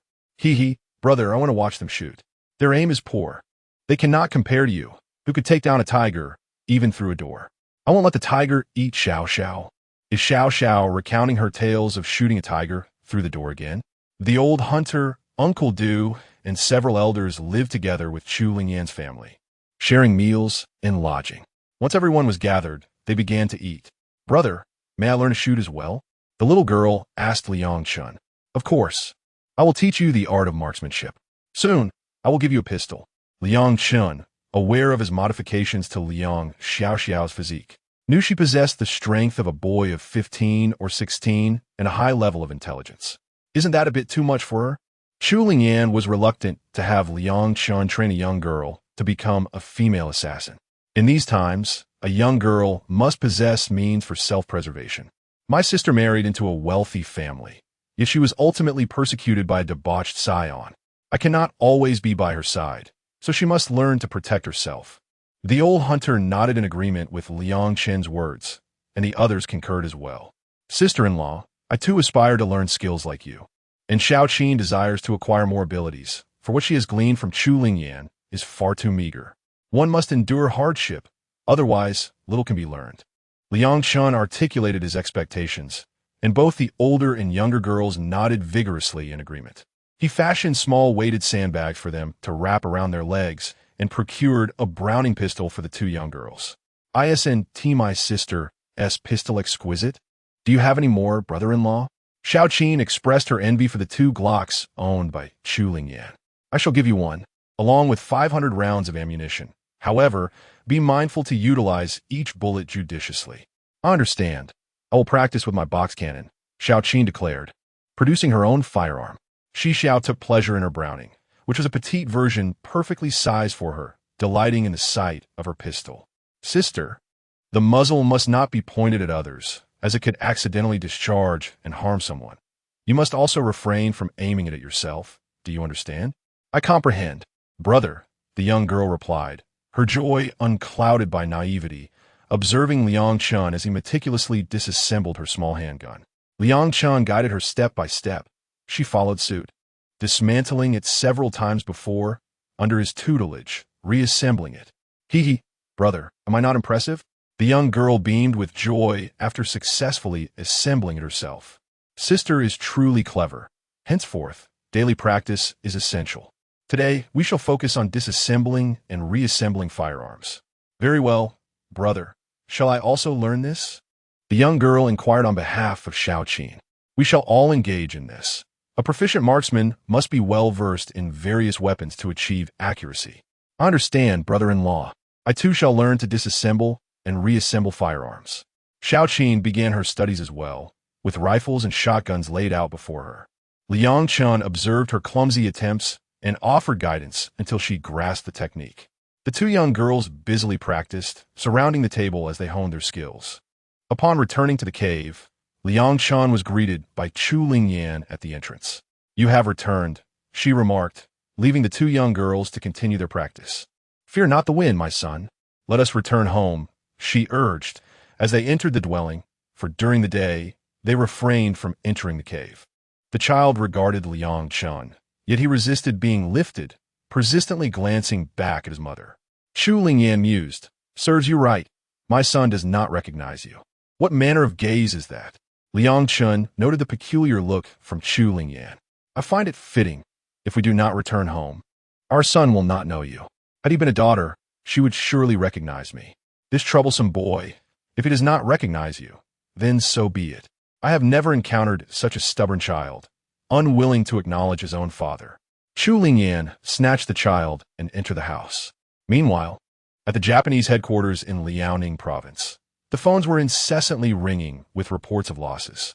They were bewildered by the multitude of anti-Japanese armed forces, which relentlessly assaulted their camps. The lines were overwhelmed with calls of distress. "Bakayuru, where did so many troops emerge from?" "General, they're merely small units. They strike at night, kill swiftly, and retreat into the mountains, leaving us unable to trace them. They're too dispersed, lacking any main force. Baka, from this day forth, we shall sleep during the day and prepare for battle at night. General, there are still several locations where they avoid direct confrontation, firing a few shots before fleeing, continually eroding our forces. The situation is critical. We must increase our patrols, as the enemy currently lacks effective strategies and can only resort to passive defense. Su Song has received numerous telegrams, predominantly bearing good news, from various regiment-level units. Hello, Vice Commander Su, what is the matter? Commander, our tactics are proving effective, with a steady stream of favorable reports. Inform the brothers not to become overly ambitious. The enemy will undoubtedly respond, and we must avoid falling into their traps. I have already conveyed that message. There is no need for concern. Vice Commander Su is particularly elated, not anticipating such remarkable results. I too should take the opportunity to stretch my legs. The brothers have raised my spirits considerably. Chapter 58. The commander intervenes, my dear wife. I shall venture out for a few days to visit the troops below, to observe their shortcomings, and strive to minimize our brothers' casualties. Go ahead, as long as you return alive. I understand that even if I forbade you, you would still go, especially for the matter of combating the enemy. With Captain Jiang in the stronghold, there should be no issues. Do not fret about me, Liang Chun reassured Chu Lingyan. Having a capable partner at home is of utmost importance. Brother, I wish to accompany you. I can wield a firearm too, Xiao Xiao exclaimed, standing up to embrace his leg. Xiao Xiao, your duty is to stay at home, protecting your sister-in-law and your little nephew. What will they do if we all leave? Well, Liang Xiao Xiao glanced between Liang Chun and Chu Lingyan. Finally, after a moment's hesitation, she declared, I will remain to safeguard my sister-in-law and little nephew. Huh, that is my most beloved sister. You are indeed the mainstay at home. Do not forget to practice marksmanship and physical training with Sister Qian. I won't forget. Once I grow as tall as Sister Qian, I will descend a mountain to fight the enemy. Good. That is the spirit, my sister. Remember, all enemies deserve their fate. I understand, brother. The little girl has been rather mischievous these past few days, not sure who she learned it from. Always trying to rally her friends to descend and vandalize the mines. Chu Lingyan has told her we are villagers, not bandits. She claimed that her brother used to go down and smash the mines. Chu Lingyan had often pinched Liang Chun for this. As the morning sun streamed through the window, illuminating Liang Chun and Chu Lingyan's faces, he gently stroked her hair, his eyes brimming with tenderness and reluctance. Lingyan, I must leave the mountain, Liang Chun said softly. Chu Lingyan raised her head, gazing into his eyes, tears glistening within. Chengge, you must be careful. I await your return. Liang Chun nodded, enveloping Chu Lingyan in a tight embrace. Rest assured, I shall return. You must take good care of yourself at home. Leaning against Liang Chun, Chu Lingyan savored his warmth and presence. Chengge, you must come back soon. I will miss you. Liang Chun released her, looking deeply into her eyes as he spoke earnestly. Lingyan, I will miss you. A radiant smile spread across Chu Lingyan's face. Chengge, I too will miss you. As Liang Chun turned to exit the room, Chu Lingyan watched his retreating figure, her heart heavy with longing and concern. Upon leaving the stronghold, Liang Chun felt a surge of joy. He rode swiftly along the mountain trails, the gentle breeze caressing his face, bringing a refreshing chill. He reflected on his days in the stronghold. Though arduous, they were filled with freedom and delight. Suddenly, an audacious plan to ambush the enemy struck him. His gaze hardened, and a subtle smile graced his lips. He understood the risks involved, yet he was resolute in his belief of its potential success. Liang Chun quickened his pace, racing towards his destination, his heart brimming with confidence and courage, convinced that he would bring justice for the people of northeast China. Liang Chun arrived alone in the city of Fengtian, disguising himself as a local inhabitant in tattered garments. With a haughty demeanor, he entered the city, greeted by a couple of junior soldiers on either side. You have worked hard, he said. I have come to the city to earn a living. Where are you headed? The soldiers were convinced of Liang Chen's authenticity. In their experience, few people from Huaxia could speak their language with such fluency. I have come to admire the flower girls. He continued, eliciting disdain from the soldiers who thought to themselves, he has only been here a few days, having just earned a little money. He is off to chase after women, forgetting the days when he couldn't even scrape by on the island. Please go on, the soldiers thought, unwilling to offend him, as many residents had ties to higher-ranking officers. As mere soldiers, they knew that crossing someone connected to an officer could lead them to the front lines. Far from the comforts of home, Upon entering the city, Liang Chen noticed that many people avoided him as if he were a plague.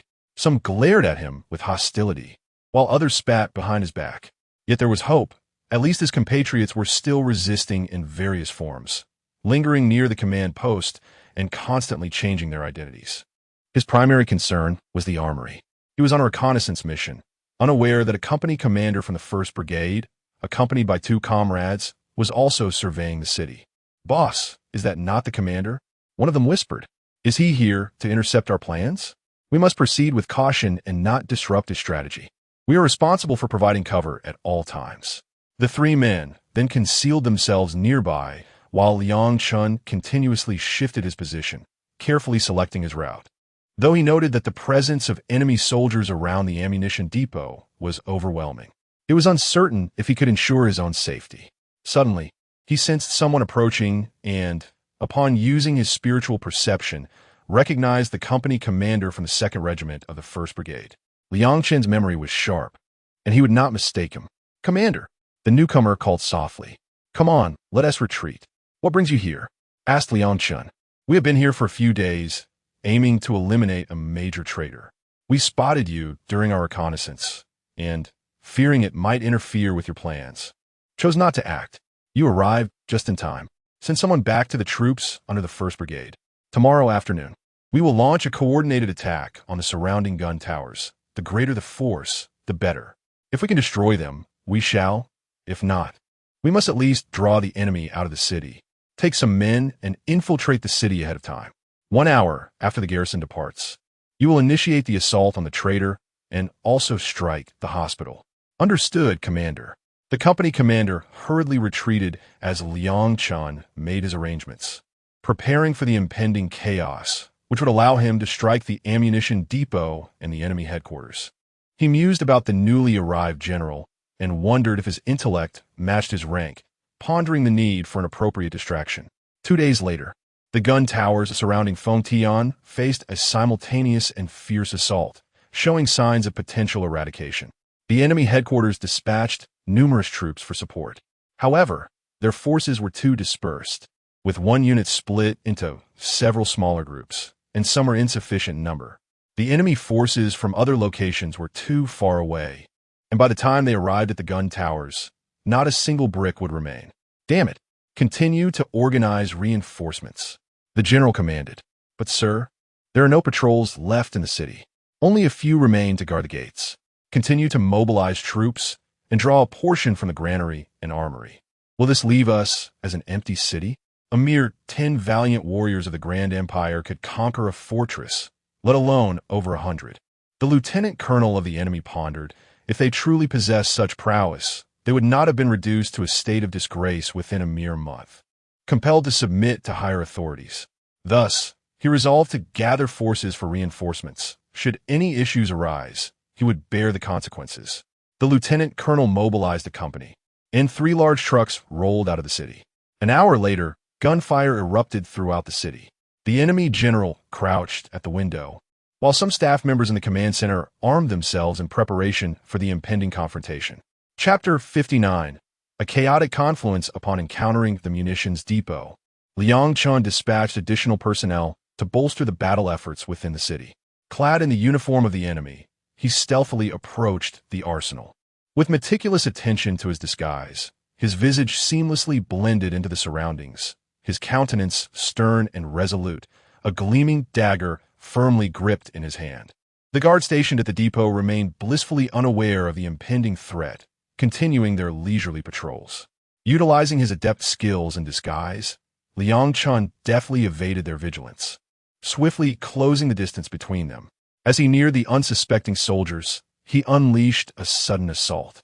His movements were swift and agile, the blade of his dagger slicing through the throats of his foes, extinguishing their lives in an instant. Once inside the munitions depot, he hastily collected an array of weaponry, stowing them within his concealed space, an infinite repository that eluded detection.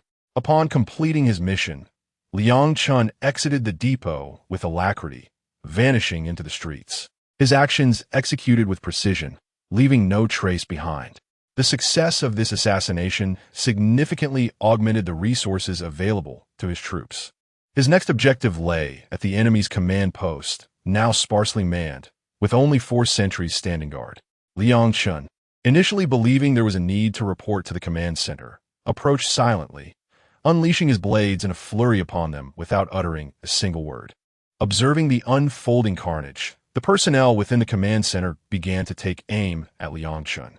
Seeking cover, he retrieved a rocket launcher, directing it towards the window from which the shots originated.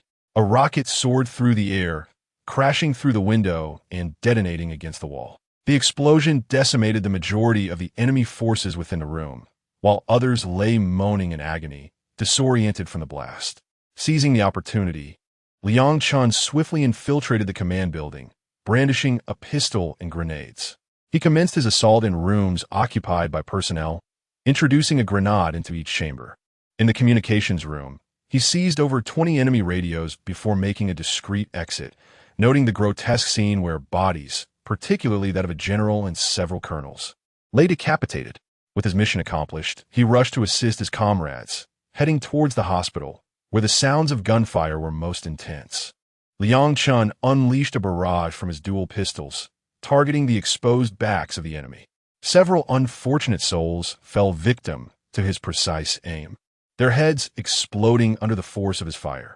Realizing they were under attack from behind, the enemy turned to see a spherical projectile hurtling toward them.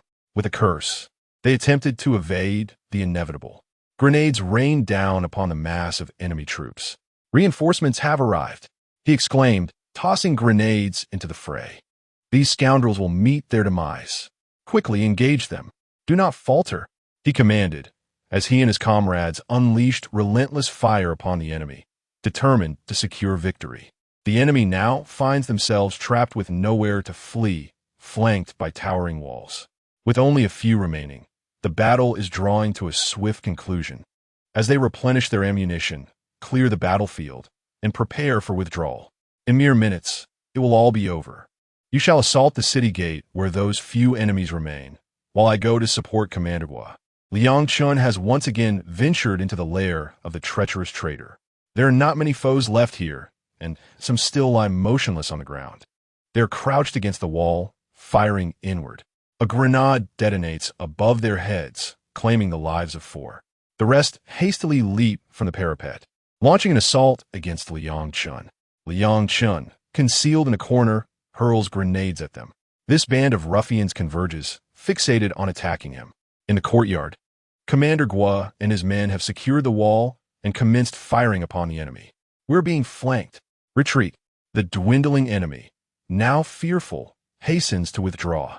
Commander Gua, a seasoned veteran, quickens the pace. The soldiers, having undergone specialized training akin to that of special forces, excel in urban warfare, relentlessly tossing grenades at the enemy. Retaliate. Upon realizing their plight, the enemy decides to counterattack. Commander Gua, an old hand at this, signals for his soldiers to split and take cover behind the corners of the walls, revealing themselves intermittently to fire. They take turns shooting. Another grenade explodes above the enemy, claiming several more lives. The enemy lieutenant, observing the few remaining soldiers beside him, removes his cap, revealing a balding head, igniting their bloodlust. Like a bull in rut, they cast aside their bullets, ready to engage in hand-to-hand combat. Liang Chun, observing the 7 or 8 adversaries, recognizes their final struggle and hastily tosses the head of their general towards them. The lieutenant, upon closer inspection of the mustached visage, realizes it is indeed the general. "You have slain the general," he shouts, charging toward Commander Gua with his bayonet drawn. Commander Gua unsheathes his large blade, parrying the enemy's thrust. With a swift motion, he slashes horizontally, sending the enemy's head soaring. The remaining foes stand in shock. Were they not told that their bayonet techniques were unrivaled worldwide? They had not anticipated encountering their ancestral prowess today. "Come forth." A slender soldier steps forward, brandishing a large sword, challenging the enemy. The adversary, momentarily taken aback, accepts the challenge and, upon stepping forward, lunges at the young warrior with his bayonet, in a desperate bid to engage him. This youth, despite his slight build, displays astonishing strength. When their weapons clash, the bayonet is nearly sent flying. The sword descends from above, and the enemy, gripped by terror, is unable to suppress a cry for his mother. He is swiftly cleaved in two. Retreat. Despite the enemy's intent to charge, Liang Chun unleashes a barrage of gunfire, decimating them. Is there time for a duel amidst the chaos? We must retreat quickly. The battlefield can turn in an instant. If they wish to engage in close combat, they're either out of ammunition or devoid of escape routes, hoping to take a few with them. Remember, as long as we have bullets, we shall fire when they have exhausted theirs. Is the commander's order. The soldiers ponder the cunning of their leader. Must they truly wait until the enemy has fired their last shots? Is this not a cowardly tactic? Yet, it is indeed sound advice. As they clear the battlefield and retreat, by the time they reach the city gate, the battle has already concluded. Retreat. Liang Chun commanded as he observed the soldiers carrying only a few small bundles. The trader's household could not possibly be so impoverished. The battlefield was not thoroughly cleared. He decided to return and infiltrate the trader's abode, using his spiritual awareness to scan the premises, ultimately discovering a substantial underground chamber. He entered and began to loot the area. Subsequently, he proceeded to the enemy's granary, noting that there was no food available for their return. Disguised in enemy attire, Liang Chun approached the granary, where he encountered several enemy soldiers. What was the situation outside? 7 soldiers encircled him, inquiring about the circumstances. The enemy has retreated, but we have suffered significant losses, Liang Chun replied, his blade never faltering in its motion. The enemies, unable to wield their long guns due to the close proximity, could only watch helplessly as he plunged his weapon into their chests. Chapter 60. The emergence of various forces having dealt with several adversaries. Liang Chun began to amass provisions in the granary before making his solitary retreat from Fengtian City. The cacophony of gunfire, the staccato of light machine guns, and the thunderous blasts of mortars and grenade launchers reverberated in his ears, accompanied by the distinctive crack of Mauser rifles. The eclectic array of weaponry suggested a clash between his compatriots and the enemy. Liang Chun sprinted toward the sounds of battle, traversing the hills. As he drew closer, he discerned that a band of bandits was engaged with the enemy, comprising a significant number of outlaws and a complete company of Japanese soldiers. The bandits had taken up positions on the hillsides, while the Japanese occupied the road below, indicating a well-laid ambush. Regardless of their usual disdain for bandits, the courage demonstrated in their willingness to confront the enemy was commendable. Finding a vantage point, Liang Chun positioned a large-caliber mountain cannon, meticulously adjusting its aim toward the enemy. With a single-handed operation, he loaded the cannon and pulled the firing cord, a feat only possible due to his remarkable strength. The cannon roared to life, and the shell accurately struck the heart of the enemy, causing devastation within a 20-meter radius. Shrapnel and shockwaves wreaked havoc, leaving the enemy either riddled with bullets or reeling from the blast. Someone is aiding us. Let us unleash hell upon the enemy, the bandit leader exclaimed, as he fired his 2 pistols with renewed fervor. The enemy's confidence faltered as artillery continued to rain down, transforming them into mere targets. Preoccupied with evading the cannon fire, the bandits grew emboldened, while the enemy's machine guns dwindled to almost nothing. In the midst of chaos, a Japanese officer's curses were abruptly silenced as he was turned into a sieve by gunfire. The bandit leader rallied his troops, witnessing the enemy's dwindling numbers, and hundreds surged down from the hills. The remnants of the enemy soon met their demise. With the battle's outcome assured, Liang Chun quietly withdrew, leaving the battlefield behind. Who among you brave souls would reveal yourself? The 7 paths of the Liang Mountain Leopard extend my gratitude for your assistance, called the bandit leader, but his words were met with silence. Viper, take a few men and scout the area. Do not provoke them, he instructed. The third in command led a group to where Liang Chun had fired, only to find a scattering of spent shells and no sign of their benefactor. They returned, bearing the remnants of the cannon fire.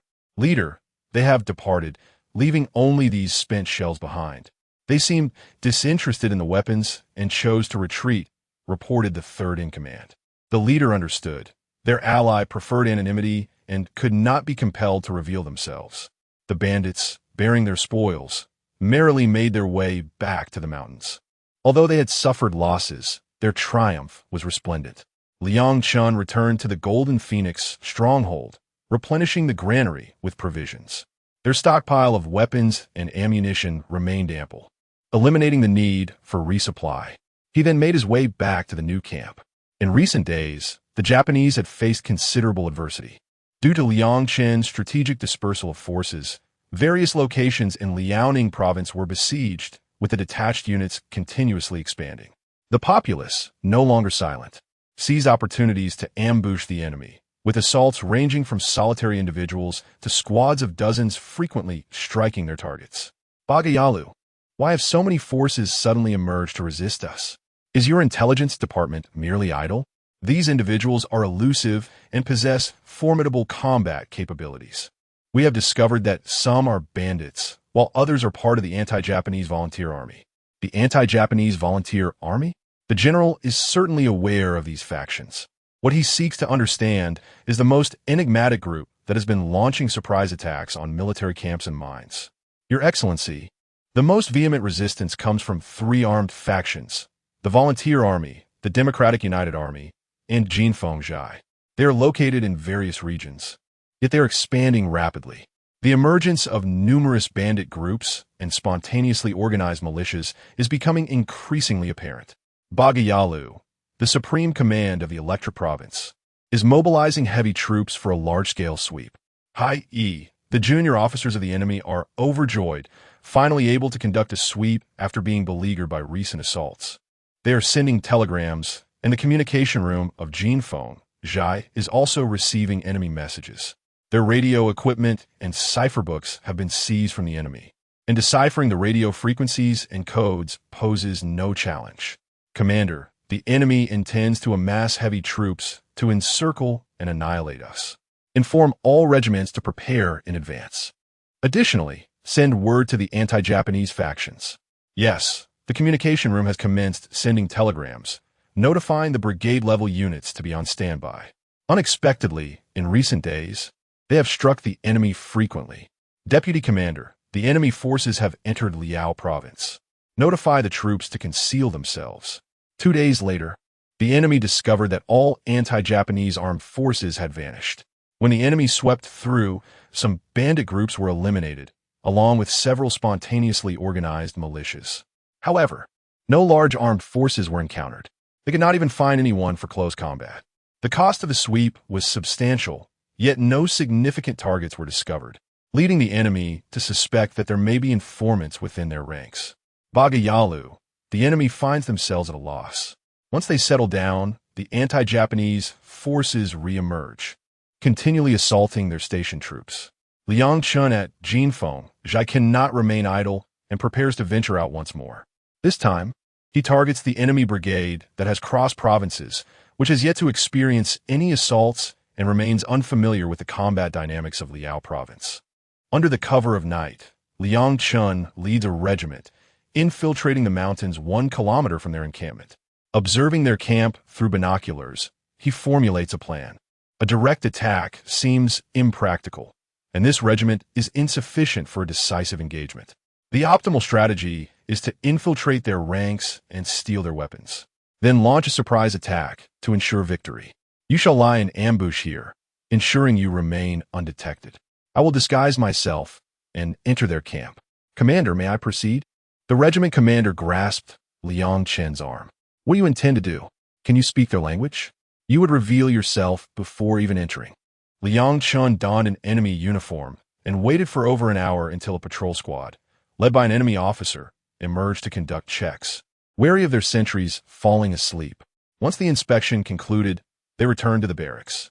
Liang Chun concealed himself by the roadside as the enemy patrol passed. He subdued the last soldier, muffling his cries and stashing him away. He carried his rifle and followed behind, unnoticed in the darkness. After completing a patrol, they returned to the military camp, where they subsequently dispersed. Are you heading to the restroom? A young Japanese soldier inquired of Liang Chun. Indeed, I can no longer hold it in, Liang replied. The young soldier hurried over, chattering incessantly. Following closely behind, Liang Chun accompanied him to the restroom, where he swiftly twisted the soldier's neck, silencing the incessant chatter that had become quite bothersome. Chapter 61. The commander's next strike against the enemy. Liang Chun gazed upon the vast encampment, which boasted hundreds of barracks of various sizes. He noticed 2 enemy soldiers guarding a massive tent. Approaching with a cigarette in hand, he asked, "Excuse me, do you have a light? I need to use the restroom, but forgot to bring one. The smell is quite overwhelming without it." "Ah, I have one," the enemy soldier replied, showing a flicker of understanding. The newly constructed latrine, accommodating over 20,000 personnel, was indeed bound to be filled to capacity. As the soldier drew closer, Liang Chun swiftly seized him by the throat, applying lethal pressure until the man succumbed. He dared not release his grip, and the 2 remained locked in this grim tableau, while the other soldier remained oblivious. In a sudden move, Liang Chun transported the lifeless body into his spatial pocket. It was only then that the second soldier realized something was amiss. Before he could react, his own neck was crushed. 2 bodies now concealed, Liang Chun entered the guarded tent, revealing an ammunition depot that he raided without hesitation. Once outside, he made his way to the barracks where several tanks, trucks, and large-caliber artillery were stationed in the yard. He effortlessly stored them in his spatial pocket, astonished to find a few jeeps that also bore the Liang surname. After clearing the exterior, he began to infiltrate the barracks. Each tent was but a flimsy fabric barrier, and upon lifting one, he found the interior silent. The soldiers' weapons were neatly arranged on racks, which he promptly confiscated, moving with remarkable speed. Such work kept him occupied until dawn. A signal flare shot into the sky, prompting the entire regiment to launch an assault on the sentries and patrols. Liang Chun, too, joined the fray, tossing grenades into the barracks one after the other. Before he could finish, the enemy soldiers began pouring out, unarmed and panicked, without a single rifle in sight. They scurried towards the reserve armory, only to find it devoid of ammunition. The enemy was in disarray. How could they fight with nothing but their fists? "Charge!" the soldiers outside yelled, having encircled the camp. While the enemy finally grasped the gravity of their situation, Liang Chun, wary of friendly fire, sought an escape as the enemy encampment was effectively surrounded. The commander remained inside, but he would emerge. The enemy dared not rush out, clearly bereft of weapons. The commander emerged alone. "Hold your fire. It must be the commander," Liang Chun urged as he rushed forward. The attack commenced, with gunfire erupting from all directions. Inside, there were no obstacles left. The trucks and jeeps had vanished, leaving only the tent standing. With many adversaries present, precision was unnecessary. They simply fired into the tent. As the encirclement tightened, Liang Chun shouted for grenades. The soldiers began hurling them into the interior, while those at a distance joined in. The tents ignited in flames from the explosions. Heavy and light machine guns incessantly rained fire upon the interior, and rifles and submachine guns echoed in the chaos. Any enemy still standing was met with a barrage of bullets. Before long, silence enveloped the camp. The soldiers charged in to finish off any remaining foes, only to be greeted by a scene that turned their stomachs. Limbs and severed body parts littered the ground. Among the carnage, one enemy soldier was left with only his head, half a chest and one arm. After replenishing their ammunition, Liang Chun discovered several undamaged maps in a battered command post, which would prove invaluable, alongside a few shattered radio sets. Withdraw. After the troops retreated, they discovered several bodies of fallen soldiers, which they carried away before leaving the area. The enemy forces arrived at the brigade's encampment, met with a grim sight of darkness, strewn with severed limbs and heaps of corpses. The officer, wielding his sword, swung it wildly, causing his men to scatter in fear, thinking it would be advantageous for him to practice on a tree. This old bull was furious. He should avoid mistaking himself for a tree to strike. "Fall back." The incompetent officer's shouts subsided, and he commanded his subordinates to search for the enemy, declaring his desire to duel with them. Hastily, the officer dispersed his troops in different directions to pursue, while the old veteran retreated with his guard back to the city. Liang Chun led his regiment back to their own encampment, nestled within the mountains. "Why are there so many people?" he inquired. "Commander, Several of the former company units have been entirely surrounded and annihilated by the enemy. Most have since grown stronger. We are uncertain of our current numbers. They have developed so rapidly. Liang Chun realized today that after the division, they had indeed flourished. Aren't you afraid they will grow strong enough to claim the mountains as their own? The regiment leader jested. I am not concerned. They are not my personal troops, but rather borrowed from the young marshal. As long as they combat the enemy and do not bully the common folk, those are my two conditions. I merely wish for the seeds of resistance against the Japanese to persist in our northeast. If we cannot repel them in a year, we shall fight for 10 years. For 100 years. In any case, the flame of resistance must not be extinguished. Commander, will we engage the enemy in the same manner next time? If they dare approach, we shall ensure they do not leave unscathed. Be cautious in my absence. Do not allow them to root you out. Rest assured, Commander, this is merely our temporary base. Allow the regiment leader to clarify. We are departing. Now, the enemy will likely search for us everywhere. Contact the other units. Seize any opportunity to strike them hard. If the odds are unfavorable, retreat. If you cannot handle them alone, we can unite to confront them at any time. Understood. I will send a telegram to the brigade headquarters in your name, Commander. Huh? Are you afraid of your brigade commander reprimanding you? Has this regiment leader taken on the role of division commander? Liang Chun jested with the regiment leader before taking his leave. Upon exiting the encampment, Liang Chun did not return but sought out the enemy, eager to engage any small units for some practice. The Jinfeng stronghold seems to have considerable forces. Brothers, we have gathered intelligence. The raiding units attacking the enemy are primarily theirs. Is that so? That is quite alarming. Now there are enemy operatives throughout the entirety of Liaoning province. The Japanese struggle to find anyone to engage in close combat, and their intelligence is remarkably precise. Report. What is it? Commander, the brigade from Jilin province has been annihilated by an unknown armed group. The encampment has been leveled, and there are no survivors. What? Is this information reliable? The commander rose to his feet. Indeed, the intelligence we have infiltrated within the enemy ranks confirms it. The scene was utterly devastating. Good.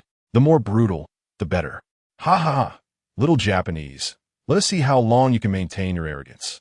Liang Chun had also discovered a detachment of enemy troops engaged in combat with a group of hunters in a nearby village. There were over a dozen hunters, remarkably skilled with their firearms, vigilantly guarding the two entrances to the village. The enemy squad had already suffered casualties, losing several men. Unable to launch a direct assault, they resorted to seeking opportunities to exchange fire with the villagers. Liang Chun, unwilling to witness the unfolding chaos, feared for the villagers' safety should the enemy breach the village. He retrieved his Barrett rifle and aimed at the enemy officer. With a resounding crack, the gunfire startled the enemy soldiers, and before they could turn to investigate, they witnessed the upper half of a second lieutenant charge forward. Chapter 62. Thank you for saving our village. The sound of gunfire erupted relentlessly behind the little devils, each shot resulting in the disintegration of another enemy. Terrified, the little devils sought refuge behind earthen walls, unaware of the devastating power of the Barrett rifle. With a resounding bang, a gaping hole was torn into the wall, and the enemy continued to be annihilated. Their fear escalated as the realization of a 1,000-meter chasm loomed before them. Their own bullets could not reach such distances, yet the enemy's projectiles effortlessly found their mark. The little devils focused solely on evading Liang Chun, while the village hunters, skilled in marksmanship, seized the opportunity. As the hunters spotted their adversaries, they swiftly launched their assault, each shot claiming a life. With the last of the little devils falling, the area was cleared of enemies. Gather their weapons. We must assist Mont-Song, an elder exclaimed, prompting the youth to swiftly collect the rifles and ammunition from the fallen foes before racing toward the opposite end of the village. Liang Chun redirected his rifle, still within range. With each shot, he pinpointed the positions of the enemy, realizing that if their bullets could penetrate walls, what cover could they truly rely upon? After several rounds, the little devils were forced out of hiding, and the hunters relished the opportunity to hunt down their quarry. With reinforcements at hand, the enemy dwindled in numbers, their earlier bravado shattered. Can we still retreat? Some soldiers began to question their commander, fear creeping into their hearts. "Baka, we are invincible and shall conquer all," the commander barked, dismissing the cowardice that had begun to surface. The little devils pondered the irony of their situation. Their general had suffered several humiliating defeats, yet here they were, still boasting of their prowess. A brigade of thousands had been reduced to chaos, and yet they continued to bluster. "Village chief, what brings you here? Have the little devils been dealt with?" "Monsong, with assistance, we have vanquished the enemy. Ensure these devils do not escape." Once again, the thunderous gunfire erupted, driving the little devils out from their shelters like ducks in a pond. The hunters, now emboldened by their earlier success, displayed their refined skills, dispatching multiple enemies with each volley. "Baka, what weapon is so formidable? You are responsible for the village's defense. We must locate this individual." As several little devils confronted the village hunters, Liang Chun reloaded his magazine and resumed his relentless pursuit. With a decisive shot, a little devil's head was shattered, causing panic among the remaining foes. At least let us finish our message. After an hour and a half of fierce combat, the last of the little devils was finally eradicated. Liang Chun emerged, carrying the Barrett rifle with pride. Upon seeing him, the village chief marveled at the distance between them. Astounded by the sharpshooter's exceptional skill, was there much damage to the village? Only 2 young lives were lost. "Thank you for saving our village. May I inquire your name, brave hero?" "Commander Liang Chun of Jinfeng Stronghold." In my lifetime, I have had the honor of witnessing the great hero Liang Chun. My existence has not been in vain. Please, allow me to welcome you into our village." With a sense of urgency, Liang Chun and his companions entered the village, where a tall courtyard captured his attention. "Whose residence is this?" "It belongs to the wealthy landlord, Lu Guangxing." Not a single guard emerged to confront the enemy. His eldest son is but a lapdog to the invaders. How can such individuals be allowed to live? The people of our village wish to sever all ties with him, refusing to till his lands, preferring instead to brave the mountains and confront wild beasts. We possess weapons, and even Lu, the landlord, dares not confront us openly. This scoundrel must be dealt with swiftly.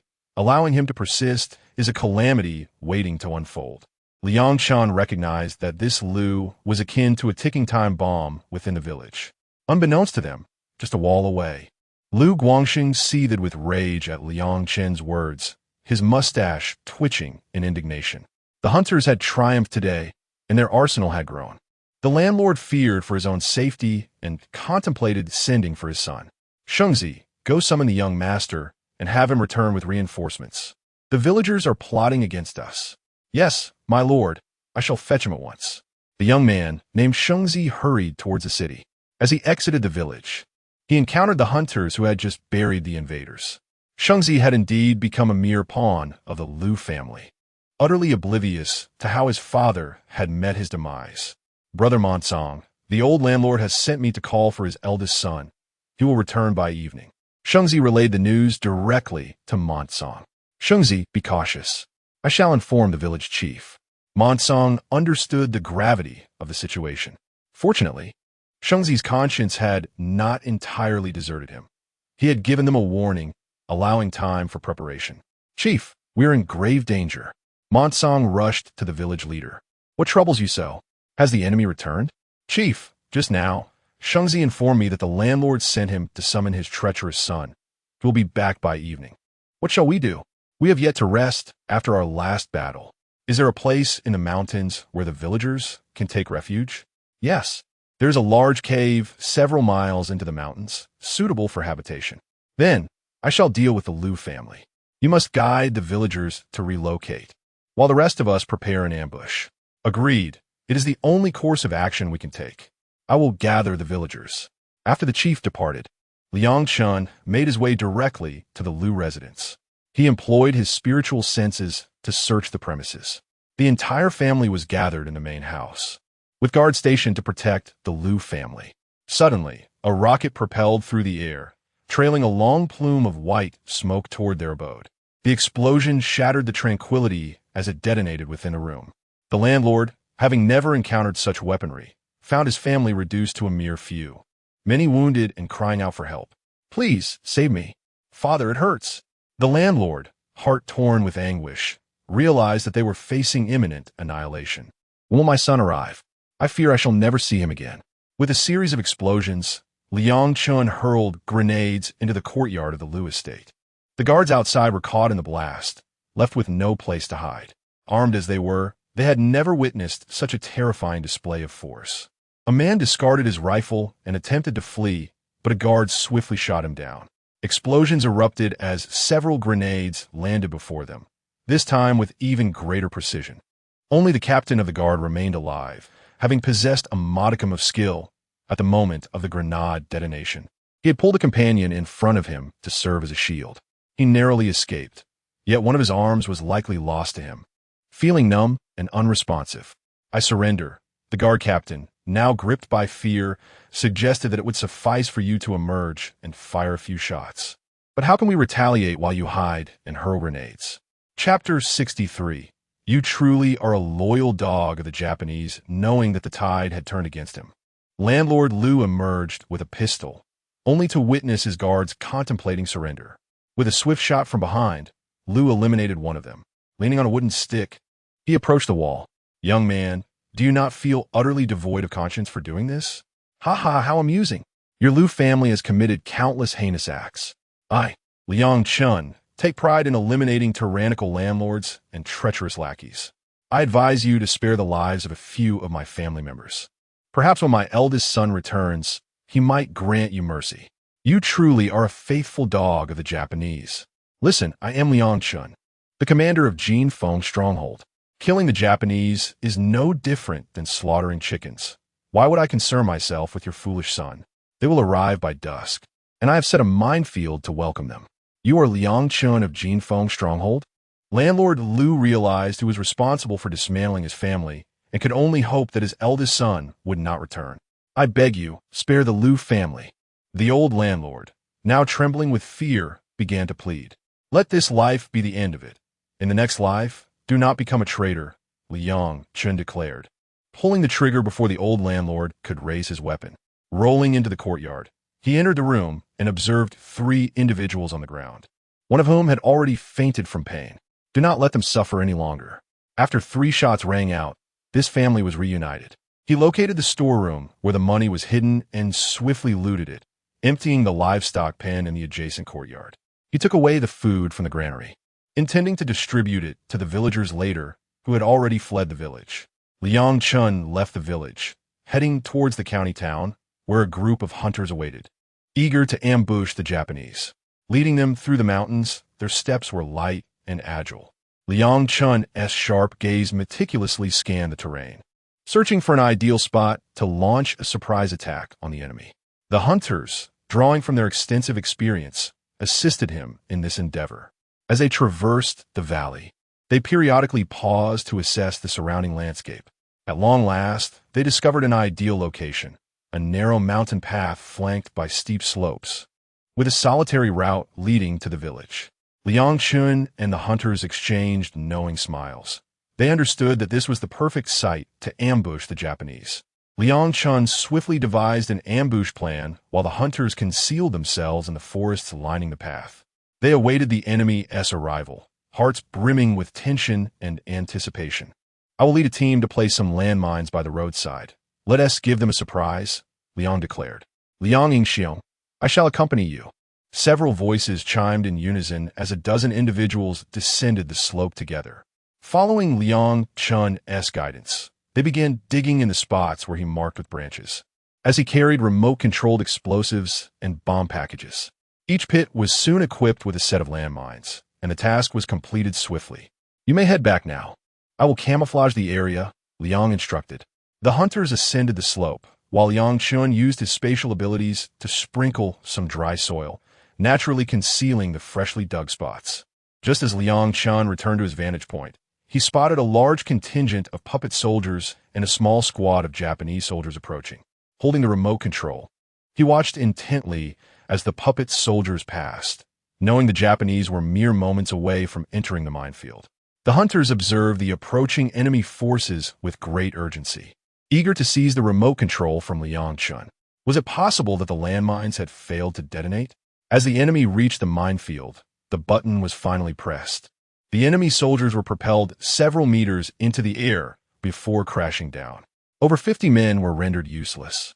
Liang Chun took aim and executed the officer among the enemy troops, knowing him only as Lu's eldest son, a man of authority. The soldiers below, witnessing the enemy fixated on the surrounding woods, noted the presence of their young master nearby. One particularly cowardly soldier, upon hearing the explosions, crouched beneath a large tree by the roadside, hands clutched over his head, his previous bravado replaced with fear. Shengzi approached him, his pistol trained on Lu's head. With a series of gunshots, he declared, "Father, I have avenged you at last. This wretched creature is dead." A heavy burden lifted from Shengzi's heart. He had endured immense pressure merely to witness this moment, forgetting that he was on a battlefield as he gazed skyward. In that instant, he envisioned his parents and sister smiling down at him, their sacrifices now bearing fruit through his vengeance. Suddenly, he turned, firing at the nearby enemy soldiers. Their combat capabilities were minimal. They were a group of cowardly men, especially now that their leaders had perished, leaving them disinclined to fight. As they faced the onslaught, they found themselves under fire from behind, resulting in further casualties among their ranks. Crouching beside the tree where Lu had sought refuge, Shengzi replaced his magazine and, after a moment's thought, seized Lu's pistol and spare ammunition. Armed with dual weapons, he unleashed a barrage upon the enemy, displaying the ferocity of a squad single-handedly. By the time the enemy realized what was happening, over 30 of their men had fallen to his fire. The remaining enemy forces attempted to retaliate, but Liang Chen's grenades wreaked havoc upon these treacherous souls, resulting in the death of several more. "Heroes, we surrender," they cried, raising their rifles in defeat. Liang Chen, accompanied by the hunters, accepted their surrender and collected their weapons and ammunition. With a rapid succession of fire from his light machine gun, Liang Chen left the enemy in disarray, compelling them to surrender their arms willingly. Regret flooded their hearts as they realized they were now defenseless. After all had been dispatched, the battlefield was thoroughly searched, yielding hundreds of silver dollars. Determined to cleanse the site of any remnants, the hunters, unscathed and triumphant, restored the area to its former state within 3 to 4 hours. The young man had proven formidable, having dispatched many foes. Liang Chun regarded Shengzi with admiration, noting, "Without your mines, they would have been less excited. Your traps sent them soaring. How did you know I had buried the mines?" Liang Chun was genuinely curious about this young man. The villagers possess neither such landmines nor an array of rifles. The few firearms they have were seized during the last encounter with the invaders, when the village chief and his companions bravely eliminated several foes. Such weaponry is scarce indeed. You, my young friend, exhibit remarkable intelligence and possess the potential to become a general in the future. Will you accompany me? Accompany you? Pray tell, do you not recognize the esteemed Liang Chun? Why would I follow you? What about the plundering and pillaging? Liang Chun, commander of the Golden Phoenix stronghold. The Liang Chun who vanquishes the invaders? The mention of such a hero astonished Shengzi, in Liaoning province, who does not know of this figure. Chapter 64, Commander. Someone seeks you, I will accompany you. Remaining in the village feels solitary. Liang Chun will reunite with the main force, each carrying 3 rifles and an abundance of ammunition. This recent victory has fortified the resolve of these young men to resist the Japanese invaders. They are convinced that if they stand united, they can surely vanquish the treacherous enemies and safeguard their homeland, especially now, with an ample supply of weapons and ammunition, which in these times equate to life itself. Possessing arms allows them to confront the enemy fiercely, protecting their families and fellow villagers. Hero Liang, you are truly formidable. With just a press of a button, the little devils are sent flying.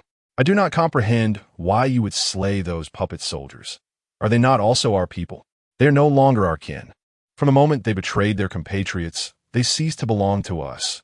They become mere dogs of the invaders. Liang Chun harbored an intense hatred for the Japanese and an even greater loathing for the traitors. In the future, we shall not hesitate to eliminate the puppet soldiers.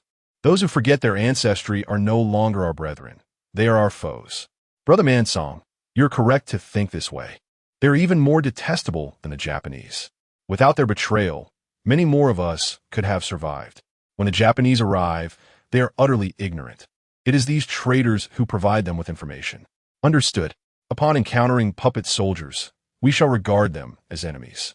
Commander Liang, why do the Japanese not remain in their own land? What compels them to come here? Their nation is impoverished, their land barren. They have no choice but to resort to plunder. Liang Chun remained patient, engaging in conversation with the villagers. Return to the village and inform the village chief that we have eliminated the Japanese and their traitors. We have confiscated a significant amount of weaponry. Mun King, half of this grain should be sent to the mountains to be stored, while the rest should be distributed among the villagers. Let it be placed in the hands of the common folk, so the Japanese cannot seize it again. With such a bounty of grain, they will find it challenging to relocate. Understand, when the Japanese arrive, the villagers can retreat to the mountains with provisions. Hero Liang thinks ahead. Brother Man Song, I must take my leave. There are still many matters to attend to in the stronghold. I am grateful for your life-saving assistance. Should Jinfeng's stronghold require aid in the future, do not hesitate to send word. I will. Anyone fighting the Japanese is a friend of Liang Chun. I also relish forming alliances with brave souls. Any man who dares to stand firm earns my respect. Do visit us at Linjiabao often. Liang Chun bid farewell to Man Tsong and the villagers, leading Shengzi away. Man Tsong and the village youth expressed a desire to follow Liang Chun in combating the Japanese. But the realities of their circumstances did not permit it. The villagers still required their protection. As Liang Chun and Shengzi hastened along their path, they encountered a group of over 20 traders, riding bicycles adorned with white felt hats and clad in blue garments, carelessly brandishing box cannons. They swaggered along the road, their bicycles swaying haphazardly. With a sudden barrage of gunfire, Liang Chun and Shengzi each emptied their revolvers at the traders. "Do not shoot, we surrender," they cried, discarding their bicycles and crouching on the ground. "Remain still and throw your weapons to the ground." Liang Chun and his companions aimed their 4 guns at the traders. The traders had no choice but to compromise, striving merely to survive. They cast their firearms aside. Bang, bang, bang. As the 2 assailants saw their weapons discarded, they swiftly executed them. Liang Chun pushed the bicycles into the mountains, concealing them in a hidden space, leaving 2 behind to ride back. The box cannon was affixed to the handlebars. "Can you ride a bicycle?" Liang Chun inquired of Shengzi. "Certainly." The eldest son of the old landlord often rode back and frequently asked me to deliver messages on a bicycle. "That simplifies matters. We shall each ride 1 back." Surprisingly, these scoundrels possess considerable wealth. "I have 4 bags of money here. I shall give them to you," Liang Chun stated as he produced the bags. "You keep them. In the future, you can serve as my bodyguard. One must never be without money while undertaking tasks." "Thank you, Commander," Shengzi replied, elated, for he had never possessed money before. He felt no envy, only the desire to avenge his family against the old landlord. At last, the opportunity arose to eliminate the landlord's eldest son amidst the chaos. Following the commander, even in death, one would be a hero. The 2 cycled with increased speed, but Liang Chun noticed that Shengzi was struggling to keep pace. "Let us pause for a drink," Liang Chun suggested, handing him a military canteen. After a sip, Shengzi felt an invigorating surge of energy. "Commander, this elixir is remarkable. It truly benefits one. Shall we defeat the Japanese? Indeed, this is our homeland. Every invader lost is a victory. Our nation has never been conquered, and among the 4 ancient civilizations, we alone stand resilient in the East. The Japanese may rise, but their reign will be fleeting. Let us proceed."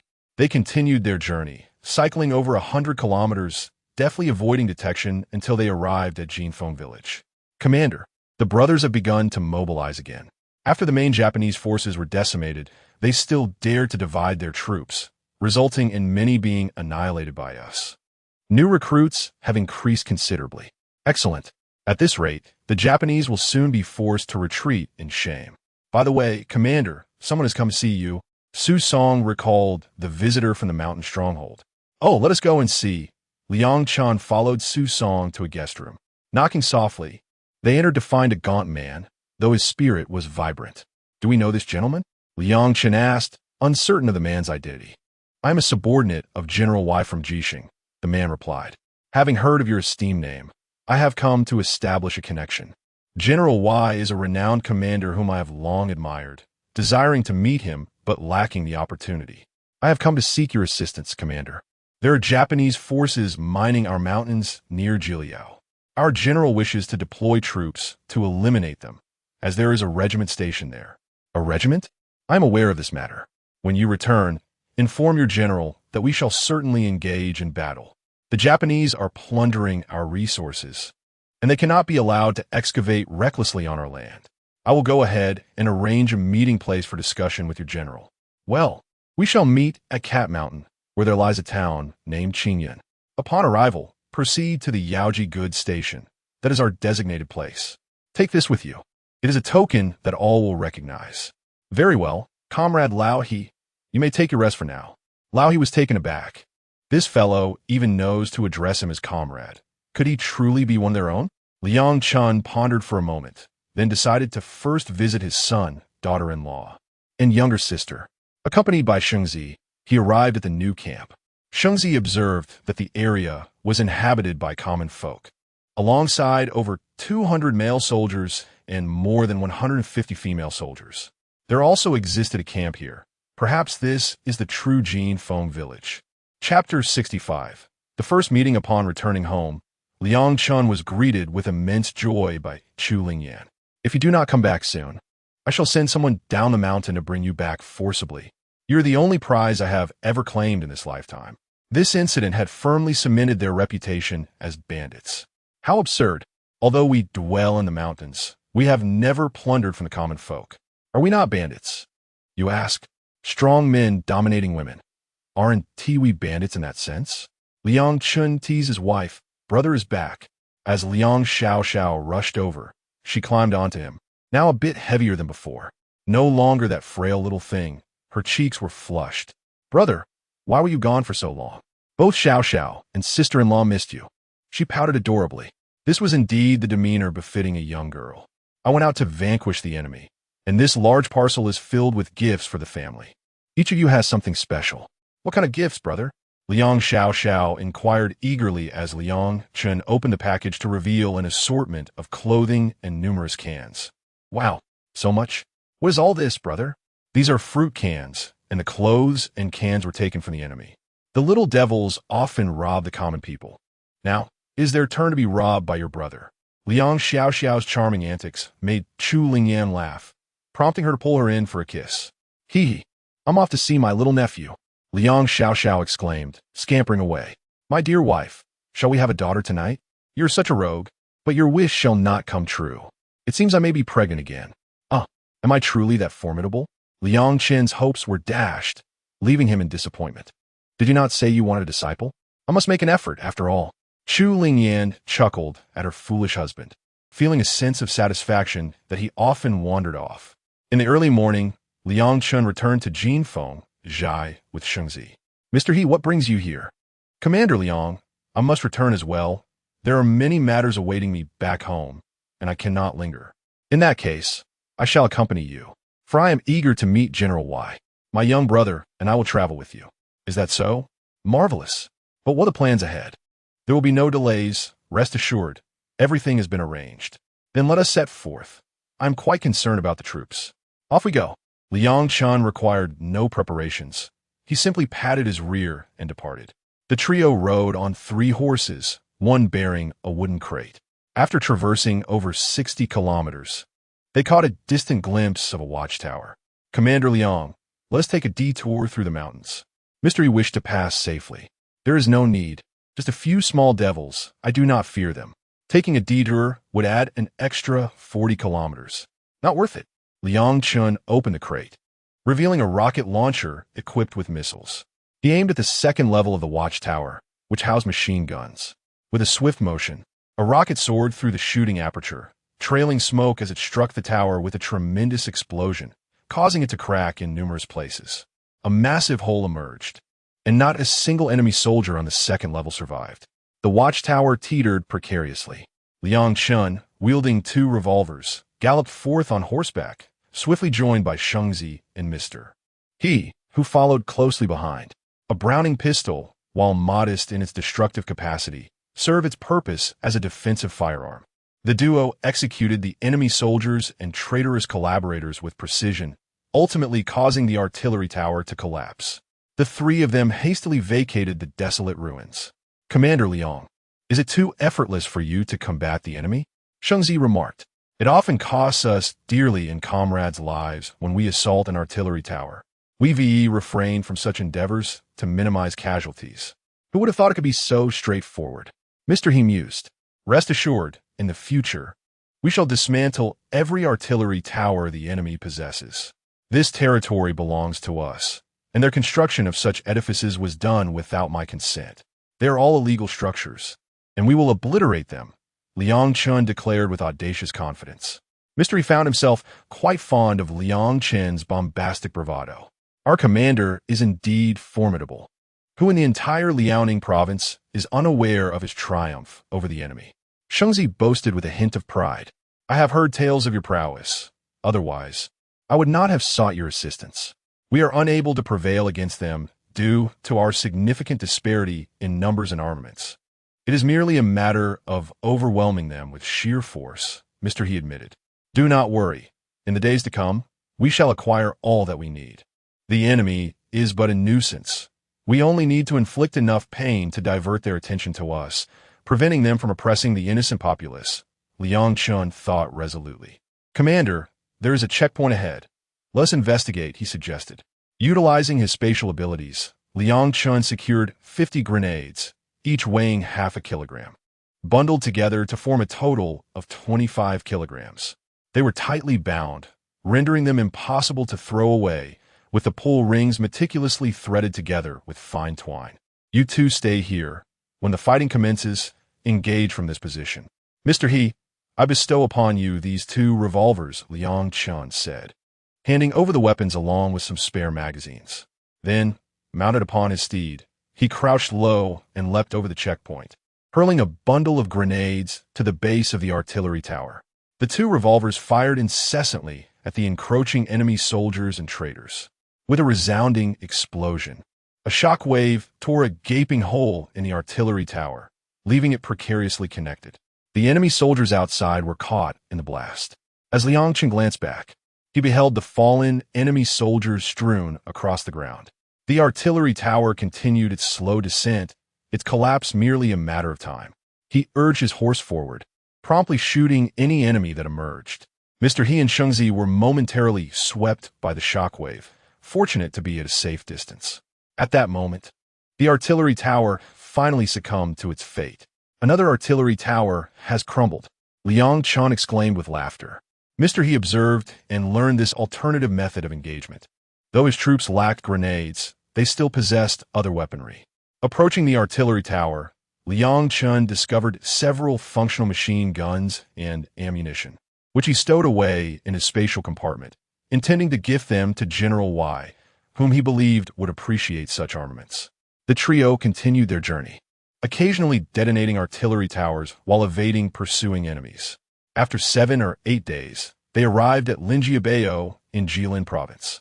After resting for a night, the 3 ventured into the mountains, with Mr. He adeptly guiding them back to their old camp. "General, this is Commander Liang from Jinfeng village," he announced. "Mr." He introduced Liang Chun.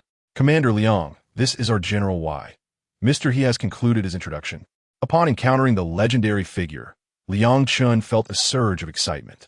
Though lean, the aura of lethal intent surrounding him commanded respect without a hint of anger. Liang Chun, brimming with enthusiasm, exclaimed, "General Y, it is indeed a fortuitous honor to meet you. You are a source of pride for our nation." With a chuckle, he added, "I was unaware of my own capabilities. Mr. He must have informed you that we require many capable individuals for this endeavor. I wonder how many troops Commander Liang could muster? I shall first conduct reconnaissance before making any decisions." Liang Chun preferred not to mobilize troops, opting instead to assess whether the old methods might suffice, stealing their weapons and eliminating them. Chapter 66. The Bold and the Skilled. By the time they reached their destination, it was already past 10 in the evening. Liang Chun took out the enemy uniform and, after donning it, glanced at Lao He and then at Sheng Zi. Sheng Zi, you should return home tomorrow to inform your family that I have arrived safely. Commander, may I stay here to accompany you? Sheng Zi was reluctant to part from Liang Chun. You should go back to Senward. Once I finish my business here, I will return. Understood. Liang Chun and Lao He rode for 2 hours before arriving at their destination. Liang Chun used binoculars to survey the enemy's camp and turned to Lao He, saying, You stay here to support me. Do not advance. I will go ahead to inspect their camp. If you hear gunfire, you can rush in. I understand, Lao He replied, puzzled by the young man's intentions. Gunfire? That would expose him and compel me to rescue him. Dressed in the enemy's attire, Liang Chun stealthily approached the quarry. At the mountain pass stood a simple wooden gate, flanked by a watchtower housing 2 machine guns. The surrounding landscape was dominated by towering rocky hills, which had been transformed into cliffs by relentless quarrying. Within lay approximately 500 meters of flat ground, where they had erected wooden barracks and tents, alongside 8 large buildings. Setting aside his binoculars, Liang Chun waited until 2 in the morning to venture out, as the searchlights had ceased movement, indicating that the guard was likely asleep. He swiftly dashed forward, arriving at the gate, where he silently dispatched 2 sentries and concealed their bodies. Pushing open the gate, he entered the camp and approached the watchtower. Inside were 3 enemy soldiers, who stirred at the sound of his entrance. Before they could fully awaken, Liang Chun was upon them, his dagger deftly slicing their throats. He seized their machine guns and a crate of ammunition before delving deeper into the camp. There were no patrolling guards. It seemed that the soldiers believed no one would dare challenge their regiment. They likely numbered around 20,000, a force deemed formidable enough to deter any attack. Otherwise, they would be courting death. Beginning with the first barrack, Liang Chun stealthily pilfered weapons and ammunition. He visited nearly 90 barracks, discovering that the central one housed 4 officers, 2 of whom were colonels, and the youngest, a major. He executed them without hesitation, taking their heads, uniforms, and everything from their office. After scouring the barracks, he found a locked door. Forcing it open revealed a stockpile of rice, flour, and cooking oil. He quickly collected the supplies, knowing that Lao Yi and the others would be in dire need of these provisions. Adjacent to this room, he found more weapons and ammunition, which he also stored away. Among the spoils were 3 radio sets he had stolen earlier. Content with his haul, Liang Chun retrieved 2 grenades from his storage and hurled them into the enemy barracks. With a steady stream of grenades, the panicked enemy soldiers scrambled to escape the chaos. Liang Chun brandished his light machine gun and commenced a barrage, leaving the courtyard no refuge for the fleeing soldiers.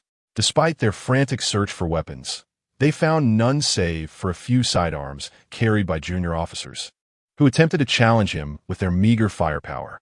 The moment they exposed themselves, they were met with swift retribution, falling victim to his relentless assault. Meanwhile, Lao He, hearing the gunfire, charged in with 2 pistols, witnessing the enemy's retreat through the main gate. Bang! Bang! Bang! The sound of his shots echoed as he noted their lack of counterattack, emboldening him to fire even more fervently. Liang Chun relentlessly pursued the defenseless enemy soldiers, the staccato of his light machine gun resonating through the night. As the enemy forces gathered in numbers, they resembled a field of wheat ready for harvest. Hand grenades were incessantly hurled into their ranks, while they charged forward only to be repelled by the rapid fire of light machine guns. Outside the gates, Lao He stood vigilant, dispatching each foe that emerged. He swiftly changed magazines for his 2 Mauser pistols multiple times. To his surprise, there was a certain satisfaction in the ease of eliminating the enemy. Despite their stubbornness, the enemy did not retaliate. Observing that his ammunition was dwindling, Lao He felt a moment of relief as the enemy hesitated to advance. This provided him with the opportunity to reload his empty magazines, filling several to capacity and stowing them away.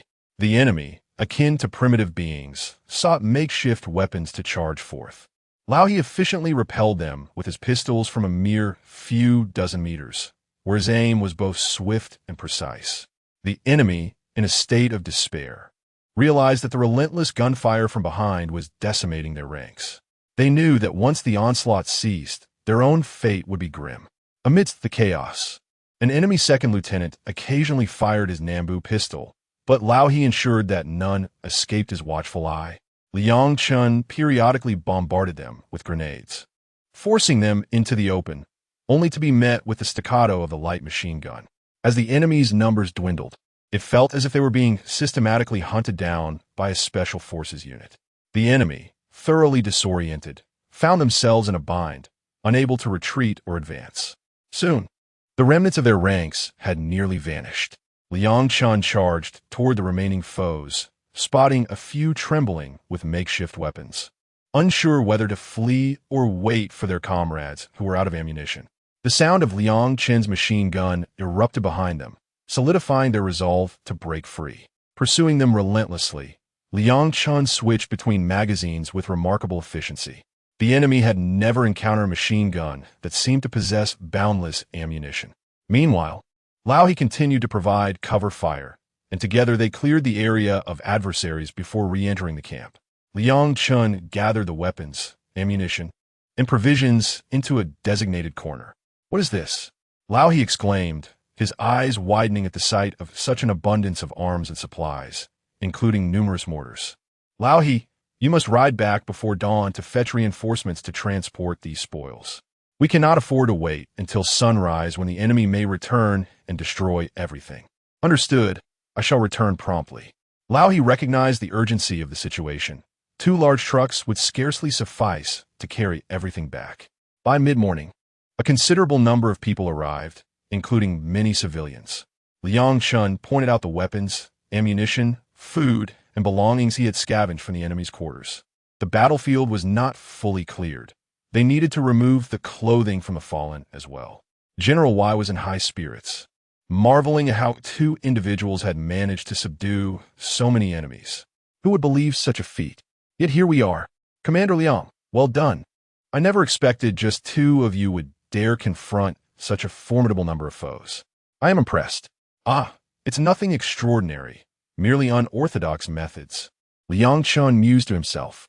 If only you had an advantage, you too could achieve greatness. I wouldn't dare show off in your presence. Your prowess against the enemy is undeniable. By the time night fell, they had successfully transported all the captured supplies. Only the bare and smooth enemy soldiers lie here, which is rather aesthetically pleasing. My dear brother, today I have glimpsed a glimmer of hope. These enemy soldiers are not invincible warriors. Stripped of their defenses, they resemble motionless turtles. An old soldier grasped Liang Chen's arm, stating that the enemy is not as formidable as they seem. Inflicting pain upon them will render them submissive. Brother, how is it that your province operates with such vigor and zeal? It is truly admirable. General, let us divide our forces and avoid placing all our eggs in one basket. We should allow each unit to develop independently. If you do not expand, the enemy will relentlessly pursue your group, as they have larger targets. By dispersing our recruitment efforts, we can increase our numbers in various locations.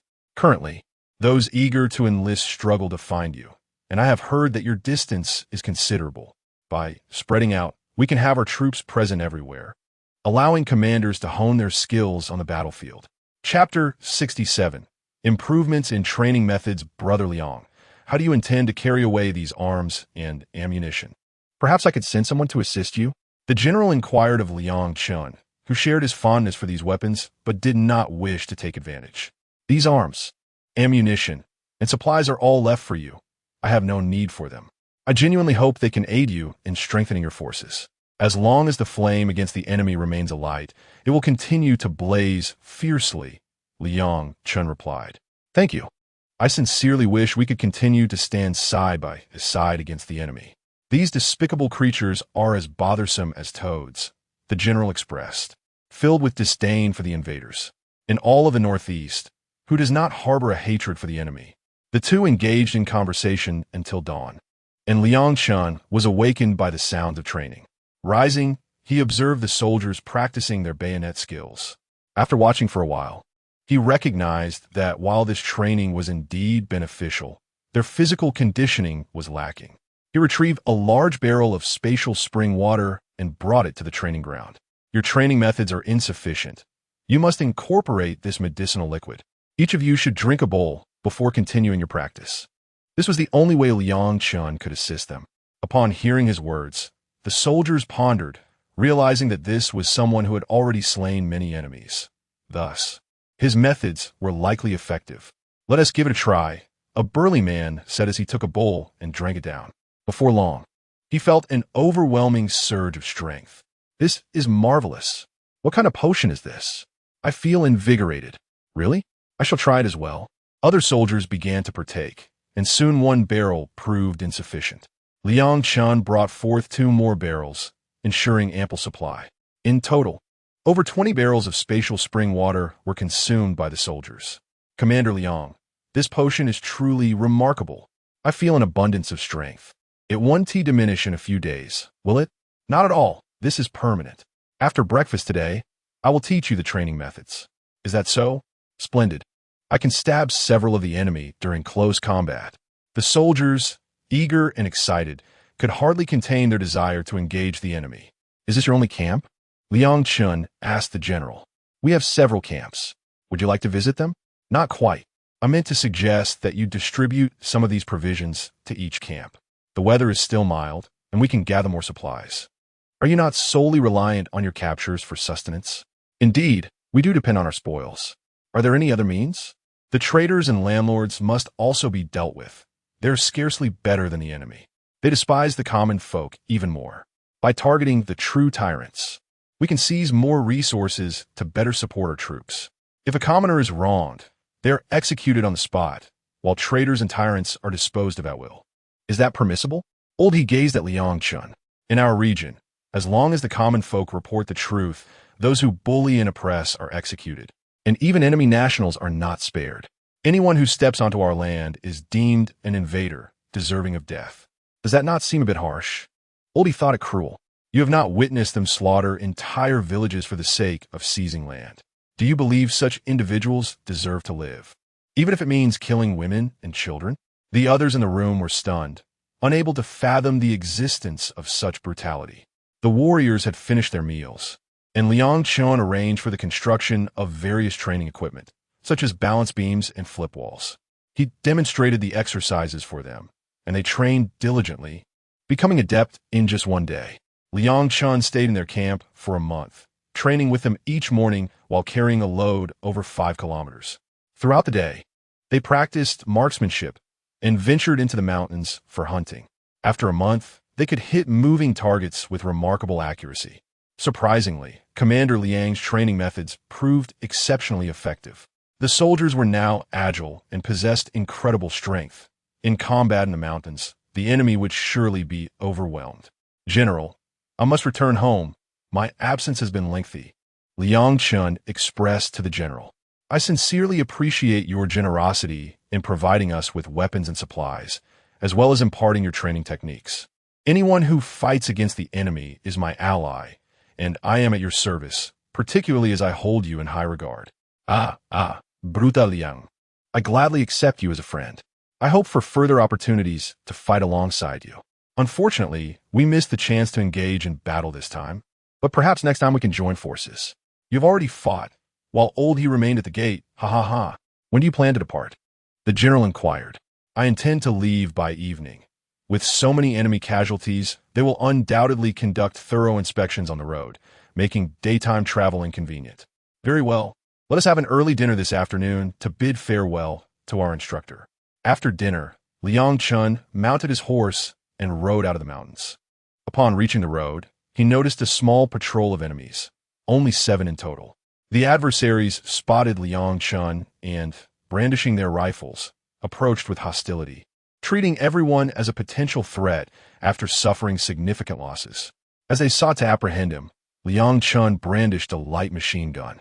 The weapon roared to life, unleashing a hail of bullets that swiftly overwhelmed the enemy. "Do you still wish to capture my recruits?" he taunted, gathering the weapons and ammunition scattered on the ground. He freed the young men tied nearby, urging them, "Hurry, flee. Do not let the enemy capture you. Working for them is a perilous fate. Benefactor, we did not come here voluntarily. We were taken against our will. They seize anyone of age. These heartless enemies. I must depart. You all return home, Liang Chen urged. The survivors, grateful for their reprieve, fled swiftly. Liang Chen galloped towards Liao province. Although many enemy lookout towers have been destroyed, 2 new checkpoints have been erected.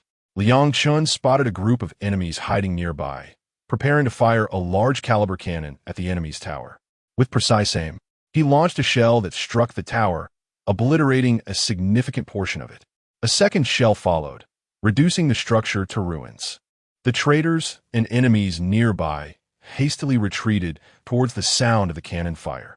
I shall give you a taste of my artillery, he declared, as he fired the Barrett rifle, shattering an enemy's skull, leaving a headless corpse on the ground.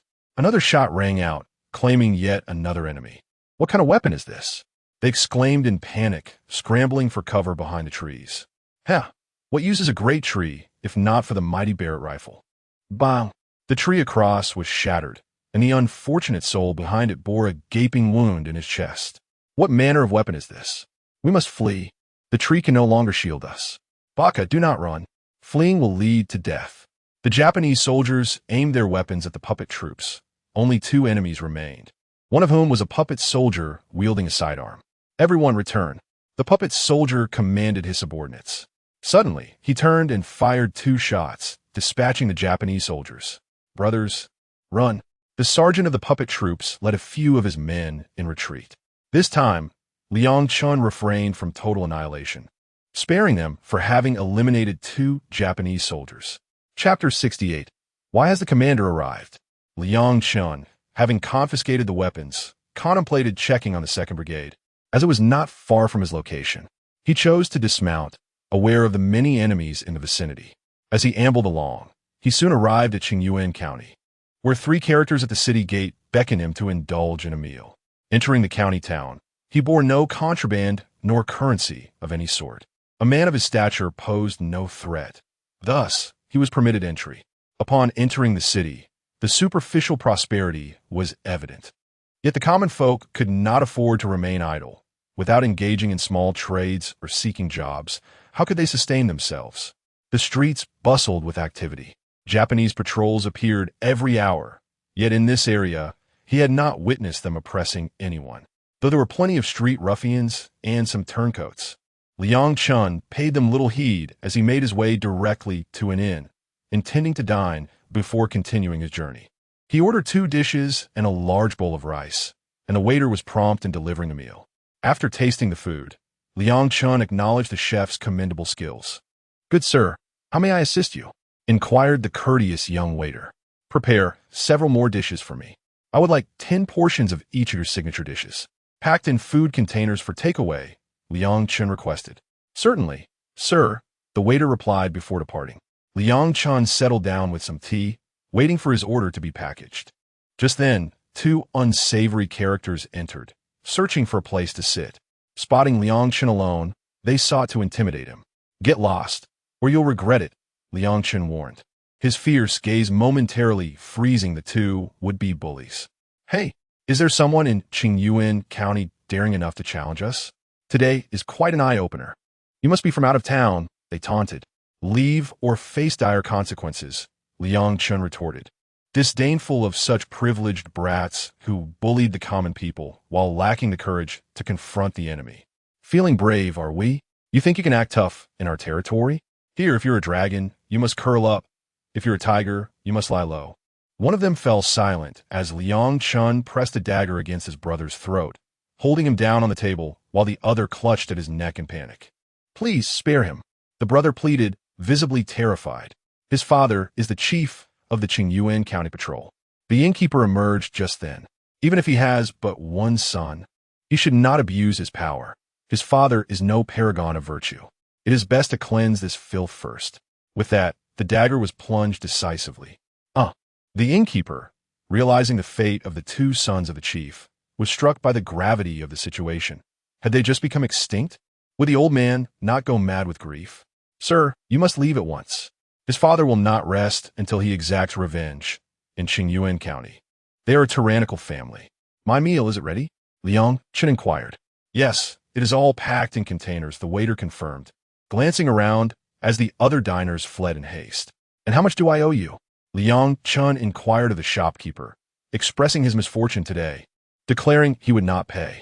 But today, I shall cover your losses, the shopkeeper insisted. Where do they reside? Liang Chun pressed. They live in the heart of the county. Right across from a Japanese command post, came the reply. How many Japanese soldiers are there in the county? I am uncertain, but perhaps over 200, the shopkeeper estimated, now less fearful than before. Very well, here are $30. This is all I can offer. Please accept it. It is too much, truly unnecessary, the shopkeeper protested. Yet Liang Chun would not allow him to suffer a loss that might impact his business. Upon entering the kitchen, the chef was so startled he fled. Liang Chun swiftly gathered the food into his storage space and exited through the front door, heading directly for the Japanese command post. Intent on locating the fathers of the two culprits across the street, Liang Chun thrived on the thrill of battle and hastened toward the command post, where a massive flag fluttered ominously in the sky, visible from afar. As he approached, he heard a commotion.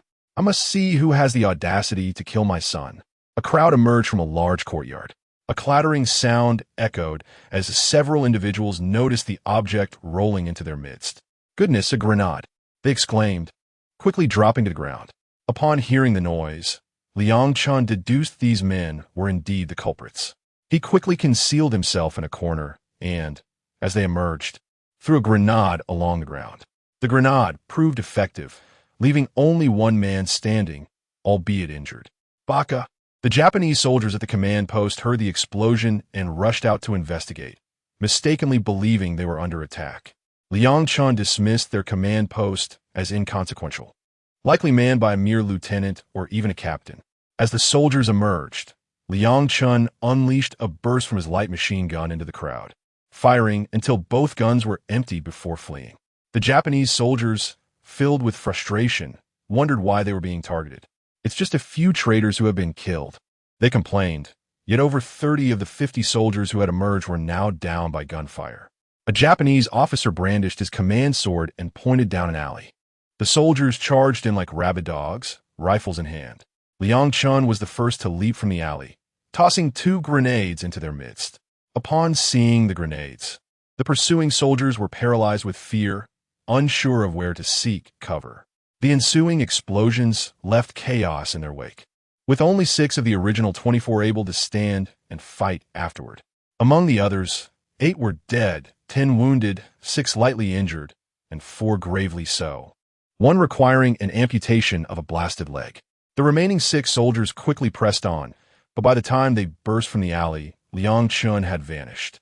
Numerous squads of Japanese soldiers converged from all directions, yet found no trace of him along their path. Upon regrouping, they discovered nothing but empty air. Bakayuru, split up and pursue. The invaders scurried about like headless flies, darting into alleys while the pedestrians on the streets sought refuge in their homes. Liang Chun, apprehensive about the potential harassment of the innocent by these marauders, mustered his courage and emerged to fire a few shots before retreating, with the enemy pursuing him in a frenzy. Finding cover, he would turn back and unleash a barrage from his submachine gun or light machine gun, each time claiming several of the enemy's lives. Is that not the commander? My goodness, it truly is him. Why has the commander arrived? We must go to his aid. 8 men drew their pistols and, with swift precision, unleashed a volley upon the advancing foes, catching a dozen of the enemy off guard. Only then did they emerge to chase after Liang Chun. Commander, we are here to assist you. Upon hearing this, Liang Chun turned to look, unable to recall their names, but recognizing them as his own. Take these submachine guns and magazines. We shall reclaim Qingyuan County. Indeed, they exclaimed, picking up the submachine guns and several spare magazines from the ground. They had initially come for reconnaissance, but unexpectedly found themselves in the midst of a full-blown battle. Chapter 69. The art of seppuku. Liang Chun and his 2 companions formed a trio, dispersing to engage in urban warfare. With the assistance of his aides, they adopted a 3-3 formation, no longer merely evading the enemy. The rapid fire of their submachine guns far surpassed the capabilities of the enemy's Type 38 rifles. Positioned at the forefront, Liang Chun and his 2 brothers confronted the enemy, while the other 2 squads maneuvered to encircle them from behind. As the 6 opened fire from the rear, Dozens of enemy soldiers fell in a single encounter before they swiftly separated once more. The sound of gunfire erupted from another side. "Let's go support them," Liang Chun urged, aware that the separated squad had encountered the enemy. With no time to secure the battlefield, he rushed forward with his two companions. A group of enemy soldiers was engaged in combat with his brothers, one of whom was seated against a wall. Liang Chun, unwilling to delay, promptly resorted to grenades. Possessing considerable strength and accuracy, he hurled a grenade into the midst of the enemy. Boom! Before the enemy could utter a curse, they were sent flying by the blast. Several grenades detonated within their ranks, rendering the enemy incapable of resistance. His brothers charged in, unleashing a hail of gunfire. The enemy was swiftly obliterated. Liang Chun proceeded to collect weapons, ammunition, and bodies into his spatial storage, discarding the now empty enemy soldiers afterward. 3 of them supported an injured comrade, continuing their search for the enemy. Suddenly, Liang Chun called for a halt, pointing to a nearby wall. The group scaled the wall silently. Moments later, over 40 enemy soldiers surged toward them. 8 men with submachine guns peered over the wall, unleashing a relentless barrage of gunfire. The enemy was struck from side, akin to the firepower of 8 light machine guns, and they fell to the ground before they could even mount a defense. "Remain still and concealed. I will assess the situation," Liang Chun announced as he climbed over the wall and collected weapons and ammunition, leaving behind the stripped soldiers. "Commander, are we not relocating?" one of his comrades inquired. "Today, I shall teach you a second tactic, an ambush in place. The enemy will not anticipate that we have not retreated. Those who come to investigate will become our prey. Here are the grenades for you. For the second wave, use them first." Before long, the sound of approaching footsteps echoed. The group braced themselves as Liang Chun focused his mind on the outside. 4 to 5 dozen soldiers approached to inspect the bodies. "Now," Liang Chun whispered, and 16 grenades were hurled over the wall. They then took cover. The outside erupted in chaos, with cries of despair. The group rose, unleashing a torrent of gunfire upon the enemy.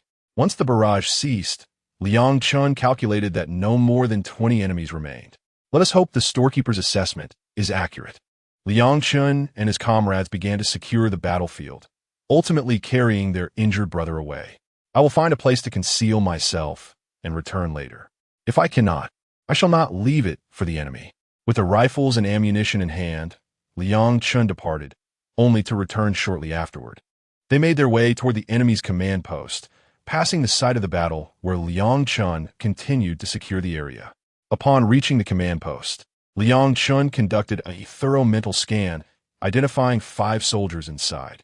He boldly entered the courtyard, opening fire on the enemy sentries as soon as he appeared at the gate. 4 men fired in front, while the others supported their wounded brother, who had suffered a thigh injury.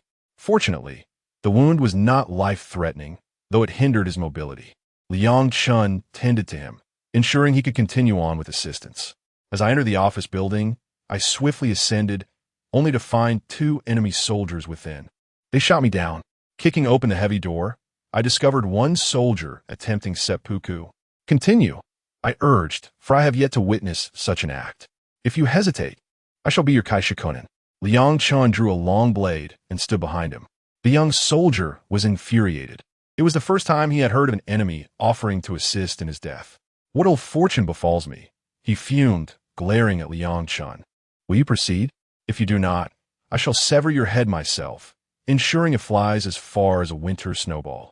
Liang Chun regarded the officer with mockery. "Is this how you treat a foe? Simply utter surrender, and I shall not kill. And perhaps I would capitulate, yet you remain silent, prattling on as if forcing me to my demise. Will you act or not? Hurry, for I have yet to witness this spectacle. Where lies your courage? Is it merely bluster? Waste no time. We are all quite occupied." The others could barely contain their laughter. The wounded brothers momentarily forgetting their pain as they watched the commander push the young soldier towards his end. The soldier, overwhelmed by Liang Chun's scorn, thought it best to depart swiftly, wishing to escape the tirade. Kneeling upon the ground, he grasped the blade's edge with one hand and the hilt with the other, plunging it into his abdomen. Though he was not yet dead, he writhed and twisted, the blade still embedded. Liang Chun, amused by this display, merely observed, while the soldier cast several glances his way. Quickly, strike my neck and grant me release. Why do you stand idly by, merely spectating? Are you not my Kaishakunin? The soldier's voice, muffled by blood, strained to convey his urgency. His eyes widened in desperate appeal to Liang Chun. Realizing the soldier was in agony, Liang Chun lifted the blade, hesitating several times before ultimately refraining from delivering the final blow. The soldier, incensed, felt he could rise. After all, it was merely a matter of a single cut. What are you deliberate over? Do you not feel the urgency? Liang Chun grinned. Why do you linger in this state? I await your demise to strike. His impatience grew, urging the soldier to hasten his departure from this world. The soldier, now cowardly, had not thrust the blade deeply enough, likely prolonging his life for a while longer. Liang Chun, unperturbed, remained by his side, waiting for the soldier's last breath. The soldier spat a mouthful of blood in frustration. You wretched little creature, instead of fishing on your island, you come here to practice self-destruction, lacking even the courage to die properly. You've only plunged the blade halfway. Do you wish to die slowly or merely delay the inevitable? We have yet to have our dinner. Do you not care for our meal? Their banter persisted, agitating the young soldier further, his words slurring into incoherence. Ultimately, his eyes rolled back, and he collapsed. What a temper he possesses, someone remarked. Indeed, though his skills are lacking, his ire is abundant. If only we could provoke them into a similar frenzy. The chatter continued, particularly from the wounded, who, unable to fight, discovered that words could become a weapon. Liang Chun, finding the scene increasingly tedious, nudged the blade's hilt with his foot, driving the entire sword deeper into the soldier's body. As the enemy met his demise, he uttered a phrase in the language of Huaxia. A comrade, fearing the resilience of the foe, plunged a bayonet into his neck before vacating the room. Upon reaching the entrance, they beheld a jeep and a truck, perfectly suited for their current needs. They lifted the injured into the passenger seat, and 4 others climbed aboard, while the remaining 3 activated the truck and drove out of the city. A few puppet soldiers at the city gate attempted to intercept them, but the sudden roar of 4 submachine guns silenced several, causing the rest to take cover. Chapter 70. Commander, allow me to show you the scale of our brigade. 2 vehicles departed the city. The jeep trailed the truck, navigating through twists and turns all day until we reached the headquarters of the 2nd Brigade. As the brigade commander, Zhang Zhanjuan, and deputy commander, Zhou Dongfeng, emerged, they spotted the commander. Commander, you've arrived. Please come in, they urged. As the sentry and brigade leaders reported the arrival of the truck. How are things? Any difficulties? The commander inquired. Commander, this strategy has proven to be excellent. Our 2nd Brigade is quite well off, came the response. Allow me to show you the scale of our brigade.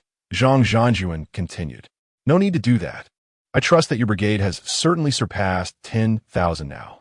Liang Chun refrained from overthinking, as it had only been a few months since the division. Commander, our brigade has now exceeded 30,000, though we have also lost many brothers. Over 8,000 have laid to rest in the mountains. We must take proper care of the families of our fallen comrades. Each man is the backbone of his family. They have sacrificed, and their families are now ours to support. We must pay more attention to them. Indeed, Commander, each family has received a compensation of $200, and we have distributed it accordingly, Zhang Zhanjuan reported candidly. It is sufficient that you are developing well, but for now, we should avoid direct confrontations. We must continue to expand steadily. We must dismantle the enemy supplies. We cannot allow them to recuperate. We will evade large forces and concentrate our might on smaller units. After engaging, we shall disperse our troops. Even for a simple bathroom break, we must dispatch a regiment for protection. Gradually, they will lose their audacity. Understood, Commander. We will not act recklessly, Zhang Zhanjuan affirmed. Being an experienced commander himself, he comprehended the essence of military strategy, especially after witnessing the benefits of such tactics. He was resolute in executing the commander's orders. Liang Chun resided with them for a few days, visiting various locations, but soon no one saw the commander again. Presently, Grandfather Liang had arrived in the city of LS, the very location where the enemy had landed. He came to scout and see if he could catch a glimpse of the enemy's warships. He held a keen interest in the enemy's naval vessels. But proximity to the enemy ships was unattainable. Sentries and armored patrol vehicles guarded the area, creating a sense of frustration akin to a tiger attempting to catch a hedgehog. While in the city, he encountered numerous seafood vendors and welcomed their offerings without hesitation, purchasing as much as he could. In recent days, seafood had been selling rapidly in the market. "Don't bother going in the afternoon. Everything has already been bought up," warned a vendor. "Why are these the only options? Is there not a single salted fish left?"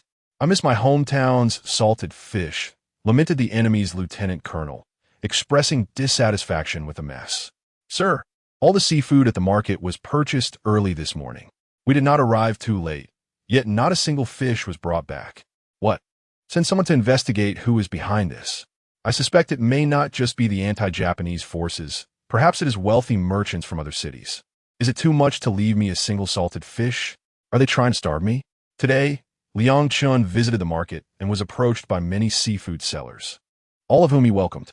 Meanwhile, the spies dispatched by the enemy had also taken notice of him, with a dozen individuals keeping a watchful eye on Liang Chun. His senses were keen, and he had already detected their presence as trucks laden with seafood rolled in.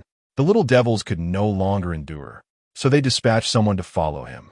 Upon witnessing him loading vehicles onto a truck, he thought to himself, "How familiar this truck looks. It is manufactured in our own country. Could he be procuring for another army?" One must not act recklessly. A thorough investigation is necessary. The little devils retreated, while Yang Chun stored all 6 trucks in his space. He then released 3 older trucks filled with miscellaneous items, beneath which lay 8 explosive packages, each topped with trigger mines. The debris was covered with tarpaulin, and a heavy stone was placed atop to conceal the explosives. After arranging the scene, they departed. The little devil's scout returned to report, and the lieutenant colonel made inquiries nearby only to find no one had any information. After reporting the truck's license plate numbers, it was discovered that all were listed as stolen. Realizing the gravity of the situation, the lieutenant colonel understood that this was an armed resistance procuring supplies. He hastily sought to capture individuals, hoping to glean information about the anti-Japanese organization, a significant achievement, indeed, requiring his personal involvement, as the adversary was but one individual, posing minimal risk. However, the credit would be substantial. "Gather around. We shall apprehend the enemy." Under the guidance of the dozen scouts, they swiftly proceeded to the location where Liang Chun had left the vehicles. Upon arrival, they found the area deserted, with only 3 trucks remaining. These had been left for procurement purposes and were nearly filled. The lieutenant colonel, accompanied by his men, circled the trucks, anxious that Liang Chun might escape, hoping he was asleep in the cab.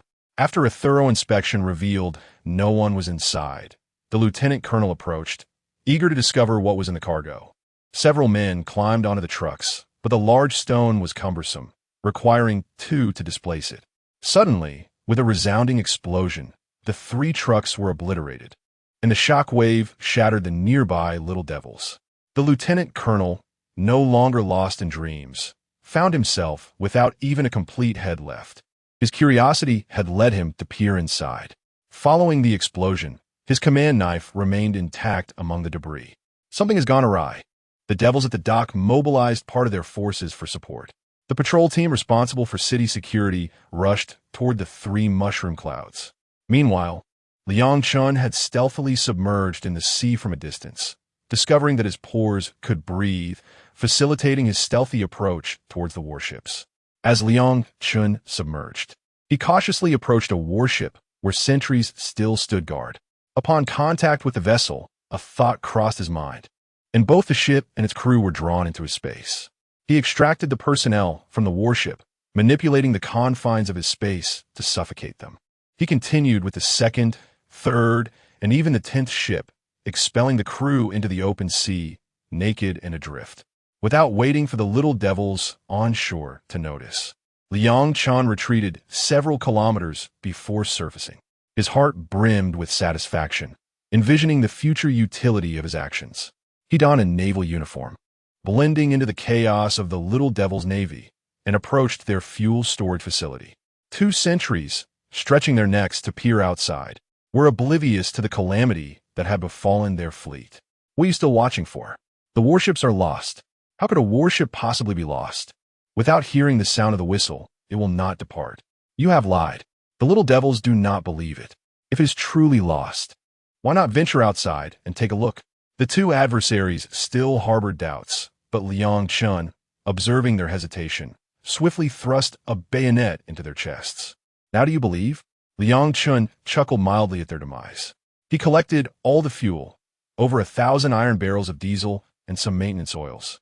Nearby, there existed a substantial ammunition depot filled with crates of shells and torpedoes, as well as deep-sea explosives. He took everything, leaving not a single item for the little devils. Chapter 71. Returning home to study warships at the entrance of the warehouse, Liang Chun strategically placed several landmines and seized the opportunity to make his escape amidst the chaos. He evaded multiple patrols and their vehicles, only preparing to return home after distancing himself significantly. It had been quite some time since he had seen his wife and child. He could not allow any danger to lurk at home. He intended to return and study warships, striving to ensure that when the enemy attacked Shanghai, he might sink their vessels, avenging the thousands of our brave soldiers who perished beneath their cannons. Such tragedies must not be allowed to repeat themselves. There remained much to accomplish. During the enemy's assault on Nanjing, he hoped to rescue more civilians. With a plan in mind, he wasted no time in sending a telegram to headquarters via the 2nd Brigade, instructing Su Song to inform his family of his safety, lest his wife grow increasingly anxious.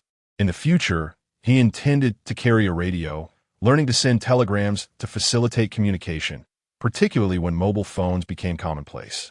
Once he ensured that no enemies were nearby, Liang Chen released the jeep and drove it in the direction of home. However, it was not long before he encountered an enemy checkpoint. Goodness, how many checkpoints are there? How long must I hide? He decided to eliminate one of the checkpoints and sought a suitable location to set up artillery.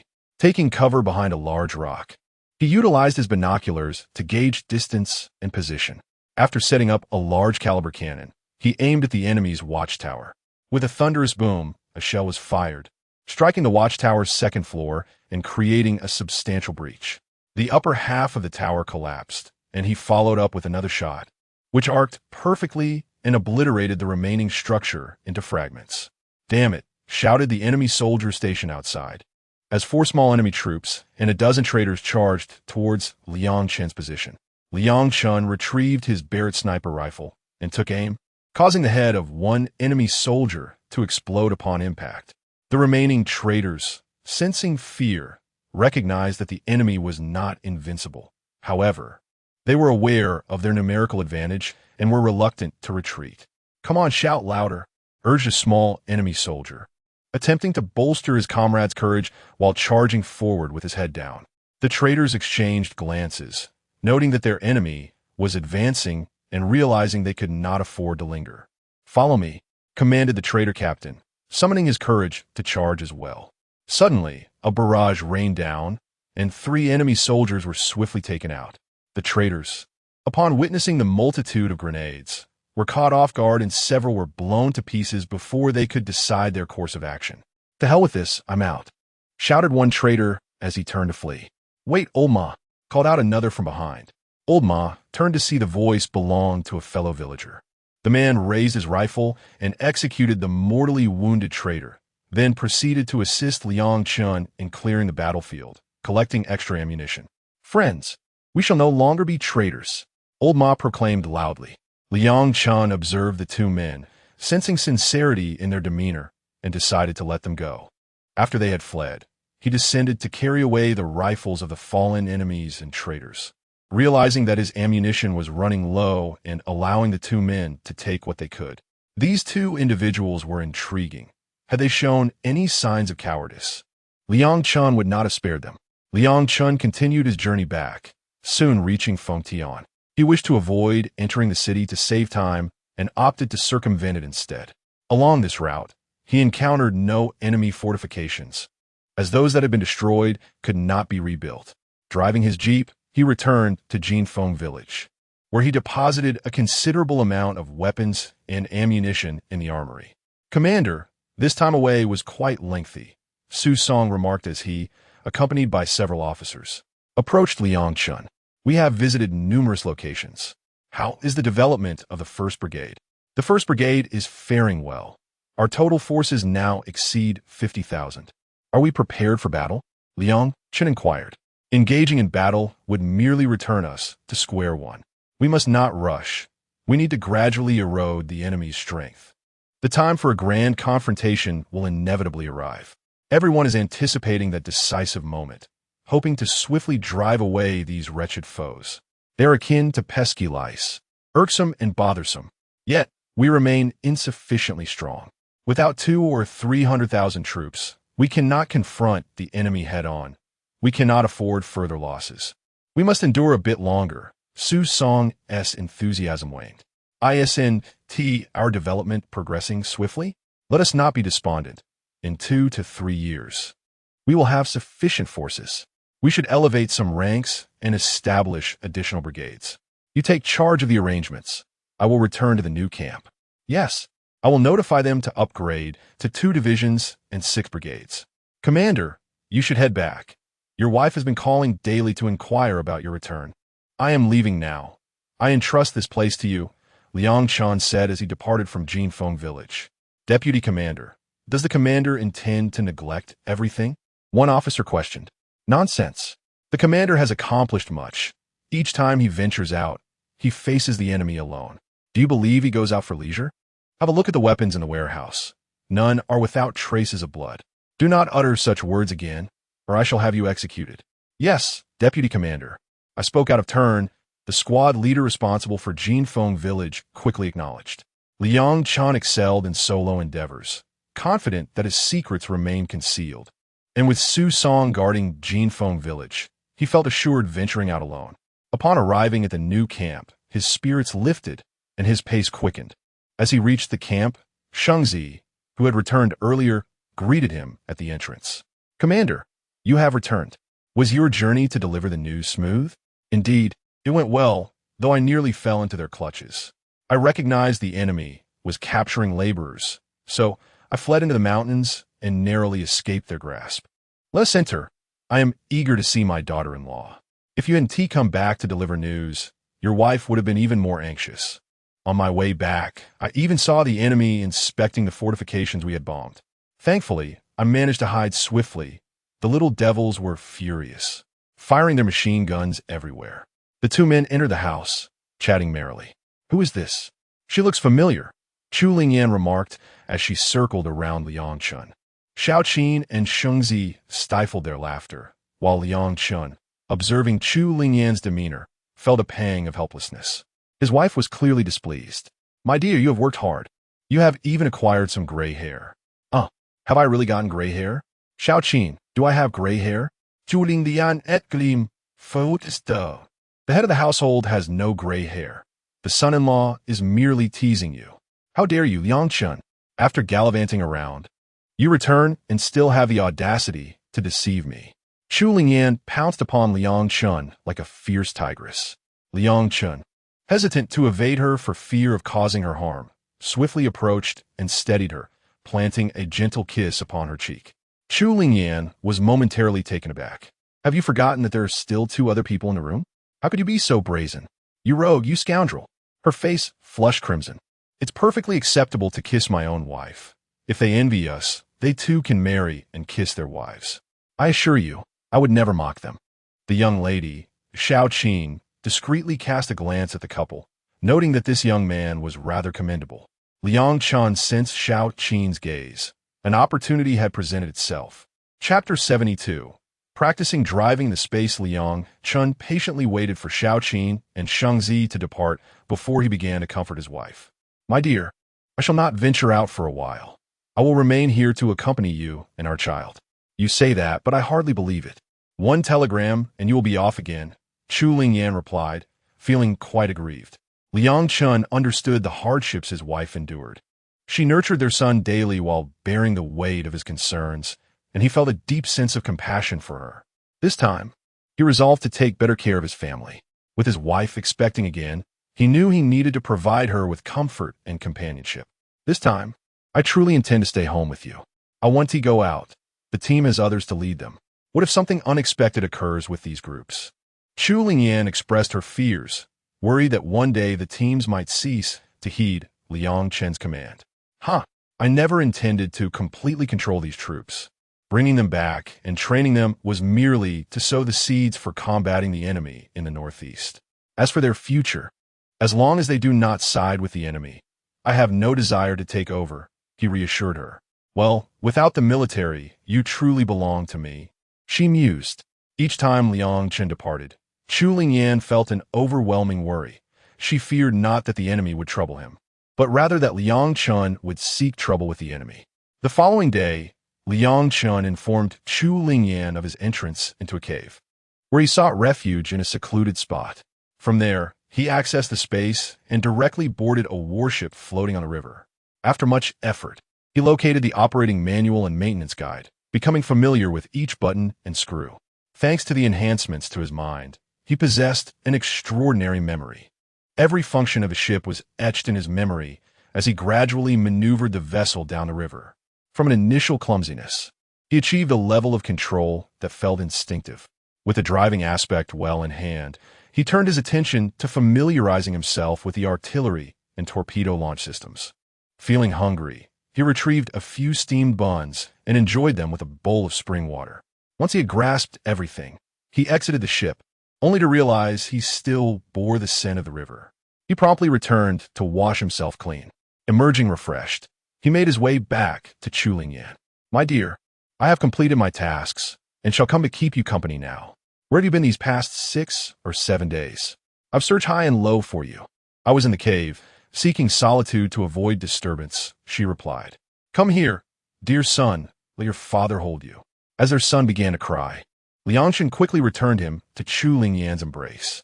He is nearly a year old and still does not recognize his father, Liang Chen lamented, his expression reflecting his frustration.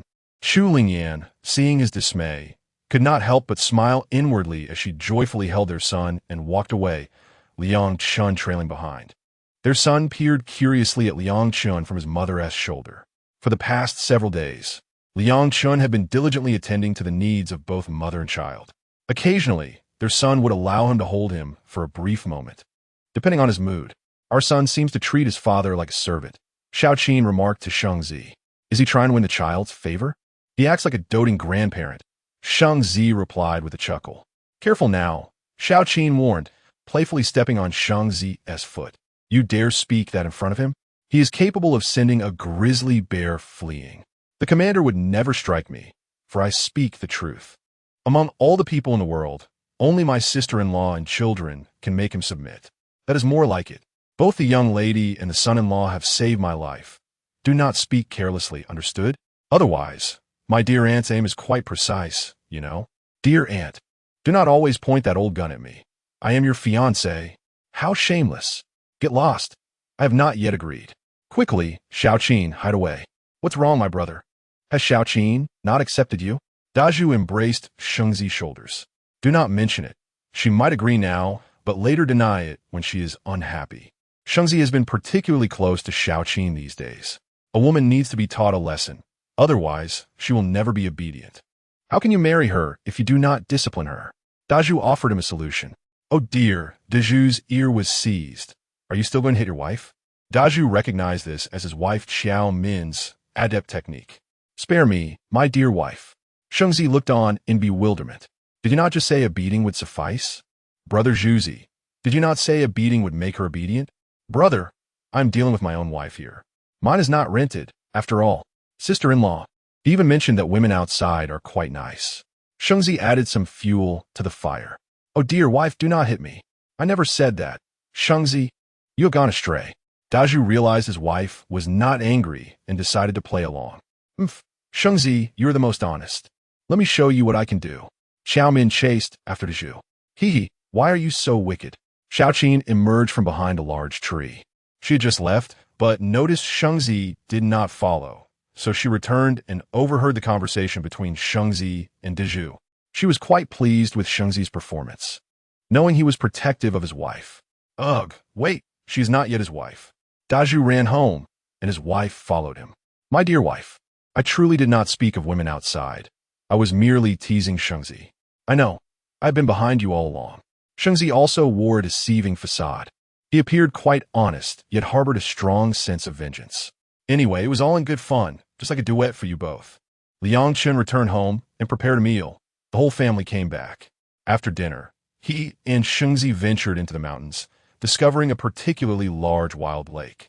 The two of them tested the water's depth. Liang Chen, unafraid of water, dove straight to the bottom of the lake, which was over 10 meters deep. They found a spot where the water was deeper and began to collect silt using spatial manipulation until they had excavated down to about 17 or 18 meters. Shengzi, you go back and bring some food over, Liang Chen instructed, sending Shengzi away.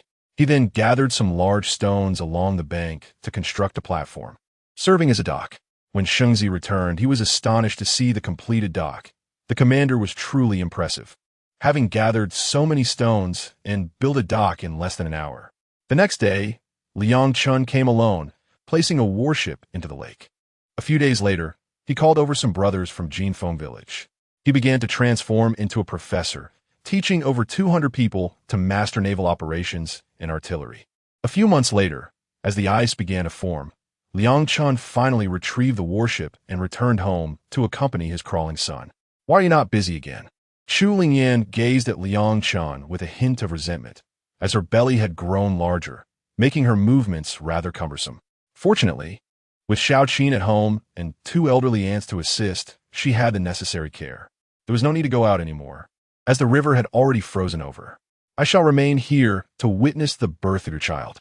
It sounds wonderful, yet when I gave birth to our son, you made the same promise, and by the time you returned, the child had already been born. During these days, Liang Chen had taken on the responsibility of watching over their son, ensuring he did not venture to his maternal grandmother's side. Chapter 73. Guarding the enemy command. As the year drew to a close, Liang Chen welcomed the birth of his second son, filling him with immense joy. Observing the innocent expression on his face, Chu Lingyan cradled their newborn while their eldest son, feeling displaced by the arrival of his immobile brother, attempted to navigate his new position. In his exuberance, he gently touched the baby, yet when he could not capture his mother's attention, he resorted to hitting his sibling, which alarmed Liang Chen and Chu Lingyan, compelling them to keep a vigilant eye on their firstborn. Look at you, just like your father, when you can't win. You resort to violence, Chu Lingyan remarked, attributing the child's shortcomings to Liang Chen. He pondered silently, wondering who had orchestrated the marriage proposal, yet dared not voice his thoughts. Considering she was in confinement, Liang Chen, the children have grown quite a bit. Shouldn't we bestow upon them names? Xiao Qin inquired.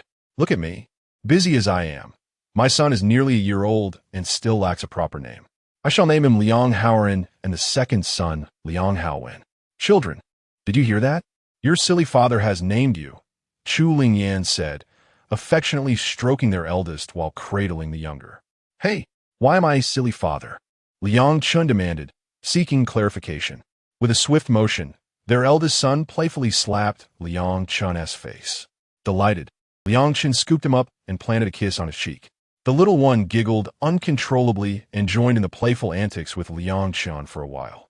Liang Chen then made his way to the telephone room to contact Su Song. Commander, how may I assist? Su Song responded, somewhat surprised by Liang Chen's call, as the commander seldom used the phone unless it was of utmost importance. Brother, please inform all our affiliated troops to thoroughly scout their respective territories and assess the enemy's troop movements. Subsequently, create a sand table based on the map and mark it accordingly. Understood. The task will be completed within a month. Very well. Should there be any significant movements from the enemy, report them immediately. Understood, Commander. At that moment, Su Song discerned Liang Chen's intentions. This was indeed the duty of a leader. Each day, Liang Chen played in the courtyard with his eldest son, who no longer feared him but rather grew quite attached. Liang Chen felt it was time to seek out some trouble with the enemy, as they had been unusually quiet of late, which surely could not bode well. He resolved to scout the enemy's movements to remain informed and not be caught off guard. Finding Chu Lingyan, he announced, My dear wife, I must venture down the mountain to investigate. The enemy has been too silent lately. They cannot be up to anything good. I wish to avoid any confusion that might lead to our stronghold being compromised. Go ahead. We have quite a large family to look after. Xiao Qin, please manage things with Haoren over the next few days. Rest assured, I will take good care of Haoren, Xiao Qin assured Liang Chun, who noticed the little one gazing intently at him. Son, Daddy is going down the mountain to bring you some delicious treats. I'll return to play with you. While I'm away, be sure to listen to your mother and your aunt. Is that all right? The little one, still learning to articulate, nodded vigorously, bringing a sigh of relief to Liang Chun that his son was not causing a fuss. Liang Chun then ensured that all weapons in his arsenal were fully loaded. He separated the grenades, placing the fragmentation ones aside, and noted the ample supply of remote-controlled explosives and anti-personnel mines, with thousands of his favorite bouncing mines at the ready. Seizing the opportunity to deliver a decisive blow to the enemy, Liang Chun emerged from the mountain stronghold and made his way to Liaoyang City, starting from the location nearest to his home. Upon entering the city, he wandered about, yet found no signs of abnormality.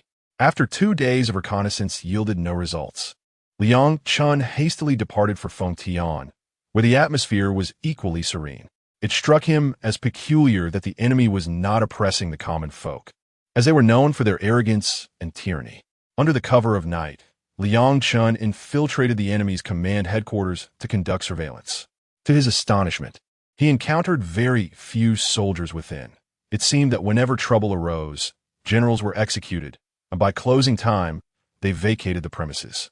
He stealthily entered the general's office and rummaged through the drawers, finding nothing of significance. However, upon opening the safe, he discovered a plethora of confidential documents. Boldly, he seated himself at the general's desk and began perusing the files. To his dismay, he learned that the general had been making substantial moves in Jilin province, and troops were being dispatched to provide support there. It was imperative to mobilize forces from Liaoning province as well. Otherwise, the general's position would be jeopardized. Resolute in his decision, he retrieved his radio and sent a telegram to Su Song from within the enemy's office, commanding all troops to mobilize and strike the enemy hard. As their ranks were dwindling, Su Song, upon receiving the message, swiftly issued orders for a full-scale assault across all counties in Liaoning province. Artillery relentlessly bombarded the enemy-occupied towns. The enemy was caught off guard, unprepared for such a formidable force. Since last night, every county had been under attack, suffering heavy casualties and urgently calling for reinforcements. However, even if reinforcements were dispatched, it would take several days for them to arrive, leaving the troops to hold their ground. The enemy general was genuinely fearful, having previously underestimated the resistance as merely a handful of insurgent forces, only to be astonished by the sheer number of attackers that emerged overnight, resulting in multiple cities being besieged. Liang Chun identified the enemy's vulnerabilities and directed the battle from within Fengtian City. The enemy could never have anticipated that he was coordinating operations from the drum tower adjacent to their headquarters, continuously sending telegrams while observing the enemy's movements. Soon, another county fell under assault, and in a fit of rage, the enemy general shattered his cup in frustration. Equipped with 2 radios, 2 cipher books, and a minuscule yet advanced listening device, Liang Chun ensured that any orders issued by the enemy would be reported directly to him. He adeptly adjusted his strategies in response to their commands, inflicting considerable losses upon the enemy. The general, nearly beside himself with anger, unleashed a torrent of curses upon his subordinates, exclaiming in frustration, "Our adversary is formidable. Every time we make an adjustment, they counter with precision, perpetually ambushing us. I suspect there is a traitor among us." The enemy general, not lacking in intelligence, pondered the uncanny accuracy of their intelligence. Every troop movement seemed to be met with a well-coordinated ambush, leading to their forces suffering grievous wounds. Liang Chun remained unperturbed by their attempts to root out internal traitors. His listening device was impervious to detection. The enemy made adjustments. Yoshida was dispatched to inform that our Muda squadron would provide support to Changtian town. After Yoshida left, the general observed him from behind. Liang Chun realized that this was a process of identification. He thought to himself, let the games begin. Su Song commanded the 2nd and 3rd regiments to lay an ambush for an enemy squadron along the route from Fengtian to Changtian town. Acknowledged, Commander. Su Song relayed Liang Chen's orders. A few hours later, The enemy general received word that only 3 men from the squadron managed to return. They were ambushed by the 2 regiments, resulting in near annihilation. Eventually, news arrived that the other 4 teams had reached their destination successfully. The enemy squinted his eyes. "Bring Yoshida to me. He is the traitor." Chapter 74.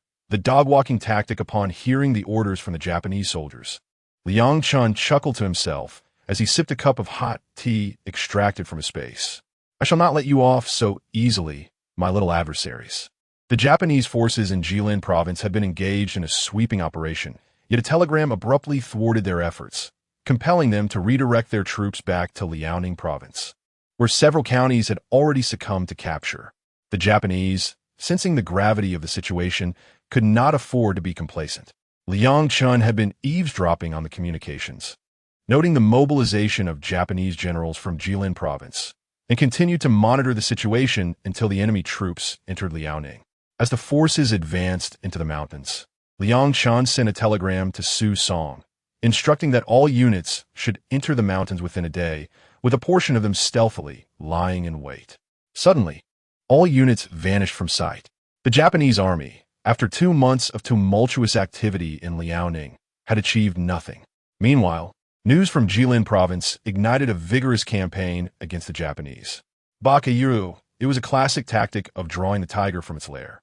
Troops were gathered to support Jilin province. The Japanese generals felt they had been deceived, as Jilin faced relentless assaults, and with each attack, General Wai's forces grew ever larger. As the conflict intensified, Liang Chen's telegram reached them, prompting an immediate retreat into the mountains. The Japanese, finally arriving at their intended location, found themselves utterly alone, exhausted and panting like dogs after their futile chase. The commander found this strategy quite intriguing. The Japanese had suffered considerable losses, having been ambushed several times by small units along the way, firing a few shots before retreating. What do you call this? The dog-walking tactic? With the Japanese forces now retreating towards Jilin province, it was time for us to take action. The 2 brigade commanders commenced their preparations, initiating another round of surprise assaults, as the Japanese returned with only half their original strength. With their repeated back-and-forth movements leaving them fatigued, the Japanese main force entered Liaoning province, while Liang Chen's assembled troops began to disperse back to their respective areas. Liang Chun had identified a target, a Japanese supply station, the precise location of which he had gleaned from his extensive surveillance over time. One individual departed from Fengtian City, heading directly towards San Shirley Fort, a town strategically situated near both railway and highway. As Liang Chun conducted reconnaissance in the vicinity, he noted the overwhelming presence of Japanese guards, leaving little opportunity for infiltration. He observed that every week, military trucks would transport Japanese women to the barracks, which presented a potential opportunity.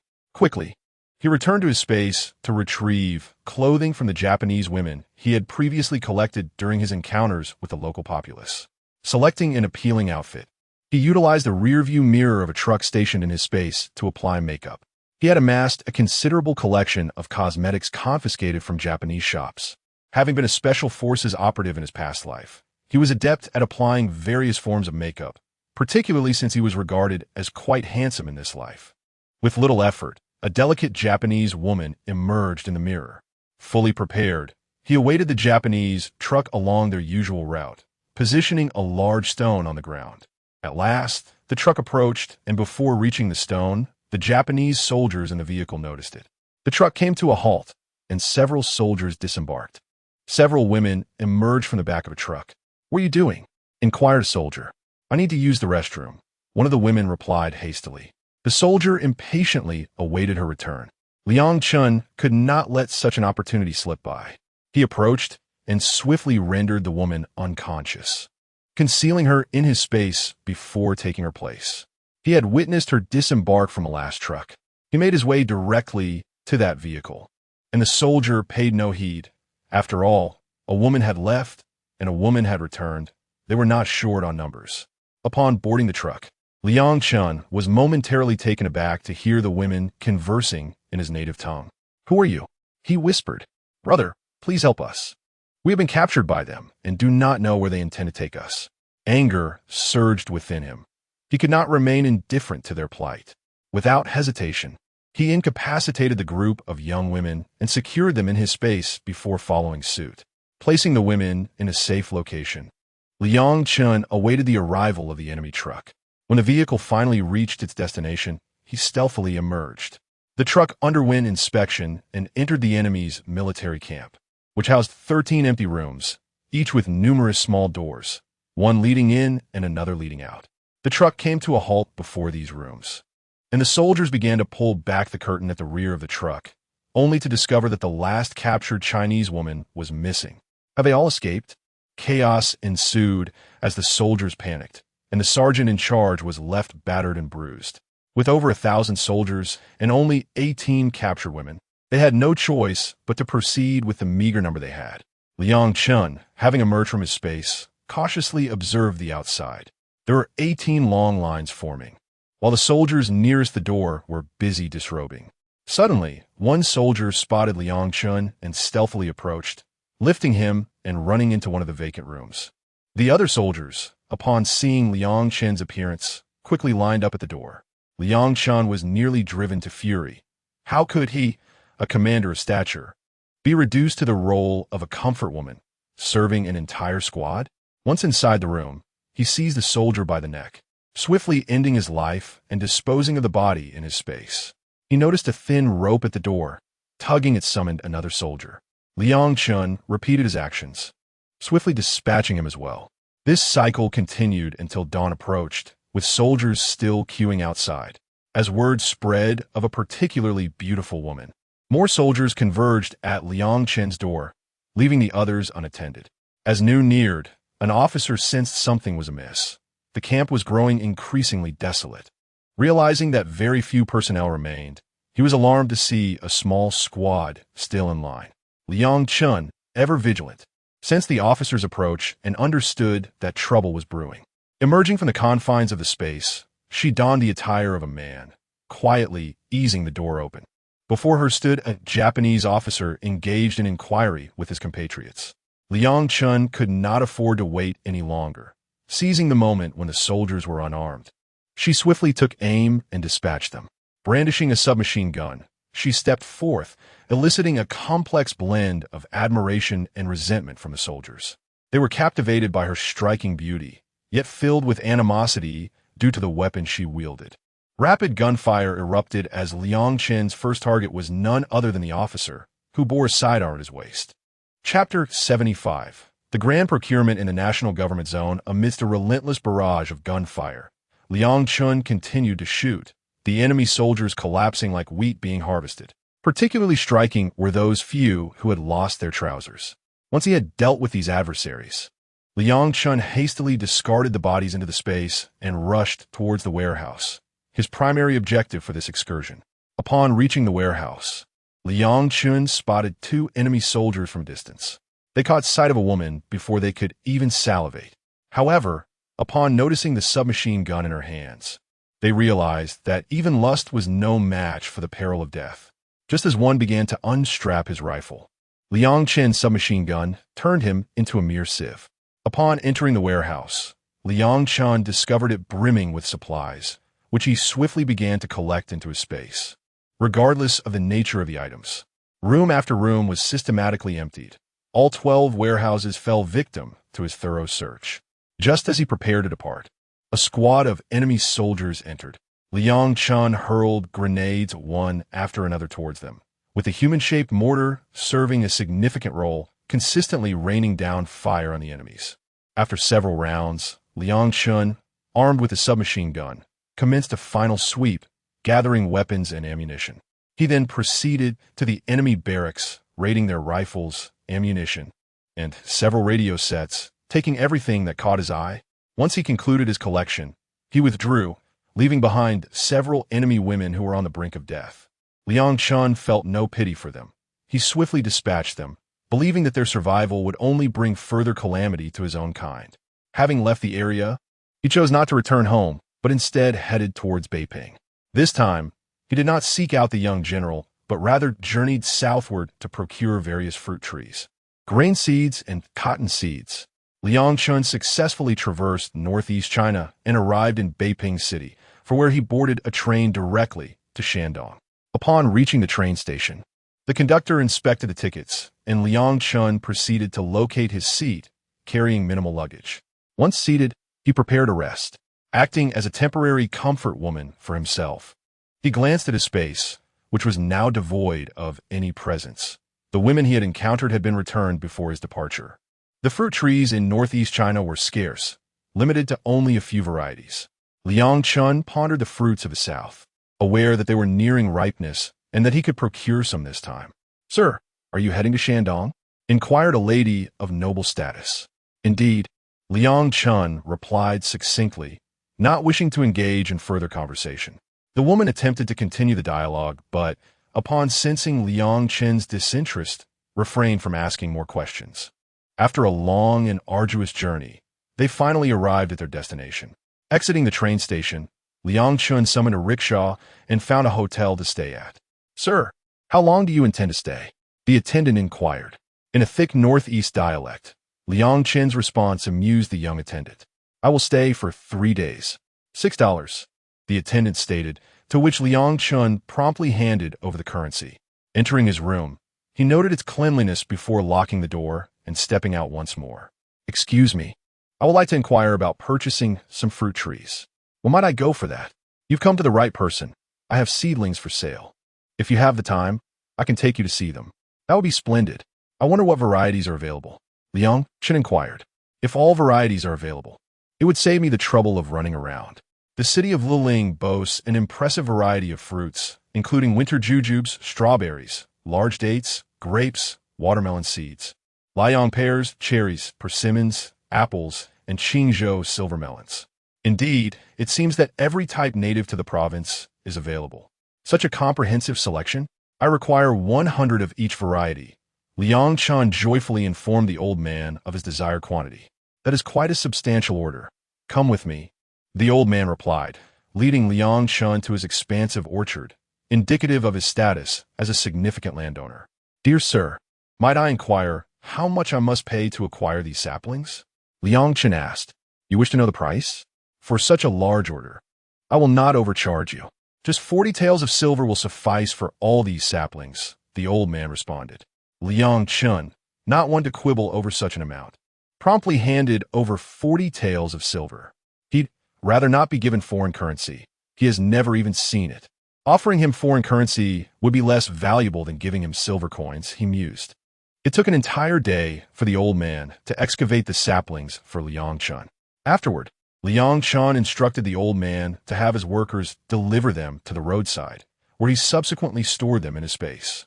With the old man's assistance, he located a prominent cotton grower and procured over 10 tons of cotton, thereby depleting over 10,000 taels of silver. No sooner had Liang Chun departed than a group of soldiers clad in military uniforms arrived at the cotton grower's estate. "Ko Laowan, we are here to purchase cotton." One of the officers directly approached him. This was the nickname by which he was known, attributed to the substantial revenue he generated from cotton each year. "Commander Chin, you have arrived too late. All the cotton has already been sold to others," Ko Laowan replied. "What? Sold to others? Where has it gone?"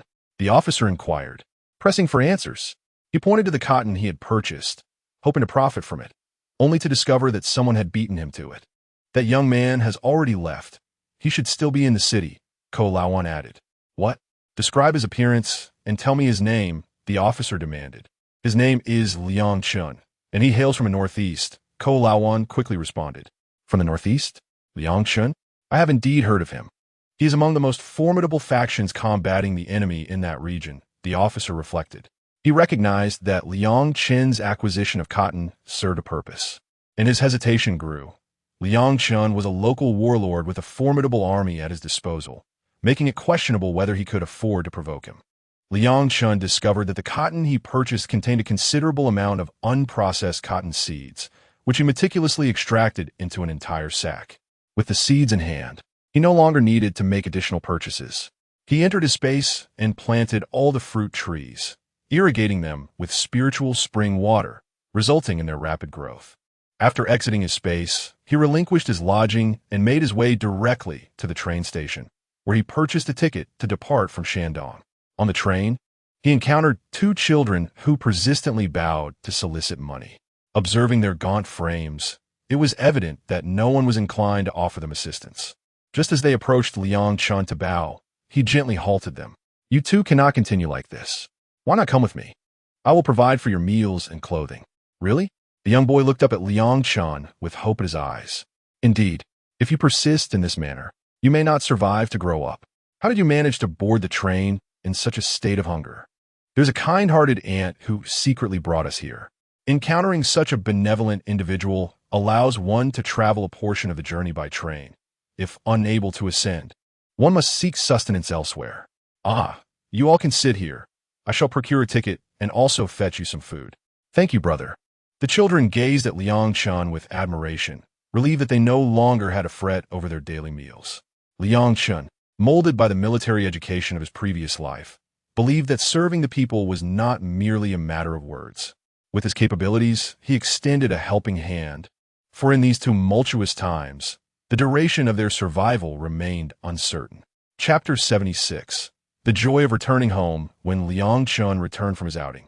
He brought 2 servings of sumptuous meals, leaving the 2 boys momentarily speechless at the sight of such delightful fare. "Brother, you needn't have bought such lavish food. It is sufficient to be full." Liang Chun reassured them. "Do not worry. I have ample means. From now on, I shall ensure that you are well fed every day." He felt a pang of compassion as he observed the young children. In a different era, they would be cherished treasures in every household. Yet in these times, there were many children like them, forced to fend for themselves without the protection of parents. As he watched the siblings devour their meals with great enthusiasm, Liang Chun waited until they had their fill before he took the food containers to wash. Upon his return, he found the 2 boys seated in his place. "You may remain seated. I shall stand for a while," he said, leaning against the seat. After several hours, the train finally reached its destination, with no luggage in hand. He took one child by the hand and led the other down the train steps. They had arrived in the capital city, and Liang Chun led them to a silk shop to take their measurements. Each boy was fitted for 2 sets of slightly thicker clothing, changing from the inside out. Their tattered garments were discarded at the bathhouse. When they emerged, a handsome young man accompanied the 2 little gentlemen, and they all had their hair cut at the bathhouse. "Brother, these clothes are truly splendid, though a tad expensive." "Not at all. I have enough money," Liang Chun replied, guiding them through the city streets. He found a hotel where they could rest and purchased food to stock their room. "Brother, where are you going?" the younger one inquired, fearing Liang Chun would abandon them. "I'm visiting a friend. We shall return home together the day after tomorrow." "Oh, I understand." The 6 or 7-year-old boy spoke with the wisdom of a little adult. After Liang Chun left to visit the young marshal, he unfortunately found that the marshal had gone to the capital and was unable to meet him. Leaving a letter behind, Liang Chun returned to the hotel, where the boys were still asleep. They had never experienced such a comfortable place since they could remember. Upon his return, Liang Chun fell asleep on another bed, and while he was still in slumber, someone pinched his nose. "Are you awake?" "Brother, we have been awake for quite a while." "You truly can sleep." The younger child, around 5 years old, sat beside him, watching over him. When they awoke and discovered their brother nearby, they were overjoyed that he had not abandoned them. "You must wait here at the hotel for my return.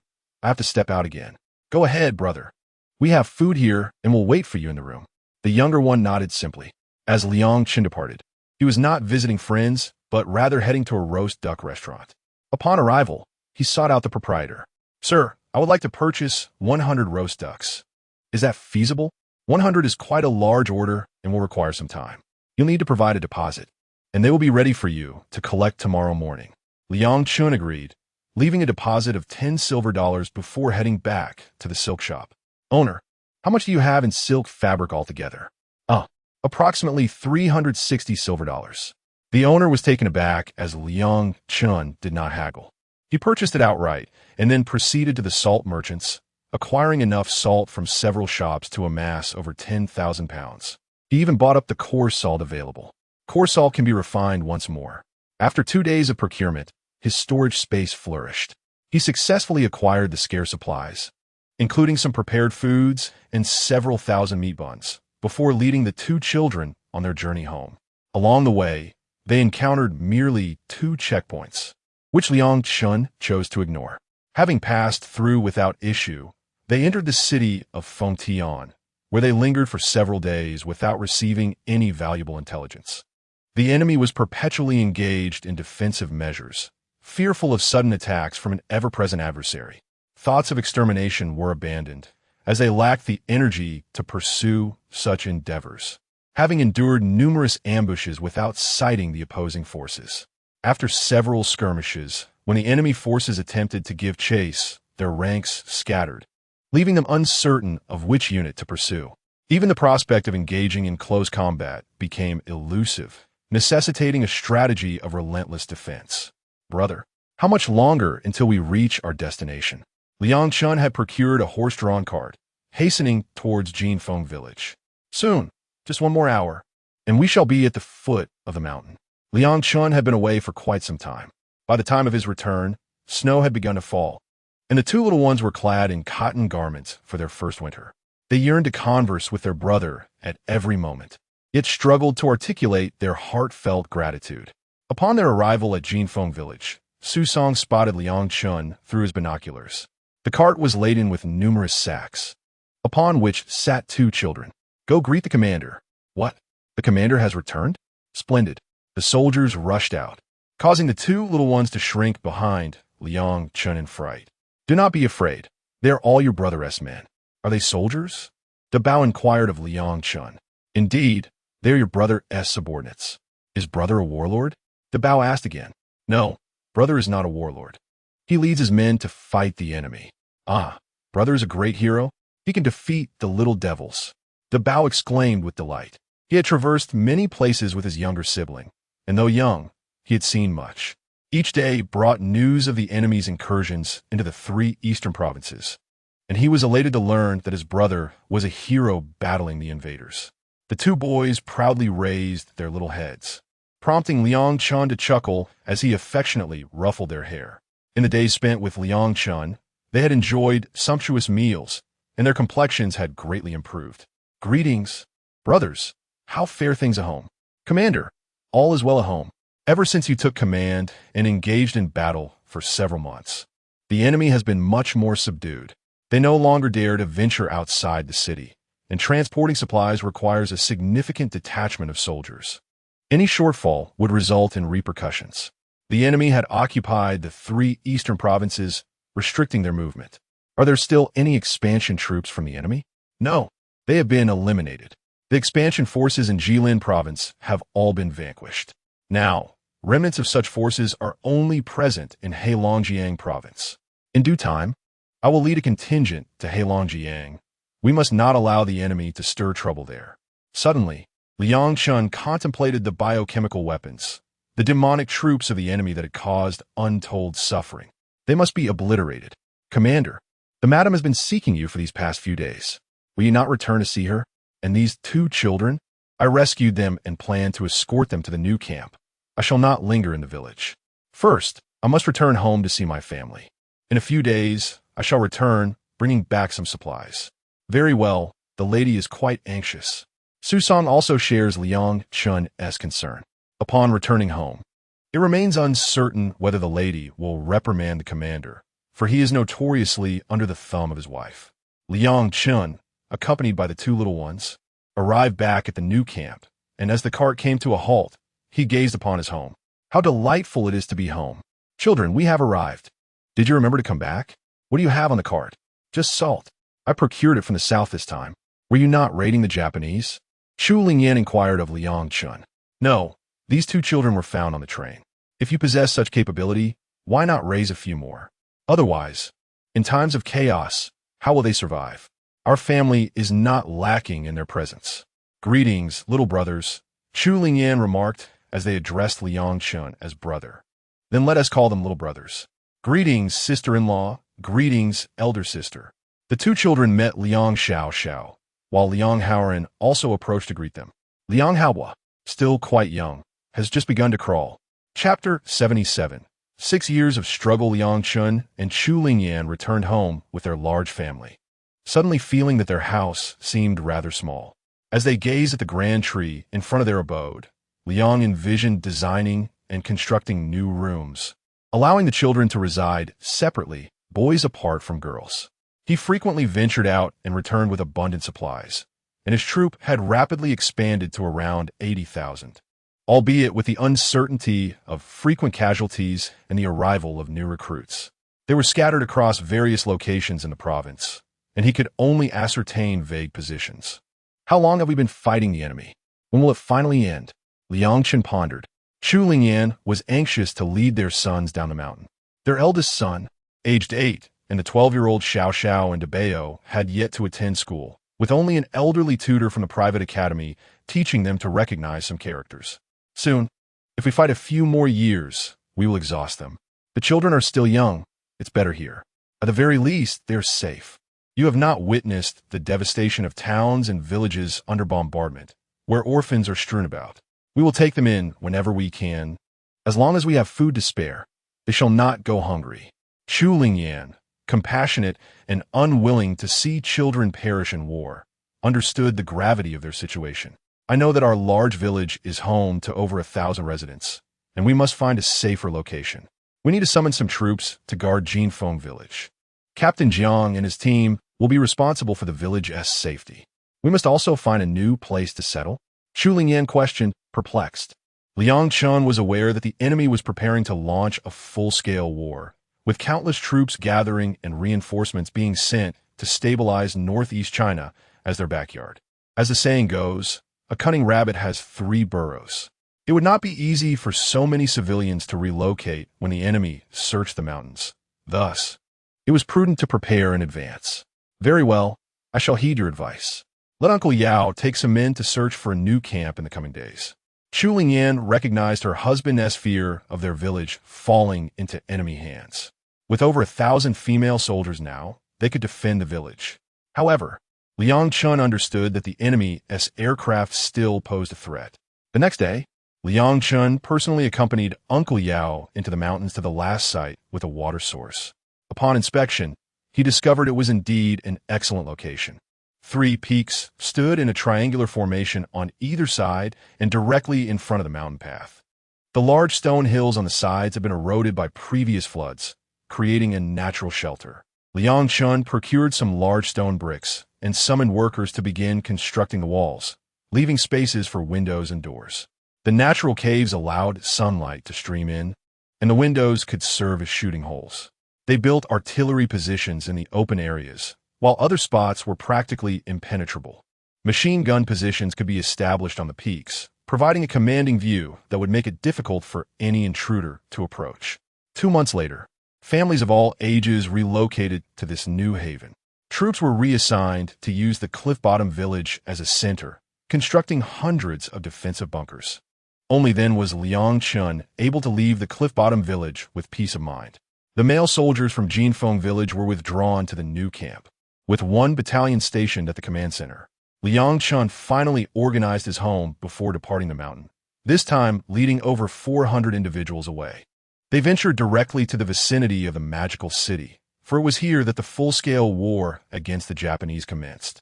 Countless brave souls fell in this place, and they hoped their contingent could inflict significant damage upon the enemy.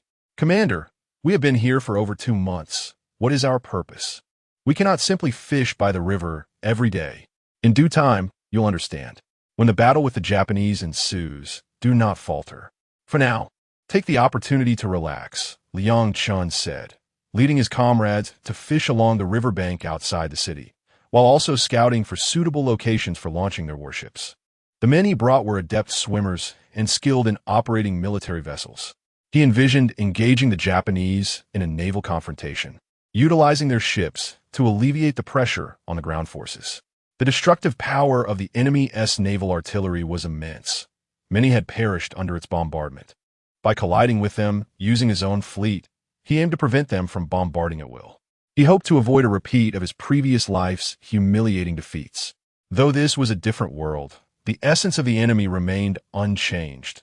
No matter the locale, their vicious nature persisted, always eager to strike. Rest assured, Commander, this is our first face-to-face encounter with the enemy. It will be either their demise or ours. We must drive them away from our territory swiftly.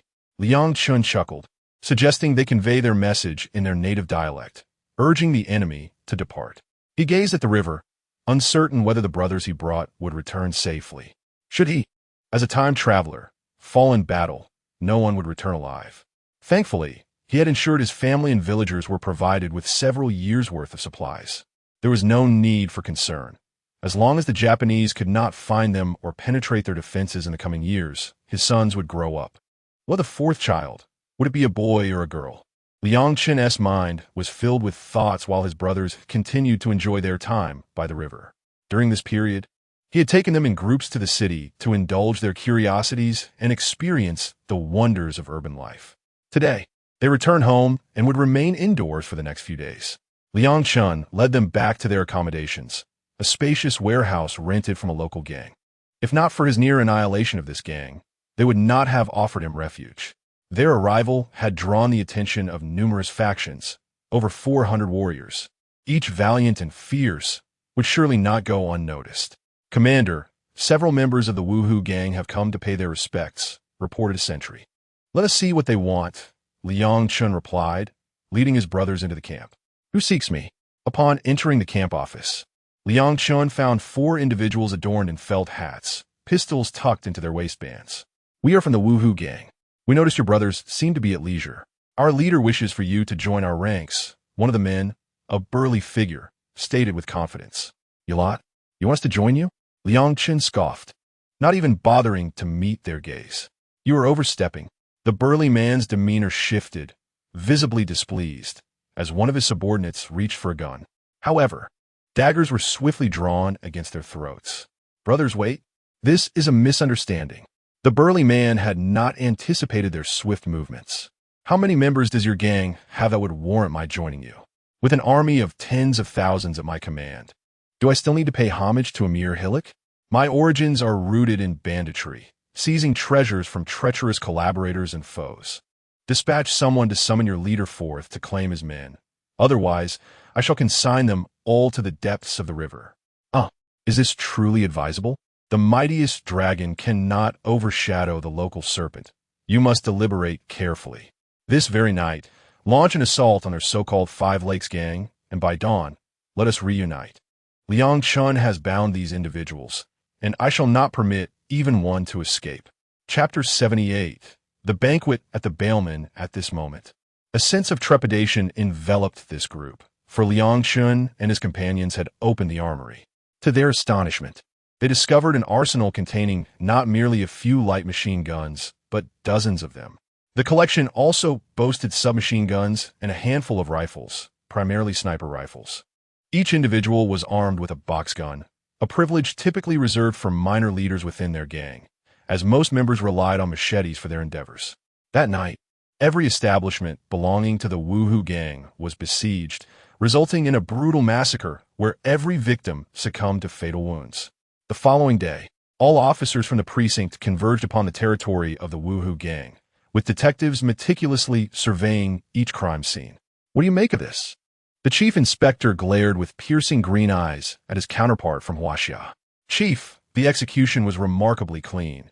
Every strike was lethal, devoid of any superfluous injuries.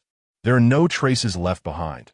Over 1,000 lives extinguished before they even had the chance to draw their weapons. What? The scale of this bloodshed is unprecedented, and the assailants must have numbered significantly. Could it be the work of rival gangs? Unlikely. This bears the hallmark of professional assassins. Even ordinary soldiers would struggle to achieve such precision. The detective, having completed his examination, found himself at a loss, as not a single clue remained at the scene, save for a solitary Japanese bayonet. He felt too intimidated to voice this observation. In a clandestine meeting, the prominent figures of the city gathered, the gravity of recent events ringing alarm bells. An unidentified force had infiltrated their domain, beyond their control. What do we know about the perpetrators? Master Hong, there are over 400 individuals residing outside the city. Yesterday, the Woohoo gang attempted to recruit them, but after sending San Go and his associates, none have been seen since. Could they be responsible? They do not venture into the city, preferring to avoid entanglements. To provoke them would invite unwarranted retribution. This is an affront to our authority, one dissenting voice interjected. Let us handle matters accordingly. Prepare my vehicle. I intend to confront these individuals. Master Hong was not one to be easily intimidated. He had emerged from tumultuous trials. Perhaps you should bring more men along, Boss Hong. Your subordinates harbor concerns. Unnecessary. 2 bodyguards and a driver will suffice. The car arrived at the military camp, where he encountered individuals exuding an aura of lethal intent, forged through years of struggle in the underworld. Today, uncertainty gnawed at him, yet he remained steadfast, masking his inner turmoil. Calmly, he followed the sentinel into Liang Chen's office. Please, step inside, sir. The sentinel gestured him into the office. Have a seat. Are you here to negotiate? Liang Chen inquired directly. I do not require to personally solicit anyone's allegiance. I seek to understand the intentions of my brethren lingering here, merely to enjoy the scenery, perhaps to fish and observe the commotion, Liang Chen surmised, recognizing that this man was not a traitor and treating him with due respect. May I inquire your name, brother? Master Hong, it seems you wish to delve deeper into this matter. There is little that cannot be disclosed. I am Liang Chen, hailing from the northeast. The initial introductions were met with a certain realization. After years of battling against the Japanese, his name was known to many, especially among those of bandit origins, akin to their own. Yet he lamented that his disciples paled in comparison to this formidable figure. Numerous troops have emerged from the battlefield, and how many among our countrymen do not secretly admire him as a formidable figure in the underworld? Yet, when it comes to confronting the enemy forces, he dares not and cannot act. Today, upon encountering Commander Liang, it became evident that the Five Lakes gang met a just fate. Their lack of discernment has led them to deserve their demise. Truly, a strong commander is accompanied by no weak soldiers, and in a single night, not a soul was left unscathed. Alas, those lacking in insight are merely beneficiaries of the patronage of various magnates. Otherwise, they would have long perished at your hands. The Magic City cannot be governed by a single individual, and even in times of trouble, there must be companions to share the burden. I understand that Commander Liang's ambitions lie beyond the confines of the Magic City. Tomorrow, I shall host a banquet for Commander Liang at the Paleta LL Gantz to extend my hospitality. Very well. I have long admired Mr. Hong as well, so I shall humbly comply with Liang Chen's wishes. Tomorrow at the Paleta LL Gantz, we shall meet. Liang Chen is unperturbed by the prospect of a banquet fraught with intrigue. The bandits who orchestrate such feasts are all valiant and fierce. They merely become the withered bones adorning the grand tree that guards the mountain gate. On the following morning, Liang Chen entered the city, taking a leisurely stroll. Mr. Hong, shall we arrange for some personnel? No need, came the reply. This individual seems quite decent. He has no desire to stir up trouble in the Magic City. And those he brought did not even enter. Fishing by the riverside, he emerged with over 400 bodyguards, hardly ordinary folk. Mr. Hong did not disclose Liang Chen's identity, for if the enemy were to learn of it, one could hardly ascertain whether those he brought could withstand any potential threat. As night descended, Liang Chen donned a Zhongshan suit and entered the Paleta LL Gantz, where Mr. Hong, in a formal robe, personally greeted him. The subordinates were left dumbfounded. Few could elicit such a response from Mr. Hong in the Magic City. Even military personnel seldom earned the honor of being welcomed at the door. Who is this person that commands such respect? I do not know. Anyone worthy of Mr. Hong's attention must be a significant figure.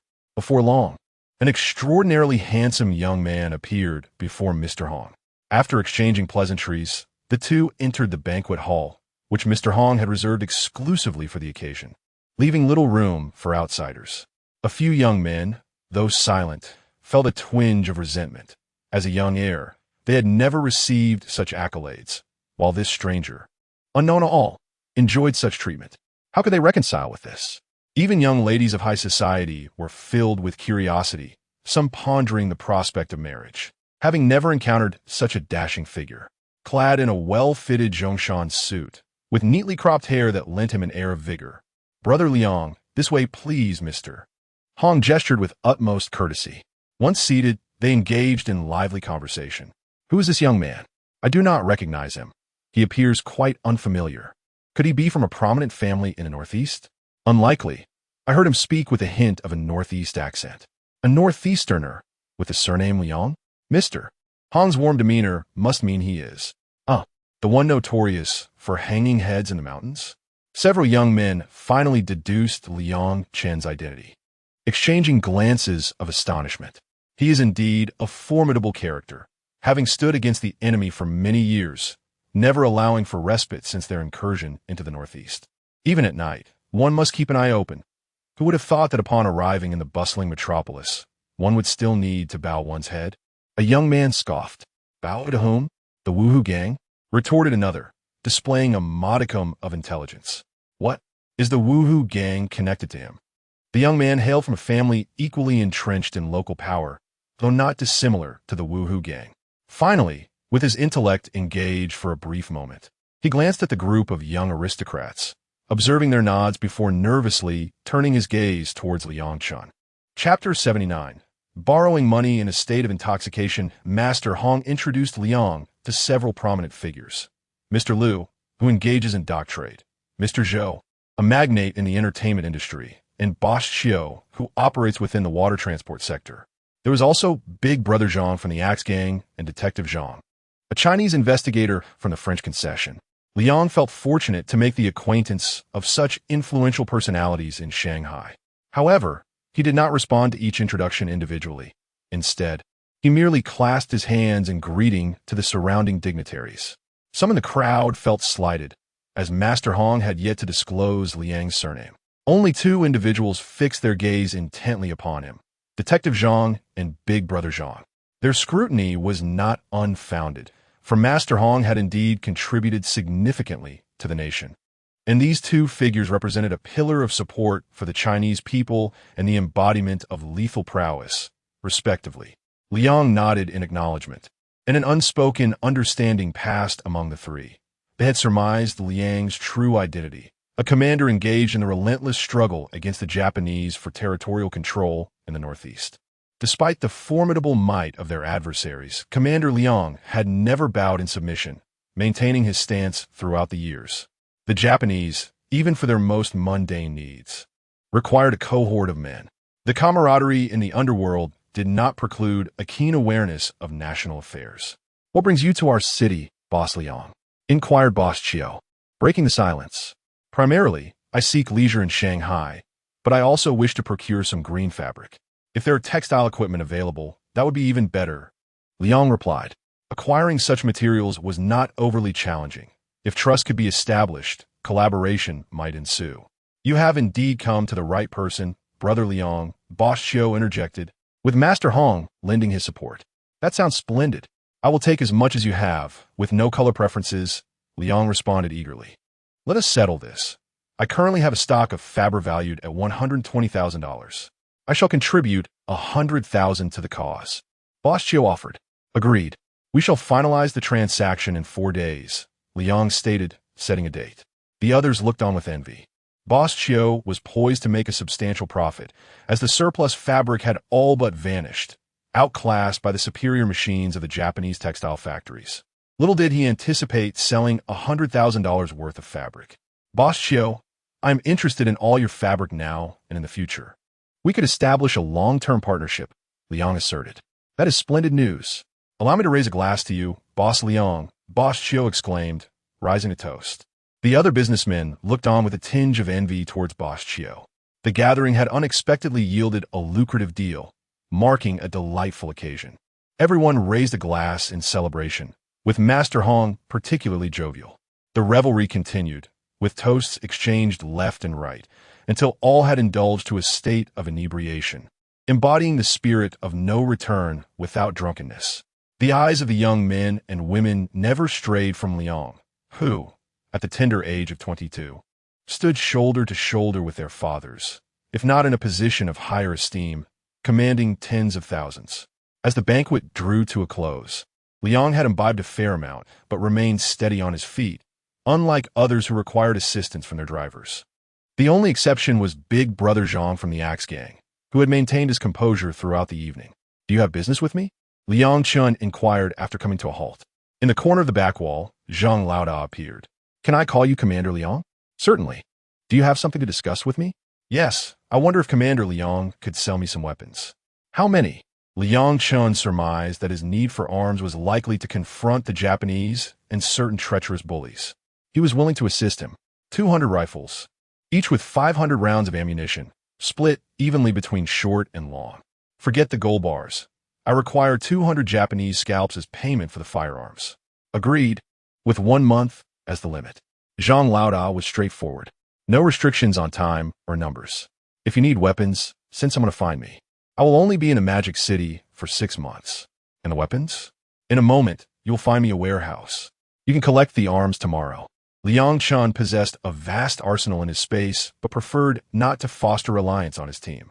Even with 50,000 men, he could equip them all if necessary. Follow me.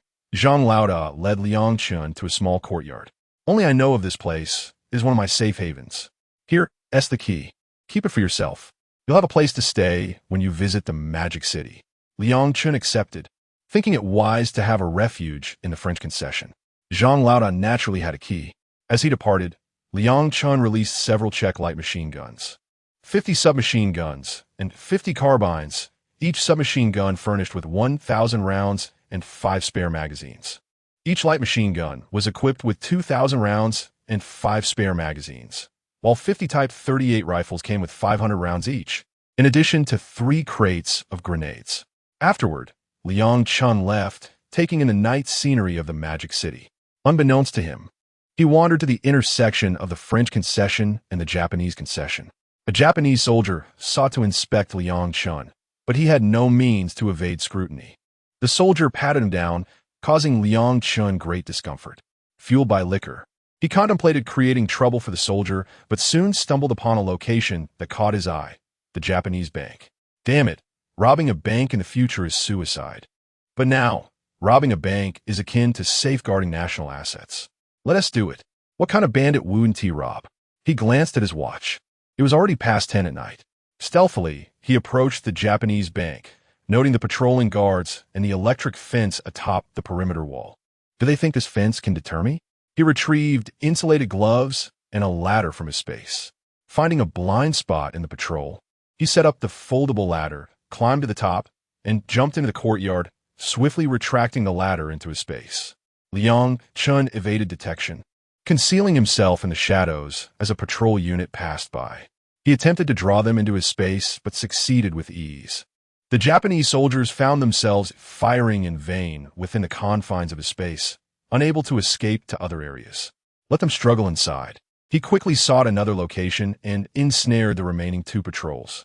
With a safe hiding spot identified along their route, he awaited their approach, successfully capturing them within his space.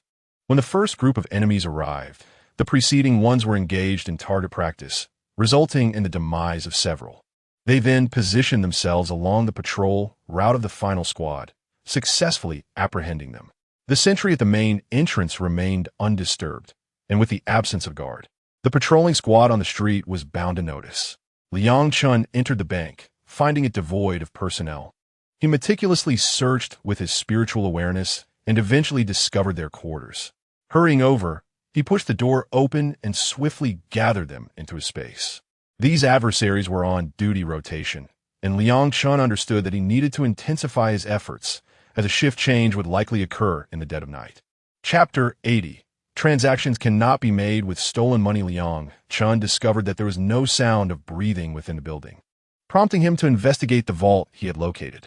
He approached the formidable iron door and found it remarkably easy to unlock. Utilizing a master key, he deftly opened the lock.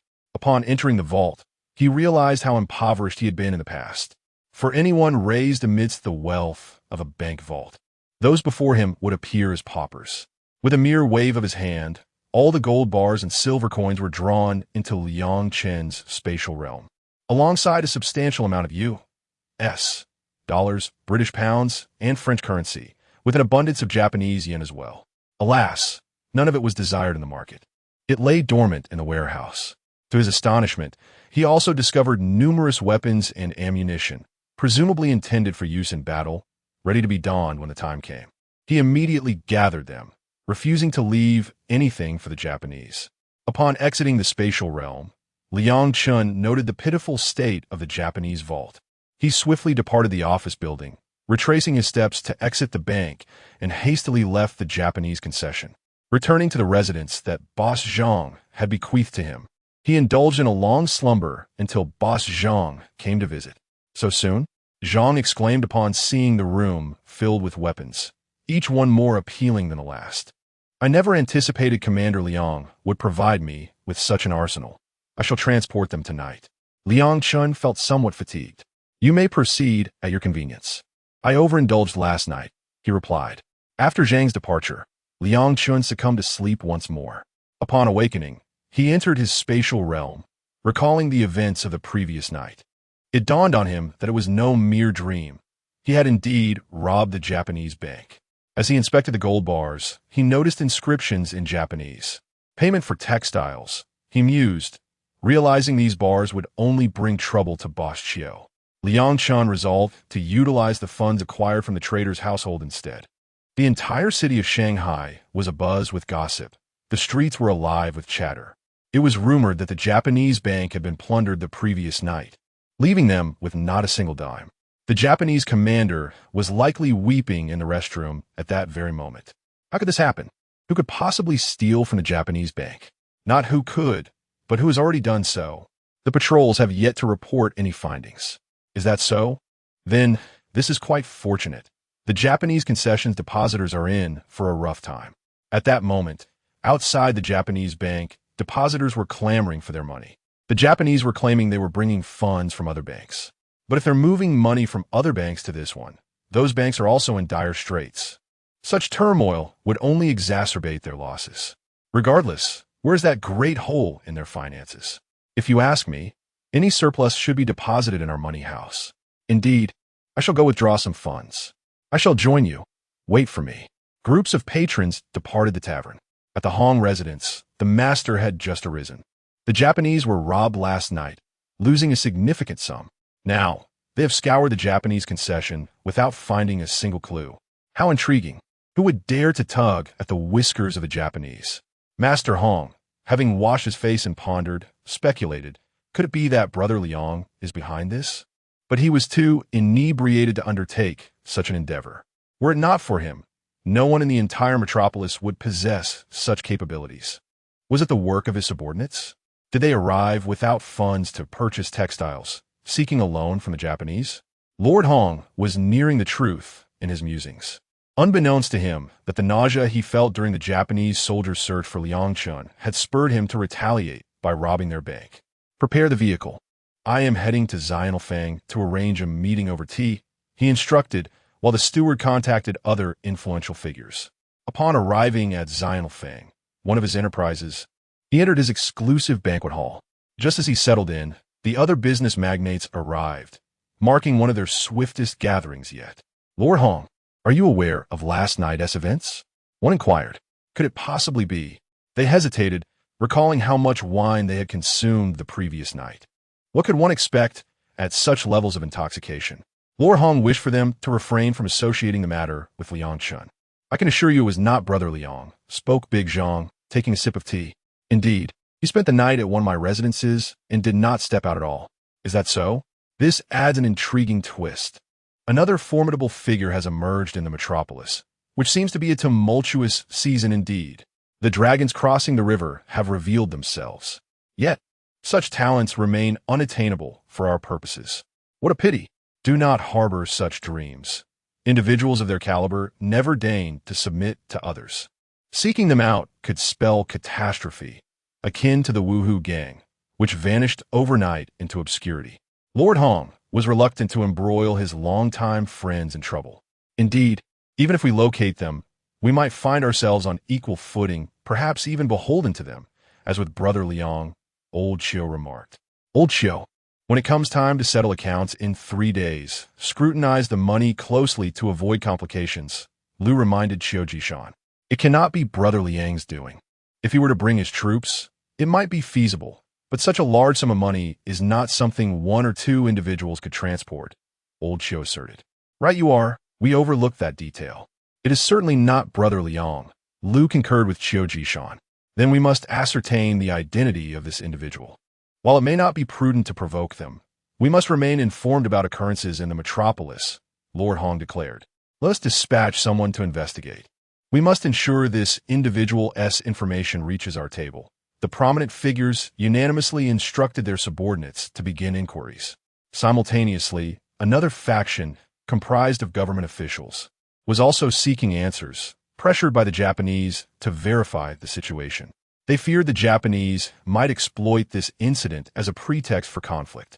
Each faction scoured the metropolis thoroughly, yet the perpetrators remained elusive. Meanwhile, the culprits had already arrived at Qiu Jishan's textile factory, cash in hand.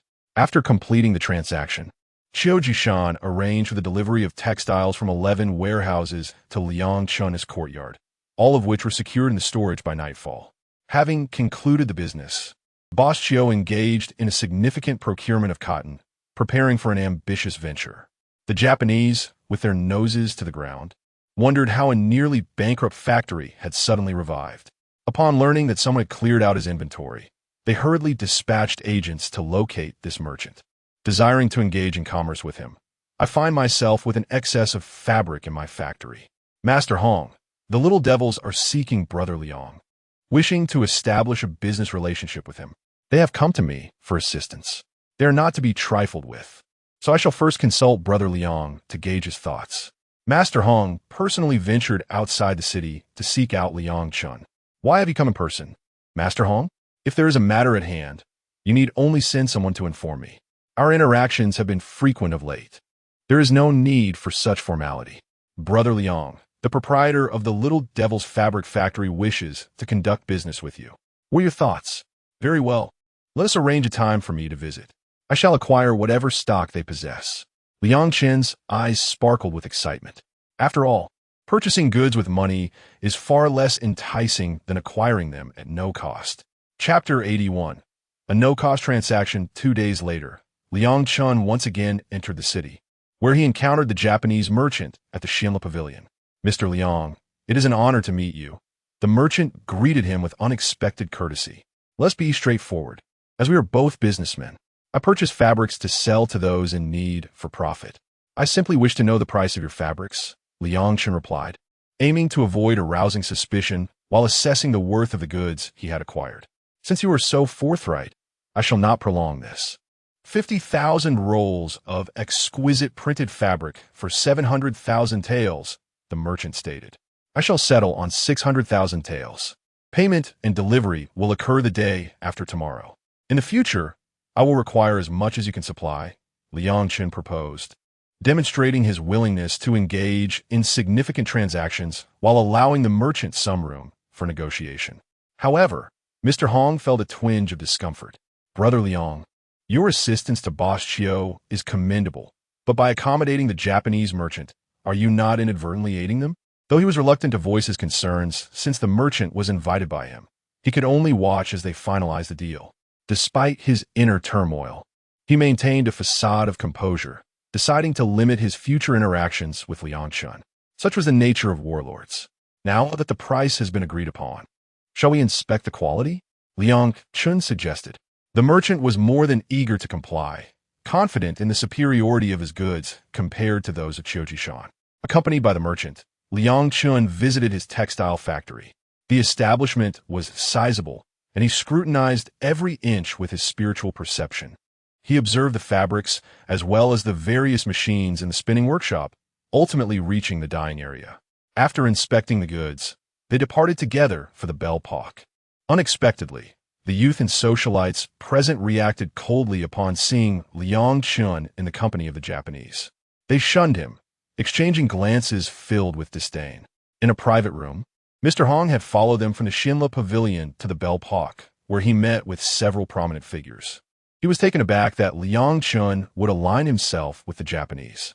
Having purchased Qiu Jishan's fabrics, he initially believed Liang Chun was supporting his compatriots, only to discover he was now entangled with the enemy. Mr. Hong felt a surge of anger. During tumultuous times, one cannot fathom the hearts of men, Mr. Liu sighed. Others expressed their discontent, questioning how someone who had fought against the Japanese for so long could now consort with them. Had he grown fearful after so many years of conflict? Was he seeking to curry favor with the enemy, contemplating surrender? The gathering was tinged with gloom as Mr. Hong, Mr. Liang, and the Japanese merchant were present at the bellpock. Let us ignore them. We shall act as if we do not know them, Mr. Hong resolved, wishing to sever ties completely. Others nodded in agreement. Big Brother Zhang, incredulous, could hardly believe it. He had supplied Liang Chun with an abundance of weaponry to combat the Japanese. How could he consider surrender? I refuse to believe that someone who has fought the Japanese for so many years would capitulate. I absolutely do not believe it, Big Brother Zhang defended Liang Chun. Let us hope that is the case, Mr. Hong replied, choosing not to argue further. He found it perplexing, and others shared his sentiment, preferring to believe in his heroism rather than label him a traitor. As the night deepened, the ordinary citizens returned home to rest, while a select few indulged in a life of opulence and excess. Such a lifestyle required considerable wealth, something the average person could scarcely attain. Such individuals are indeed rare. The streets are nearly deserted, with a solitary figure darting across the rooftops like a weasel, evading inspection.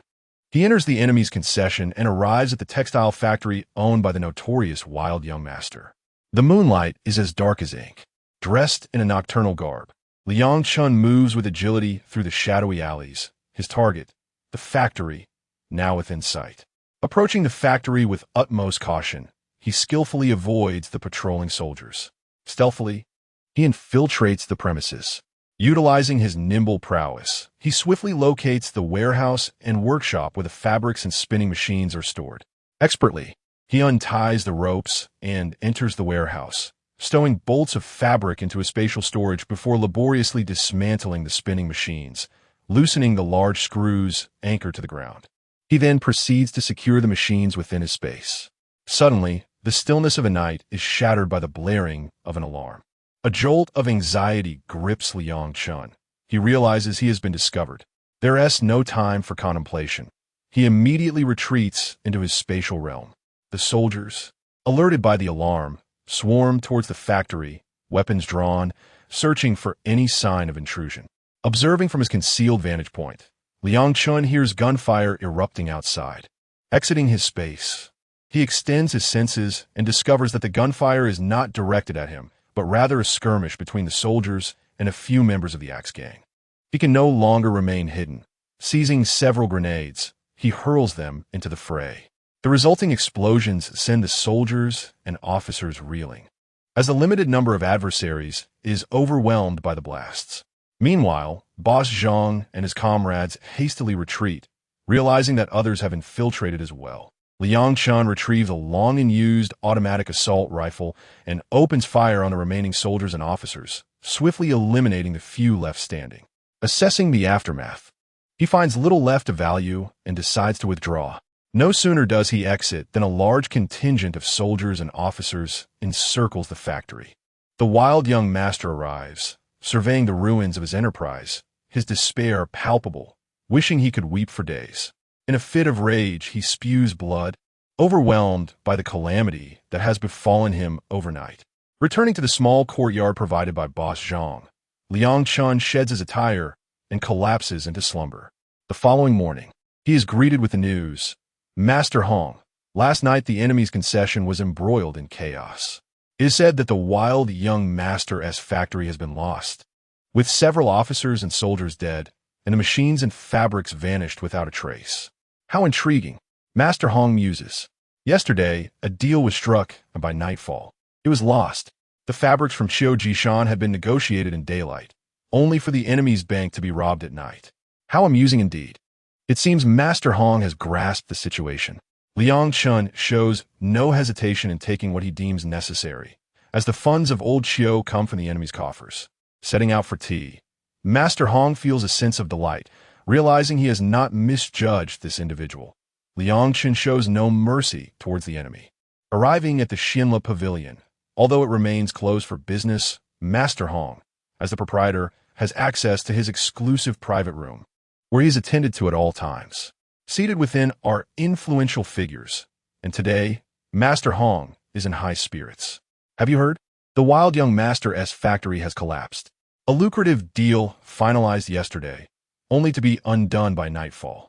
His dedicated attendants serves tea to the esteemed guests, each offering her a token of gratuity, as all are in celebratory moods. Do you think it could possibly be? Hong Yi inquired of Qiu Jishan. How could you entertain such thoughts?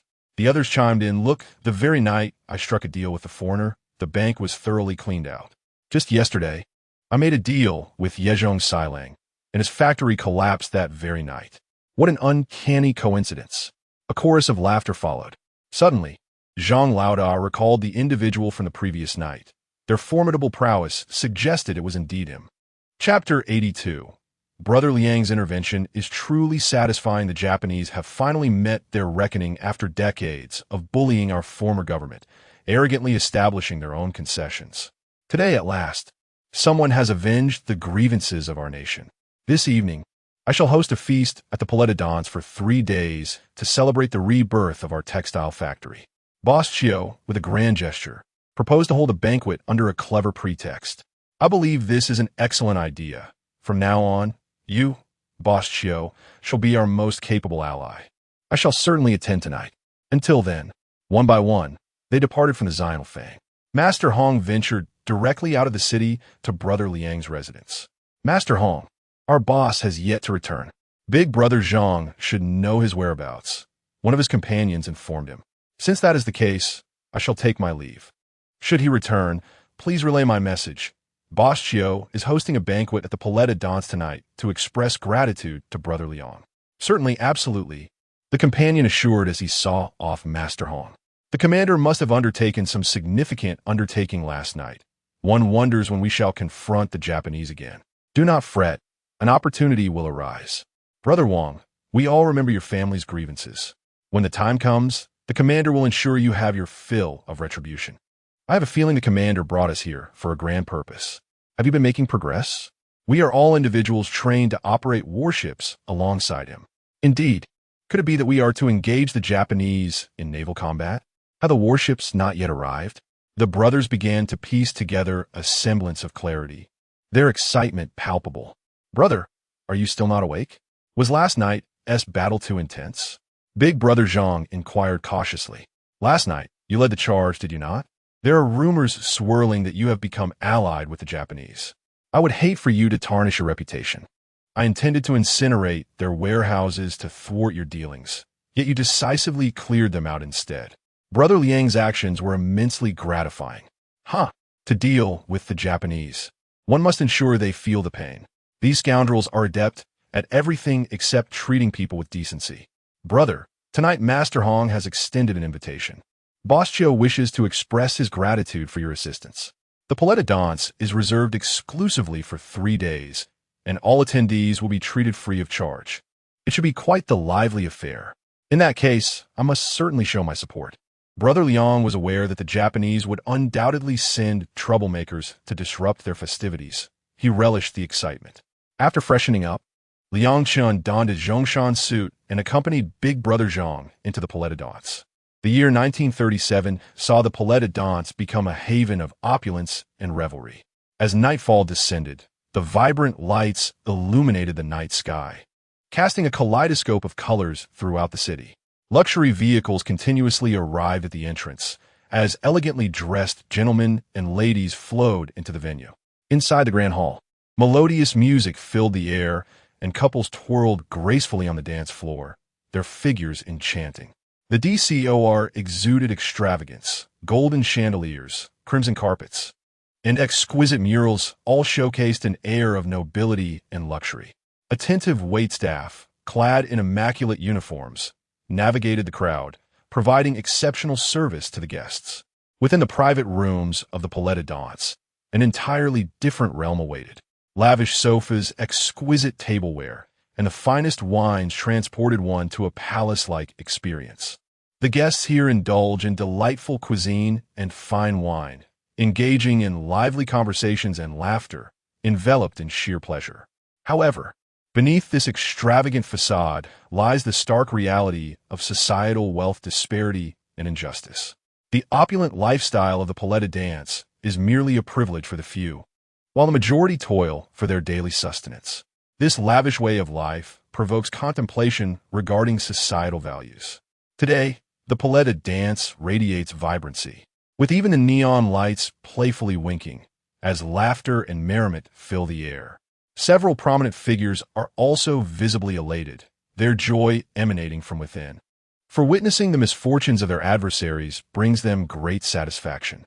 Having once navigated the underworld themselves, these individuals began their journey from the lowest echelons of society, relying on their intellect and tenacity to carve out their current accomplishments. Though they dwell in a shadowy realm, it does not negate their patriotic sentiments. At the very least, they value loyalty, lineage, and ancestry. Brother Liang, Brother Zhang, you've arrived a tad late. You must drink 3 cups as penance, an elder remarked. Mr. Hong is particularly delighted to see you today. Indeed, we have arrived late. Self-punishment is warranted, Liang Chen responded. Upon entering, he had utilized his spiritual sense to locate a few adversaries who were conspicuously adorned in Sichuan-style suits with concealed weapons. After sharing a few drinks, the group shifted their discussions to other matters, deliberately avoiding any mention of the previous night's events. I need to visit the restroom, Liang Chen announced as he stepped out, weaving through the crowd. Upon his return, he found the space had become a grim scene, with over 20 bodies now lying lifeless. Due to the dimness of the dance floor and lounge area, no one had noticed the absence of these individuals. The festivities continued unabated. Brother Liang, you've been gone for quite some time? Mr. Liu inquired. Just dealt with a few minor nuisances. It was necessary to ensure they were handled discreetly, Liang Chen replied. A beautiful lady approached him, asking, May I invite you to dance? Of course, Liang Chen responded, unperturbed. In a previous life, as a special forces operative, he had learned to master various skills, understanding the importance of blending seamlessly into any role. The pair danced gracefully, surprising those around them. I never expected this young man to possess such prowess. They say he grew up in a den of bandits. Who knew he was also so adept at dancing? One should not believe every rumor. Who knows what Brother Liang has truly learned? Just look at how effortlessly he accomplished those 2 tasks. Even with all our disciples, we would struggle to achieve such results. He has done it, leaving no trace for our adversaries. Truly admirable, they remarked. This is what people refer to as the younger generation surpassing the older. In our prime, we too were bold and daring. Yet now our influence has grown while our audacity has diminished, Mr. Hong lamented. Dear elder, you are in the prime of life, having reached your zenith. There is no need for confrontation or struggle. That is why no one has witnessed your former might, someone interjected. You flatter me. Your words are persuasive enough for me to raise a glass to our enduring youth, Mr. Hong replied, and the group raised their glasses in a toast. As Liang Chen concluded his dance, he politely parted from a lady and returned to his seat. Sister Yin, he dances so splendidly, an 18 or 19-year-old girl exclaimed, enviously tugging at the woman who had just danced with Liang Chen. He danced exceptionally well, exuding an air of gentlemanly charm, entirely devoid of the demeanor of a ruffian. Lower your voice. He is, after all, a great general. The young lady gazed intently at Liang Chen. Do not be infatuated. I have heard he is married. So what? Which formidable man is not known for having multiple wives? Moreover, he is among the most powerful. The young girl remained unconvinced. Indeed, we still have a chance. Yin Jia, are you planning to withdraw? What did I ever say I would withdraw? I merely wished to dissuade you from your hopes. I never anticipated that the concept of multiple wives would be brought into the discussion. Chapter 83. The Japanese have taken action after attending the banquet. Liang Chen heard that the young marshal had made significant moves, reminiscent of experiences back on Earth. It was only a matter of time before the Japanese would act. Liang Chen departed with his troops, while Master Hong sent someone to locate him, but found no one. Master Hong, where is Master Liang? His brothers seem to have left the area. They must have returned, came the reply. After all, he is a military commander. The Japanese had been unusually active lately, and as an influential figure, Master Hong was privy to more information than most. Liang Chen and his troops walked along the riverbank for 30 kilometers, where they encountered 6 warships. Their former names were long forgotten. They were now called the Sun Extinguisher, the Slaughtering Japanese, the Ascending Dragon, the Azura, the Water God, and the Water Dragon. What distinguished these vessels was their fore and aft decks, both equipped with large-caliber howitzers, supplemented by several anti-aircraft machine guns and the original naval artillery. They were essentially assault warships, with torpedo launchers on each side. Over 200 personnel were stationed at the riverside, having been sent by Liang Chun via telegram a few days prior. "Commander, are we about to engage in battle?" inquired the soldiers. "Soon, we may face a formidable confrontation with the Japanese, and there's a chance we might not return. Are you willing to fight?" "Absolutely. As long as it's against the Japanese, we fear nothing. We did not come to Jinfeng village merely to survive. We came to fight the Japanese. Who among us does not harbor a grudge against them? We only wish to confront the enemy." "Very well, this opportunity has arrived. If we run out of ammunition, we shall ram our ships into theirs to ensure their vessels sink." "Understood, but I must ask, how many men are aboard the Japanese warships?" "Each ship has over 2,000 personnel. This is a favorable exchange. Our vessel holds merely 100 men. With their numbers, we are well suited for this fight." Excitement surged among the troops, eager to engage the enemy immediately. At dawn on the 83rd, Liang Chun led his fleet, stealthily approaching Hangzhou Bay amidst the morning mist, which provided them with cover. He was the first to spot the Japanese fleet, who were already engaged in combat with the defending forces and preparing to land. The Japanese artillery relentlessly bombarded the coastal defenses. Liang Chun began relaying coordinates to each warship as soldiers adjusted their artillery. Simultaneously, all 6 warships unleashed their firepower, launching shells, naval guns, and torpedoes. In an instant, 2 of the Japanese vessels were sunk. Where did these warships come from? "Counterattack!" shouted a Japanese officer, panic evident as he observed the artillery through his binoculars. What kind of ship bristles with cannons like a porcupine? Liang Chen's fleet boasted an overwhelming number of weapons, covering a vast area, preventing the Japanese ships from sinking entirely, though many soldiers on board were annihilated by the blasts. The Japanese began to retaliate, launching torpedoes that mostly missed their mark. The 2 sides engaged in fierce combat on the river, thwarting the Japanese landing operation. "Commander, yet another enemy warship has sunk. Soldiers from both sides are present. Pay no mind to the enemy in the river. Focus solely on the warships." Liang Chun understood that once they entered the water, escape was nearly impossible. Their movement in water was sluggish, and most shells fell into the depths. When shells exploded underwater, the shockwaves were even more potent than in the air. If the shells detonated within 30 meters of them, there would be no escape, much like fish caught in an explosion. The sound of cannon fire echoed as another barrage launched into the sky. Among the 20 enemy warships, 6 or 7 had been obliterated. The enemy's naval artillery was formidable, striking 2 of Liang Chen's vessels, which began to billow smoke. "Commander, in the next life, I shall fight the enemy alongside you," declared the helmsman, as he steered the warship full speed towards the enemy fleet. The soldiers aboard continued to load the cannons, lowering them for a direct assault. With a thunderous roar, all the guns on the deck fired in unison, striking true at the enemy vessels and creating a gaping hole in one.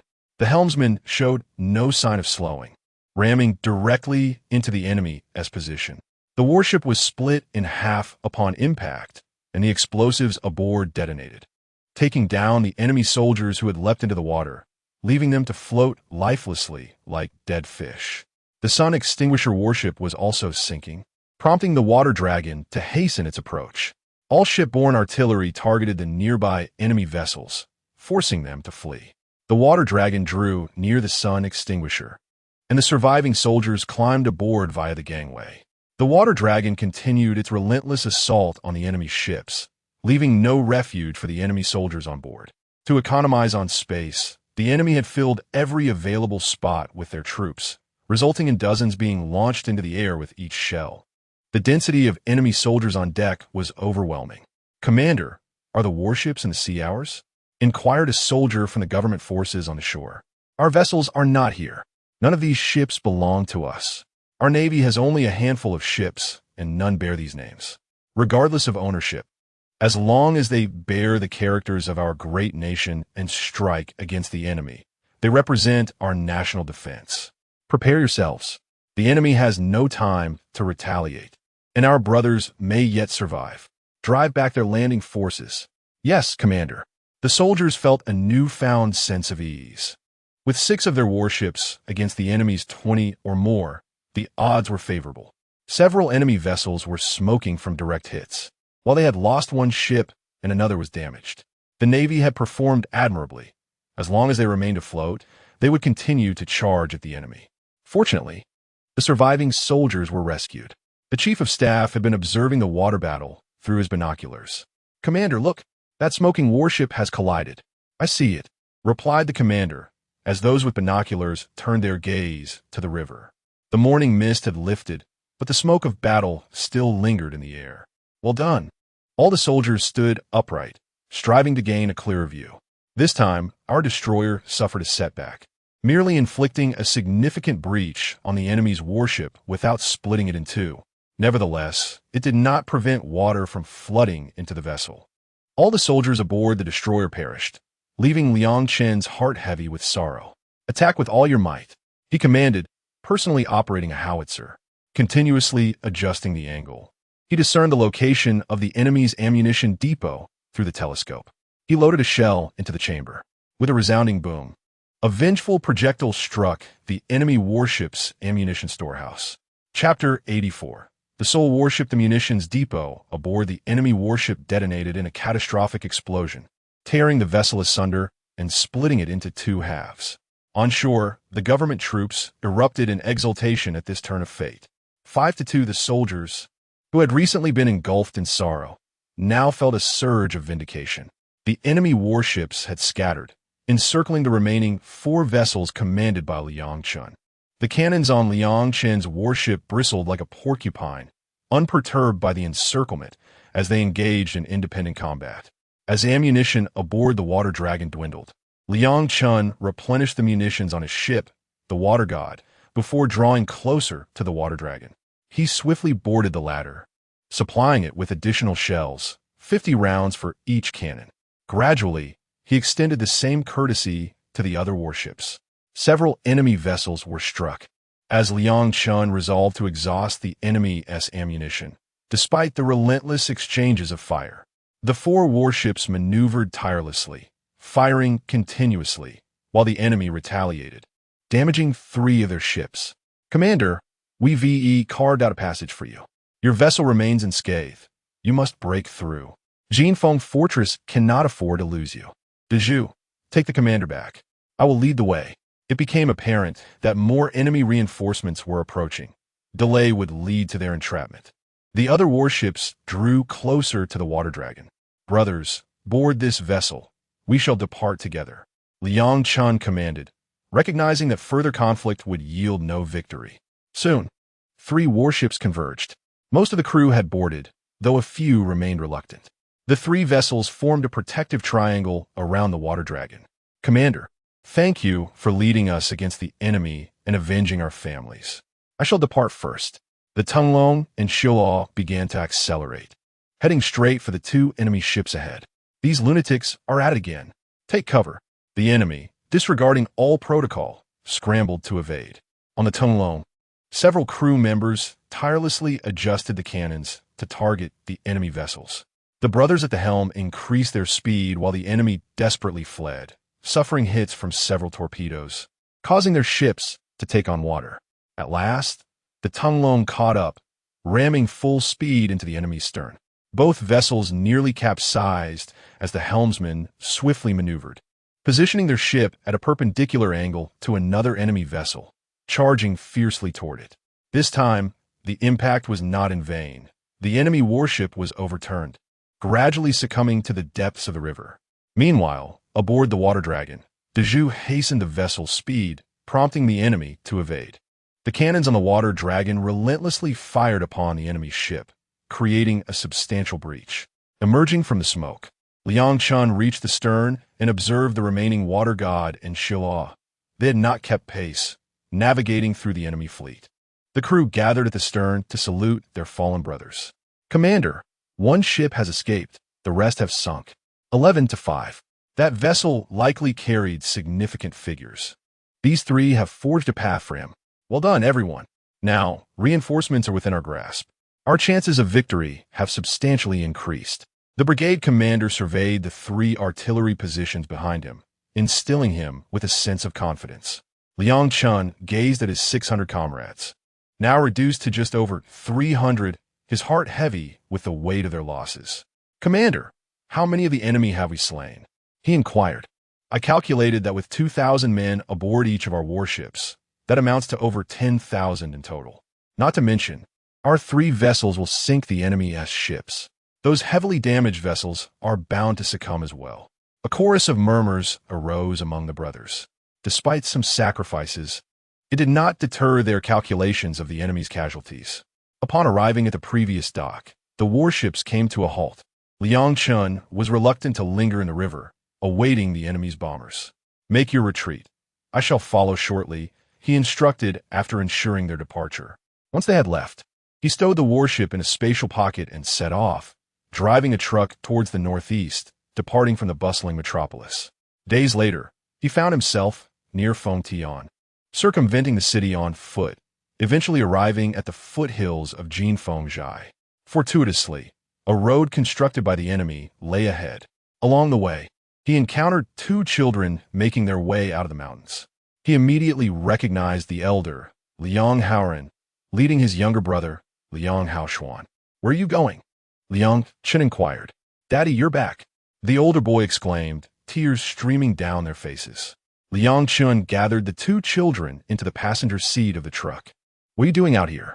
he asked, alarmed by the chaos outside, knowing the elder was merely 8 and the younger just over 3. "Mommy cries every day. We're going to find you," the elder son replied. "The little sister is disobedient and cries too." Liang Chun was taken aback by the reason. "Did your mother give birth? Is it a girl?"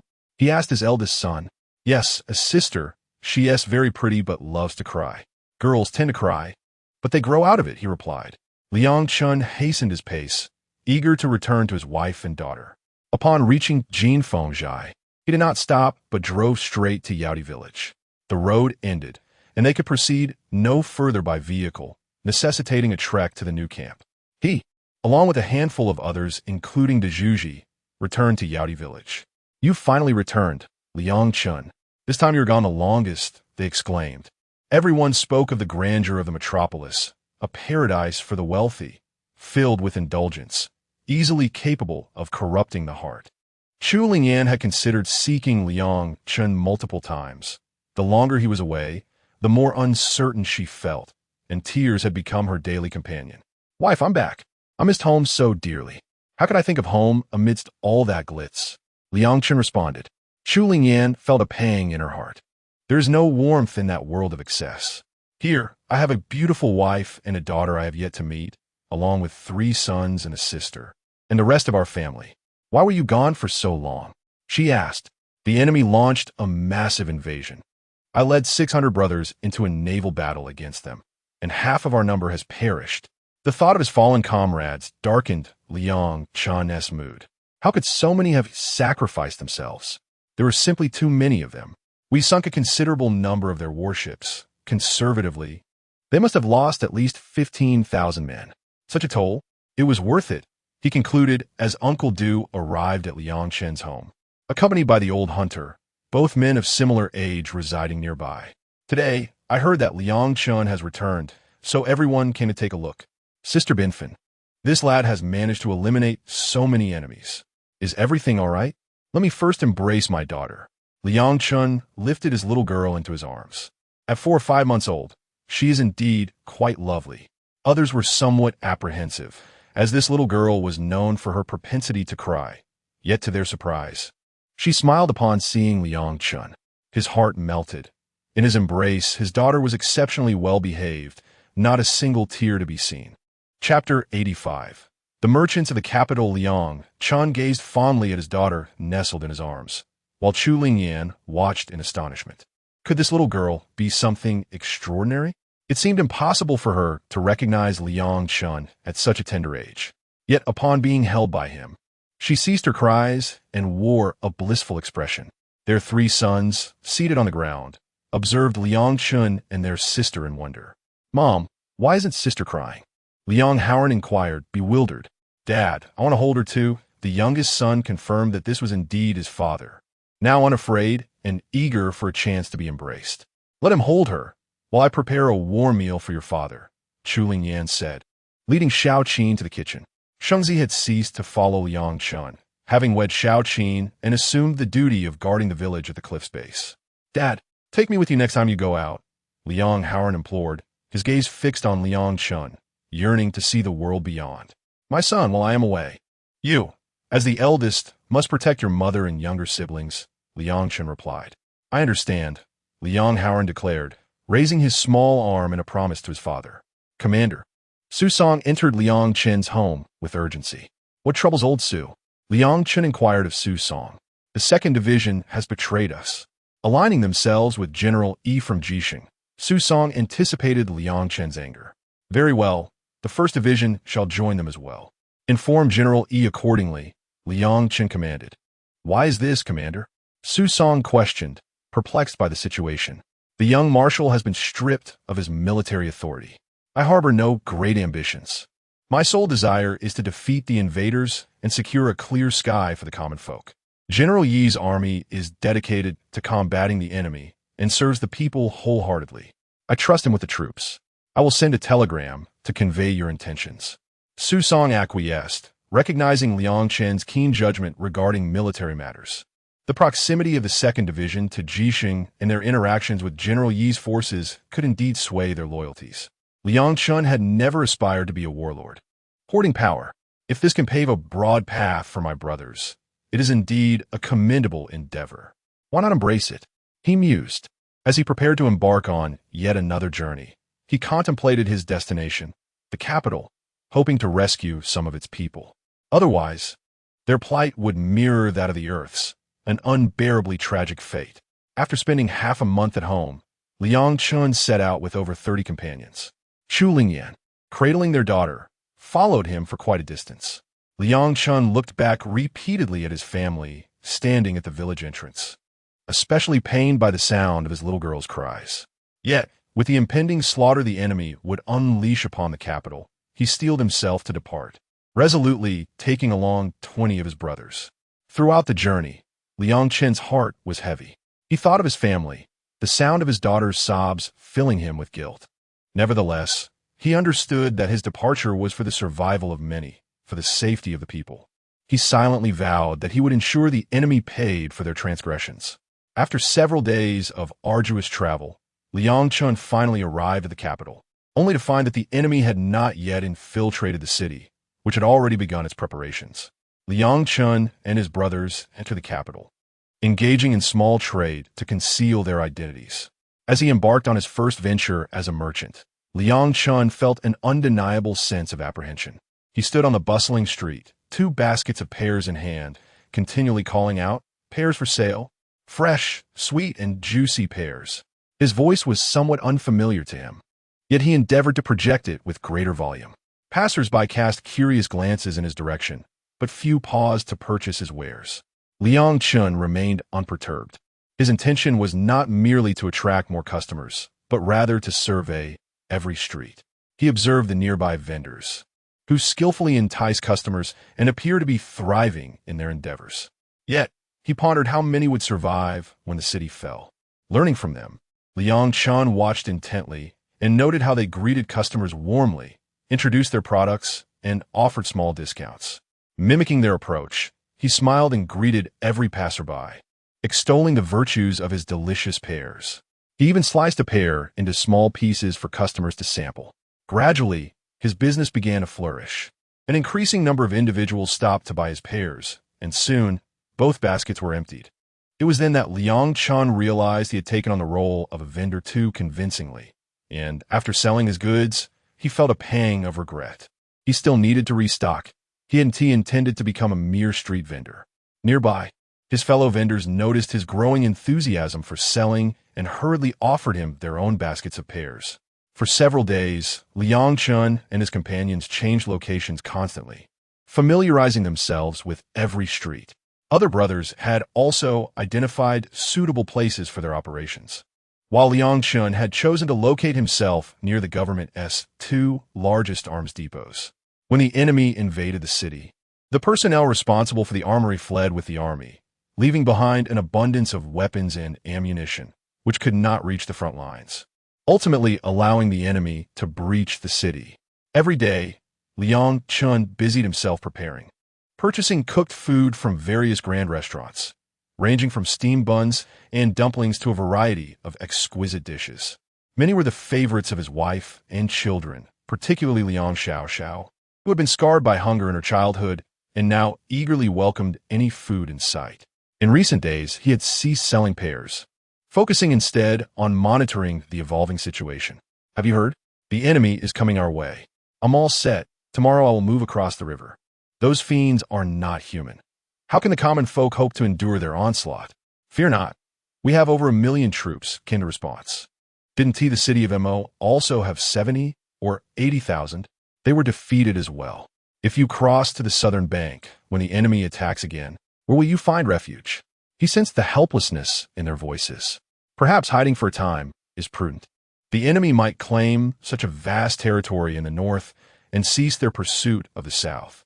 That's improbable. My son says their appetite knows no bounds. They are insatiable, desiring all the world as their dominion. They would fear being overwhelmed. 2 individuals were visibly infuriated by this discourse, and Liang Chun took note of them. As the crowd dispersed, these 2 remained, departing separately while Liang Chun discreetly followed them. Before long, they entered a large courtyard, where around 60 to 70 individuals were gathered.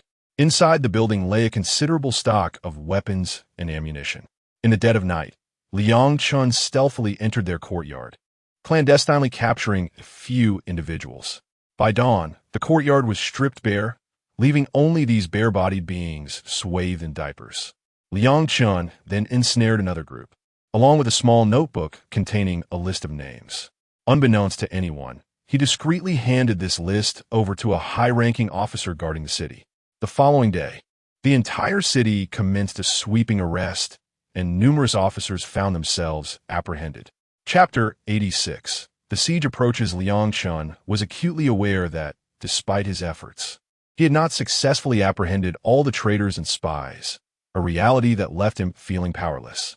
He remained vigilant, keeping a close watch on various locations, including orphanages and several schools, while mentally sketching out potential escape routes. Over the course of more than half a month, panic had infiltrated the city. A sense of unease gripped every heart as the advanced troops of the enemy had arrived at the city's gates. In response, Liang Chun began to prepare. The highest-ranking officer of the government forces, in a misguided attempt to demonstrate loyalty, ordered the destruction of the small boats on the river, vowing to share the fate of the capital. This foolishness drove Liang Chun to the brink of madness, for he knew that this officer had also arranged for a warship for himself. However, Liang Chun chose to focus his attention on the enemy. Initially, the soldiers and the citizens of the city held onto a semblance of hope, but as time dragged on and the battlefield became increasingly stagnant, the number of fallen soldiers grew, and relentless bombardments from aircraft and artillery took their toll. Despair began to creep in, even among high-ranking officers, with one officer, son, contemplating retreat. Fortunately, reinforcements encountered him and persuaded him to return to the front lines. Liang Chun made his way to the vicinity of the warship left by the officer, and under the cover of night, he commandeered the vessel, incapacitating the soldiers aboard and casting them aside by the riverbank. What? The only warship is gone? The highest officer, upon receiving the report, was thrown into a state of panic. Was this truly a matter of sharing the capital's fate? Liang Chun took command on the battlefield, positioning several large-caliber howitzers a kilometer behind our forces. His comrades assisted in the operation, calibrating the artillery to deliver devastating fire upon the enemy. The howitzers unleashed their wrath, significantly aiding the defenders as they rained shells upon the enemy ranks. "We have reinforcements," shouted the brothers, their spirits rekindled. The soldiers, having suffered under the tyranny of enemy tanks, now retaliated fiercely. It was not uncommon for an entire company to line up to destroy a tank, with the front ranks using their bodies to shield their comrades behind them, charging through rivers of blood to reach the enemy armor and detonate explosives against it. The large-caliber howitzers obliterated 3 or 4 tanks in quick succession. The enemy lamented the cost. How many salted fish would they have to sell to exchange for a single tank? The devastation wrought by the shells left armored vehicles and tanks in disarray, shielding the assaulting troops. Liang Chun continued to escalate the artillery barrage, forcing the enemy's tanks to take cover. The soldiers at the front unleashed a relentless hail of bullets from machine guns and rifles, growing steadier with each pull of the trigger as the enemy attempted to advance, only to be repelled time and again. "General, look over there." A dozen men are expertly operating the 4 howitzers, their aim precise. "Excellent work. Let all our artillery open fire. No need to hold back for fear of aircraft. Using our bodies to destroy tanks is not a viable strategy." He ordered all concealed artillery units to commence firing. Having battled for several days without encountering the defenders' large-caliber howitzers, the enemy had grown complacent, launching their forces to storm the city. Today, they would learn the true meaning of artillery fire. For the first time, the enemy experienced a deluge of shells, with their tanks taking cover and soldiers seemingly dancing in the air, each one soaring higher than the last. The number of shell craters continued to increase, and it was the first time Liang Chun witnessed the Japanese soldiers being so thoroughly beaten. The bodies of the fallen Japanese soldiers littered the various positions, totaling no fewer than 20,000. Of course, their own side had also suffered casualties, amounting to 30 to 40,000. For the first time, the ratio stood at 2 to 1, whereas it was usually 15 to 1. Well then, let's strike hard. Even if it's 6 to 1, we shall keep the Japanese at bay outside the city. The frontline commander vented his frustrations today. At night, illumination flares were launched to continue the fight. Liang Chen's stockpile of shells was particularly ample, and the cannons were being constantly replaced. Liang Chun established 3 artillery positions, and, as the barrels heated up, they would relocate to continue firing. The Japanese were caught off guard.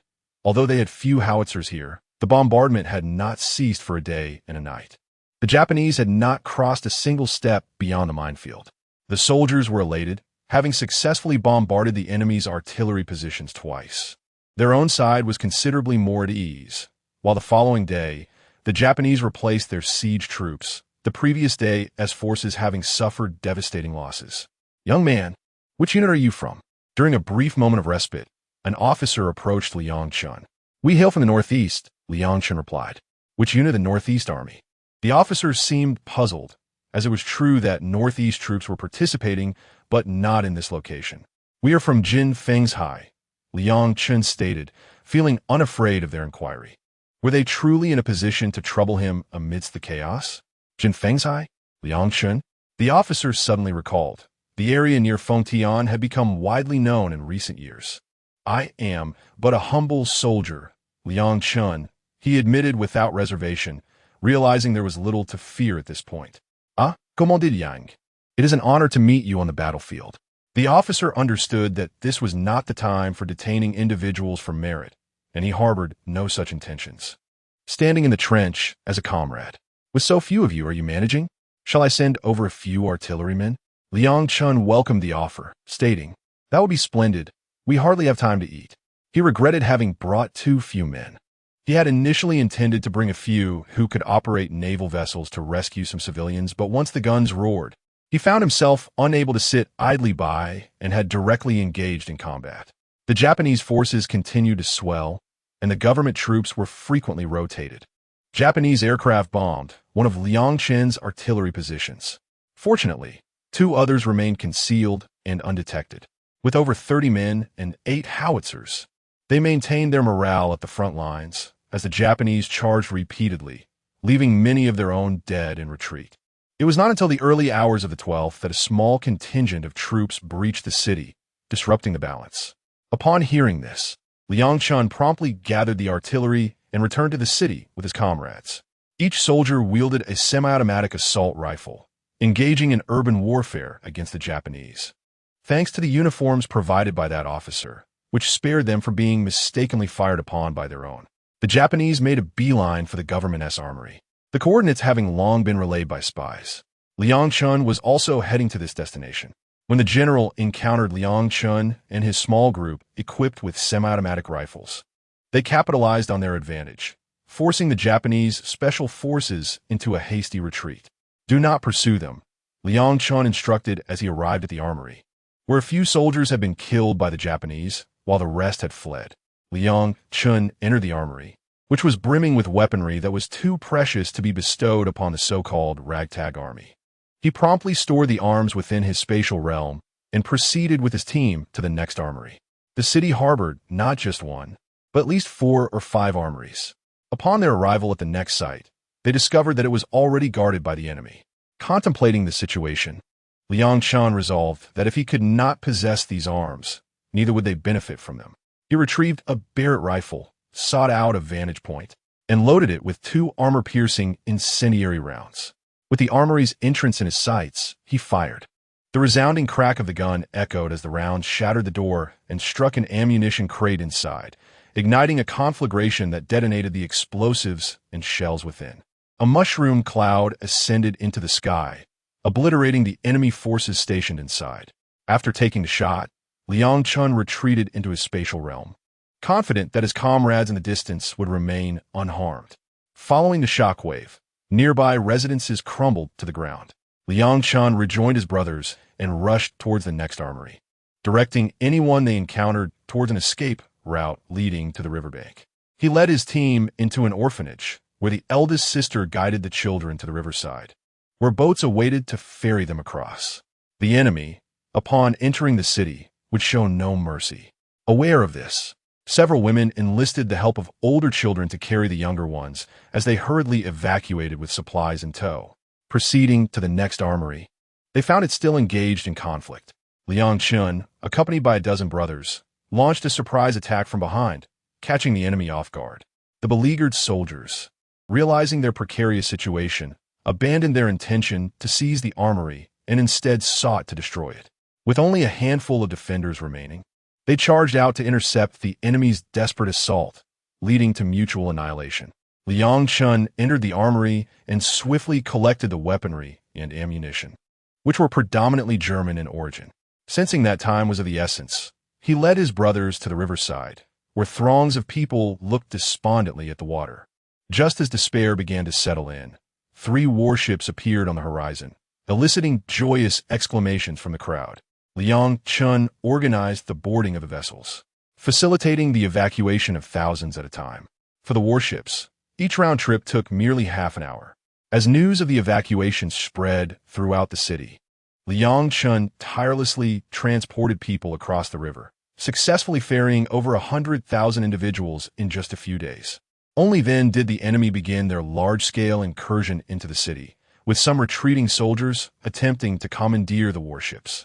Liang Chun, however, unceremoniously tossed them overboard.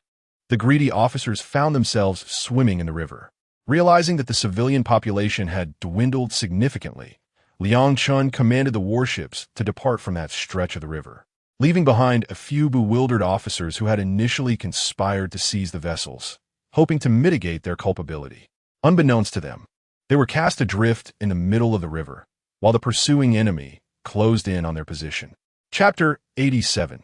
Farewell on the battlefield. Liang Chun, accompanied by his comrades, ventured far to locate a dock.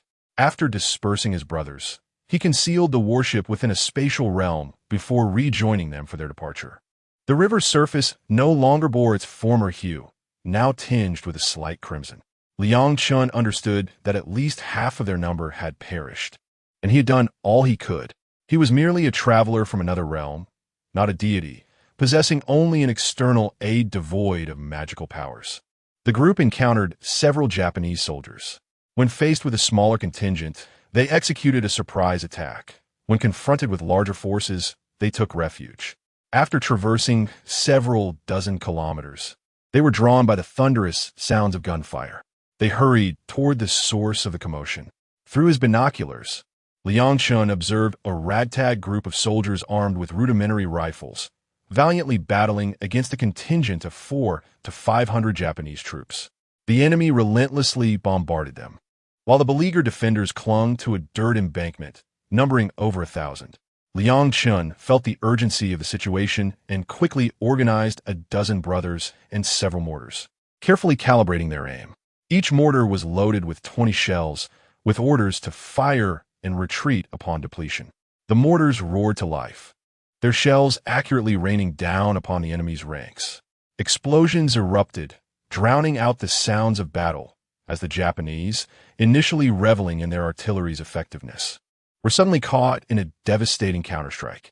The onslaught claimed nearly half of the enemy's forces, and a second wave of shells followed in rapid succession, cascading like a torrential downpour, exploding amidst the Japanese ranks. In an instant, flames shot into the sky, and smoke billowed as the enemy was thrown into disarray. Cries of agony piercing the air. In their panic, they fled in all directions, but the relentless barrage pursued them, explosions echoing around them. Liang Chen's artillerymen expertly maintained the rhythm and direction of their fire, granting the enemy no respite.